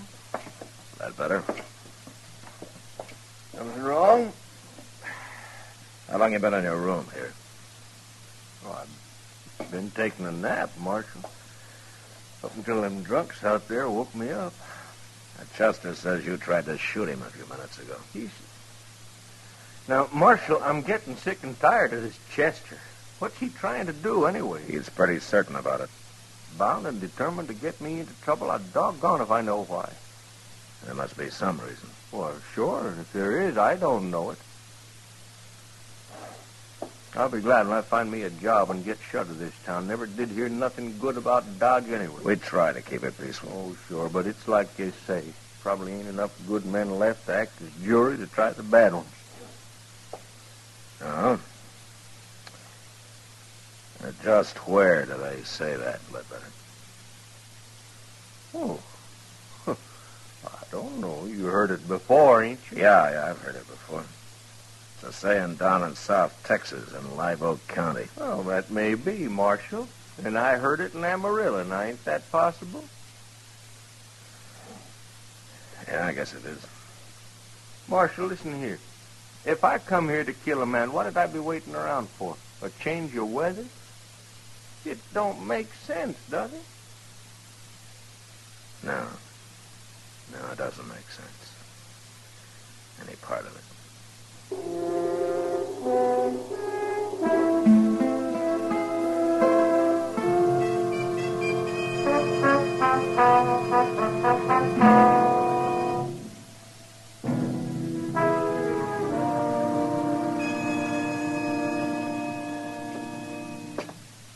How does it look, Doc?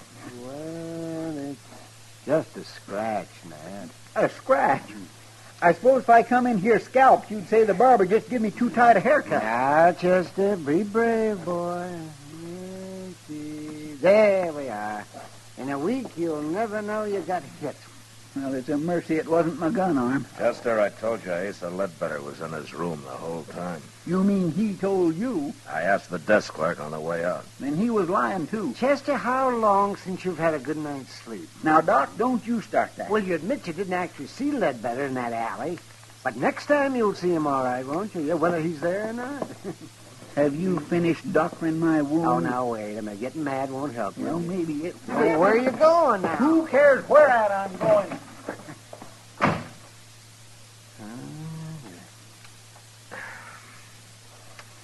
You'll get over it, Doc. Yeah, I hope so. The only thing I can figure is that he's got this Ledbetter mixed up with somebody else. Yeah. But it'd certainly help if he'd say why he thinks he's absent. Because... Matt? Yeah, what is it? Come over here at the window. What? What's going on? Look, down there in the street. That's Asa Ledbetter. And Chester's standing there about to shoot him. I'd better hurry, Doc.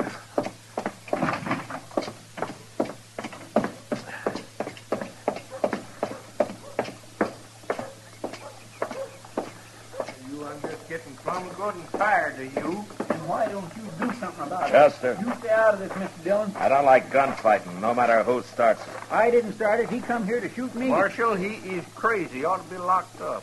Sure, I'm crazy. I should have called you out before. Now, you going to fight or not? No, I ain't going to fight. You scared? I got no quarrel with you. Are you scared? Leave him alone, Chester. No. Then tell me what this is all about. No. Now, Chester, why don't you just go off and get drunk or something? Hey! Chester! Now will you draw? Now will you? Oh, Marshal, I ain't going to take much more of him. I said, are you All right, gonna Chester, draw? that's enough. Now, you come with me. You're a dirty coward. You Ledbetter. come with me, I said.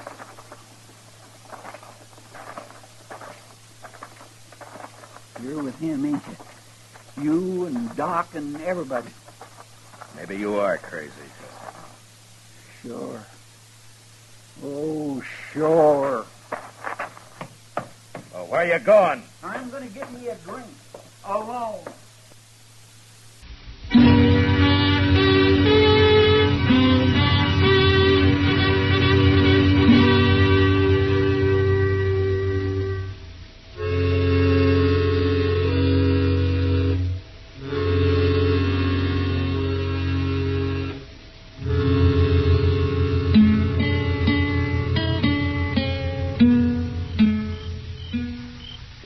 Doc?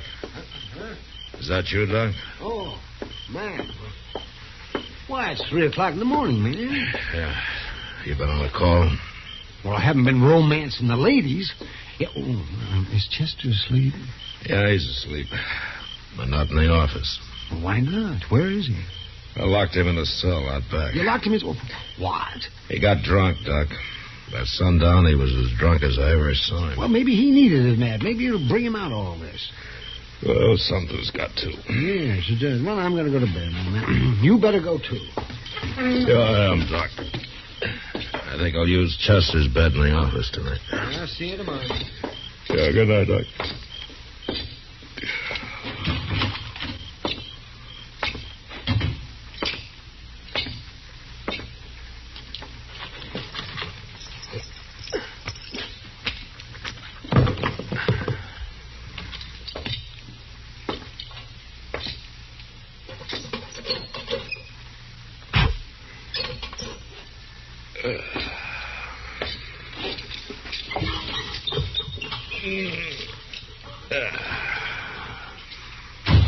Don't move, Chester. This here's a shotgun.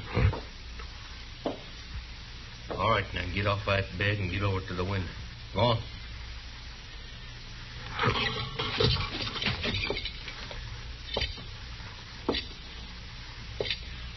Better. I'm going to sit down here and light the lamp now. But you just stand steady. The shotgun's right across my knees.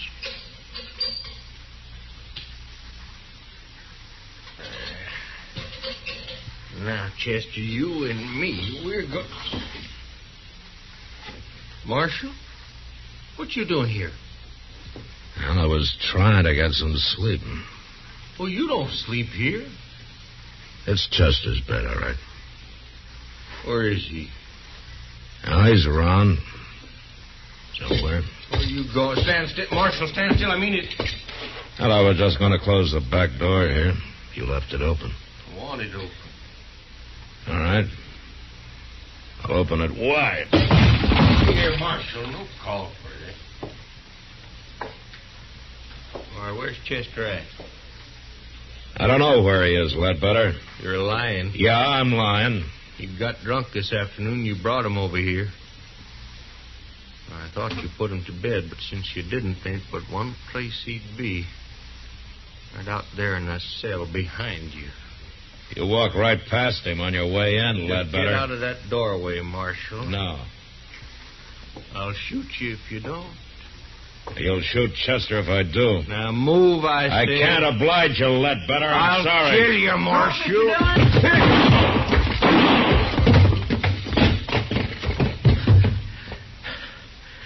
Don't shoot again, Chester.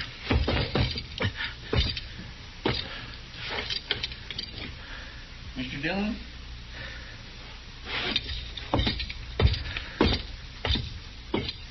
Is he dead? Yeah.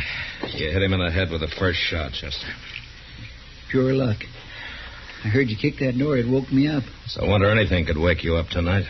Well, I don't feel so good, but I ain't drunk no more.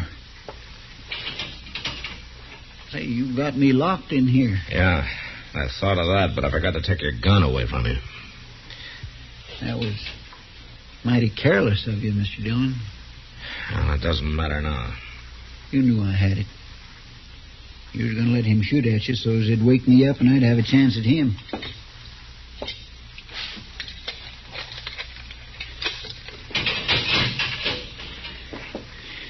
I guess I was kindly wrong about you being agin me. You know, it might have helped things if you'd have told me why Ledbetter was after you, Chester. I just couldn't, Mr. Dillon. Oh, why? It had to do with a lady. Oh. She's dead now. But I didn't want nobody talking about her. Saying her name. Nobody. Can you understand that? It'll be daylight soon, Chester. Let's go brew up some coffee, huh? Thank you, Mr. Dillon. Thank you.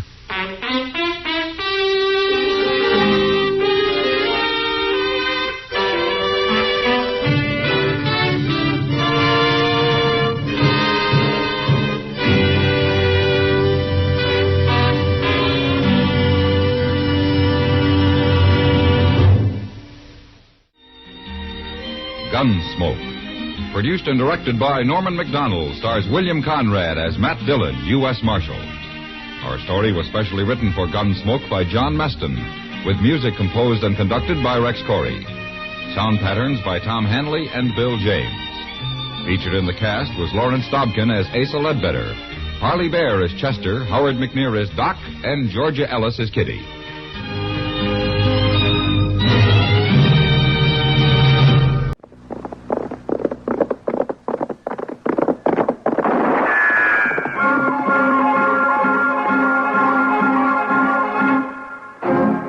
Around Dodge City and in the territory on West, there's just one way to handle the killers and the spoilers, and that's with a U.S. Marshal and the smell of Gunsmoke.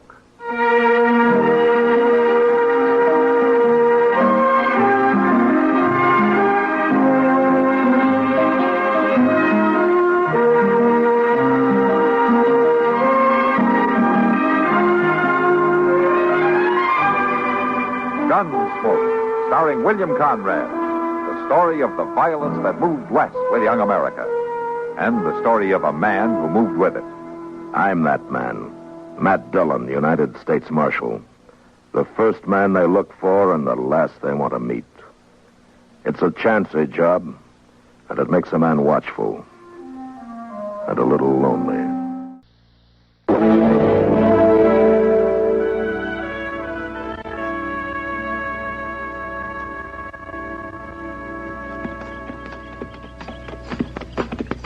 Hey, that there was a big one. You see that, Mr. Dillon?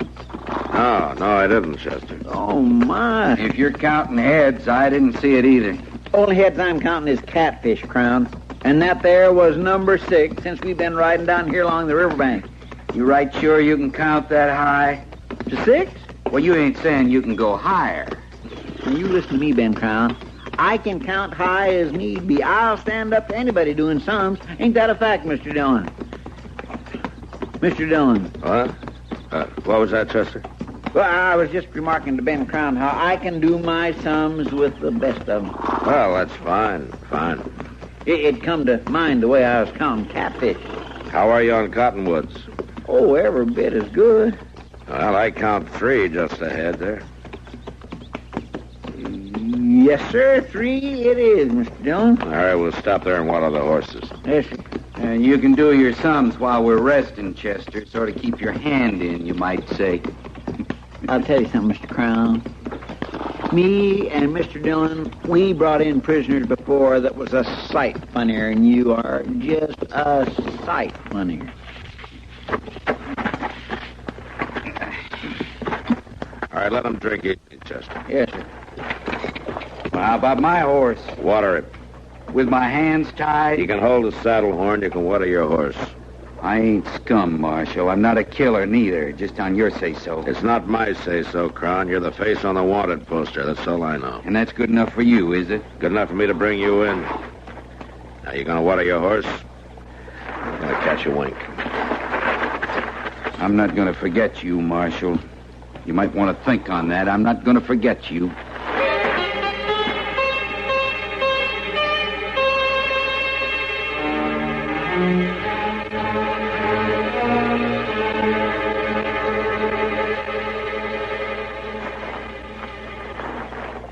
Mr. Dillon. Mr. Dillon, best rouse yourself now. What? Oh, Chester, I guess I must have dozed off. The horses is all watered and rested up. We're going to make Dodge by eating them. Yeah. Well, we better get a move on, I guess. What about eating? I can't go the livelong day on hardtack. Chances are you'll find out you can, Crown. We won't be eating until we get to Dodge, will we, Mr. Dillon? Wait a minute, Chester. What? That's coming from up behind the trees there, isn't it? Sounds like somebody digging up there. There's a law against that? Now, you're the one bellyaching about food. If somebody lives up there, we might get our hand out. Come on, let's go see.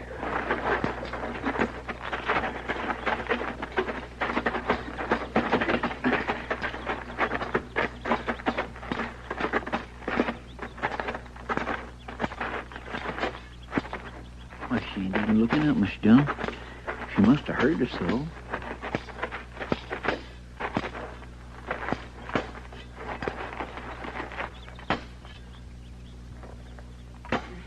Excuse me, ma'am. Ma'am, you're not making much of a dent with that spade.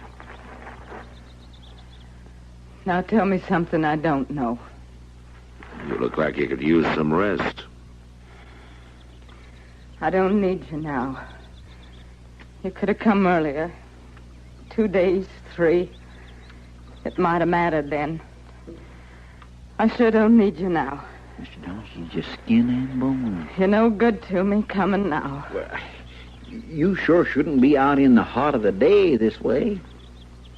You know should and shouldn't, do you? Well, I just mean the sun is punishing, man. The sun, the land, the life. It's all punishing. Now go on with you. You're too late. Too late. Too late for what, ma'am? Leave me be. Just leave me be. Now, let me have the spade, ma'am. You're not strong enough. It won't matter. I die in the trying. Leave me to my work. Miss Dillon? He just crumpled up. Yeah. I'll carry her inside. Ain't no food here from the looks of her. She's starving to death. Chester, bring Crown along.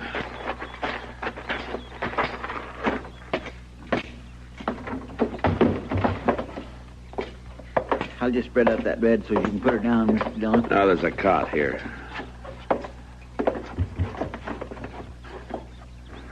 Besides, looks like the bed's occupied.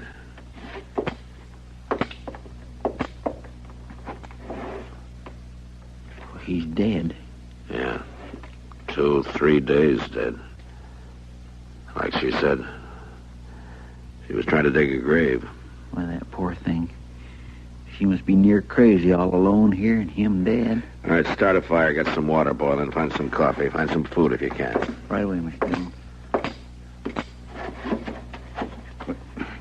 You untying me, Marshal? For what? He was a big man, Crown. Dig a big grave.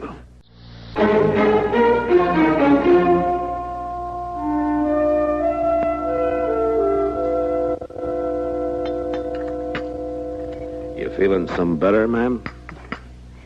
Letty Thatcher. You saved my life. I guess you can call me Letty. You want some more coffee, Letty? This'll do me. I thought there was 3 of you. Oh, they're outside.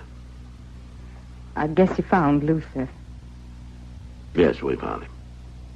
Did you set him in the ground yet? We thought you'd want that.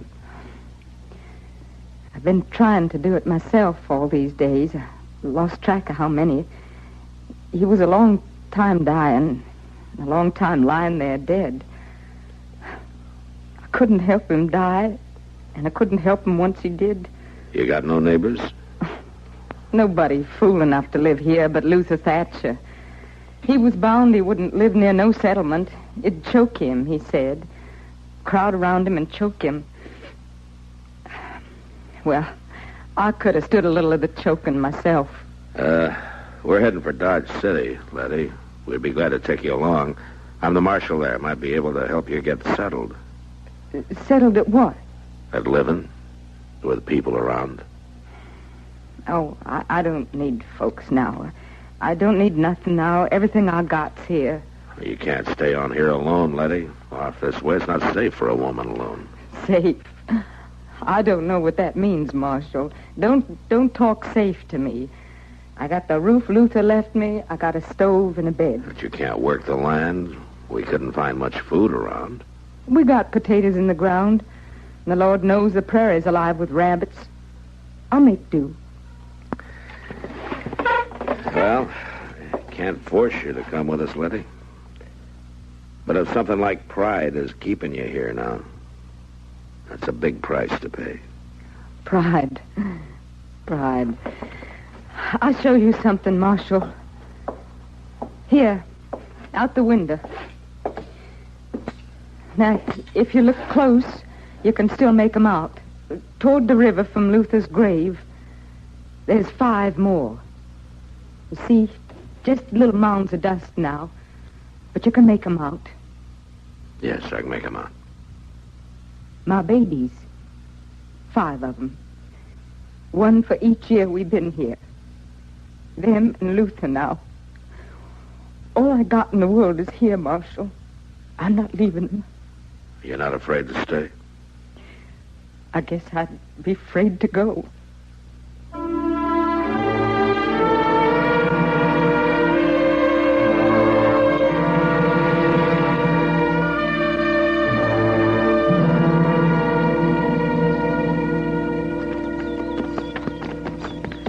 I just don't see her living on there alone, Mr. Dillon. She can't see doing anything else. It's up to her, Chester. I bet we must have rode 10 miles before we come to another farm.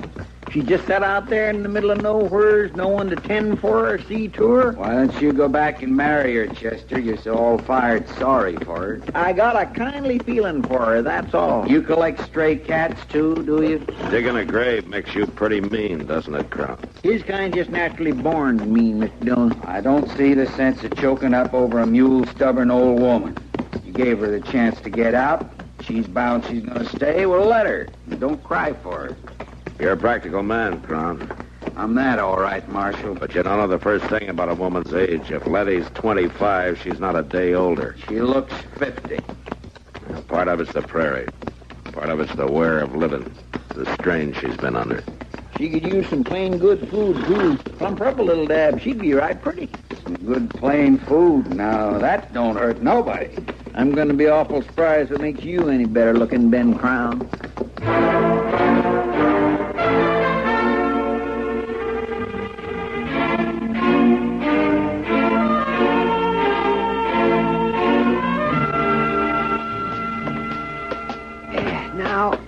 Just a minute. Now, let me get this straight, Chester. You want me to prescribe something for her, is that it? No. Now, Doc, I didn't say that exactly. What I said was I wanted you to prescribe something. Well, that's what I said. You said prescribe something for me. Well, I didn't say it was for me. Oh, well, then, well, who is it for? You'd have to know that, I suppose. Well, it'd help.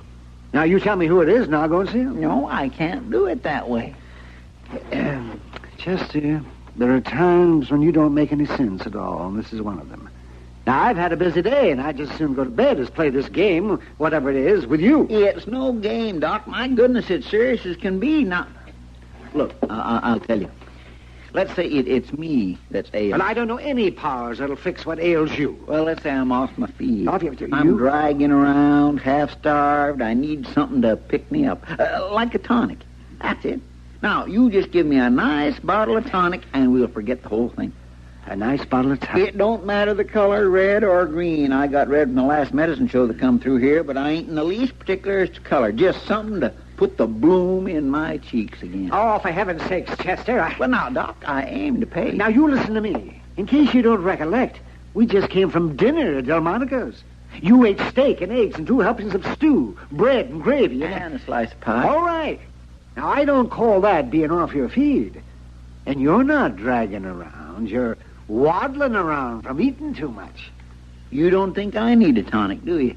I would put tonic last on the long list of things that you need. Well, what about the bloom in my cheeks? Chester. Good night. Now, Doc, you... Good night. Oh. Good night.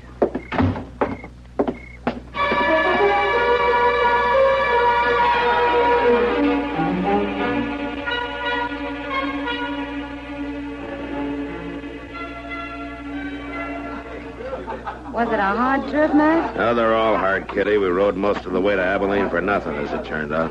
You brought a prisoner back. Ben Crown, but he's the wrong man. Got a telegram this morning from Wichita. A man named Kiefer confessed. Crown wasn't even implicated. Well, Chester says Crown kept telling you all along he was the wrong man. When did you see Chester? Bright and early this morning. Sam gave him some money, and he picked out a couple of my old traveling dresses. Wait a minute. He picked out what? A couple of my old dresses. Why? Well, to tell you the truth, he wasn't too clear. He said they'd be put to good use, and he told Sam the same about his money. He muttered something about Doc not seeing fit to give him any tonic, And they went off to Jonas to collect from him. I suppose you knew about it. All I know is Chester hasn't been around much since we got back.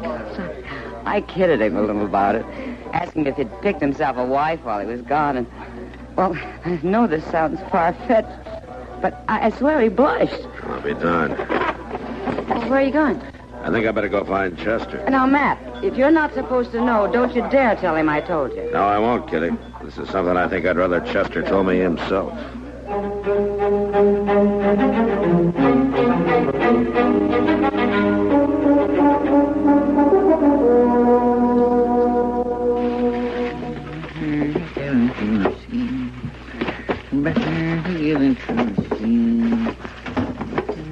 Afternoon, Chester. Oh, my goodness, Mr. Dillon. I thought you'd be gone some longer. Oh, buying the town out, are you? You're referring to these parcels, I suppose. Yeah, I suppose I am. Well, might as well come right out with it. I'd have told you at the first, Mr. Dillon, but folks seems to delight in just making sport of me. I just didn't want to hear no more about me being a sentimental old fool. It's only a kindly feeling I have for her. You're collecting all this for Letty Thatcher. You seen right through me, didn't you, Mr. Dillon? I think it's fine. I think it's a good thing, only... No, I don't want to hear no more onlys. I got her some food and some clothes and a little spog of money. Ain't enough to wad a shotgun with, really, but it'll do her. Well, how do you mean to get it to Letty? Get it to her? Well, it's plain as day. All I got to do is just... Well, you can't post it, Chester. No stage runs along the Solomon River near her. Well, I hadn't thought that through. Oh, Marshal. Chester. I thought you'd gone by now, Crown. Fixing to leave right now. Wanted to ask you a favor, Marshal. Is that so? Wonder if you'd mind telegraphing ahead to the marshal at Abilene, telling him my name's been cleared. I'd like to settle there, and I wouldn't want no marks against my name right off. Well, I guess that could be arranged, Crown. No? You're heading for Abilene now? Well, my horse is outside. Well, maybe you can do us a favor, Crown. We'd like these parcels dropped off at Letty Thatcher's. Now, that wouldn't be out of your way. My horse ain't no pack mule, you know. Ain't but just a few little... You mean to set up in business in Abilene, you say? Friend runs a Trails End saloon, said I could buy in. Uh-huh. Guess if I want you to send that telegram, I'd best oblige you, huh? Well, now, you're nice to offer to take these, Crown. I'll just carry them on out for you. Somehow I get the idea you were just waiting for me. We'll be much obliged, Crown. I'll send a telegram right away. And you tell Letty hello for us, will you? Sure, Marshal. Sure I will.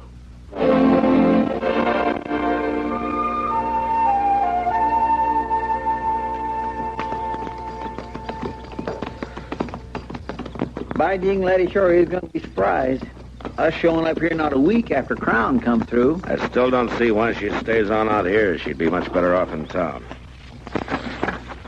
I'll water the horses, Mr. Dillon. Oh, here. You want to take the tonic Doc sent with you? Oh, you bring it when you come back, Chester. All right, sure, thank you. I will.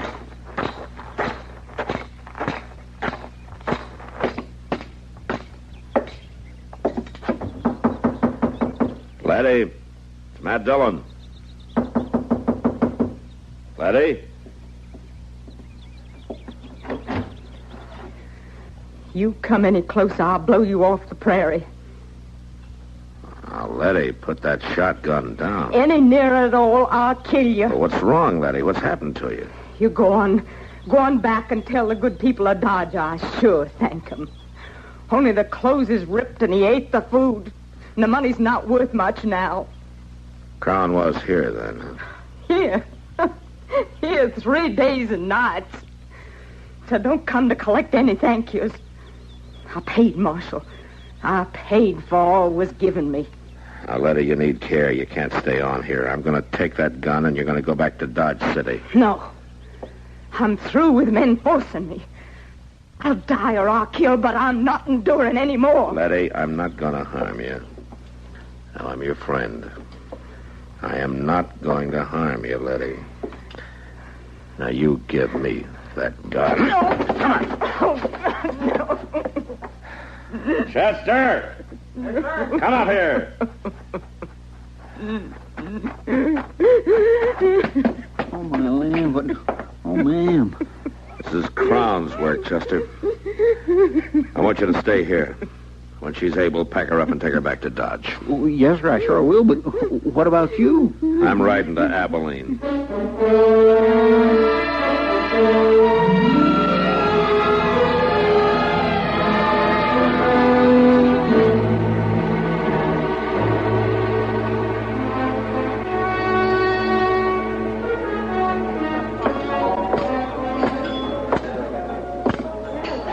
Crown. Well, Marshal Dillon, welcome to Trail's End. That's for Letty, Crown. Now get up. Now, wait a minute. She's not worth us fighting over, Marshal. I ought to know. A widow woman, sick and in need. What kind of a brute are you? She's asking for it, staying out there alone. Why, any man would...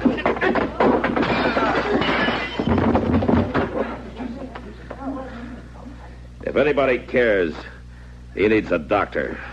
Bad.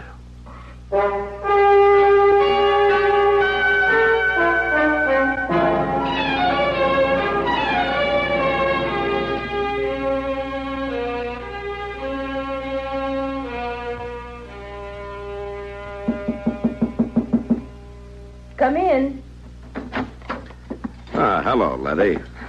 Well, Marshal Dillon, I wondered if you'd be coming to call. Well, I've been out of town. Doc says you're coming along fine. Well, I declare that folks here have been so kind. I near forgot how kind and gentle folks can be. Chester, Miss Kitty, Doc, and Ma Smalley. Hey, Ma says she's having trouble keeping you down. Well, I got to pay my keep. I can't always be taken. Well, there's time, Letty. You just get strong and well again. Marshal, I was wrong. I faulted on so many things. What happened was my doing. Staying on when you tried to get me to leave. Well, you just try to blot it out, Letty. That's best. Yeah. I'm remembering lots of things. All of it. It's right that I do.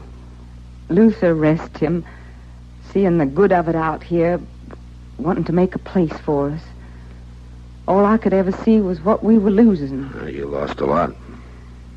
The folks here, the most of them are building a town, a life. I'm going to be a part of it, part of the good.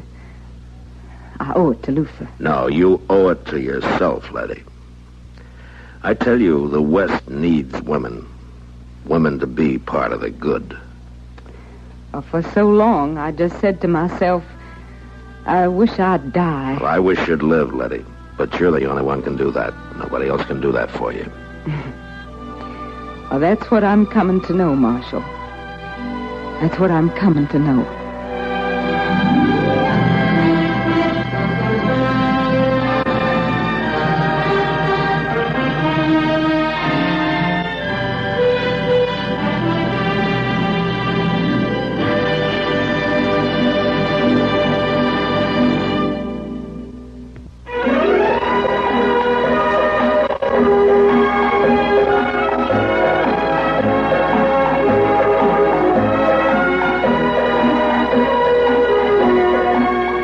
Gunsmoke. Produced and directed in Hollywood by Norman Macdonald, stars William Conrad as Matt Dillon, U.S. Marshal. The story was specially written for Gunsmoke by Kathleen Height, with editorial supervision by John Meston.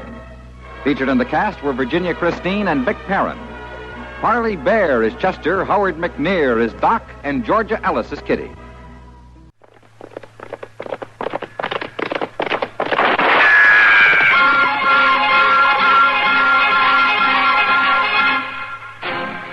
Around Dodge City and in the territory on West, there's just one way to handle the killers and the spoilers, and that's with a U.S. Marshal and the smell of gun smoke.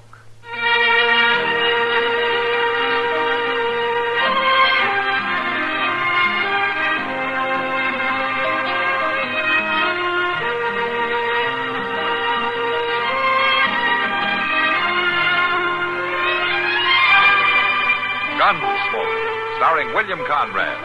The story of the violence that moved west with young America, and the story of a man who moved with it.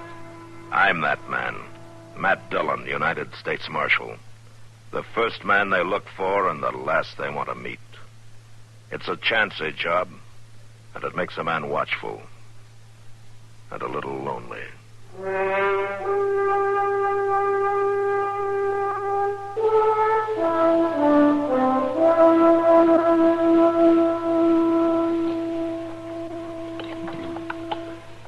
Well, you better eat up, Matt. Won't find food that's even this good when you get to Larned. Larned's a poor town, then, Doc. Ain't none of my business, Mr. Dillon, but why ain't Miss Kitty coming back from Larned on stage same way she went up there? Why do you have to go fetch her? I'll tell you why, Chester. It's the idea of having a U.S. Marshal come up and escort you back to Dodge. The reason, Chester, is that there won't be another stage for a week, and Kitty has to get back here before that. Well, that's the reason. And I suppose it'll be a nice ride for the two of you, Yeah. Well, Matt, you have to admit it's mighty courtly of you. Squire and Kitty home through the countryside. It's going to be a long, hot ride, and you know it. Now, Matt, it isn't the weather that counts. It's the company. Where are you going, Mr. Dillon? I'm going back to the office. Well, ain't you going to eat your dessert? Looks mighty good. Plumb full of sugar. You eat it, Chester. Well, now, I sure do think. Things are too sugary around here for me already.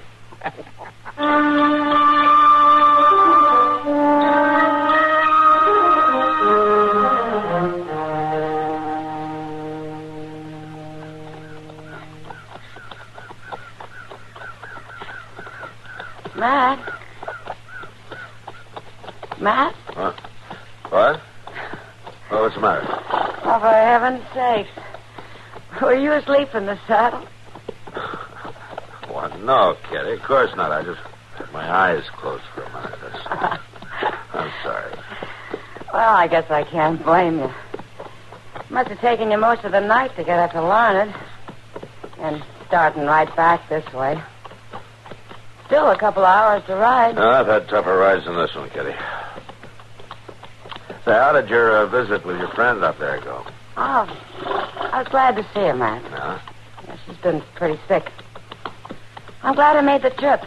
Really am. You're not the only one. Huh?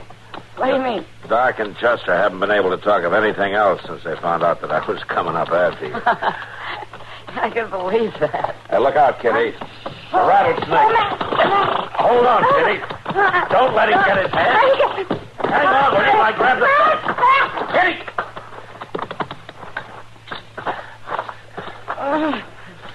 Kitty?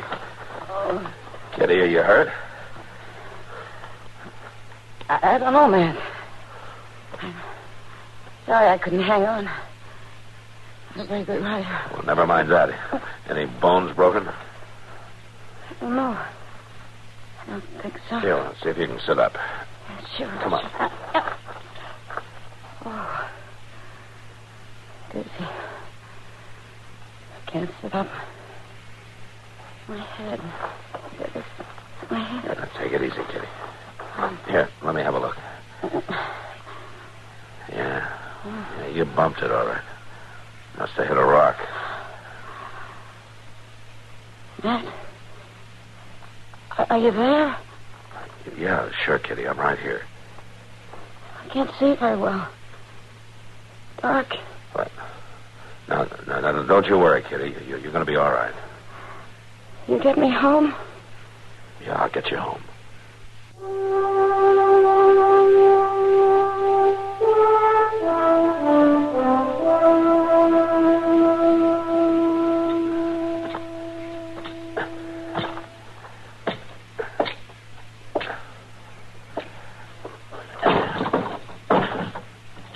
Hey, you in there. Open up.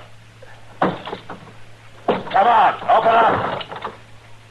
I got a gun on you, mister. Well, put it down. I'm a U.S. Marshal, and I need shelter for this woman. She's injured. You got no right to bust in Now, here. listen to me. This woman is badly hurt. Well, it ain't none of my doing. Now, you look here. Let him bring her in, Raph. Ain't no call. Let him bring her in. Come on in. a real pretty woman, Pa. A real pretty woman. Hush, Louie. She's hurt. Just set her right down there, Marshal. All right. Big U.S. Marshal moving in on poor folks. There you are, Kitty. You got something to cover her with? Something clean? What's the matter with them blankets? I'll get you something, Marshal. Thank you. You're all right, Kitty. You're going to be fine here till I get back with Doc. You hear that, Pa? You're going to leave that woman right here with us. You shut your mouth, Ma? Judy. Yeah, what is it, Kitty? Don't leave me. Please. I'm just going to get Doc, Kitty. Here's the cover, Marshal. I've been keeping it in my trunk. Rightly a tablecloth, but it's clean. Thank you, ma'am. My mother's. Yeah, sure. And things was always clean. There you are. Hello, woman. Don't leave me, man. How about Kitty? Please. Please, ma. All right, Kitty, all right. One of you is going to have to go into Dodge and bring Doc Adams back. Well, I ain't especially feeling like no ride, Marshal. Oh? Well, I can see to it that you feel a lot worse. You let me go. Now, you look here. I'm through asking for your help. You're going to do as I say. That woman needs a doctor, and one of you is going to see that she gets one right now. You understand? No, I guess maybe Ludi could go. That's better. Ludi, What? you know the way to town? You know the way, all right. Pa, let me go in there 2-3 times. All right, then you go now, and you find Doc Adams, and you bring him back with you. You understand? I don't see why I have to ride all the way to Dodge. I ain't never seen a young woman out here before. She'll be here when you get back. Pa, do I have to? You want me to cuff you again? Go along, Ludi. Ride fast, you hear? Sure, I'll ride fast. I want to get back. For certain I do. Go on, then. Get out of here. You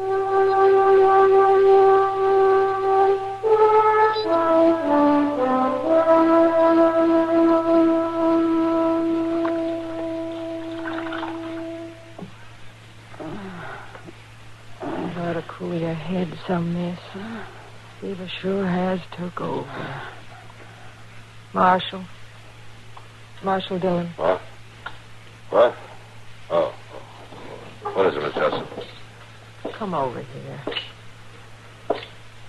I'm trying to keep her head cool with these damp claws, Marshal, but she's burning up for fair.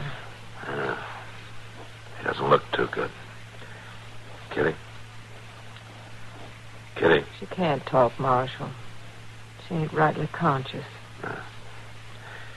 That boy of yours, he should have brought Doc Adams a couple of hours ago.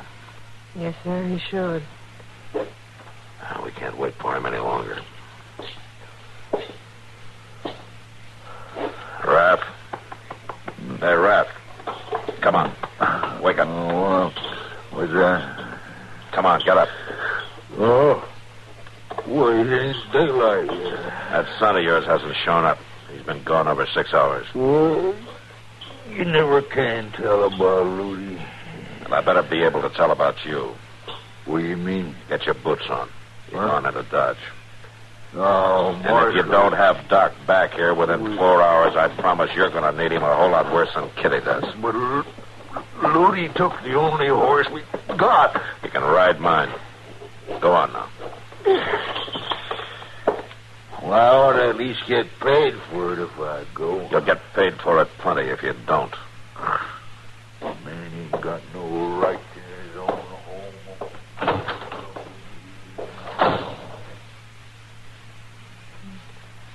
It shames me, Marshal, taking on like that. You think he'll come back? No, he'll come back. He ain't brave enough not to. He's plumb afraid of you, Marshal. I better get some more water from the well. No, here, I'll get it, man.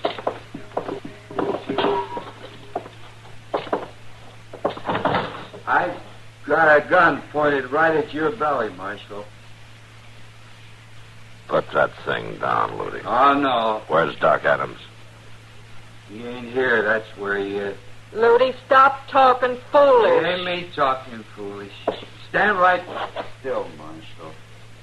I can shoot this thing, can I, Ma? Yes, Ludi, you can shoot it.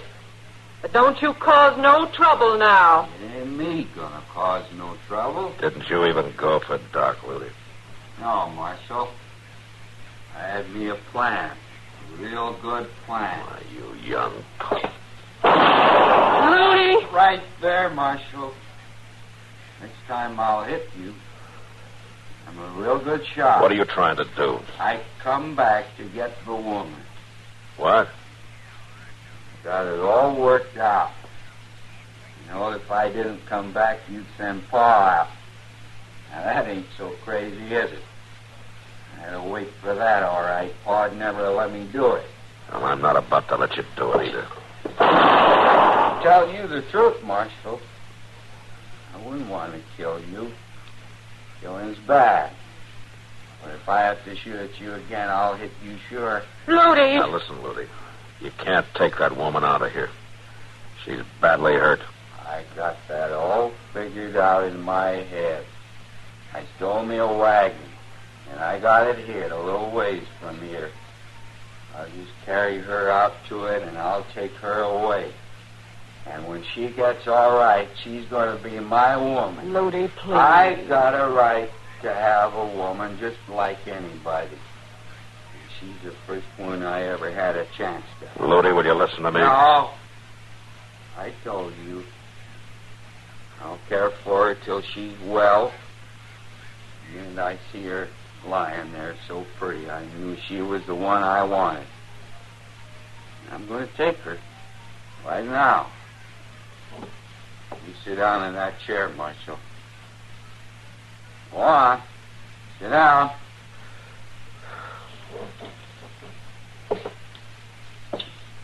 Ma, you go get me that rope that's hanging on the wall. Ludi, this will bring you bad trouble. Get the rope, Ma. Now, you tie him up there in that chair. Now, go on now. You give me his gun first. I'm real good, Ma. I wouldn't want to hurt you neither, but I would. Marshal? Do what he says, Miss Judson. All right. Now, you just stay there nice and quiet, Marshal. After she finishes, I'm going to bring the wagon up. I ain't looking so foolish now, am I? No, Ludi. You look fine.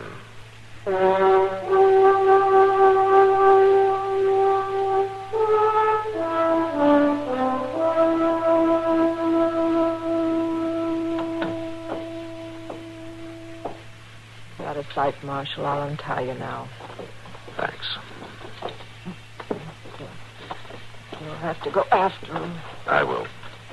He'll kill you if he sees you. He's clean out of my reach. Nothing's going to stop him now. I'll make a good try, Miss Judson. There, you're loose. You take care of Kitty, will you? I'll take care of her. Marshal? Huh? Oh, wait. What is it? In the trunk. I saw it yesterday when I got the tablecloth.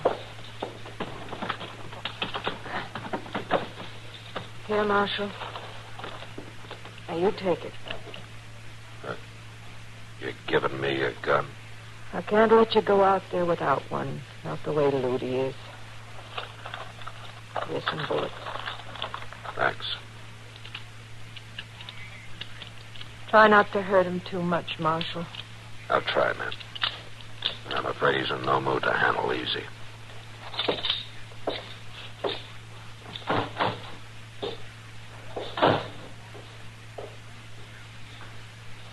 Oh, Ludi, there just ain't no chance for you in this world. There ain't no place for your kind.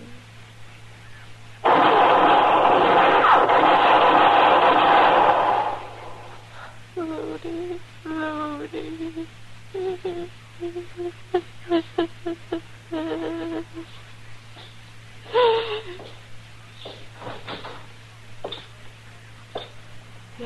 to kill him.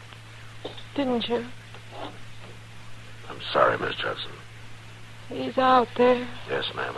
I'll take care of him. No, Marshal, he's my boy. I'll take care of him. There wasn't anything else I could do. I know, Marshal, I know. It's been coming on him for a long time. There weren't no help for him, no help at all, just beatings and a twisted way of thinking. Yeah. But he's all right now, ain't he, Marshal? I can think he's all right now, can't I? Yes, ma'am, Miss Judson. You can think that.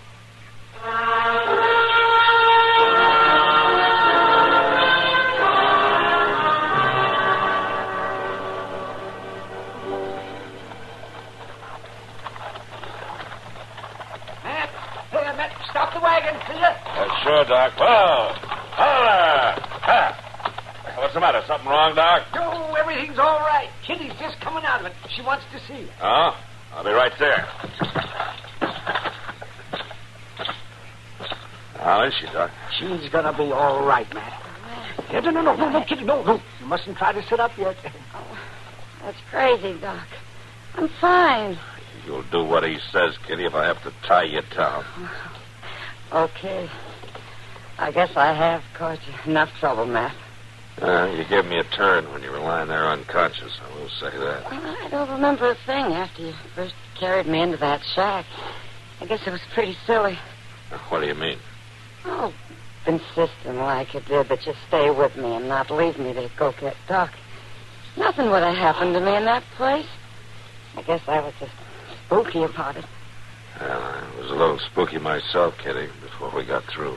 Well, what do you mean? Oh, nothing. Nothing. You rest now. Okay to go on, Doc? Oh, sure. Everything's fine.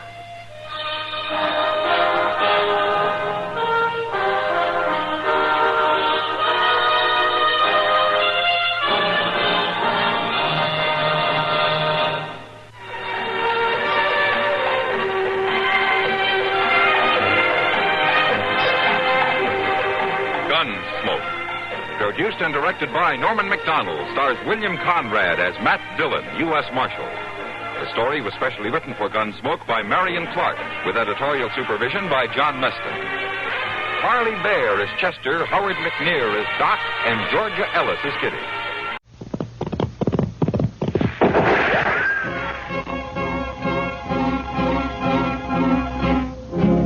Around Dodge City and in the territory on west, there's just one way to handle the killers and the spoilers, and that's with the U.S. Marshal and the smell of gun smoke.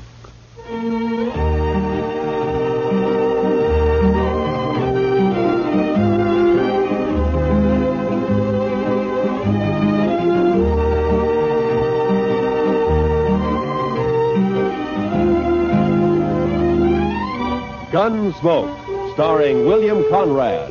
The story of the violence that moved west with young America. The story of a man who moved with it. Matt Dillon, United States Marshal.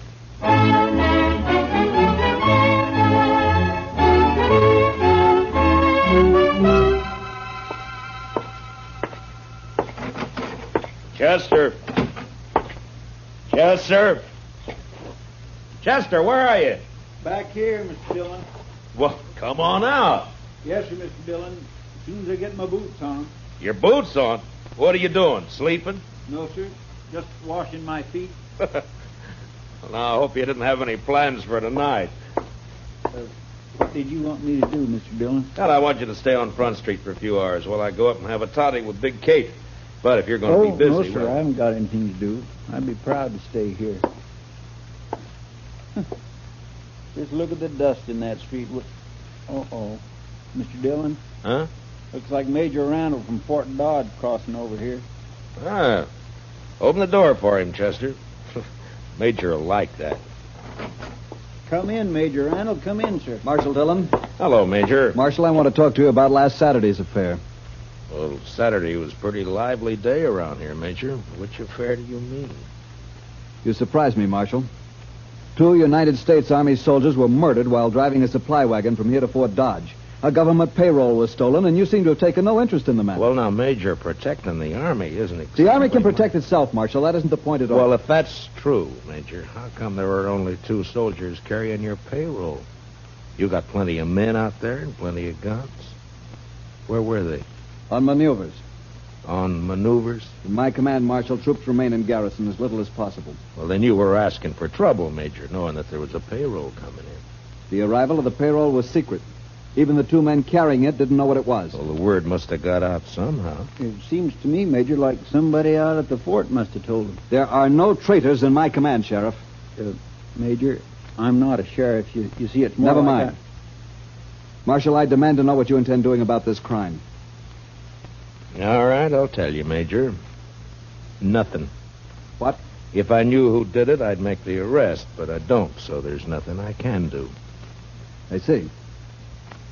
Well, Marshal, I regard this crime as a demonstration of your inability to control these Dodge City ruffians, and therefore I shall do it myself. How's that, Major? If no arrests are made in this matter, I'll give these bad men of yours a taste of martial law. We'll see how they like that. I wouldn't try that, Major. These streets will be patrolled 24 hours. Now, listen to me, Major. You don't know these men. Sure, there are some bad ones here, but most of them are just wild.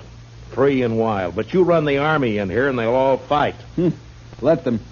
You've been stationed at Fort Dodge 2 months now, haven't you, Major? How long you been out on the frontier? This is my first tour, thank heaven. Well, then I'd advise you to take it easy. You get to know the ways of this land. You may save your advice, Marshal. There'll be trouble, Major, bad trouble. If necessary. Nonetheless, the Army will take over within the week, or before, if there are any more of these crimes committed against it. Good day, gentlemen. My. You think he'll do it, Mr. Dillon? Yeah, he made a mistake, and he's a hot-headed fool, Chester.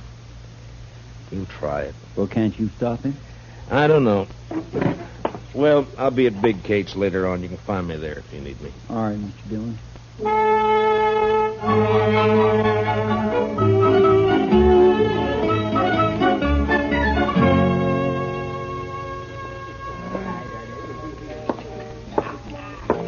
Hey, Marshal, come here. What is it, Shiloh? There's talk of Dodge being run by the Army, Marshal. So? So I don't like it. I and most of the men around here got out back in 65. We've had all the Army we need. Yeah, I know. But maybe things will work out. And if they don't work out, which side you fighting on, Dillon? Where do you stand? I'm hired to keep the peace, Shiloh, not to answer fool questions. You calling me a fool? Well, say it. No, you're drunk, Shiloh. You saying I'm drunk, Marshal? Is that it? All right, Shiloh, I'll show you how drunk you are.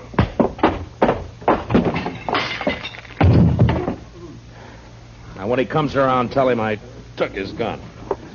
He can get it back in the morning. Yes, sir, Marshal. And if he objects to that, tell him to look me up and I'll throw him in jail.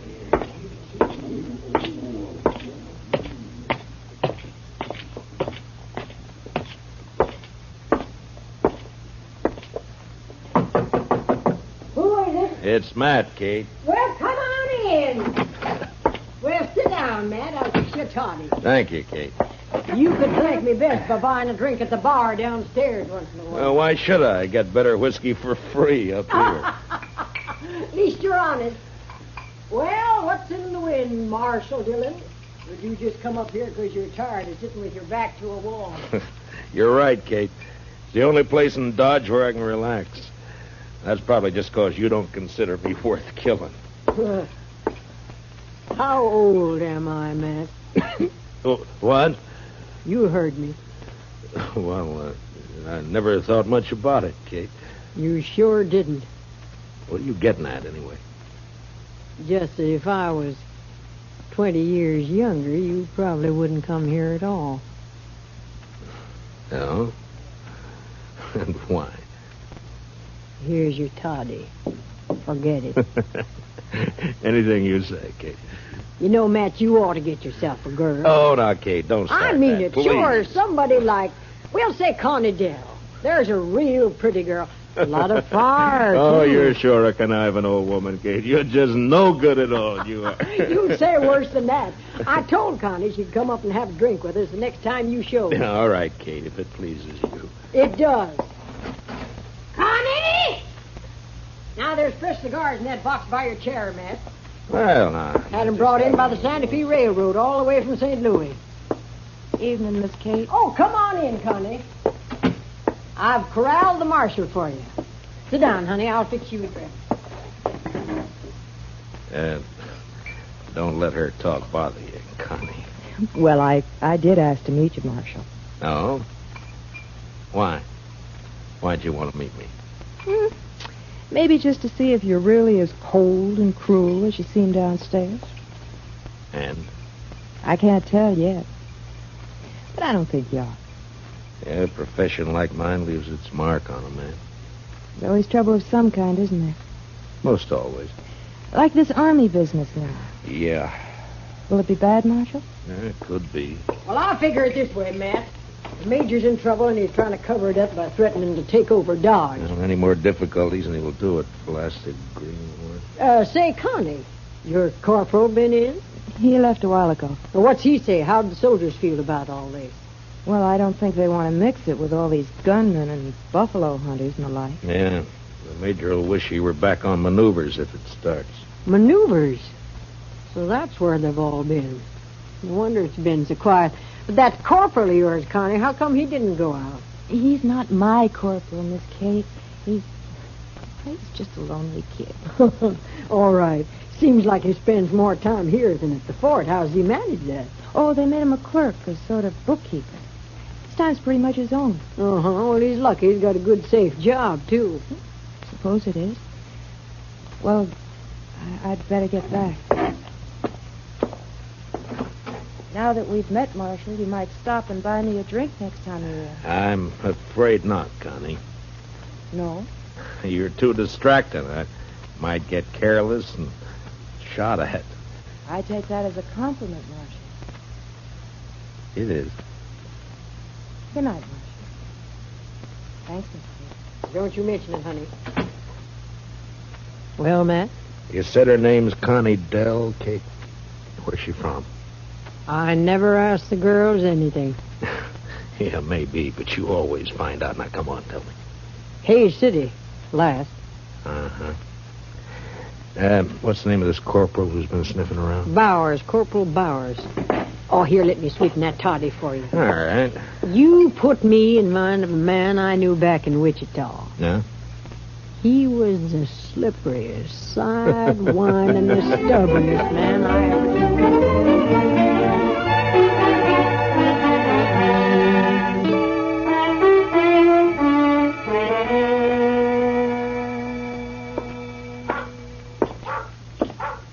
Evening, Mr. Dillon. Everything quiet, Chester? Yes, sir. But it's like everybody's holding his juice for the Army if it comes. It's quiet and mean, Mr. Dillon. That's it, just quiet and mean. Yeah. All right, Chester, you can go to bed. I'll stay around for a little while longer. Yes, sir, Mr. Dillon. Oh, the first thing in the morning, I want you to go to the depot and have him send a message to the sheriff in Hayes City. That'd be Mr. Hickok? Yeah, ask Bill to send me all the information he can about a dance hall girl named Connie Dell. She left there about a month ago. Connie Dell.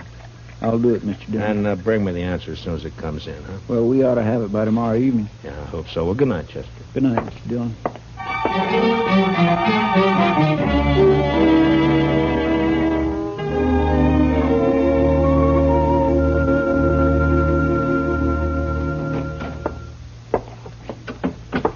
I got it from Mr. Hightower down at the railroad depot, Mr. Dillon. It come in at 7 o'clock. Oh, good. Let me see it, Chester. Here. Connie Dell worked Golden Horn Bar here. Left about a month ago. A stranger called Billy Grounds. Nothing against girl, but believe Grounds a wild one. Has anybody shot you yet? Regards, Hickok. What's up, Mr. Dillon?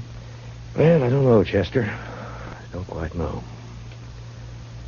Look, you go over and ask Big Kate if she's heard anything about this Billy Grounds. All right, Mr. Dillon. Marshal? Huh? What is it, Shiloh? I want you to smell my gun. Here. What? And go on, smell it. All right. It hasn't been fired. What are you worried about? Well, I've been talking a lot lately, and a man was just shot out behind the Long Branch. A soldier.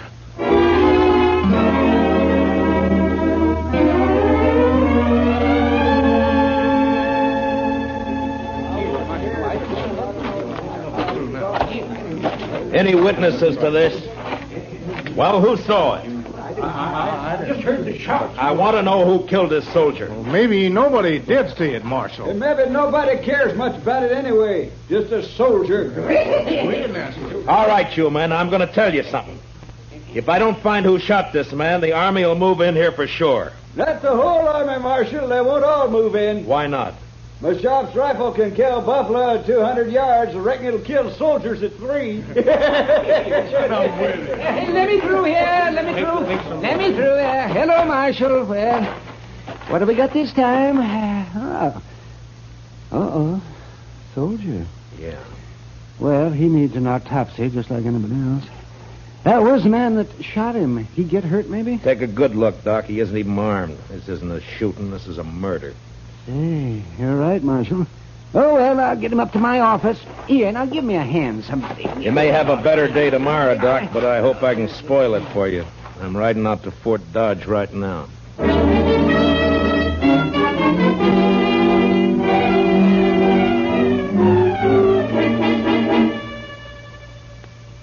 Well, Marshal, what brings you here? Trouble, Major. What sort of trouble? Murder. A soldier? Yeah. Who? I don't know, some private. Why haven't I been informed of this? It just happened about an hour ago. In Dodge City, of course. In Dodge City. Have you arrested the murderer? Nobody saw it happen. I see. Well, Marshal, you leave me no choice. I shall have Now, to... hold it, Major. I didn't ride out here just to carry news for you. I want something from you. From me, Marshal? Yeah. I want you to keep all soldiers out of Dodge for the next 48 hours. Put it off limits. That's not exactly what I had in mind, Marshal. But you're going to do it anyway. What? Now, listen, Major. Dodge City's an armed camp. It's full of men who fought Indians, who fought the war between the states, and who fought each other ever since they could spit. They'll fight you next. And they'll make you hate it. Marshal Dillon, I shall report your treasonable talk. Report what you like, but stay out of Dodge. Now, I'll make you a deal, Major. Give me 48 hours, and I'll find your killers. You better take it. All right. But I want the criminals delivered here. Sure, Major. And I might have to kill them to get them here.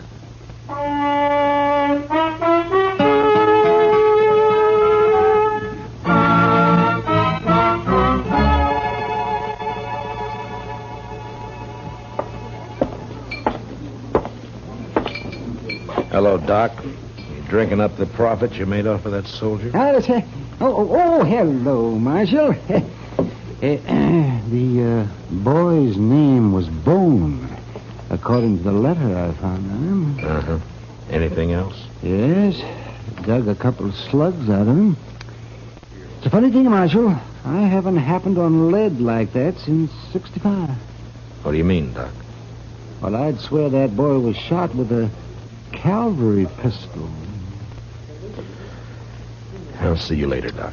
Now, mind you can't prove it. Not exactly, but I would swear.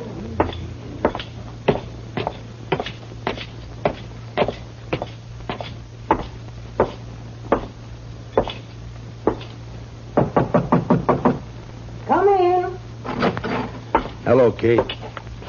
Did Chester see you? He did. Well? Matt, I get my information through the girl. Some of it's true, some is bound to be just talk. I'll weed it out. Carney's been seen riding out at night toward the Arkansas down by Brandy Bend. What for? Well, I don't know. Could be this feller Billy Grounds. Yeah. His name's never been mentioned around here. My guess is he's never been in town. Anything else? One thing. Corporal Bowers and Connie went for a ride one night. When? Night before that payroll was robbed. Figures. Where's Connie now? Over at the Longhorn eating a steak. It's kind of late for supper, isn't it? She works late. Matt, Yeah. next girl I steer you into, I'll pull her fangs first. No, thank you, Kate. I like 'em better this way.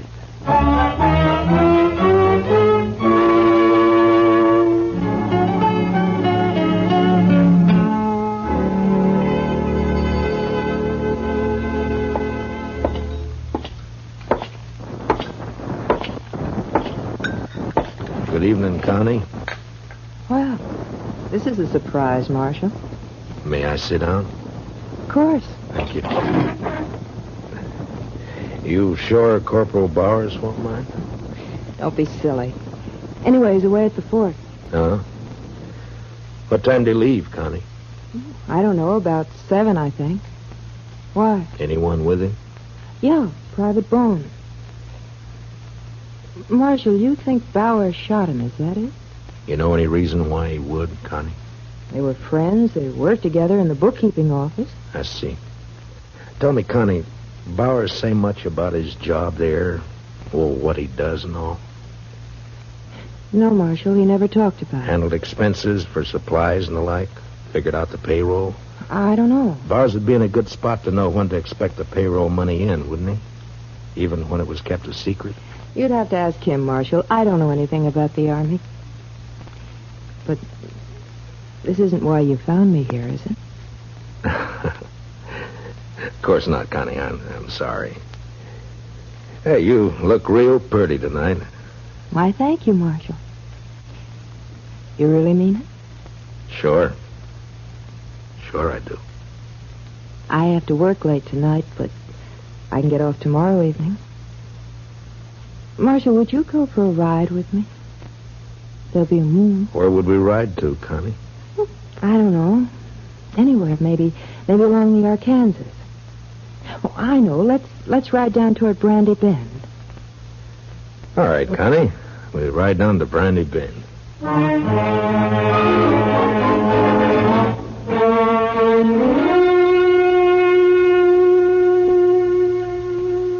You're all dressed up, Mr. Dillon. You going somewhere? Yeah, after supper I am, Chester. Got me an engagement.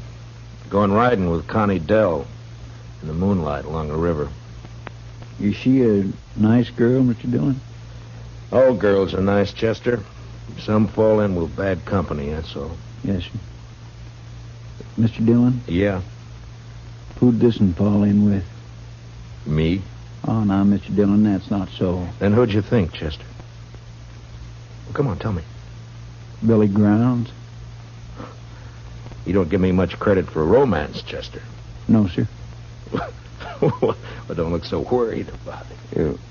I was thinking, would you like me to follow you tonight? Indian style? Thanks, Chester, but it wouldn't help. You see, I'm riding into an ambush. It'll be over fast. Real fast. Well, all right, Mr. Dillon, if that's the way you want it. That's the way it's got to be. And as soon as I leave, I want you to ride out to Fort Dodge and see the major. Yes, sir. What about... Tell him to arrest Corporal Bowers for the murder of Private Bone. I think Bone found out where the leak about that payroll money came from, and Bowers had to shut him up. The major won't like that, will he? Well, tell him I'll prove it. And anyway, I think Bowers will confess fast enough when the time comes. When'll that be, Mr. Dillon? When I get back to town with Billy Grounds. What about the girl? Well, it's like I told you, Chester. Nice girl, bad company. You know, I had me a girl once. Huh? Well, you never told me about that, Chester. What happened? It was over in Abilene. I gave her my money to go to St. Louis and buy some wedding clothes. She wanted that. So? Well, I don't know, Mr. Dillon. I guess she just liked it there in St. Louis. I'm going down the street, Chester. You better get started for the fort soon. Yes, sir, Mr. Dillon.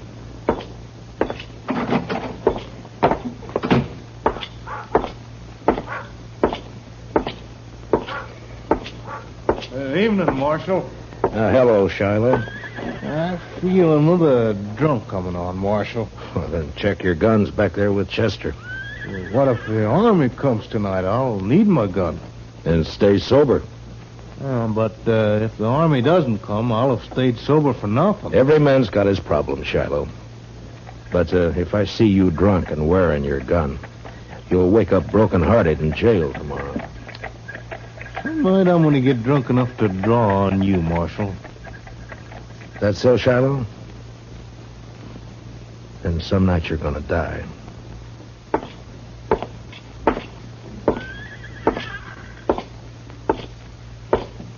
Marshal?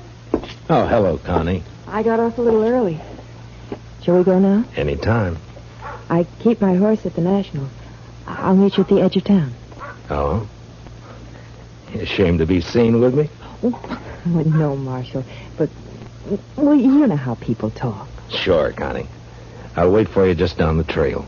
I'll hurry.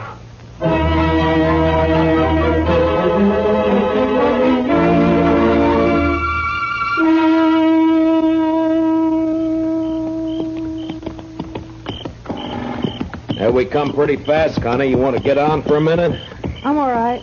All right. We'll let the horses blow a little and then move on, huh?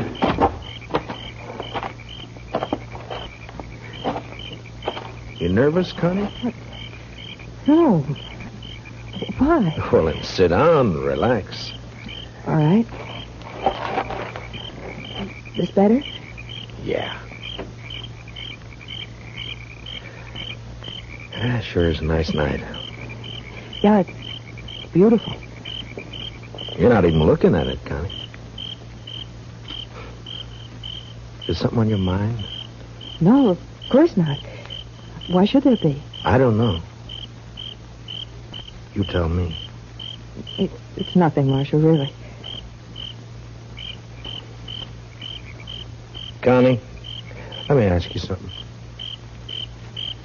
You ever see a man killed? What? Why'd you say that? Well, did you? Yes. Once in the saloon. Huh. Tell me, do you have a fair chance? Yeah, he even drew first. Then you never saw a man shot in the back? Or ambushed? What do you mean, Marshal? I think it sort of goes against your grain, Connie, the idea of a man being killed without a fair chance. I get it, Marshal. All right. Go ahead. Down by the river near Brandy Bend, Billy Grounds is waiting to shoot me in the back. Then why did you come, Marshal?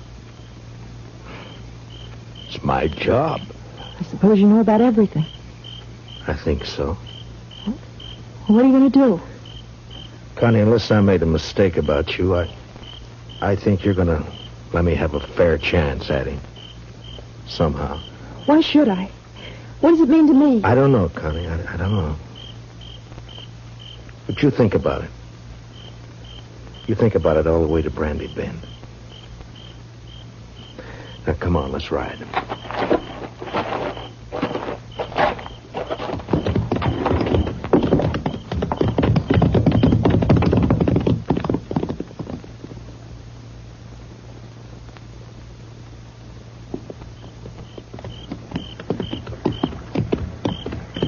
Make a nice camp down here. Plenty of wood. Get your own water right out of the Arkansas. Don't you think, Connie? A man could hide out for a long time down here. Marshal. He could be safe here, even while the Army was trying to move into Dodge. A lot of men were being killed back there. It's peaceful here. Quiet. Marshal, I can't do it. Tell me, Connie. That big cottonwood up ahead, on the left. All right. Keep moving. When we get there, I'm going to ride fast. I'll hang onto the offside of my horse for cover. When I start, you turn around. Get back out of gunfire. Yeah, it sure is pretty down here, Connie. You know, maybe someday we can come down and go fishing, huh? That river's full of catfish. Did you ever eat a catfish dinner? Oh, they can be mighty good when they're small. Back, Connie.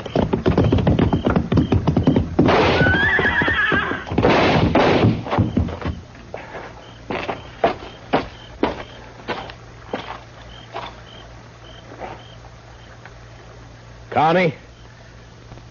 Connie?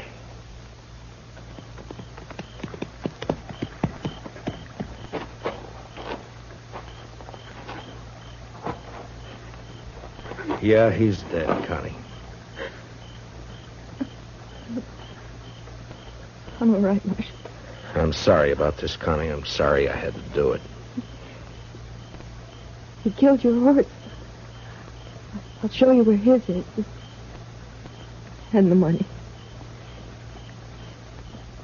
Then you can take me back to Dodge. Jail. All right, Connie. But you won't be in jail for long. You have my word. Not for long. Let's go, Marshal.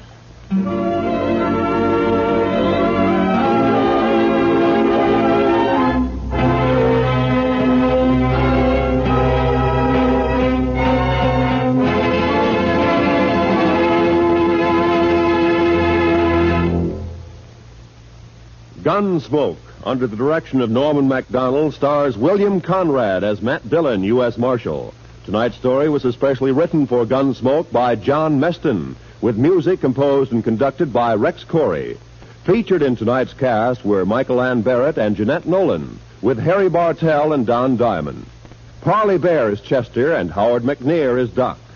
Join us again next week as Matt Dillon, U.S. Marshal, fights to bring law and order out of the wild violence of the West in Gunsmoke.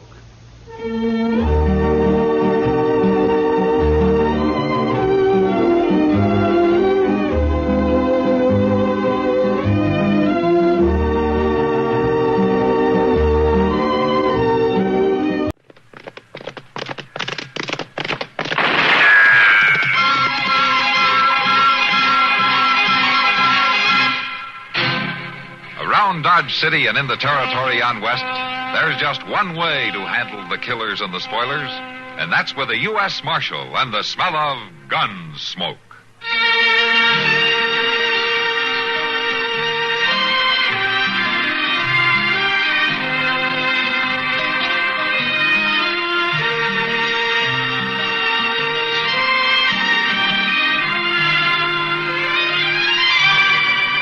Gunsmoke, starring William Conrad, the story of the violence that moved west with young America, and the story of a man who moved with it. I'm that man, Matt Dillon, United States Marshal. The first man they look for and the last they want to meet. It's a chancy job, and it makes a man watchful and a little lonely.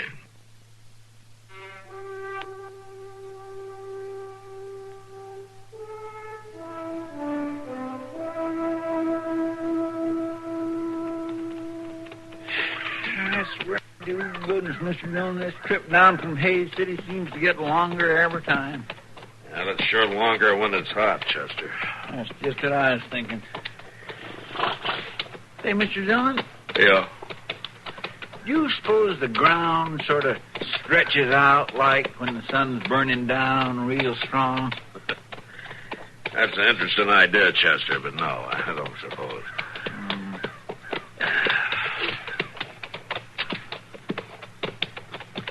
Hey, Chester. Look over there. Yeah, smoke. Something on fire out there. Yeah. Come on, let's go see what it is.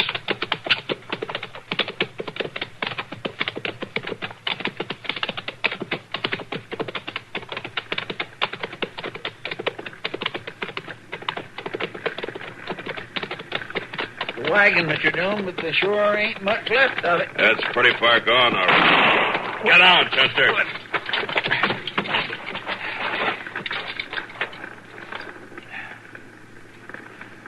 I don't rightly see where anybody could be.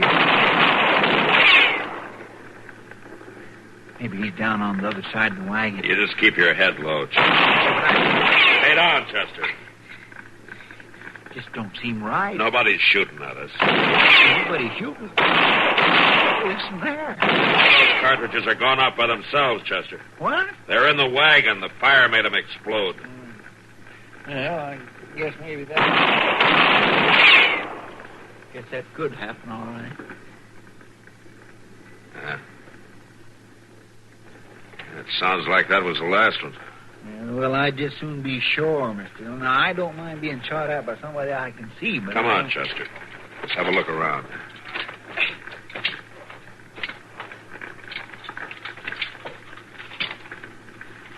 Well, looky here, Mr. Dillon. What? One of them new carbines. Don't seem like it's ever been fired. Here, let me see it.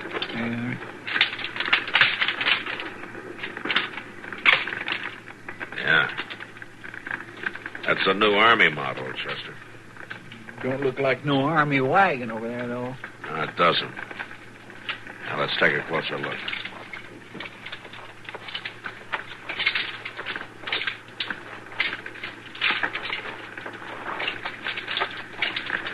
It sure is a mess, ain't it? Stuff thrown all around it. Gracious, don't it smell, though? You know what that is, Chester? That's whiskey. It must have exploded. Soaked everything. Whew, that sure is a terrible smell. Must have been terrible whiskey. It seems to me there ought to be somebody around here, wouldn't it?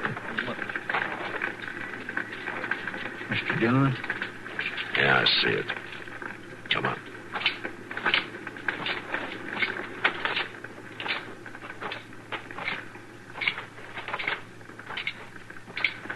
He was half head.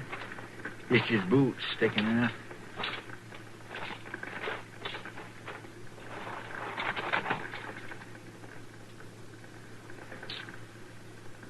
He's dead, Mr. Dillon. Yeah. Shot in the back. Maybe one of them exploding shells got him. No, Chester. From the looks of things, somebody shot him before that. It looks like he was trying to get away, don't it? Well, I hope the woman made it. Woman? What woman? The woman who belongs to the things that are strewn around here. Oh, yes, sir. You reckon they shot her, too? Maybe if she was lucky, they did.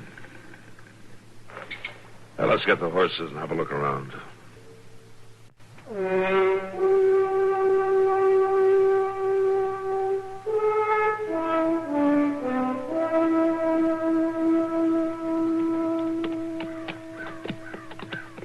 Ain't likely we'd find her now, is it, Mr. Dillon?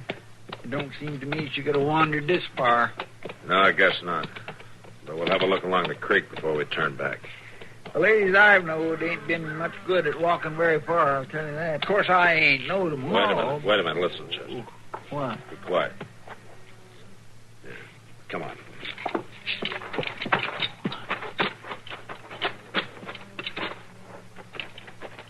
You're down the bank here.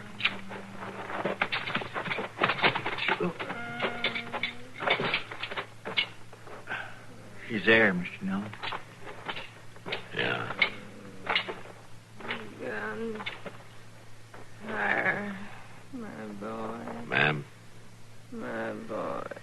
Ma'am, we've come to help you. Guns. My boy.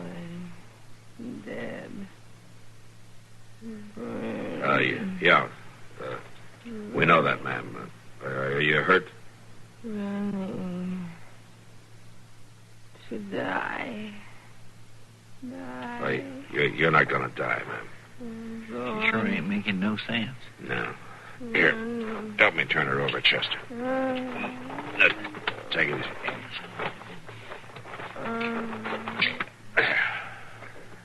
Guns. Yeah. Guns. There's a gunshot across the back of her head. You sure bad? I can't tell, Chester. We better get her to dock. Look, I'll tell you what. You go on in the Dodge and find a wagon, and I'll stay here till you get back, huh? Well, but what about the other? The man back there at the fire? Well, nothing's going to help him now. Go on. Hurry, will you?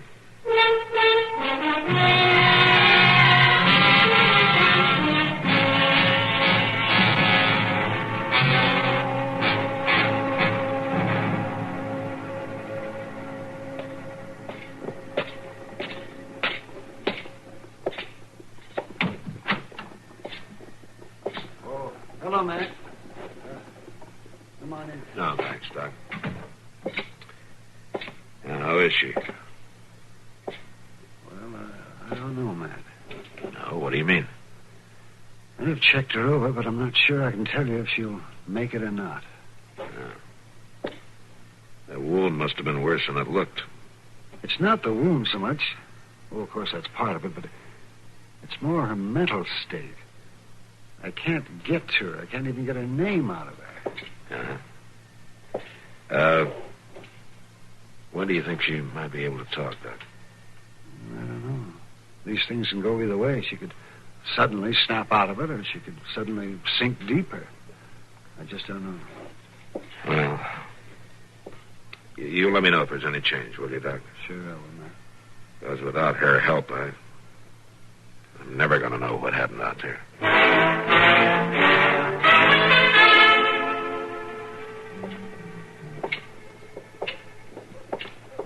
It sure is hard to understand women, ain't it, Mr. Dillon? Oh, what got you to thinking about that, Chester? Well, that woman we picked up near that fire. What about her? Well, she just kept going on about her boy all the time, and I tell you that fellow we buried wasn't no boy. He was 50th years a day, I'll bet you. Now, Chester, some women just go on thinking like that. Hey, wait a minute. Oh, now, Mr. Dillon, ain't we going in here for a beer? I'm as dry as can be. You see that horse tied there? Sure I do. Look at the gun in the boot.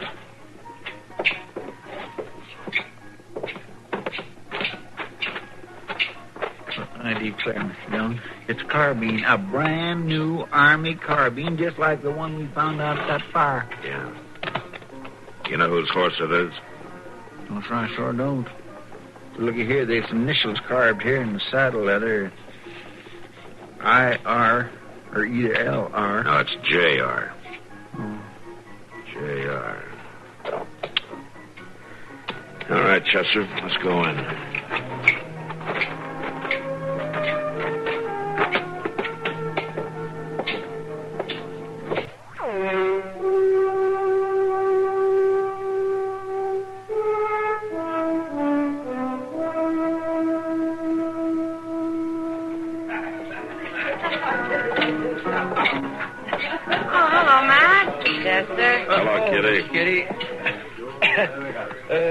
Mr. Dillon, I believe I'll just go on over to the bar. All right, sure. Of course, if you need me. I'll holler. Thank you.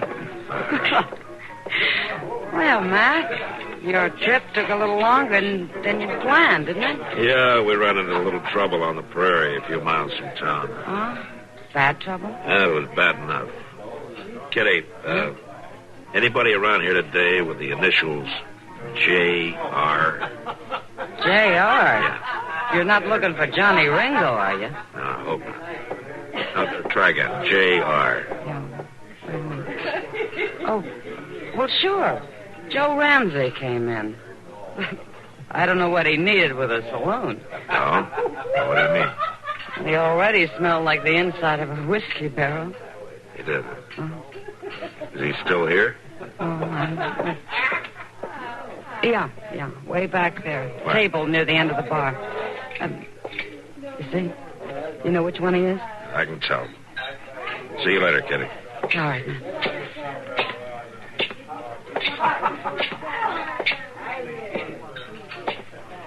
Ramsey. Yeah? Hello, Marshal. I want to talk to you. Well, sure, Marshal. Sit right down. No, I think you better stand up.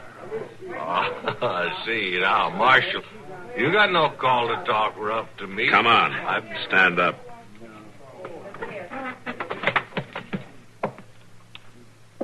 I ain't done nothing. Where did you get that Army carbine? What carbine are you talking about? You know what carbine I'm talking about, Ramsey. The one outside on your saddle. Now, where did you get it? Well, Marshal, there ain't nothing wrong about Where did that. you get it? I found it. Where did you find it? Well, it was just laying there. I picked it up, and that's all. Picked it up where? Well, just out of town away. I don't recollect exactly. Out Elder Creek way, maybe. Oh, yeah, Marshal. I guess it could have been out near there, someplace. You know it was, Ramsey. Now, do you want to tell me about it? Nothing to tell. I just found the... How about the burning wagon? Marshal, I didn't have nothing to do with that. You just let it burn. Well, there wasn't no way I could stop it. How did you get the gun? Marshal, it was just laying there. I come across it some ways from the wagon. I picked it up, but there's nothing wrong with that. How about the man lying there in the bushes? I didn't have nothing to do with him. You didn't try to help him? He was dead, Marshal. There's nothing I could do about I think you shot him, Ramsey, and then I think you rummaged through the rest of the stuff in the wagon, drank all the whiskey you could hold, and you poured the rest out and set fire to the whole mess. No, Marshal, I swear to you. Find out. You're coming with me. Oh, no, I ain't. Chester. Yes, sir, Mr. Dillon. I'm taking Ramsey to jail. You take care of his horse and bring along that carbine, will you? Yes, sir. All right, come on, Ramsey.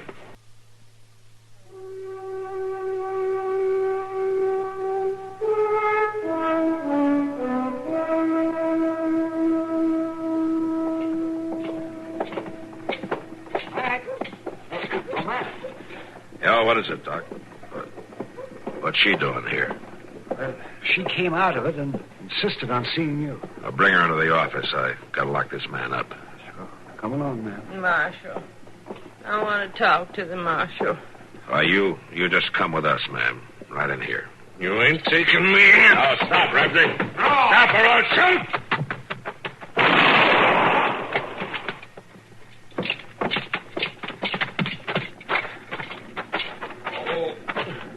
Oh, shoot a man down. You shouldn't have run.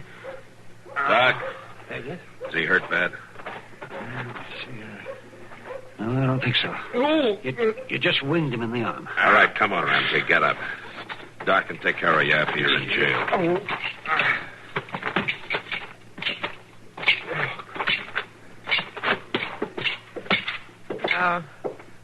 I must talk to the marshal. Sure, ma'am. I'll be with you in just a minute. I got to lock this man up. You should be glad we caught him. Not glad. He was out there when your wagon was burning. Looks like he's the one who did it. Oh, no, Marshal. There, Marshal, you see, I told you. Shut up, Ramsey. He didn't do it, Marshal. But did you see who did? Didn't have to see. I did it. Did it myself. You did it? What? Oh, for heaven's sake. Yes, Marshal. I killed him. I burned the wagon. I tried to kill myself, too, but I didn't hold the gun right. Doc, does she know what she's saying? I'm afraid she does, man. I know what I'm saying. And I know why I did it. Go on. He was selling things, Luther was. Selling them to the Indians. Little whiskey, a few bullets, some guns. He told me he'd packed my mother's china in that box. And it was guns. Guns for the Indians. And you killed him for it? Guns for the Indians. Same Indians who killed my boy. My straight young boy fighting with the troopers at Laramie. I see. I killed him. And I burned everything. And I tried to kill myself, too. Why couldn't I do that, Marshal? Why couldn't I put a finish to it? Well, I'm not the one to answer that, ma'am. Doc, take her inside, will you? I'll be right there. Sure, ma'am. No finish. No end to it. You come along. All right, Ramsey. You can go on up to Doc's and wait there, I guess. Next time, maybe you won't be so quick to shoot an innocent man. Next time, you won't run maybe like a guilty one. I took care of the horse, Mr. Jones. Here's the carbine. You want me to lock this fellow up? No, Chester, he didn't do it. The woman did. The woman did? Killed her husband? Set all that fire? Yeah, she did it all. What are we going to do with her? I mean, what'll the judge do? I don't know, Chester. But I do know one thing. What's that? Whatever happens to her now, it won't matter to her at all.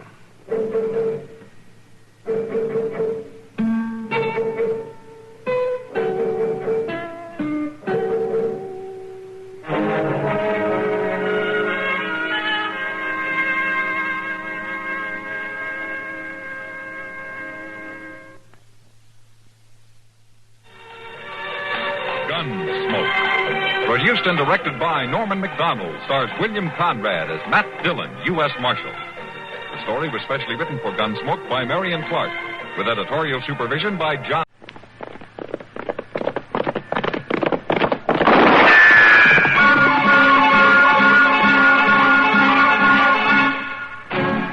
Around Dodge City and in the territory on West, there's just one way to handle the killers and the spoilers, and that's with a U.S. Marshal and the smell of Gunsmoke.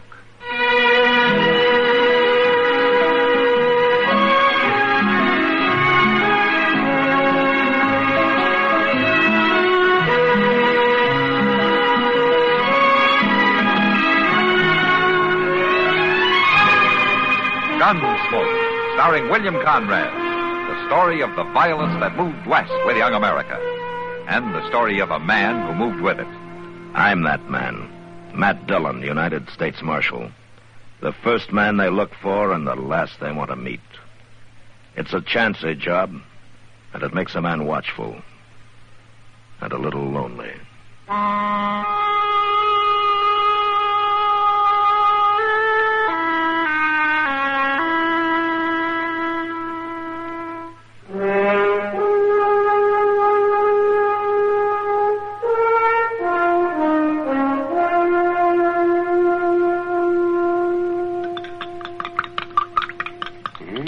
There we are now.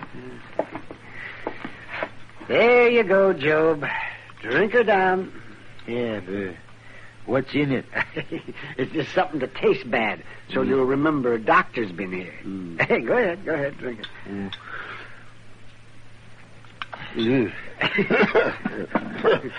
I remember you being here all right. Oh, I don't know why I keep coming by all the time either. You know, you don't need doctoring, Job. You're going to outlive us all. If it's the money, Doc. Oh, now forget about the money. If I'd wanted to get rich, I'd have gotten out of this game a long time ago. But I'll be able to pay regular now that the boy is back. You mean Tad's back? Sure. He come in day before yesterday riding up like he just been to town for the mail. Instead of being gone 4 years. Where? What, he say where he'd been? No, Doc, he didn't. But it don't matter none now that he's home. Oh, say, do you a lot of good having Tad around. Yeah, that's a fact, Doc. Well, I just about given up being out here alone all the time. Didn't seem like it was worth keeping going. Well, a man should never do that, Job. Well, sure not. When a man's wife dies and his boy lights out, seems there weren't nothing left. And I just got punier and punier. It's going to be different now, though. I hope so. Well, I got to be getting along now. Thanks for coming, Doc.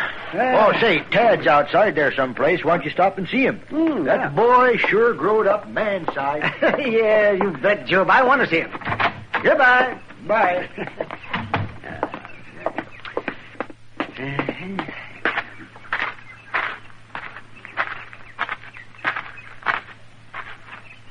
Oh, you Tad? Yeah, I'm Tad. Well, it's been quite a spell since I've seen you, lad. I'm Doc Adams. I remember. Yeah, I just been with your pa. I seen you drive up. Yeah, well, I thought you might like to know what shape he's in. He's crumbling, like everything else around here. Well, you know, you can help him. Yeah, well, you know, it's a good thing you're home, Tad. How do you figure? Well, there's not much that I can do for him. He's old and he's tired and he's just about worn through. Well, but you can do a lot for him. You mean you want me to nurse him? No, I don't want you to nurse him. but you can do the chores for him, or you can keep the place going. And most of all, you can talk to him. Talk to him? Yeah, that's right. That's mostly what I've been coming around here for. To give him somebody to talk to once in a while. Now, look, Doc, I ain't his little boy no more. I ain't gonna hold his hand. Well, I don't remember asking you to. Maybe not. But if you think I come back here to take care of a broken-down old man and a broken-down farm, you got another think coming. What did you come home for? I come home because I didn't have nowhere else to go. But I'm taking care of that right soon.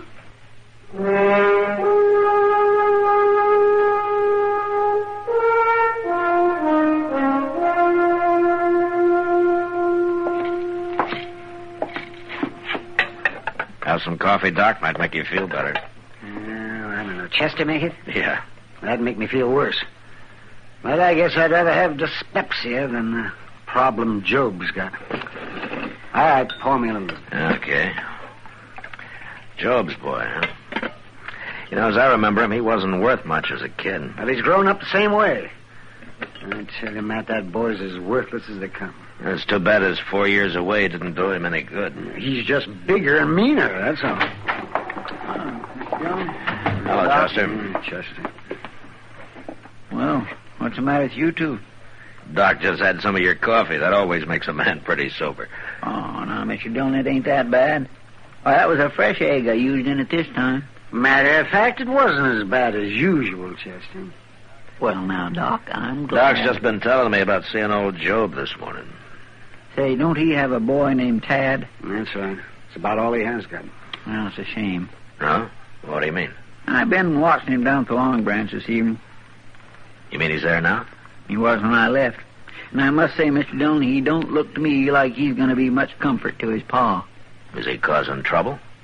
Well, not trouble exactly. He's just bellying up to the bar, swilling down drinks, and acting like he wants everybody to know how big and growed up he is. Well, he'd be in trouble if anybody treated him that way. That's just what I think, Doc. And some of the boys are riling him up pretty good, too. Yeah. I think maybe I'll go down there. Want me to come with you, Mr. Dillon? Yeah, if you want to, Chester. I just want to reacquaint myself with Tad. It'll be no pleasure. I'm sort of curious to see just how big a man he really is.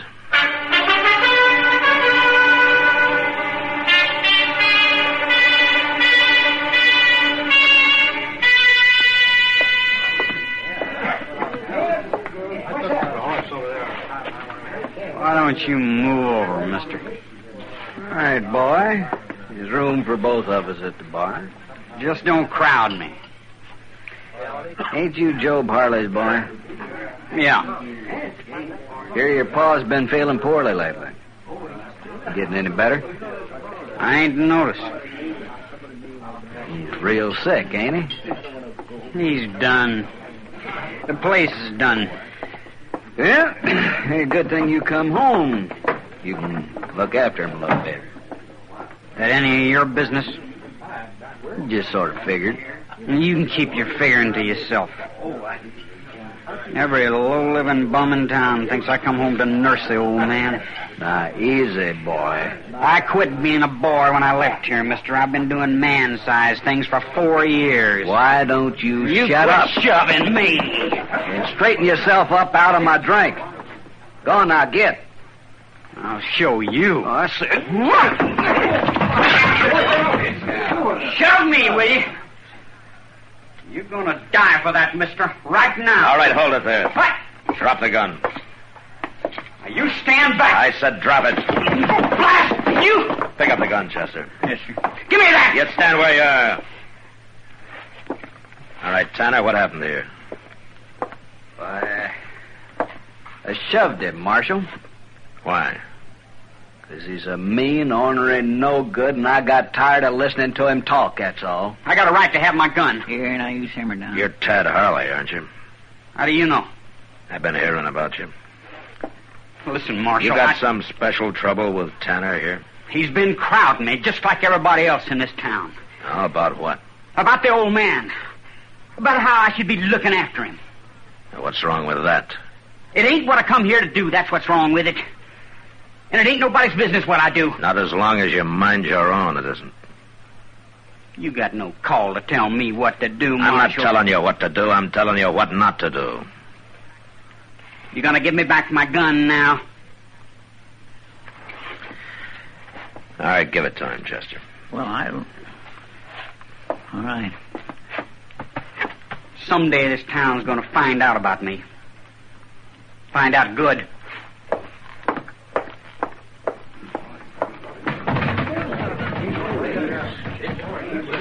Well, I sure am glad to see that one go. I swear he's been keeping this place stirred up ever since he come in this afternoon. Let's have us a beer, Mr. Dillon. All right, Chester. I'll be proud to buy. You will? Yes, sir. Well, good. Hey, Sam, a couple of beers, huh? 2 beers. You know, there's going to be more trouble from that boy, Mr. Dillon. Oh, I don't know, Chester. He could be just a loud, bragging kid. Or the badness could be full-grown in him. I don't know. Either way, it's mighty hard on poor old Job. Well, he's done nothing for 4 whole years but just wait for the day his boy would come home. Well, he was better off waiting. I wonder when Job will find out this boy's no count. Well, Job's old and sick, but he's not blind, Chester. Yeah, but he don't deserve a disappointment like this. No, he doesn't. Job's a good man. I remember Miss Harley telling me one time she had 5 babies, and Tad was the only one that lived. That must be the exception to the rule. How's that, Mr. Dillon? Doesn't sound much like the survival of the fittest.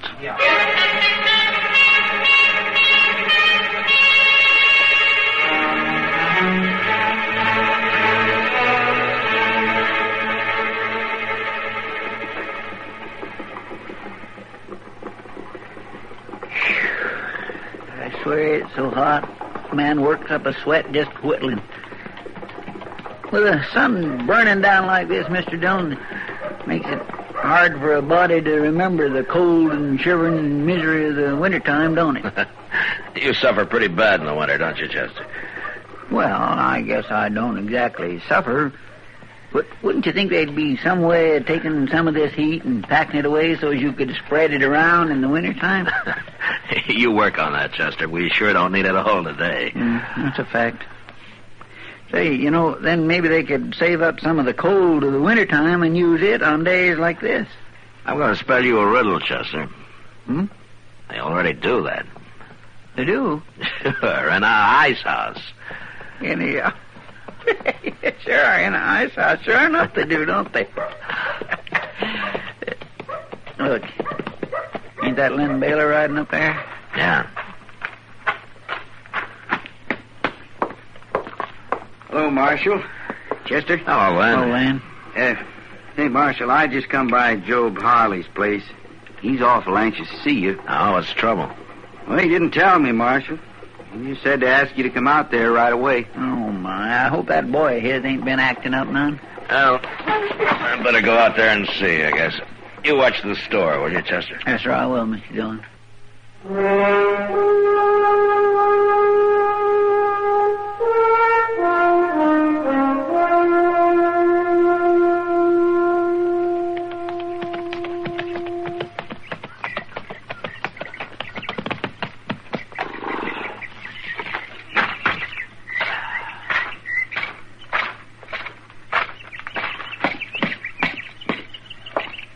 Hey, Job. Hey, Job. Matt Dillon. Come in, Marshal, come in. Hey, you got trouble out here, Job? Sure, I'm glad you could come out, Marshal. Been wanting to see you. Oh, what about? Sure is a bright, hot day, ain't it, Marshal? Yeah. I don't take to the heat as well as I used to. Job, you didn't call me out here to tell me it's hot. What's on your mind? Is it about your boy? You seen him, Marshal? Yeah, a couple of weeks ago. The Long Branch. He's growed big, ain't he? Too big, maybe, Job. Is he here? He's gone off. You know anything about raising boys, Marshal? Yeah, it's a little out of my line, Job. Well, a man wants his boy to carry on all the good things he's got, none of the bad. Yeah. That's a pretty big order, isn't it? But that's what a man wants for his son. To be good. to be better than he was. Some boys never grow up to be the men their fathers were, Job. It ain't easy raising them. Man don't want to mother his boy to death, nor ride herd on him too much neither. But You gonna tell me something, Job? what's a man to do when he finds his son has just picked up all the bad ways and none of the good? What's a man to do then, Marshal? Let go of him, Job. But a man's son, Marshal, he's carrying his name. He can't let him carry it to perdition. He can't hurt your name, Job, only his own. That ain't true, Marshal. I ain't been much. The people I come from weren't much neither. But we always kept the name clean, Marshal. What's Tad done, Job? Where is he? A man don't expect his son to strike it rich, maybe, but he expects him to keep the name clean. Job, will you tell me? Well, tell you what, Marshal. Why did you call me out here? You just didn't want to talk about your boy, did you? Marshal, I always like to talk to you. You've always been a good friend. I am your friend, Joe, but you better start talking straight or I'm heading back to town. You're going to find out, Marshal. Mr. Dillon? What's Chester doing out here? Yeah, what's the matter? Mr. Dillon, there's just been a holdup at the bank. What? Any shooting? Yes, sir, there was. Well, how many were there? Just one. He get away? No, sir, Mr. Harley, he didn't. Was he hurt? Worse than that, Mr. Dillon. Well, who was it? Well, he's dead, ain't he? Tad's dead. Tad? Was it Tad, Chester? Yes, sir, it was. I'm sorry, Joe. It had to be. You don't seem surprised. No, Marshal. I've been seeing it coming. Ever since the boy come home. He was bad clear through, Marshal. He's robbed before. And killed, too. He told you that? He carried pieces out of newspapers around with him. Pieces there had been written about him. Well, he was proud of it, Marshal. Said it made him feel big. Well, some of them feel that way for a while. I couldn't talk him out of it. I couldn't hold him. But I could see it was stopped. You knew about today? I knew. Oh, why didn't you tell me about it? I figured you'd take his gun, maybe lock him up for a while. He had to be stopped for good, Marshal. I might have done that if I'd been in Dodge, Joe. I know that, Marshal. But it would have gone hard with you to have to kill my boy. You're my friend, Marshal. That's why I seen to it you'd be here.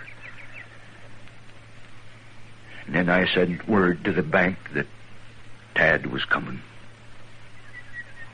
Oh.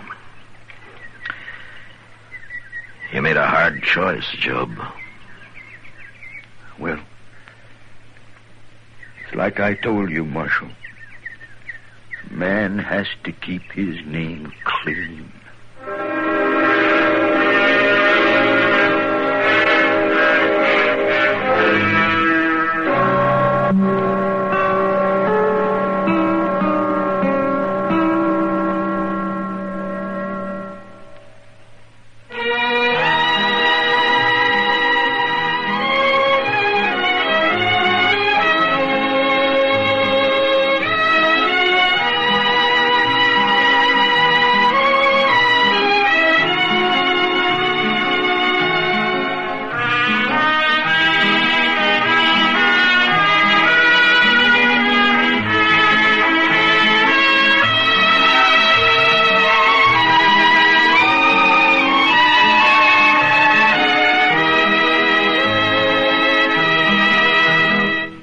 Gunsmoke, produced and directed by Norman McDonald, stars William Conrad as Matt Dillon, U.S. Marshal. The script was specially written for Gunsmoke by Les Crutchfield, with editorial supervision by John Meston. The music was composed and conducted by Rex Corey. Sound patterns were by Ray Kemper and Bill James. Featured in the cast were Parley Bear as Chester, Howard McNear as Doc, and Georgia Ellis as...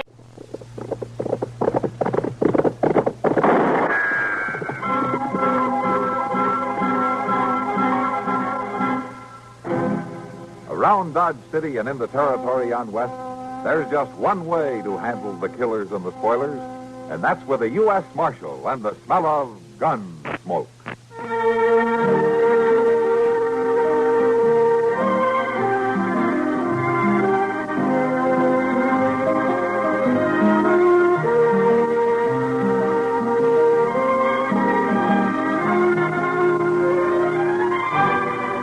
Gunsmoke, starring William Conrad. The story of the violence that moved west with young America. And the story of a man who moved with it. I'm that man. Matt Dillon, United States Marshal. The first man they look for and the last they want to meet.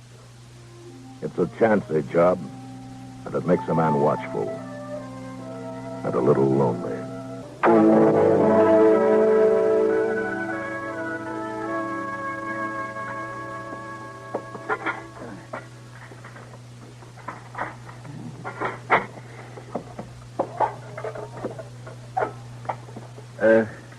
There's a little dab of coffee left, Mr. Dillon. Would you like me to pour you a cup? Oh, no, thanks, Chester. Not this time of night. Besides, that stuff's practically boiled solid by now, isn't it? Well, now, that's when I like it the best. After a good day of sitting there stewing away,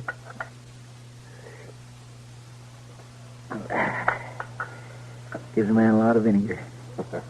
Yeah. Well, I'd rather get some sleep, so I'll see you in the morning, Chester. All right, Mr. Dillon. I'll lock up right after I finish this coffee. All right. Mr. Dillon? Yeah, we better take a look. Come on. Oh. I should have known it was too quiet around here tonight. Wait a minute. You recognize them, Chester? No, sir, I didn't.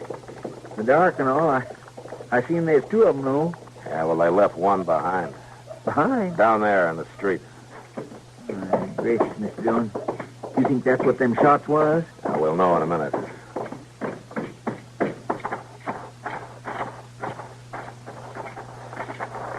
Now, let's turn him over. Yes, sir. He's breathing. Straight alcohol. Sure does smell like bad whiskey. You hurt? I don't think so, Chester. He hasn't been shot anyway. You think he was with them other two that rode out of town? I don't know.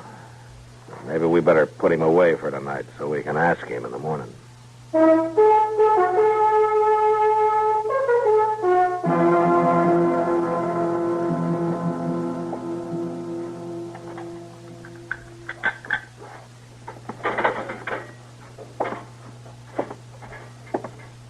right. I'll take them breakfast things. Go ahead. You didn't do much eating. Ain't fit for feeding hogs. All right, now you just hold on there. I cooked that up myself. I wouldn't brag on it none. Yeah. Sleeping it off sure ain't helped your disposition, none. I'll say that for you. Why, I've been cooking up the food around here ever since Just before you... get it out of here. Well.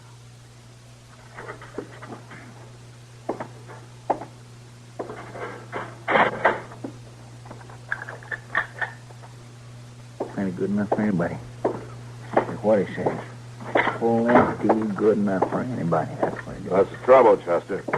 Oh, well, it ain't exactly trouble, Mr. Dillon, but that prisoner says my food ain't good enough for him. Nor for hogs. He probably doesn't feel very good, Chester, not after all that whiskey he drank last night.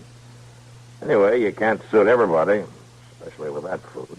Well, now, my cooking ain't all that bad. I'll just set these things out front, Mr. Dillon. If it's all right with you, I'll be back and wash them up in a little bit. Oh, where you going? Well, I thought I might go get me some breakfast over to Delmonico's. To tell you the truth, that stuff I cooked this morning ain't fit for hogs. I'm looking for the marshal. You found him. He's Marshal Dillon. Come on in, mister. What can I do for you? You got my boy locked up here? Oh, who are you? Name is Josiah Crandall. Yeah, he's locked up. Crandall don't belong in jail. Well, we're not particular around here, Mr. Crandall. How's that? We don't care what a man's name is. What'd he do? Found him lying on the street last night. We dragged him here. You hurt? No? You catch him in the act of violence? No, he was too far gone for that. Then you ain't got no case against him. Look, Mr. Crandall, I know the law. I also know that any time a man is lying dead drunk in the streets of Dodge, I got a right to lock him up, whatever his name is. I ain't come here to argue your rights, Marshal. Then suppose you told me what you did come for. To find out what he done. To fetch him home when you're through with him. Keep him away from this place. It's full of trouble and violence. He's a grown man, Mr. Crandall. Might be hard to do. I'll do it. No? You sound mighty sure. Listen to me, Marshal. I spent the last years of my life making sure. His two brothers dead to violence. One in the war, one in the barroom. Oh. I packed up and brung this boy west when he was little. I wanted him to grow up peaceful. I ain't aiming to let him get away again. I'll keep him out of town, Marshal. Don't you worry none about that. You figure to hold a pretty tight rein on him, then, huh? If I do, that's my affair. Yeah, I guess it is. All right, I'll let him out, Mr. Crandall. His son hasn't done anything to make me keep him here any longer. He won't be coming back. Well, I'll be here, Mr. Crandall, just in case he does.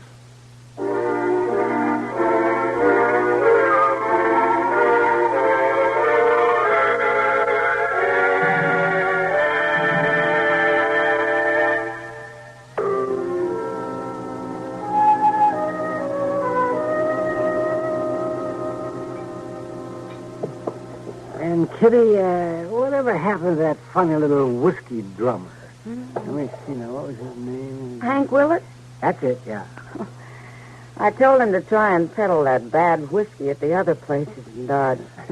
We have enough trouble in the Long Branch when we sell good stuff.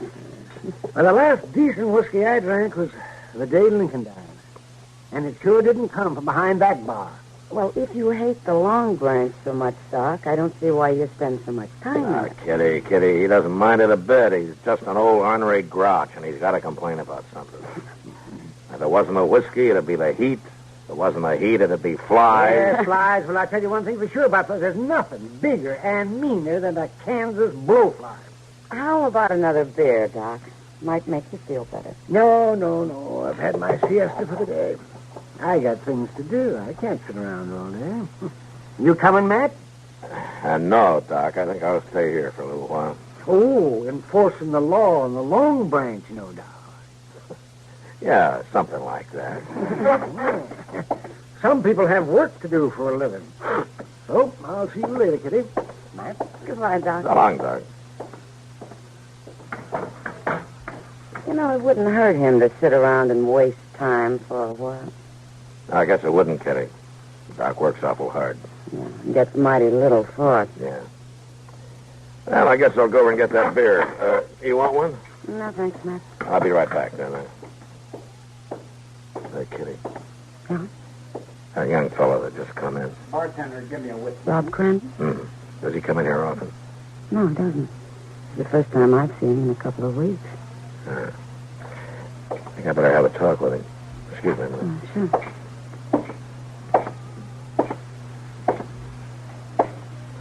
Hello, Rob. I ain't breaking no law, Marshal. No, you're not. I'd just like to talk to you. What about? Does your father know you're here? What if he don't? Well, you may be in for trouble. Listen, Marshal. A man's got a right to find out about trouble for himself. Anyway, it don't make no difference. Oh, what do you mean? Ain't nothing I can do the old man don't think of as trouble. He don't want me off the place. He don't want me where he can't see me. He don't want me to do nothing. Well, maybe he thinks this is a way to keep you alive. This ain't being alive. Not much it ain't. Yeah.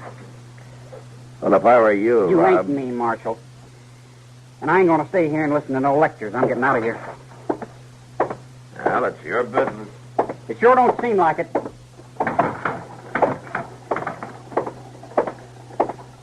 Well, now, would you look at that, Joe?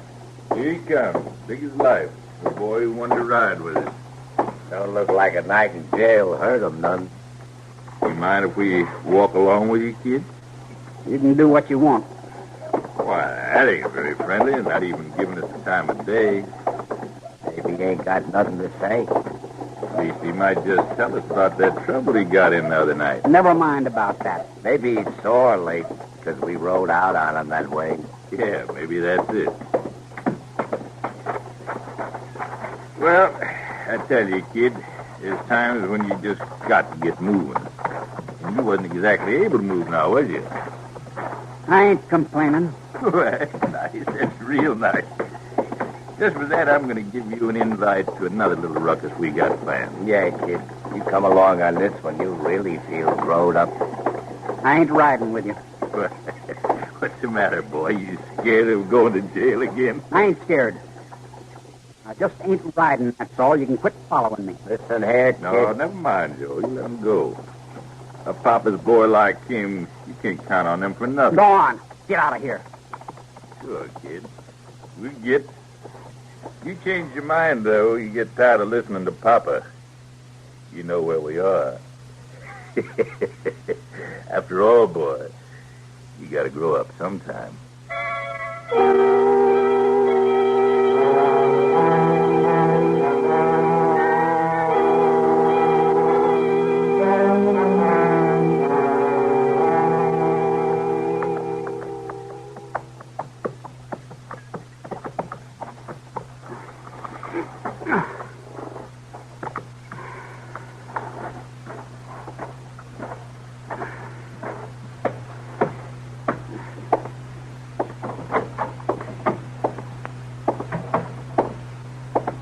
No need trying to walk light, boy. I hear you. I ain't trying, Pa. I knowed you'd be waiting. Where you been? I've been to town, to Dodge City. Had me a drink of beer and a drink of whiskey, and then I come home. You wasn't to go. I know, Pa. A town of sin and violence. You wasn't to go.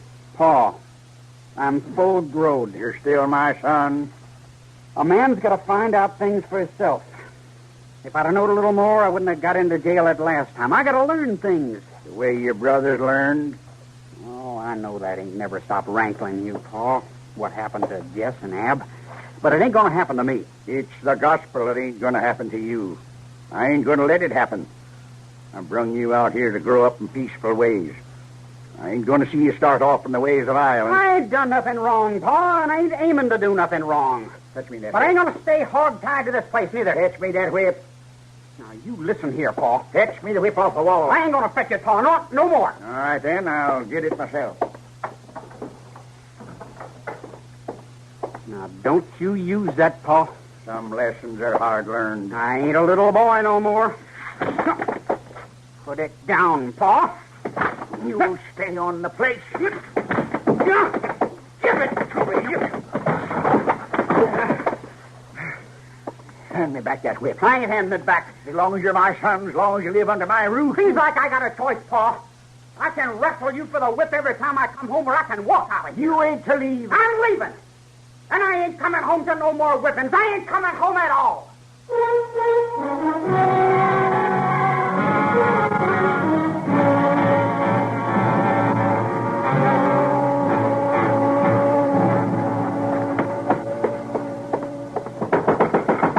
Marshal! Marshal Dillon! Marshal! I gotta see you.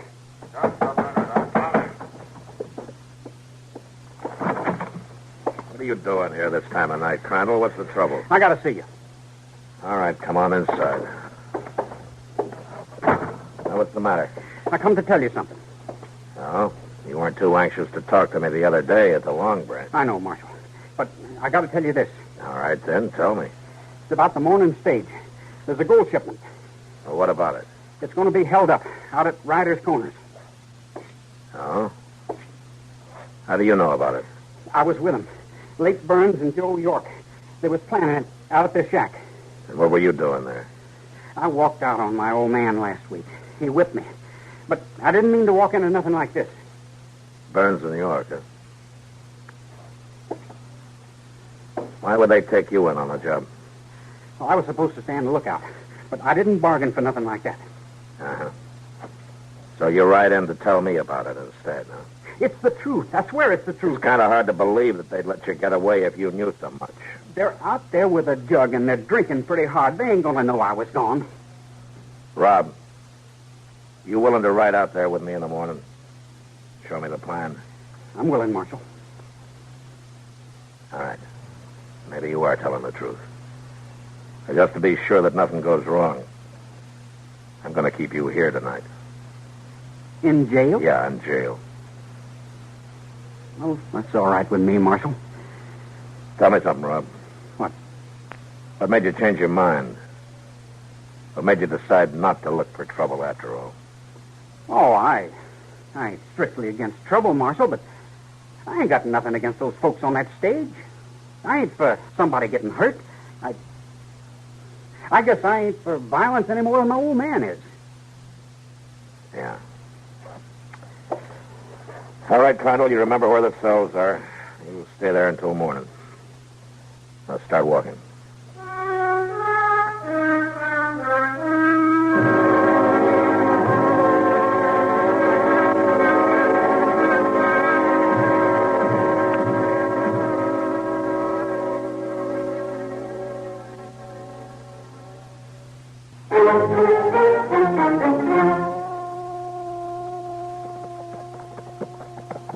Right up here, boy. It frets me having you lagging back there. I ain't lagging. Leave him alone, Chester. He's riding all right. Well, I'd feel a sight more comfortable if we just left him back in jail. He can help us. I ain't so sure. Rob, Yep. Ryder's Corners is just beyond that next rise up there. Yes, sir. Now, Burns and York, we're going to come down the west road. Is that it? That's right, Marshal. They're going to hide behind them big rocks. One on one side and one on the other. All right, Chester, you go ahead and watch from across the road over there. Yes, sir. I'll take the boy with me. You think them fellas is out there yet? I don't know. Shouldn't take long to find out. Now, get going. Yes, sir. Come on, Rob. We'll head for the rocks on this side. All right, Marshal. When we get there, you take my rifle, huh? Yes, sir. You know how to use it? I'm a good shot, Marshal. Only Only what? I ain't never shot at a man before. Well, maybe you won't have to. All right, we'll leave the horses here.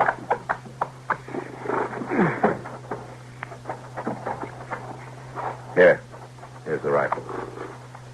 I'm going up on that rock. You stay close behind me and stay low. Yes, sir. Here, up this side.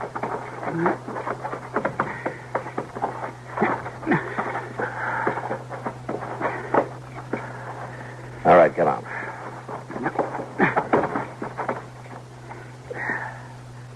Yeah, we can see the road from this ledge here.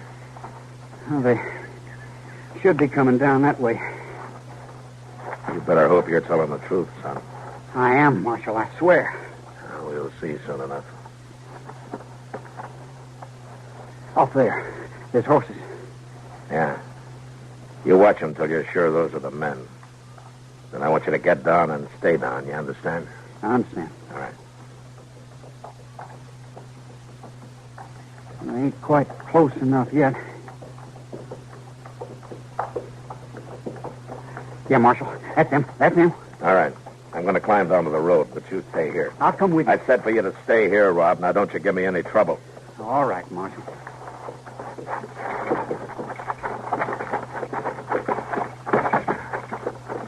York! Burns, pull up. Stay right where you are. You're covered. Who are you? Dylan. Get your hands up. That's it. Now you sit real still. Yes, sir. Yes, sir. Come on out and get their guns, but come easy. We've been sold out. The kid. The Pucket boy done it. Told the marshal. There he is. Sitting up on them rocks like a right punk. Stay down, Crandall. You rotten little thief. Take it easy. I'll get him. Don't you try it!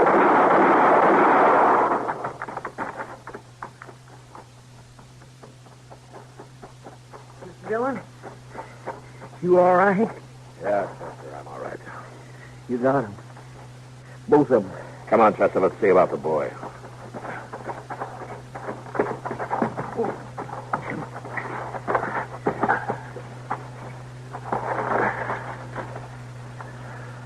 don't look good. No, he's hurt bad. I'm sorry I didn't get to the guns in time. You couldn't help it, Chester. He didn't give you any time. All right, come on. We better get him into dock.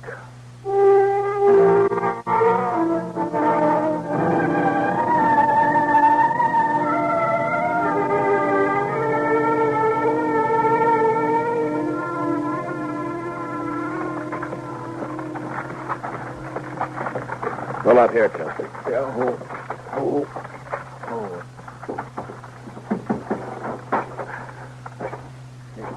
Just a minute, Mr. Dillon.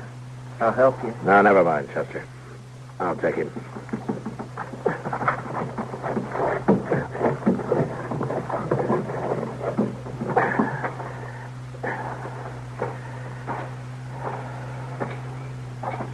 Marshal, that you?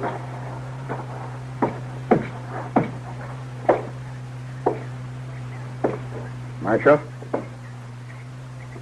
I brought Rob home, Mr. Crandall. He lying drunk again? No, he isn't drunk.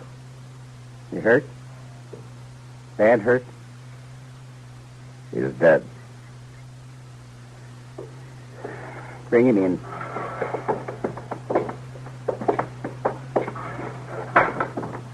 Put him down on the bed.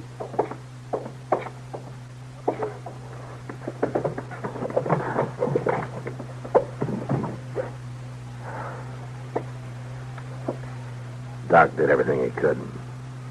He was shot? Yeah. No doctor can do anything about violence. I'd like to tell you how it happened. No use, Marshal. No use. My boy's dead. My third boy. Yeah, but you might feel better about it if you knew. I had 3 sons. They all sought violence. But this one didn't. He tried to stop it. He died by it? Yes, Mr. Crandall, he did. But he died because he was trying to keep people from getting hurt. He died trying to stop a stage holdup. All I wanted was to bring him up to think in the ways of peace. All I wanted was to keep him from wanting to mix in the world of trouble. Mr. Crandall, he just wanted to mix in the world. The world is wicked and full of violence. Not all the world, Mr. Crandall. If I had a son who risked his life to save others, I'd find it in my heart to be proud. Even if he was my last son.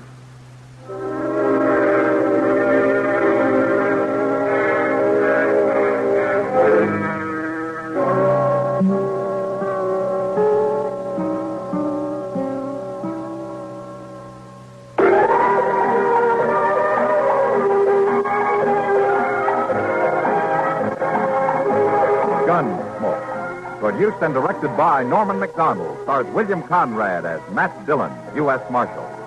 The story was specially written for Gunsmoke by Marion Clark, with editorial supervision by John Meston. Featured in the cast were Sam Edwards, Ralph Moody, Ken Link, and Barney Phillips. Harley Bear is Chester, Howard McNear is Doc, and Georgia Ellis is Kitty.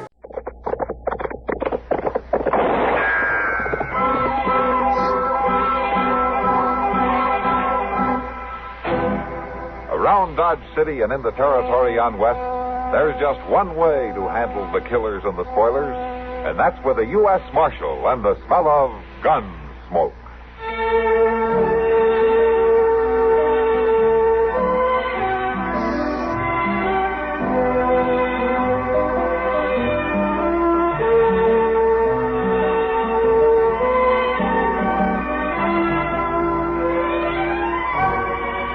Gunsmoke, starring William Conrad, the story of the violence that moved west with young America, and the story of a man who moved with it. I'm that man, Matt Dillon, United States Marshal. The first man they look for and the last they want to meet.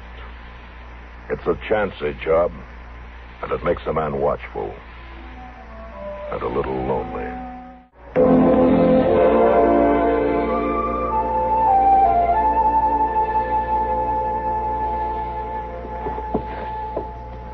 Let's see now. All right, Sam. Stand still. No, 'tain't nothing worth your trouble, Miss Kitty. Well, it will be if it gets any worse. Lean over. All right. I'll thank you to have a sure hand with that needle. Now, don't worry, Sam. I'm not much of a seamstress, but I ought to be able to catch up a rip in a pair of breeches without doing much damage. There. That ought to hold it. Thank you, Miss Kitty. Well, you're welcome, Sam.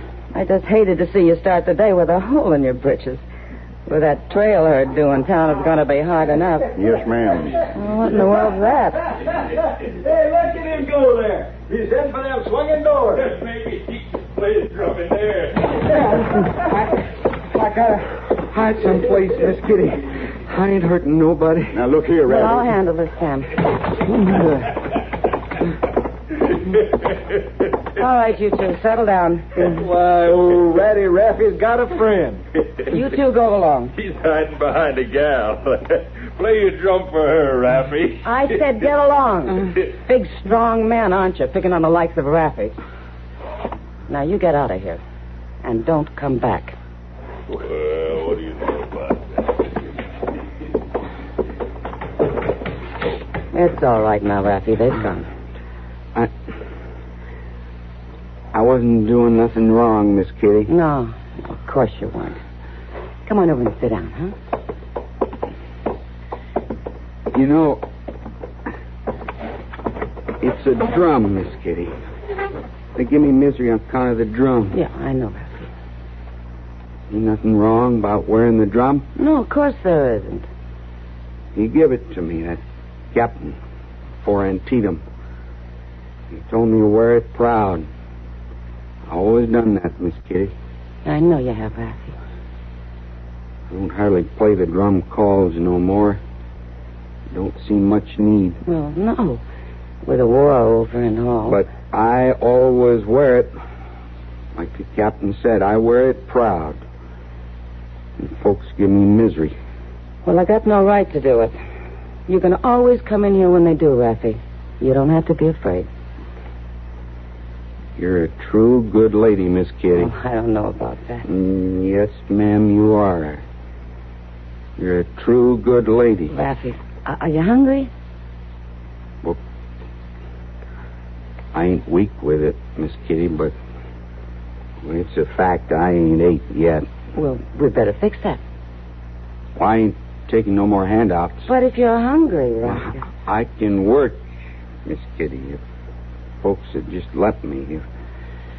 If they'd just stop plaguing me and let me work, I could make out fine.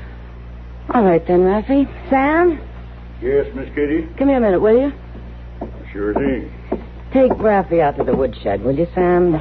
Set him to chopping that wood out there. He wants to work. Well, sure. Come along, boy. I'm obliged to you, ma'am.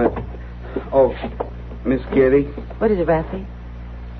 Will you watch after the drum for me?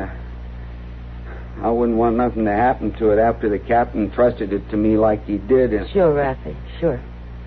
I'll watch after it.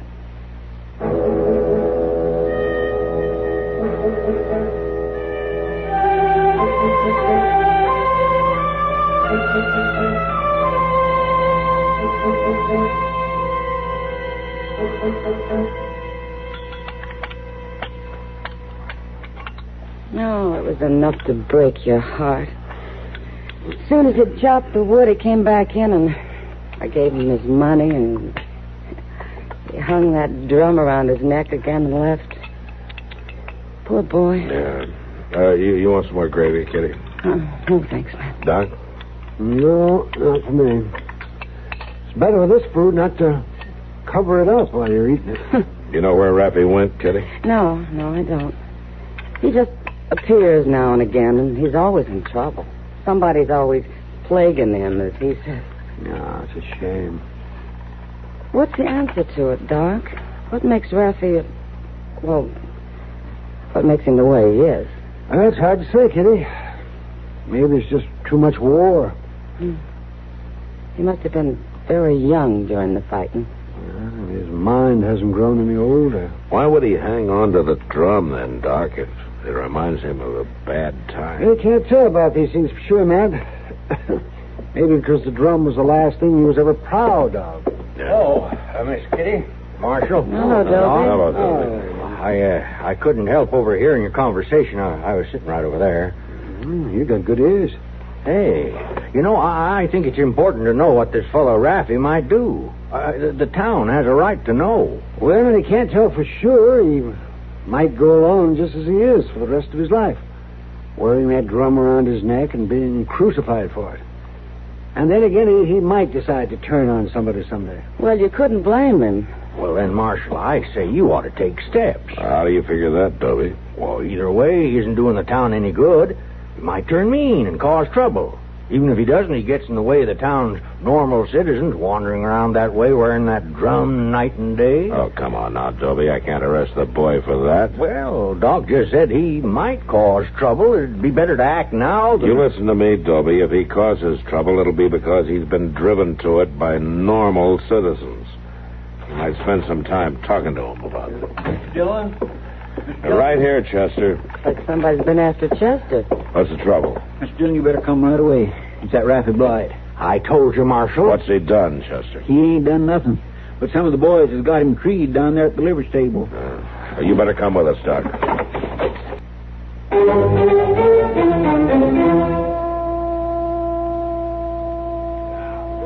No, please.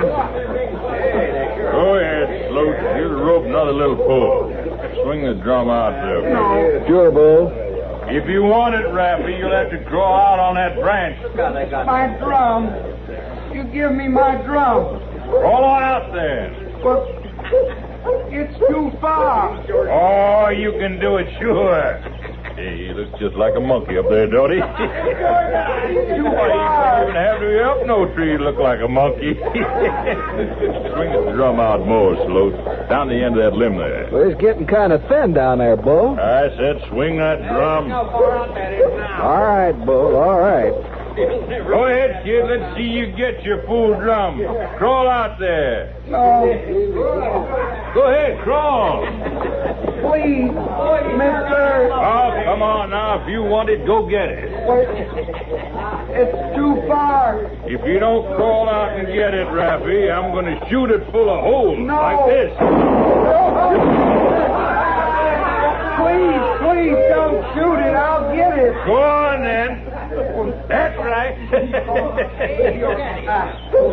Let me pull in the drum, Bull. He's going to fall short. Leave it be.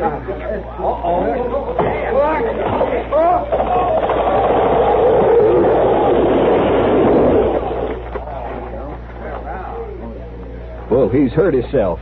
Oh, he's too simple to be hurt bad. Come on, Sloat. Let's get it. All right, just a minute. Come on. Take a look at the boy, Doc. Sure, man. All right, you men. You're in an awful hurry to get away all of a sudden. Oh, why, Marshal, there ain't no reason to hang around. The show's over, is that it? I know what you're talking about, Marshal. This boy just fell out in a tree. You know what I'm talking about, all right, and so do the rest of you men. Well, now, Marshal... A bunch of real-life, two-legged coyotes. Now, listen here. Now, you listen to me. If I catch you, any one of you, deviling this boy again, falling out of a tree will seem easy to you. Now, go on and get out of here. Well, we was going anyway. Just remember, you leave this boy alone.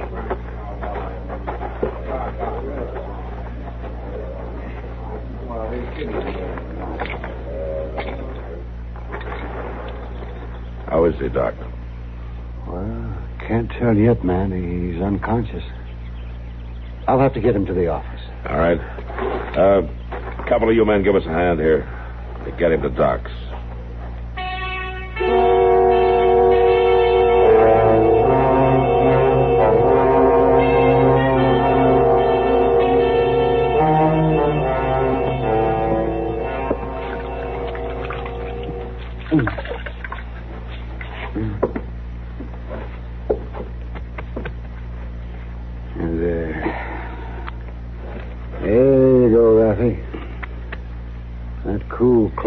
Make you feel better? My head. It hurts pretty badly. It hurts. Well, I expect it does. You took quite a blow, but it's going to be all right, Raffy. Nothing to worry about.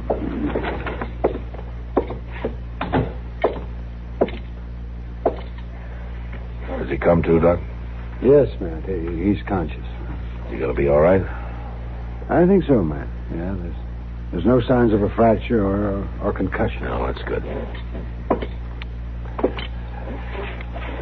Well, Rappy, you feeling better? My drum.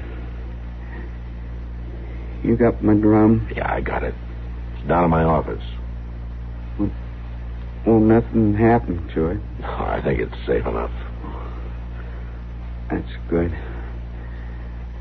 I sure do thank you, Marshal. It's all right, it's all right. You come get it when you're feeling better, huh? Yes, sir. I gotta do that. You know, it seems like folks don't like me to wear it. Why don't they, Marshal? Well, maybe it's because they just don't know any better. I ain't never hurt nobody. They ain't got no call to hurt me. That's right. Them folks who hurt me, they ought to learn different, Marshal. Yeah. That's what I came to tell you. I'm going to see that they do. I can see it real clear, Marshal. Real clear. Them folks need to learn it real good. Them folks that hurt me, they gotta be taught different.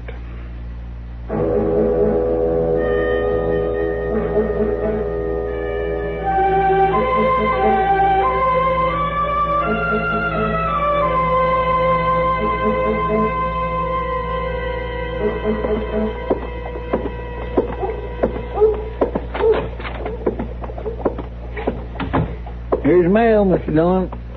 Oh, thanks, Chester. Well? Well, Mr. Dillon? What? Well, seems to me you'd want to know what's in it. Seems to me a man should ought to open up his mail when he gets it. Might even be government business. Chester, what are you muttering about? Well, I just can't understand, Mr. Dillon, after I went and fetched it to you and all, why you don't open it up. The mail. All right, Chester, I'll open it up. Expecting something special? No, sir, I ain't.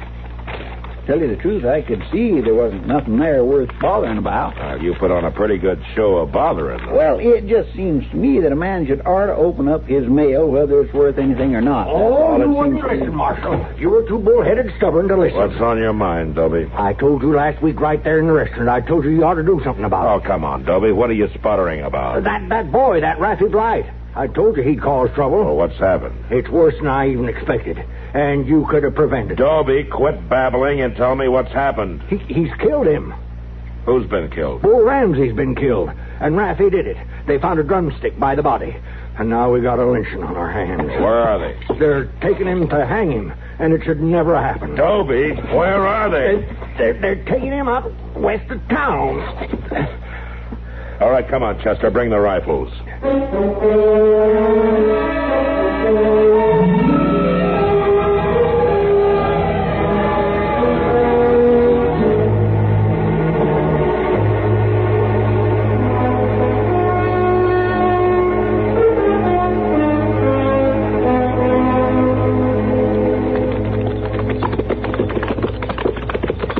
There they are, Mr. Dillon, in that clump of trees. Yeah. They've got him up on a horse. But it don't look like they've got the rope on him yet. Oh, they're lucky.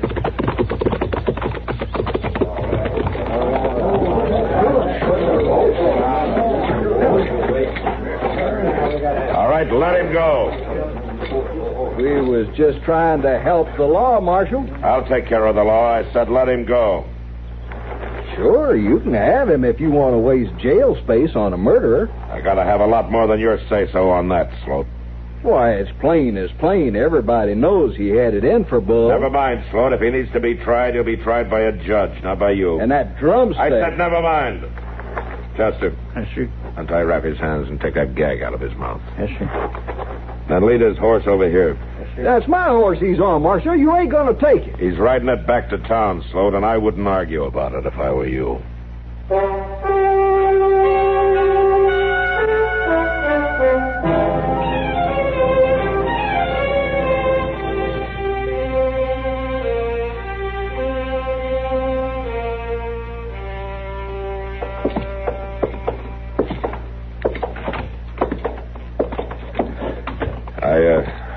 I'm going to have to keep you here for a little while, Raffy.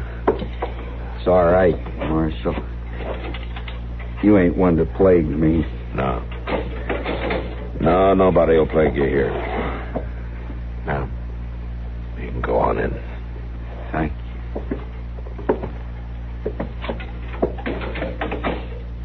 you. Marshal? What they're saying about me killing that Bull Ramsey. Yeah? Well, I don't think I ever killed nobody, Marshal. Well, I hope you're right about that, Raffy. I don't recollect too good about last night. My head was hurting real bad, and I just don't recollect too good. Well, don't worry about it. We'll find out. I know I was out there some. I was trying to cool my head in the night. Now. All right, Raffy. I'll see you later. Oh, Marshal? Yeah? What's that? My drum, Marshal. Have you got my drum? Chester found it, yeah. We'll take care of it for you. I thank you for that. Oh, and here, Marshal, you might as well take care of these two. What? What have you got there? Well, my drumsticks, Marshal. I always keep them right here in my shirt. I only got one set, you know. Are they both there? Oh, sure, they're both here. You take care of them for me, Marshal? Yeah, I'll do that.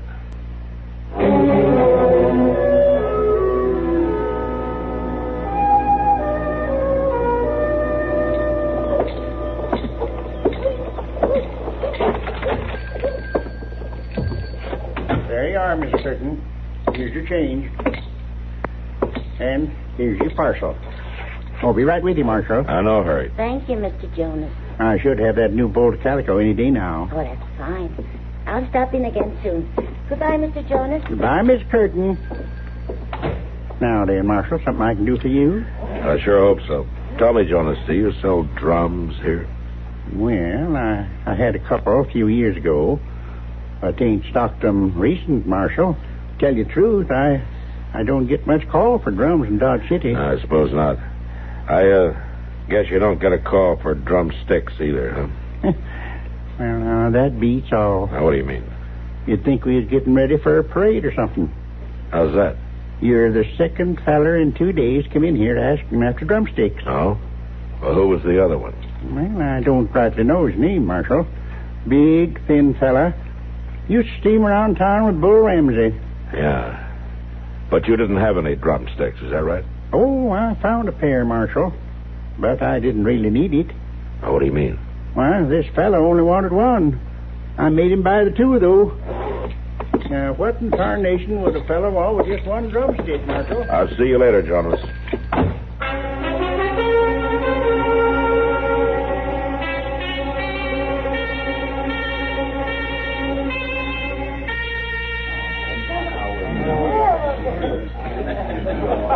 So the marshal got there too fast for you, did he, Sloat? No sense to it. No sense to it at all. Well, now, lynching ain't a very nice thing to do. Ain't gonna make no difference to that boy. No difference at all. Well, now you can't tell. Well, they're gonna hang him one way or another, sure as sure. Sloat, I want to talk to you. I ain't hard to find, Marshal. I want that other drumstick. Drumstick? You're talking crazy, Marshal. I want the drumstick you didn't leave by Bull's body. Now, listen, here, that Raffy, he's the one with the drumstick. That's right, Sloat. And he's still got two of them. Now, listen, Marshal. I've been listening. I've been listening to Jonas. Jonas? Yeah. He sells drumsticks. Well, it wasn't me. It was some other fella. No, it wasn't, Sloat. It was you. Trying to buy just one drumstick so you could kill Bull and blame Raffy. You can't prove it. I don't have to prove it. Because you're going to tell me about it. Aren't you? Isn't that right, Sloat? Oh, Marshal. Isn't that right, Sloat? Yeah. All right, come on. I don't think Raffy will mind giving up his cell to you.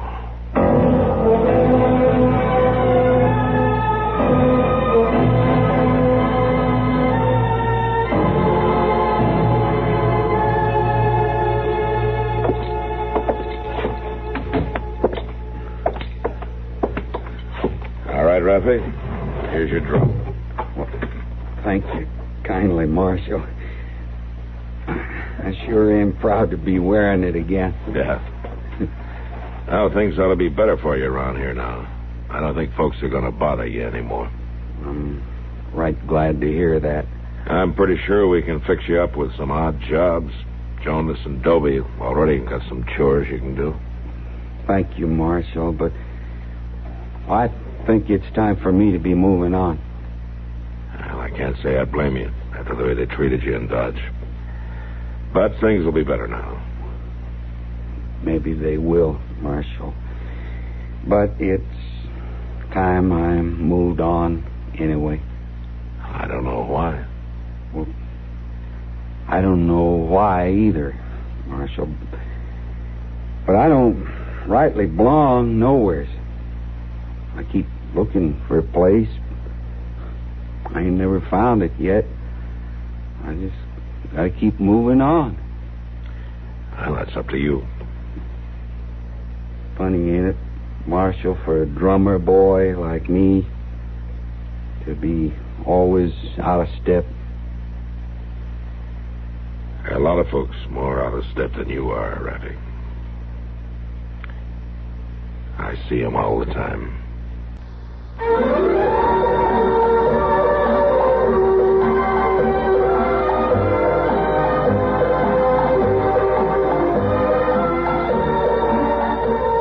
Gunsmoke. Produced and directed in Hollywood by Norman Macdonald, stars William Conrad as Matt Dillon, U.S. Marshal.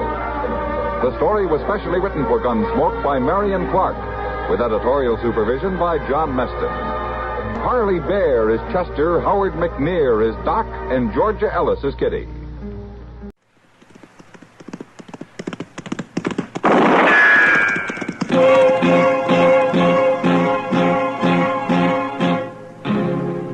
Around Dodge City and in the territory on West, there's just one way to handle the killers and the spoilers, and that's with a U.S. Marshal and the smell of gun smoke.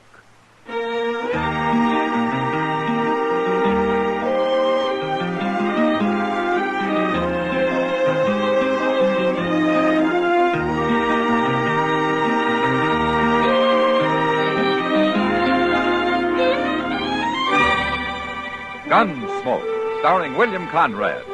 The transcribed story of the violence that moved west with young America. And the story of a man who moved with it. I'm that man, Matt Dillon, United States Marshal. The first man they look for and the last they want to meet. It's a chancy job, and it makes a man watchful and a little lonely.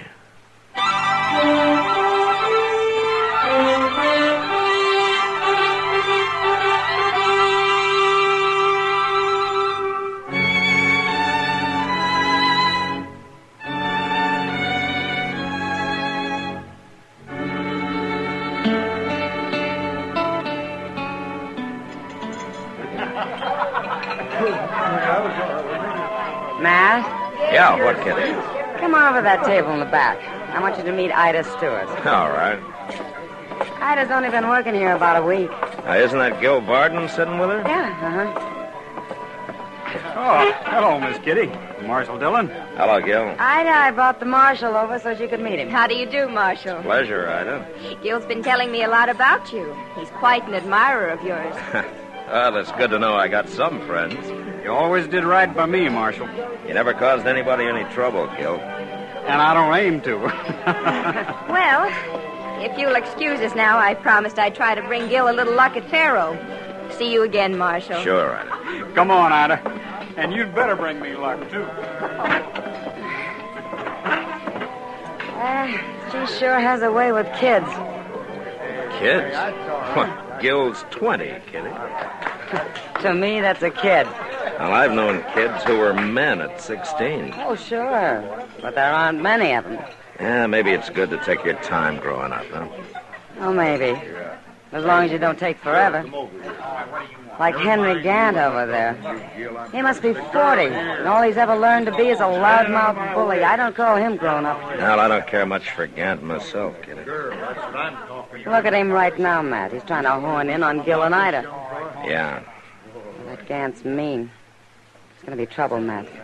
Look, he and Gil are going outside. Well, I better go throw some water on that. Well, shoot him for me, Matt. All right, everybody stay inside. Stop it, Marshal. He'll shoot him. I'll stop it, Ida. Okay, Gil. You're wearing a gun. Use it. Hold it, you men. Now, how'd he get here? I won't have any gunplay. You know that. He's gonna shoot me because I call his girl a bad name, Marshal. Ain't that something? If there's any shooting, I'll do it, Gant. All right. I'll fight him barehanded. Why, you little scut. That's enough, Gant. Now, you leave him alone and get out of here. I'll kill you, Gant. One way or another, I'll kill you. You hear that, Marshal? He means he's gonna shoot me in the back. He wouldn't dare try it no other way. I've heard all I want to hear. I told you to leave, Gant. He's a coward. He's a dirty little coward. You know what he called Ida, Marshal? Forget it, Gil. And you forget about killing him, too. No, I won't. I'll get him. You want to hang for killing a man like Henry Gant? I don't care. You don't? Huh? No. Then maybe Kitty was right. Maybe you are only a kid after all.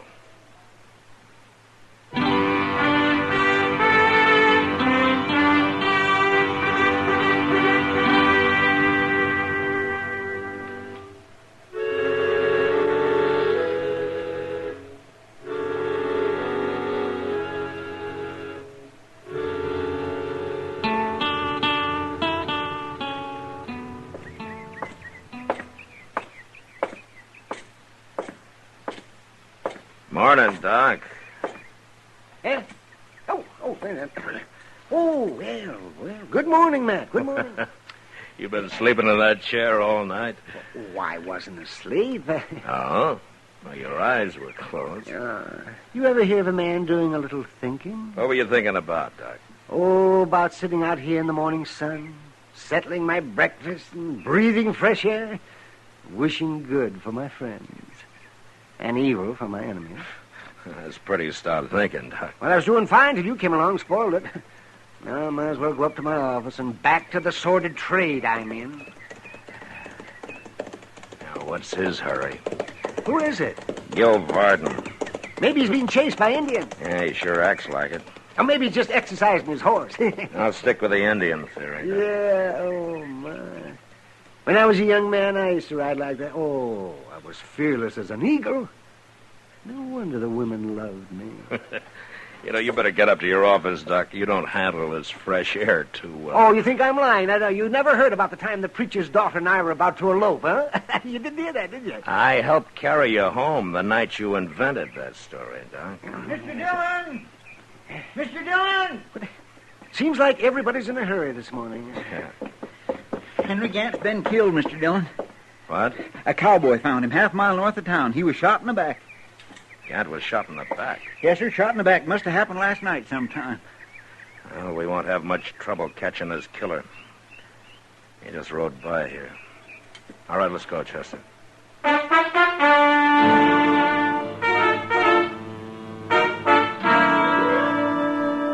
the time Chester and I picked up a couple of rifles at the office and got saddled, Gil Varden had a good start on us. So to make sure of catching him, we each took an extra horse along. We tracked him south and rode hard till noon without even seeing him. But then we found his horse. It had sold on him and was standing head down and feet apart near a wagon. And the wagon, it was sitting there with no team to pull it, but harness strewed all over the ground. And on the seat, stony-faced and unmoving, was a gray-haired country woman. Howdy, ma'am. I'm Marshal Dillon. I'm looking for the man who was riding that horse out there. He's gone. Well, what did he do? Take your team? He took him. Oh, man, you just can't sit out here. Can't go no place without a team. There's a ranch about a mile west of here. Give that horse a little more rest and he can carry you that far. We'll rig a blanket on him for you, huh? Can't leave my man here. What? My husband. He's in the back, Marshal, under them blankets. Oh, what's the matter with him? Is he sick? He's dead. Killed dead. Man who stole your team? He done it. He rode up and never said a word. My man reached in the back for his rifle, and this fellow shot him. I just can't believe Gil Varden would do a thing like that. He was shaking like a leaf. He's plumb scared, Marshal. Scared of you, I guess. He's got reason to be, ma'am. Especially now. Go catch him before he hurts anybody else. I'll manage here as soon as I stop aching a little. Well, I don't like to leave you. I'll be all right. Go stop him. He's done enough. Chester, bring that horse over, will you? We'll fix a rig for her. Yes, sir. My first husband was killed by Indians, Marshal. Bad as it was, I never hated them Indians. It's different now, somehow. Yes, ma'am. I'll catch him, ma'am, I promise you.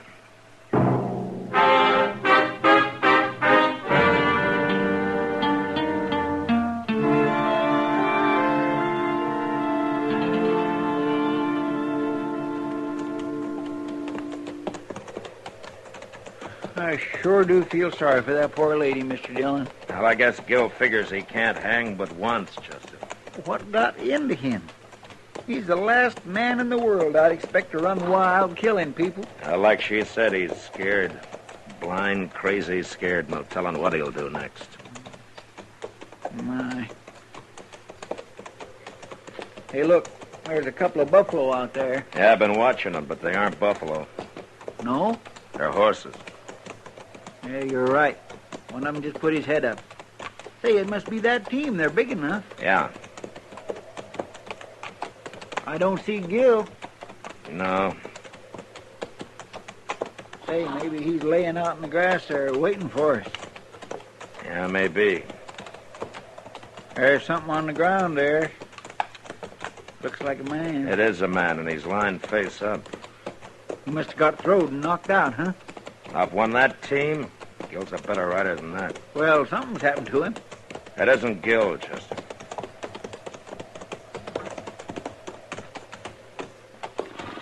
It's some cowboy, Mr. Dillon. Yeah.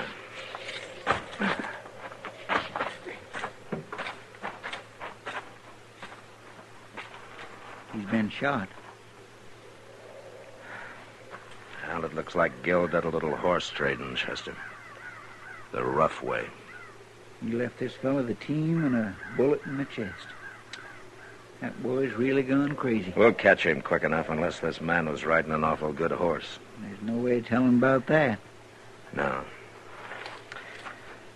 Well, let's get busy.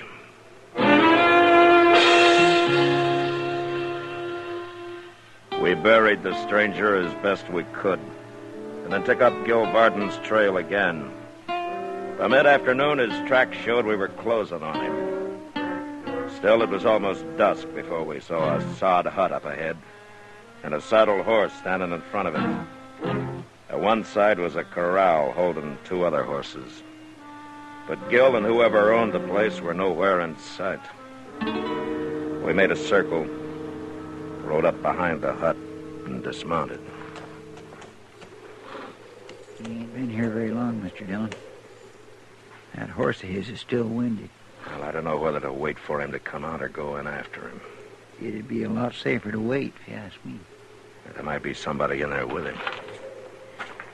Either way, we've got him now. Look, Chester, you wait at the edge of the cabin there. If he runs out alone, take him, huh? All right, sir. We're too late.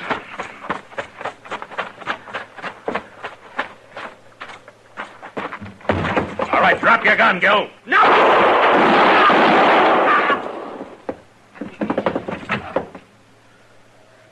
You all right, Mr. Dillon? Yeah, come on in, Chester. Did he kill that fella? I'll take a look. You get Gil's gun. He's still conscious. Yes, sir.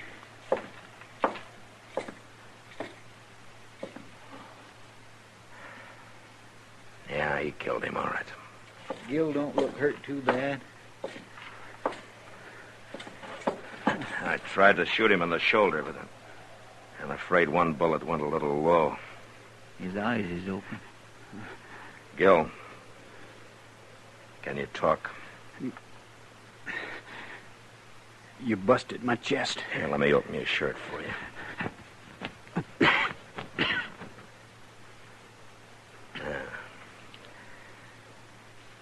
Well, I don't know. You might live at that. Not with 2 bullets in me. You want to try it, Gil? Try what? There's a wagon outside. It'll be a rough trip, but we might get you into docks. You shoot a man, and then you try to save him. I've done it before. I asked this fellow to trade horses, but he figured I was running, and he tried to jump me. I shot him. You shot a lot of people today, Gil. I didn't want to. I didn't know what I was doing, except running. I heard about Gant. I knew it was me you'd be after. What do you mean you heard about Gant? I'm getting dizzy. I'm gonna fall. Hold me, Marshal. You're lying on the floor, Gil. I'm gonna fall. Is he dead? No, he's still breathing. What was that he said about Gant? I don't know what he meant, but he sure didn't admit killing him. Let's get him back to Dodge if we can. And maybe we can find out what this is all about.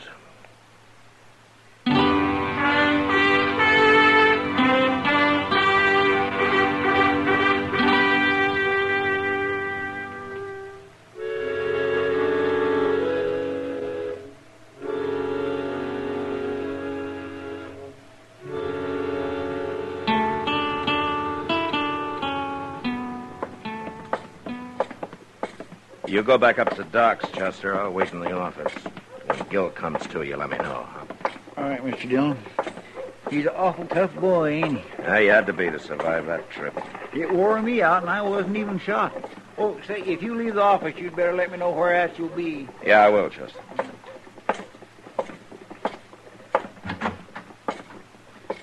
All right, Kitty. Hello, Matt.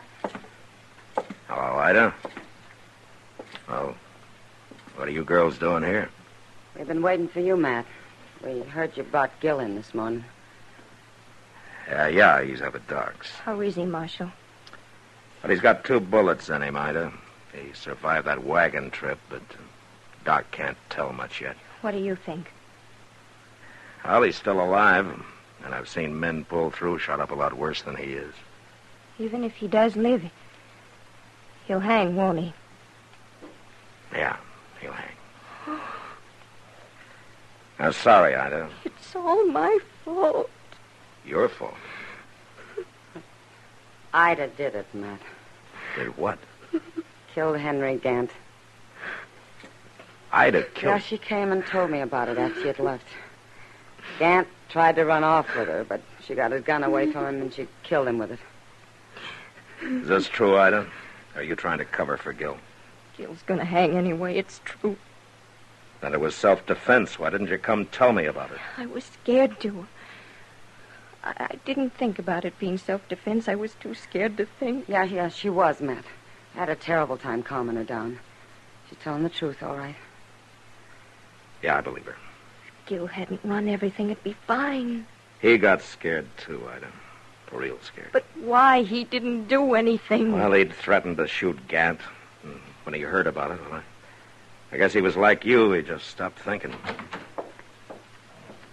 Oh, Miss Kitty. Miss Ida. Hello, Chester.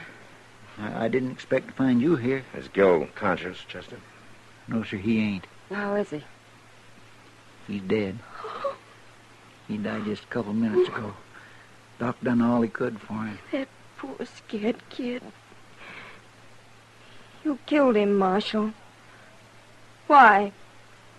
Why'd you have to kill him? He was only a boy. Ida, that isn't fair. What chance did he have against you? You shot him down easy. Why'd you have to do it? I don't like it any better than you do, Ida. But Gil just killed 3 men. And I don't think they wanted to die any more than he did.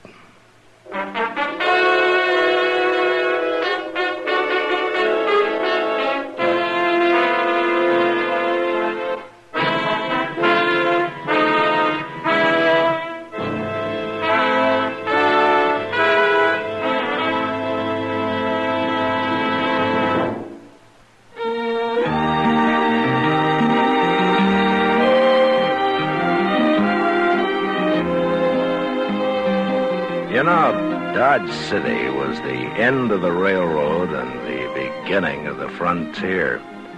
And it was filled to overflowing with people from all walks of life. Well, next week during the Christmas season, 2 real mountain men come to Dodge to win their 3-generation feud just in time for 12th night. And that was the West. Good night. Gunsmoke, produced and directed by Norman Macdonald, stars William Conrad as Matt Dillon, U.S. Marshal. Our story was specially written for Gunsmoke by John Meston, with music composed and conducted by Rex Corey. Sound patterns by Tom Hanley and Bill James. Featured in the cast were Sam Edwards, Eleanor Tannen, John Daner, and Ann Morrison. Harley Bear is Chester, Howard McNear is Doc, and Georgia Ellis is Kitty.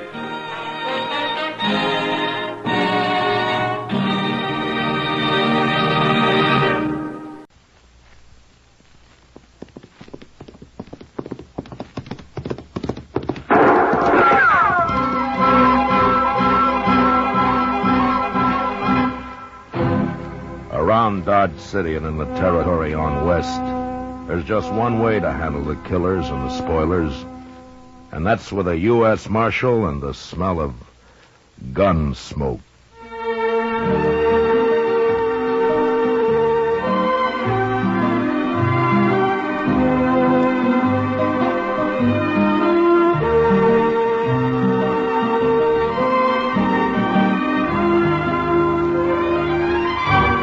Gunsmoke, the story of the violence that moved west with young America. The story of a man who moved with it. Matt Dillon, United States Marshal. Gunsmoke, starring William Conrad.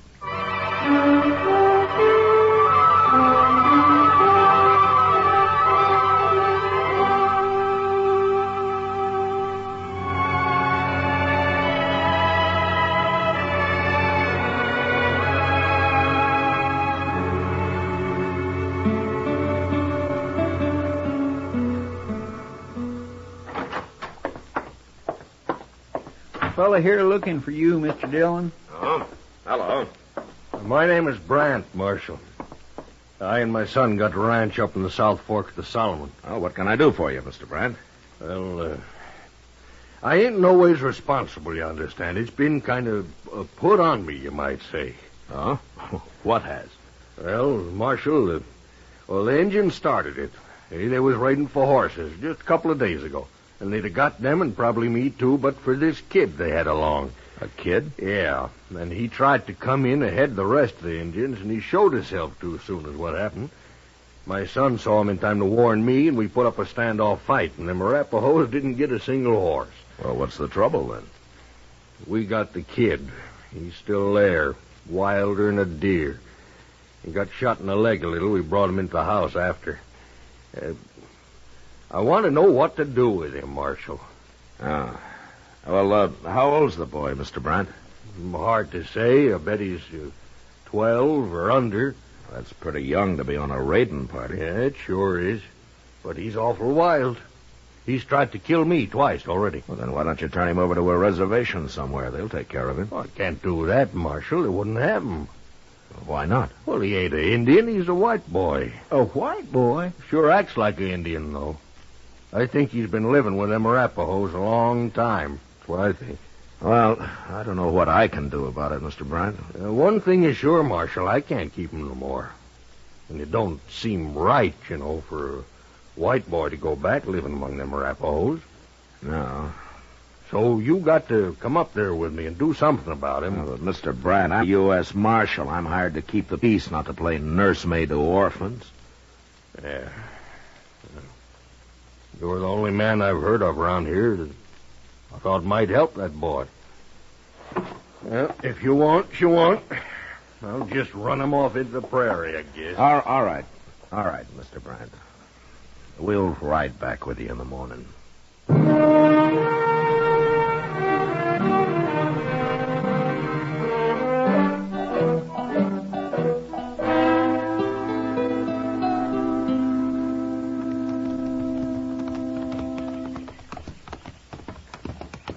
I don't see nobody around, Mr. Brandt. No, my son will be out with the cattle this time of day. I told him to lock that kid in the potato cellar when he had to leave the house. Is that it over there? That's it. He'll be in there. Oh, there. Just open the door, Marshal. Maybe he'll come out. All right. Chester, grab him if he runs, huh? Yes, sir. And watch out for him. He'll do anything, that kid. Here, kid. Come on out. Let's stand back now.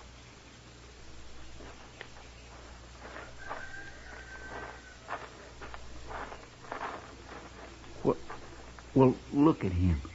You'd hardly know he was a white boy, Mr. Dillon. Hello, son. You've come to kill me, haven't you? Oh, my goodness. Nobody's going to kill you, son. We're here to help you, that's all. You look pretty weak to me. Is it that hole in your leg, or haven't they been feeding you? He won't eat, Marshal. At least he wouldn't when I left. You been eating, kid? No. See what I mean? It's easier to be tortured on an empty stomach. Oh, now, son, nobody's going to torture you. Nobody's going to kill you. I'd just like to have a look at that leg, where you got hit. I'm all right. Come on, let's go in the house and see for sure, huh? No. Well, he's fainted. I got him. Oh, the poor little kid. Why haven't you done anything about this bullet in his leg, Brent? I tried, Marshal. He wouldn't let me near it. Tried to bite me. Well, he can't fight now. Come on, show me where to put him.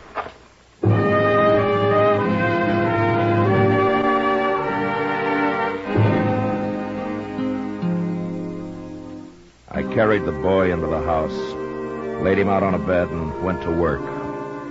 He came to in the middle of it, but he didn't move a muscle or utter a sound.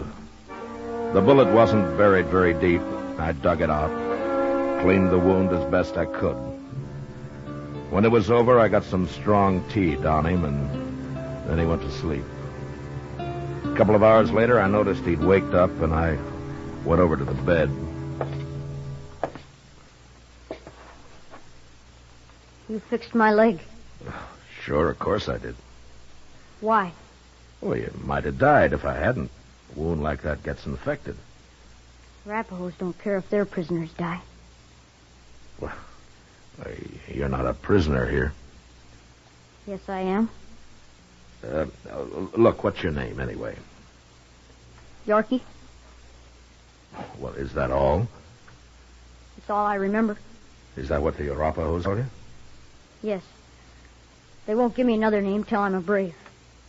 Yorkie's a white man's name. Where are your parents? Killed in a raid, they told me. I've been a Arapaho ever since. What was your father's name, do you know? I was too young. Well, then how come you remember English so well? An old man of the tribe makes me talk every day. I don't know where he learned, but he says it'll come to use later when I'm a brave. In our wars against the white man. You're a white man, Yorkie.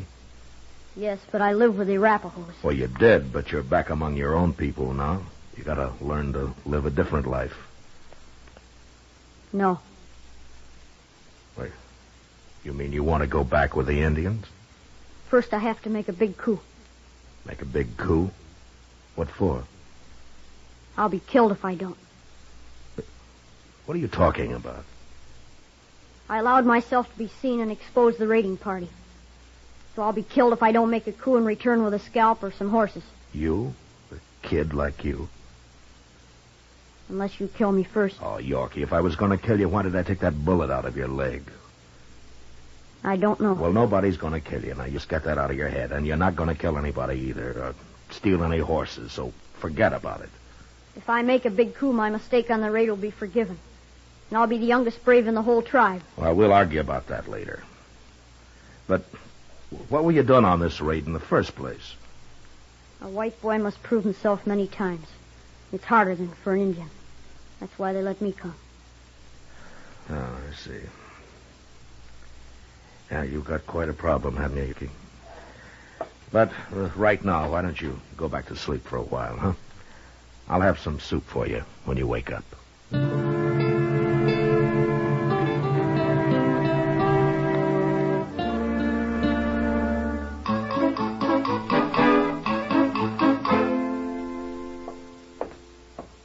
Well, good morning, Mr. Bryant. Good morning, Chester. Marshal. Good morning. Your son left a few minutes ago. He said he wouldn't be back till evening. Yeah, and I ought to be out with him. We're all through, but I'll cook you some eggs. Oh, just coffee for me. All right, sir. Well, what are you going to do about that kid, Marshal? Well, there's not much I can do, Brant. You can't leave him here. Well, I didn't bring him here. Here you are. Marshal, I'm serious. Even if it was an ordinary kid, I got no way to raise him. And this one is bad. I told you, he's been after me twice already. He needs a scalp to take back. It's a matter of life or death with him. He ain't taking mine. You really think he might kill somebody, Mr. Dillon? Well, left alone, yes. But he's so young. Well, I heard Billy the Kid killed a man when he was 12. Age doesn't seem to matter much. Well, can't you talk him out of it? Show him it's wrong? Well, I've tried, but Yorkie thinks like an Indian. He doesn't know anything about the white man's world. Yeah.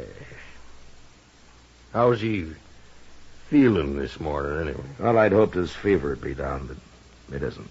He needs a doctor, that's what. Yeah. By the way, Brant, is this one of your guns? Where'd you get it? Yorkie had it, and I went in there this morning. But he was too weak to use it. Well, I told you he's a bad one, Marshal. He'll kill someone yet. All Yorkie understands right now is kill or be killed, Brant. If you got a wagon, we'll take him into Dodge.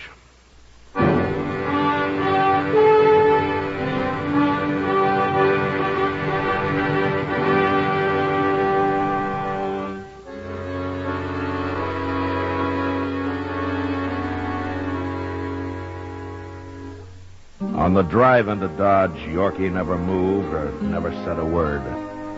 I looked back at him from time to time and tried to put myself in his place. Here was a boy whose only experience of life had been with a warlike tribe of Indians, a tribe which he couldn't even go back to without a white man's scalp or some stolen horses.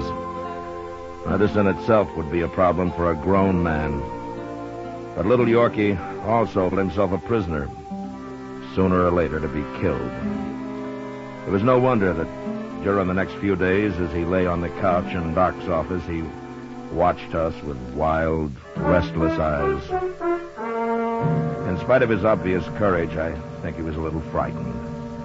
And when Doc was suddenly called out on a case in the country for several days, I had an idea. And I sent Chester to find Kitty. You want me to nurse him? Is that it, Matt? Well, partly, but also I thought maybe you could talk to him a little. It's hard for him to trust a man. I know. Chester told me about it. Yeah, he'll be well enough pretty soon to get into trouble. Bad trouble. I'll do what I can. Where is he, in the front room? Yeah, on Doc's couch. And, Kitty, try to get him to eat something, huh? I haven't had much luck. All right. But you stay here. Yeah, sure.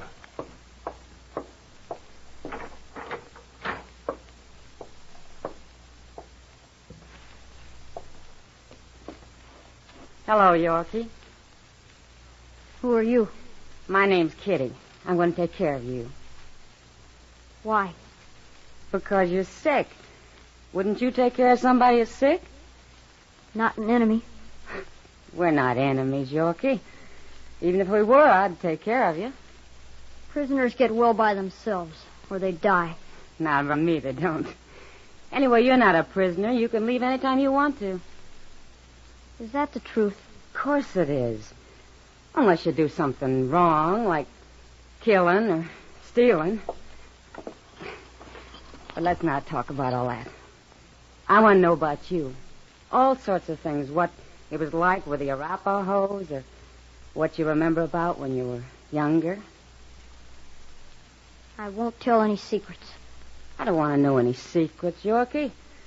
But maybe you can tell me. Well, did you have a mother in the tribe? Tell me about that. I'm a white boy. They've never let me have a mother. Anyway, I was big enough I didn't need one. Did you ever want one, Yorkie? I don't know. I guess so, sometimes. It's better to have a mother. Mine was killed in a raid when they found me. I know. Do you remember her at all? No. Sometimes I think I do. Sometimes when I'm asleep, that is. What do you remember about her, then? I don't know. Just a feeling, I guess. Sort of like being warm. Is that what it's like? Yeah. I think that's what it's like, Yorkie. Very much like that. I'm hungry, Kitty. Would you let me have something to eat? Of course I will, Yorkie. Of course I will.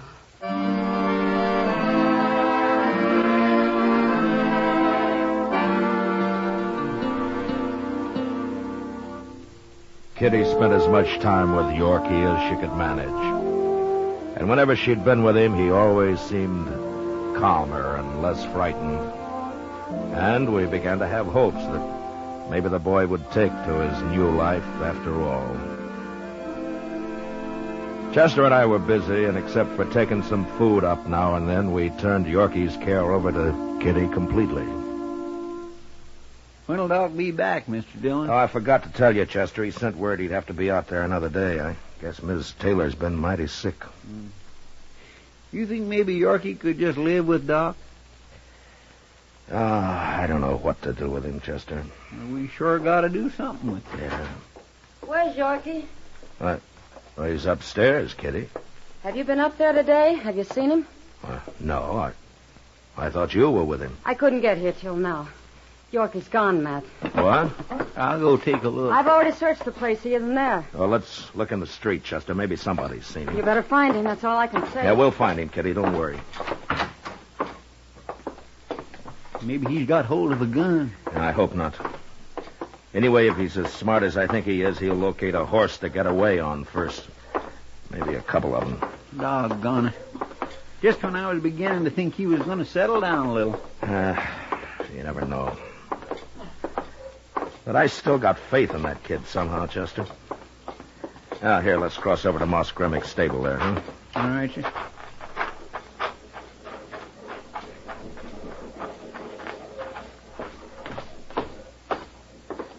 There's Moss now, just inside there. Yeah. Moss? Oh, Marshal, Chester. Oh, Moss. Yeah, I was going to come see you, Marshal. Oh? That kid you brought in the other day, I caught him trying to steal one of my horses. You got Yorkie? Is that his name? Where is he, Moss? Back here. He put up quite a fight for a sick boy, Marshal. A little wildcat. I had to tie him up finally. I throwed him in the saddle room there. He's sure a mean one.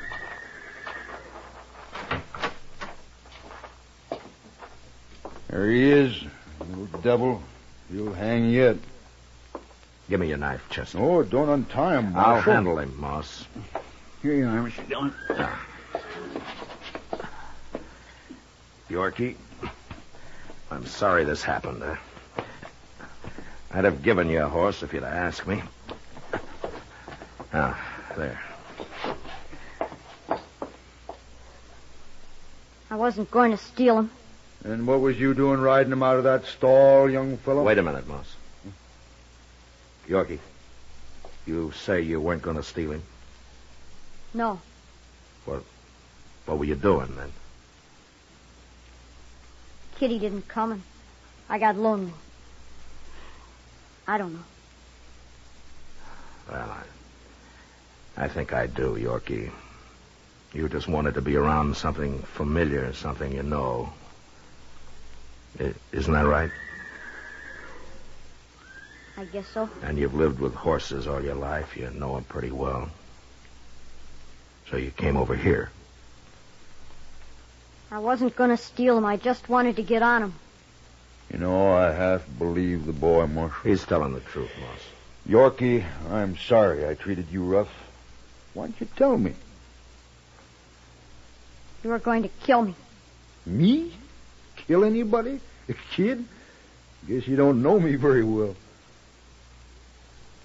What are you going to do with me now? Well, Doc will be back tomorrow, Yorkie. If he says it's okay for you to stay up, well, you can. And meantime, Kitty will be there. All right. Tell you what, Yorkie, you get well, you come over here. I'll give you a horse to ride. You will? Sure, I got lots of horses. You can take your pick. What if I steal them? I've had horses stole before. I don't understand you. He trusts you, Yorkie. We all do. You shouldn't. You shouldn't trust anybody. Oh, maybe not, but we do anyway. Moss, I got an idea. No? I don't suppose you could use a stable boy around here, huh? Some kid who really knows horses and who's used to hard work. Well, I don't have much money, Marshal.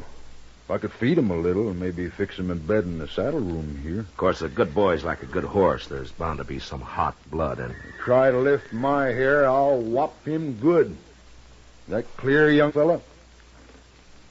You're talking about me? Of course they're talking about you, Yorkie. One thing, I can't hire nobody less than he has a whole name. Well, Yorkie don't know his last name. Well, call him anything. Kelly. Kelly, that's a good name. Yorkie Kelly? Grimmick and Kelly. Yeah, sounds all right to me. You people get out of here now. I got work to do. And when Doc says you're fitting Yorkie, you come back. I'll be back, Moss.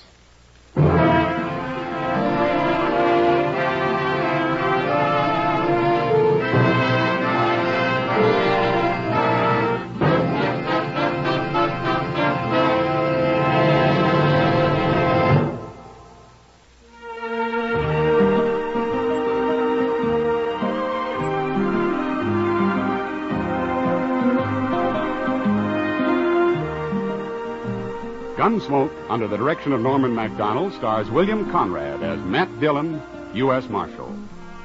Tonight's story was especially written for Gunsmoke by John Meston, with music composed and conducted by Rex Corey. Featured in the cast were Richard Beals, Larry Dobkin, and John Daner. Parley Bear is Chester, and Georgia Ellis is Kitty. Ken Peters speaking. Join us again next week as Matt Dillon, U.S. Marshal, spends some time on a road ranch during his fight to bring law and order out of the wild violence of the West in Gunsmoke.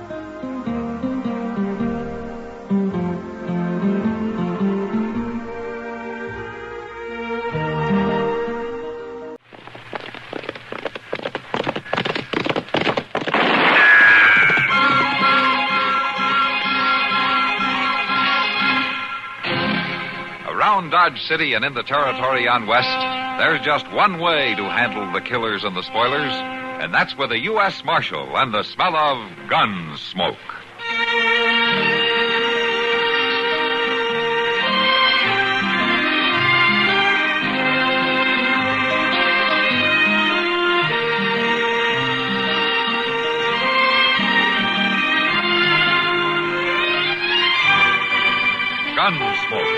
starring William Conrad. The story of the violence that moved west with young America. And the story of a man who moved with it. I'm that man. Matt Dillon, United States Marshal. The first man they look for and the last they want to meet. It's a chancy job, and it makes a man watchful. And a little lonely.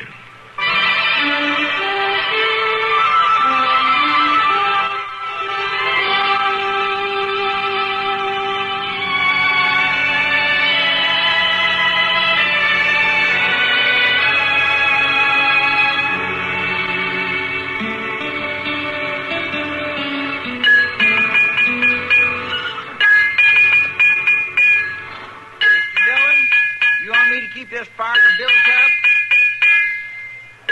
Mr. Dillon? What? What'd you say, Chester? I say, do you want me to keep this fire going on the fort? No, let it go out. Well, I haven't got this shoe shaped right now. I never will. Now, we'll quench it and see how it fits. Your own horse, next thing you'll be cutting your own hair. Haircut's different, Chester. Hold him steady now. We'll see how the shoe fits, huh? Easy, boy, easy. Huh? Why is it different, Mr. Dillon? Well, a bad haircut will never leave you stranded on the prairie 20 miles from Dodge. Reach me that hammer, will you? Here you are. Thanks. Moss Grimmick ain't that bad a blacksmith. Moss is all right.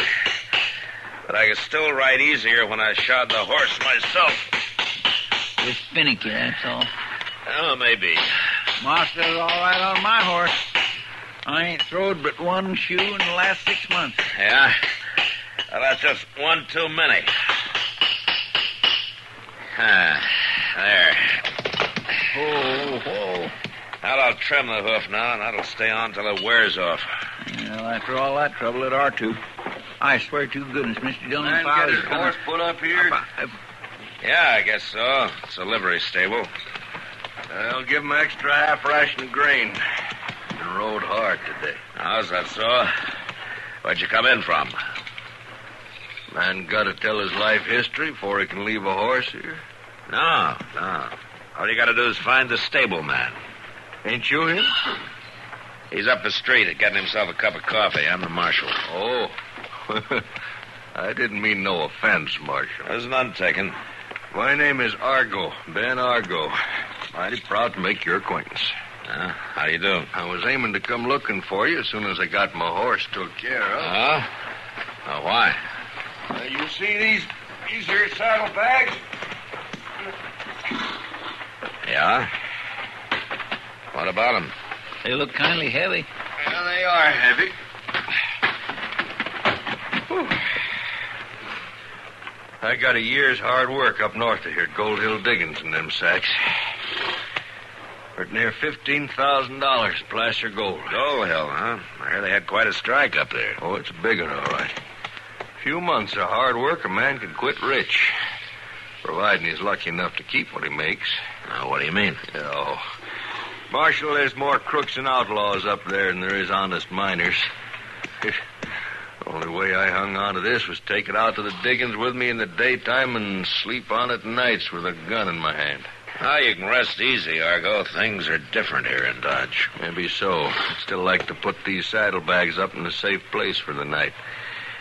I'm leaving tomorrow. Kind of like to be free to look the town over this evening.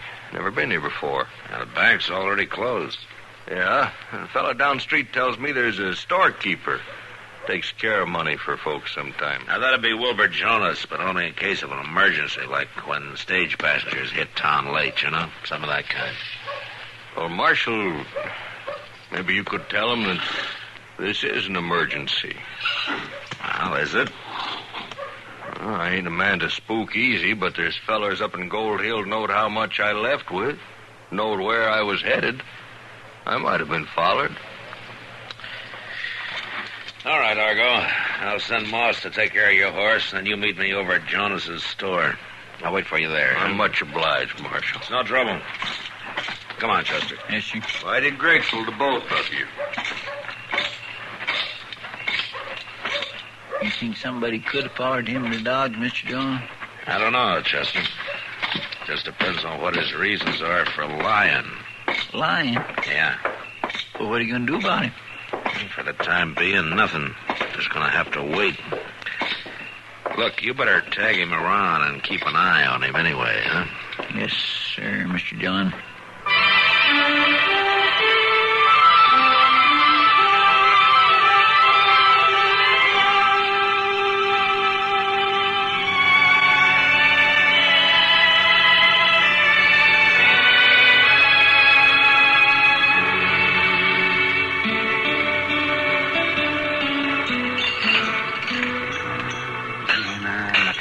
Look at him.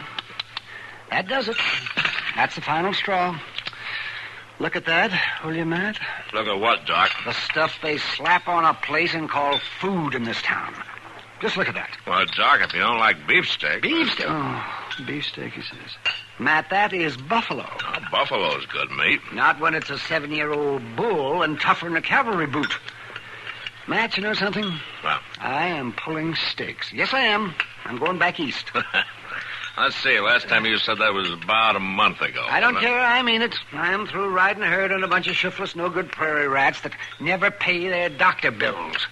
90% of them nothing but drifters, cutthroats, saddle. I thought it was the food you objected to. I could be living like a civilized human being back east, eating at all the finest restaurants in the world. Oh, like Bernheimer's. Pass the sugar, will you? Here. Yes, I could go back tomorrow. Yes, I could. And by heaven, I think I'll do it, too. I'm going to do it. I am not taking another case in this town. Not one. You know, Doc, it's going to be kind of hard to get used to shaving regular, talking polite, putting on clean shirts, and keeping your collar buttoned. I haven't always lived like a roughneck sodbuster. I know how to act like a gentleman. Why, when I came out of medical school, I was one of the most promising young men. Oh, there you are, Doc. Chester, I thought you were over at the Long Branch, keeping an eye on Ben Argo. Oh, yes, sir, I was, till he snuck out, Mr. Dillon. He what? Snuck out. See, there was a couple of men come in, and I heard him asking for him. When I looked around, he was gone. But we don't have to worry none, Mr. Dillon. He ain't going to leave town. Not while he's got all that gold in Mr. Jonas's safe. Yeah, I guess you're right, it's that. Doc, what I come for is you're wanted out at the Rensselaer place. What for? Well, because Miss Rensselaer's about to have a baby. They sent word for you. By golly, I forgot she was that close. Oh, hand me that bag, will you, Matt? Yeah, sure, Doc. There Where are you going? Well, I'm going out to the... where the tarnation you think I'm going? Oh, back east, you said. Well, I couldn't leave a woman... Doc been threatening to leave town again? Why, oh, shut up, the both of you. Good night, Doc. Good night. Well, come on, Chester. Let's go over to the Long Branch and have a talk with those men, huh?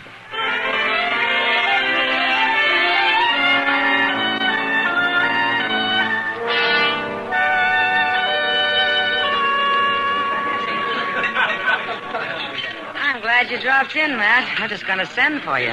No, what for? I finally came. A month late, of course, and only one instead of 6, but I guess that's better than none. One what, Kitty? What are you talking about? Beer. Bach beer. Just one barrel. Came in on the Santa Fe today. Oh, Bach beer. Doggone, Miss Kitty, my mouth's been watering for a month. You and 500 other men, Chester. And you better hurry. It's not going to last long. How about you, Matt? Mr. Dillon, couldn't we just take time for one glass? Them fellas ain't going nowheres right away. Oh, you go ahead, Chester. I'll join you in a few minutes. Yes, sir. I'll be right down there next to the barrel. Say, Kitty. You know those two men down there at the end of the bar?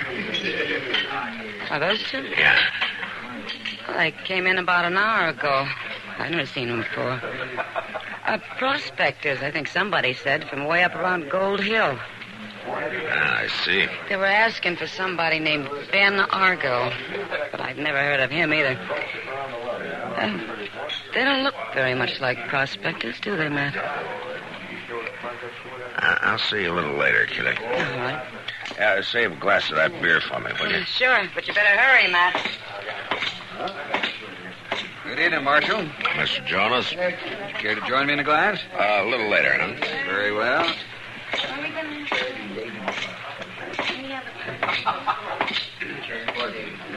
How are you, gentlemen?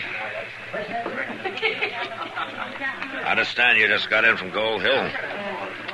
Mister, if you're looking for talk, go find somebody else. Oh? Does your partner feel the same way? You heard him. You boys are pretty edgy, aren't you? You got some reason for it? Suppose that badge you're wearing means you're the marshal around here? Yeah, that's right. My name's Dillon. Matt Dillon. Well, mine's Pete Wells. My friend here is Rocky Martin. Look, you ain't got any business with us, Marshal. We just hit town, and we don't know a soul here. Not even Ben Argo? Never heard of no Ben Argo. Oh? Well, I thought you might have followed him from Gold Hill. I said we never heard of him. And you wouldn't know that he was carrying $15,000 in gold, huh? Look, Marshal... So naturally, you wouldn't be thinking of trying to take it away from him, would you? Well, why should we? What kind of men do you think we are? Well, if you boys just happen to meet anybody with ideas like that, you tell them to forget it, huh? Because we got laws here in Dodge City. It's been real nice talking to you, Marshal. Come on, Rocky. Don't leave on my account. I figure me and Rocky better turn in before we break one of them laws of yours.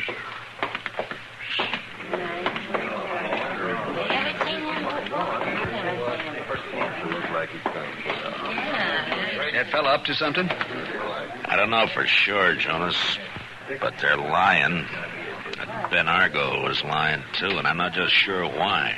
Ben Argo, the fellow who put his gold in my safe? Yeah. He told me he thought he might have been followed from Gold Hill. Well, that's better than 400 miles. That's right. And then these men ride in and ask for Argo. And now they tell me that they don't even know him. I'm going to stop letting people use my safe, Marshal. I got nearly $40,000 in it tonight, and that's too much to be responsible for. $40,000? Where'd you get that much money? A fella I'd accommodated before, a gold buyer from the east. He got in on the late stage this evening, and... Well, Heaven, Marshal, he came down from Gold Hill, too, now that I think of it. Why, maybe the two of them... Matt, on the street.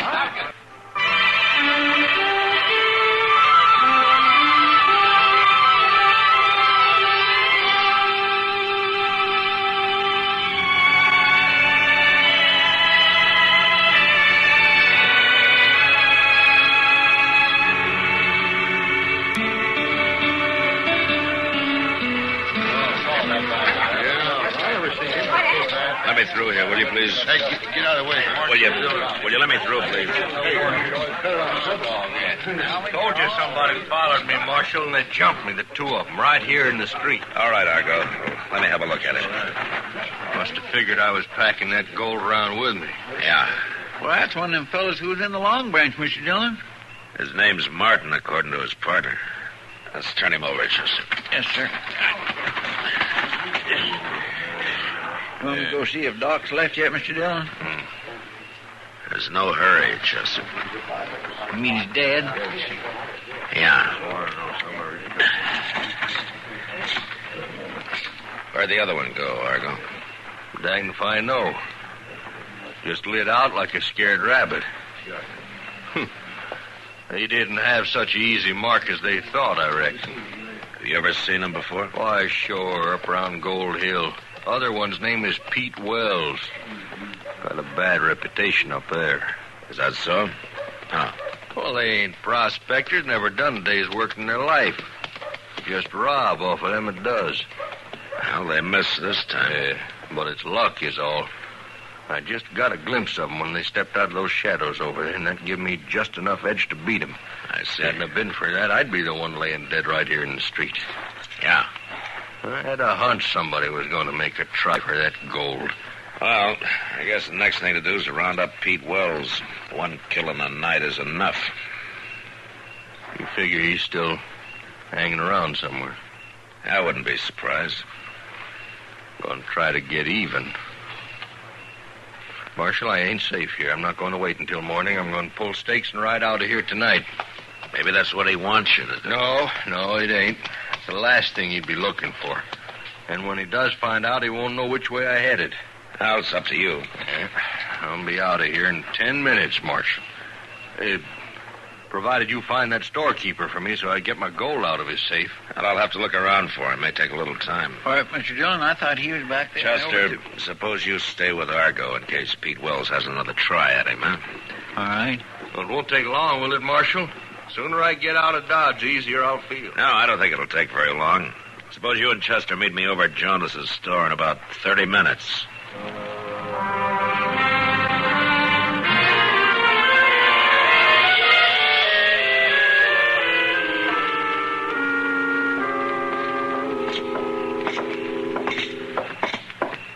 I think you're there waiting for us, Marshal.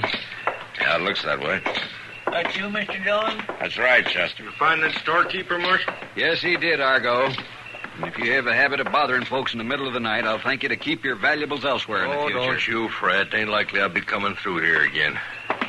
Let's see now. Is this the key?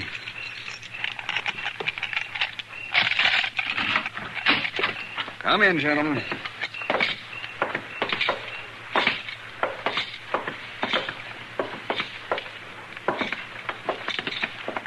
Yes, sir. It's the only burglar-proof safe between here and Kansas City. Not counting bank vaults, of course. I just hope I can remember the new combination. What do you mean? Don't worry, Argo. He always says that when he opens it. Been saying it for 6 months, ever since he got this new safe. We're here. And back to here. And that ought to... Well, let's see now. This bag in front belongs to someone else, the buyer. Those are yours right behind it if I can reach you. Take them all out.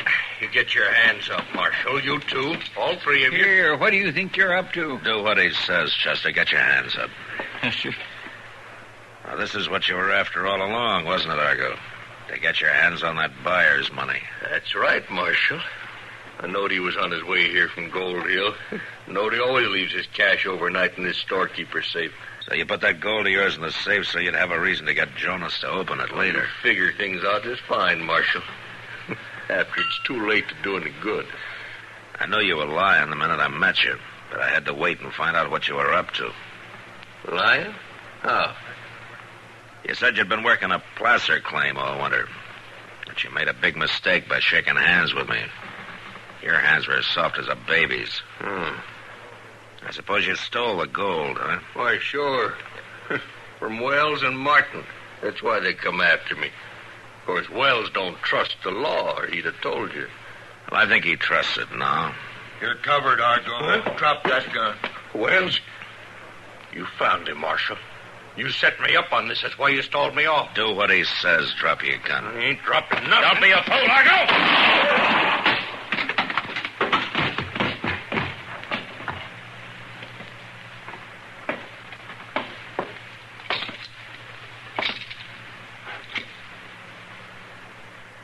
There wasn't nothing else to do, Marshal. No, there wasn't. He didn't give Rocky no chance at all. Before he tried that kind of fool move, he ought to have remembered Rocky. He remembered, all right. That's why he tried to kill you. You bet he remembered.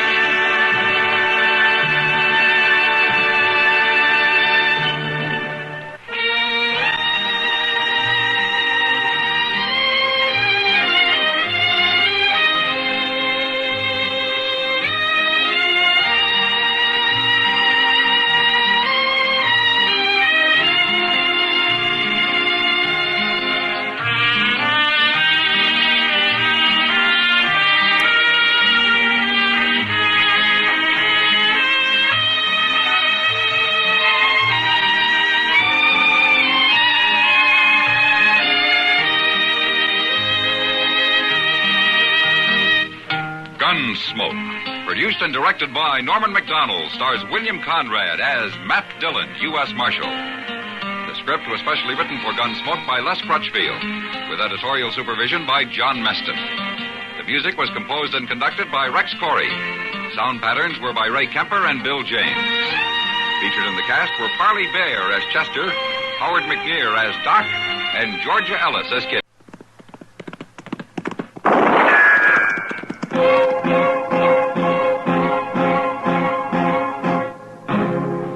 Around Dodge City and in the territory on West, there's just one way to handle the killers and the spoilers, and that's with a U.S. Marshal and the smell of gun smoke.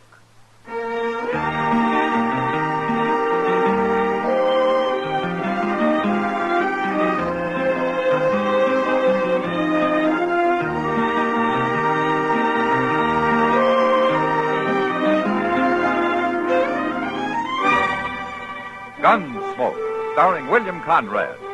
The transcribed story of the violence that moved west with young America. And the story of a man who moved with it. I'm that man, Matt Dillon, United States Marshal. The first man they look for and the last they want to meet. It's a chancy job, and it makes a man watchful and a little lonely.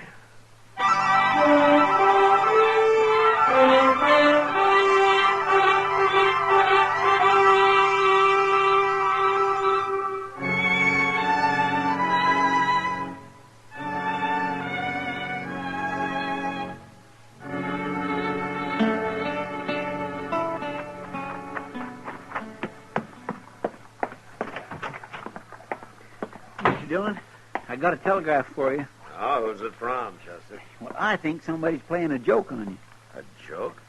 What? Why? I never read such a thing. It's plumb crazy.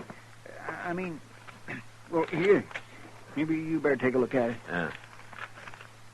Now, this is from the War Department. That's what it says. Rex Proctor coming to Dodge has full authority. Bad reports. Take orders from him. You see what I mean? It says they're sending this government man to check up on you. Well, it's an official telegram, Chester. But it says you've got to take orders from him. The way I get it, he's kind of like a inspector general in the Army. But what do they mean they got bad reports about Dodge? Things is getting out of hand. Well, Chester, Dodge isn't the most orderly community in the United States. I don't like it, Mr. Dillon. I don't like no part of it. Well, we'll know more about it when he gets here tomorrow. It's insult, that's what it is. Now, Chester, maybe this Proctor's a good man. Maybe he knows what he's doing. How could somebody from Washington know anything at all about the frontier? No, sir, Mr. Dillon. You mind what I say. You're making a bad mistake if you even let him get off that train.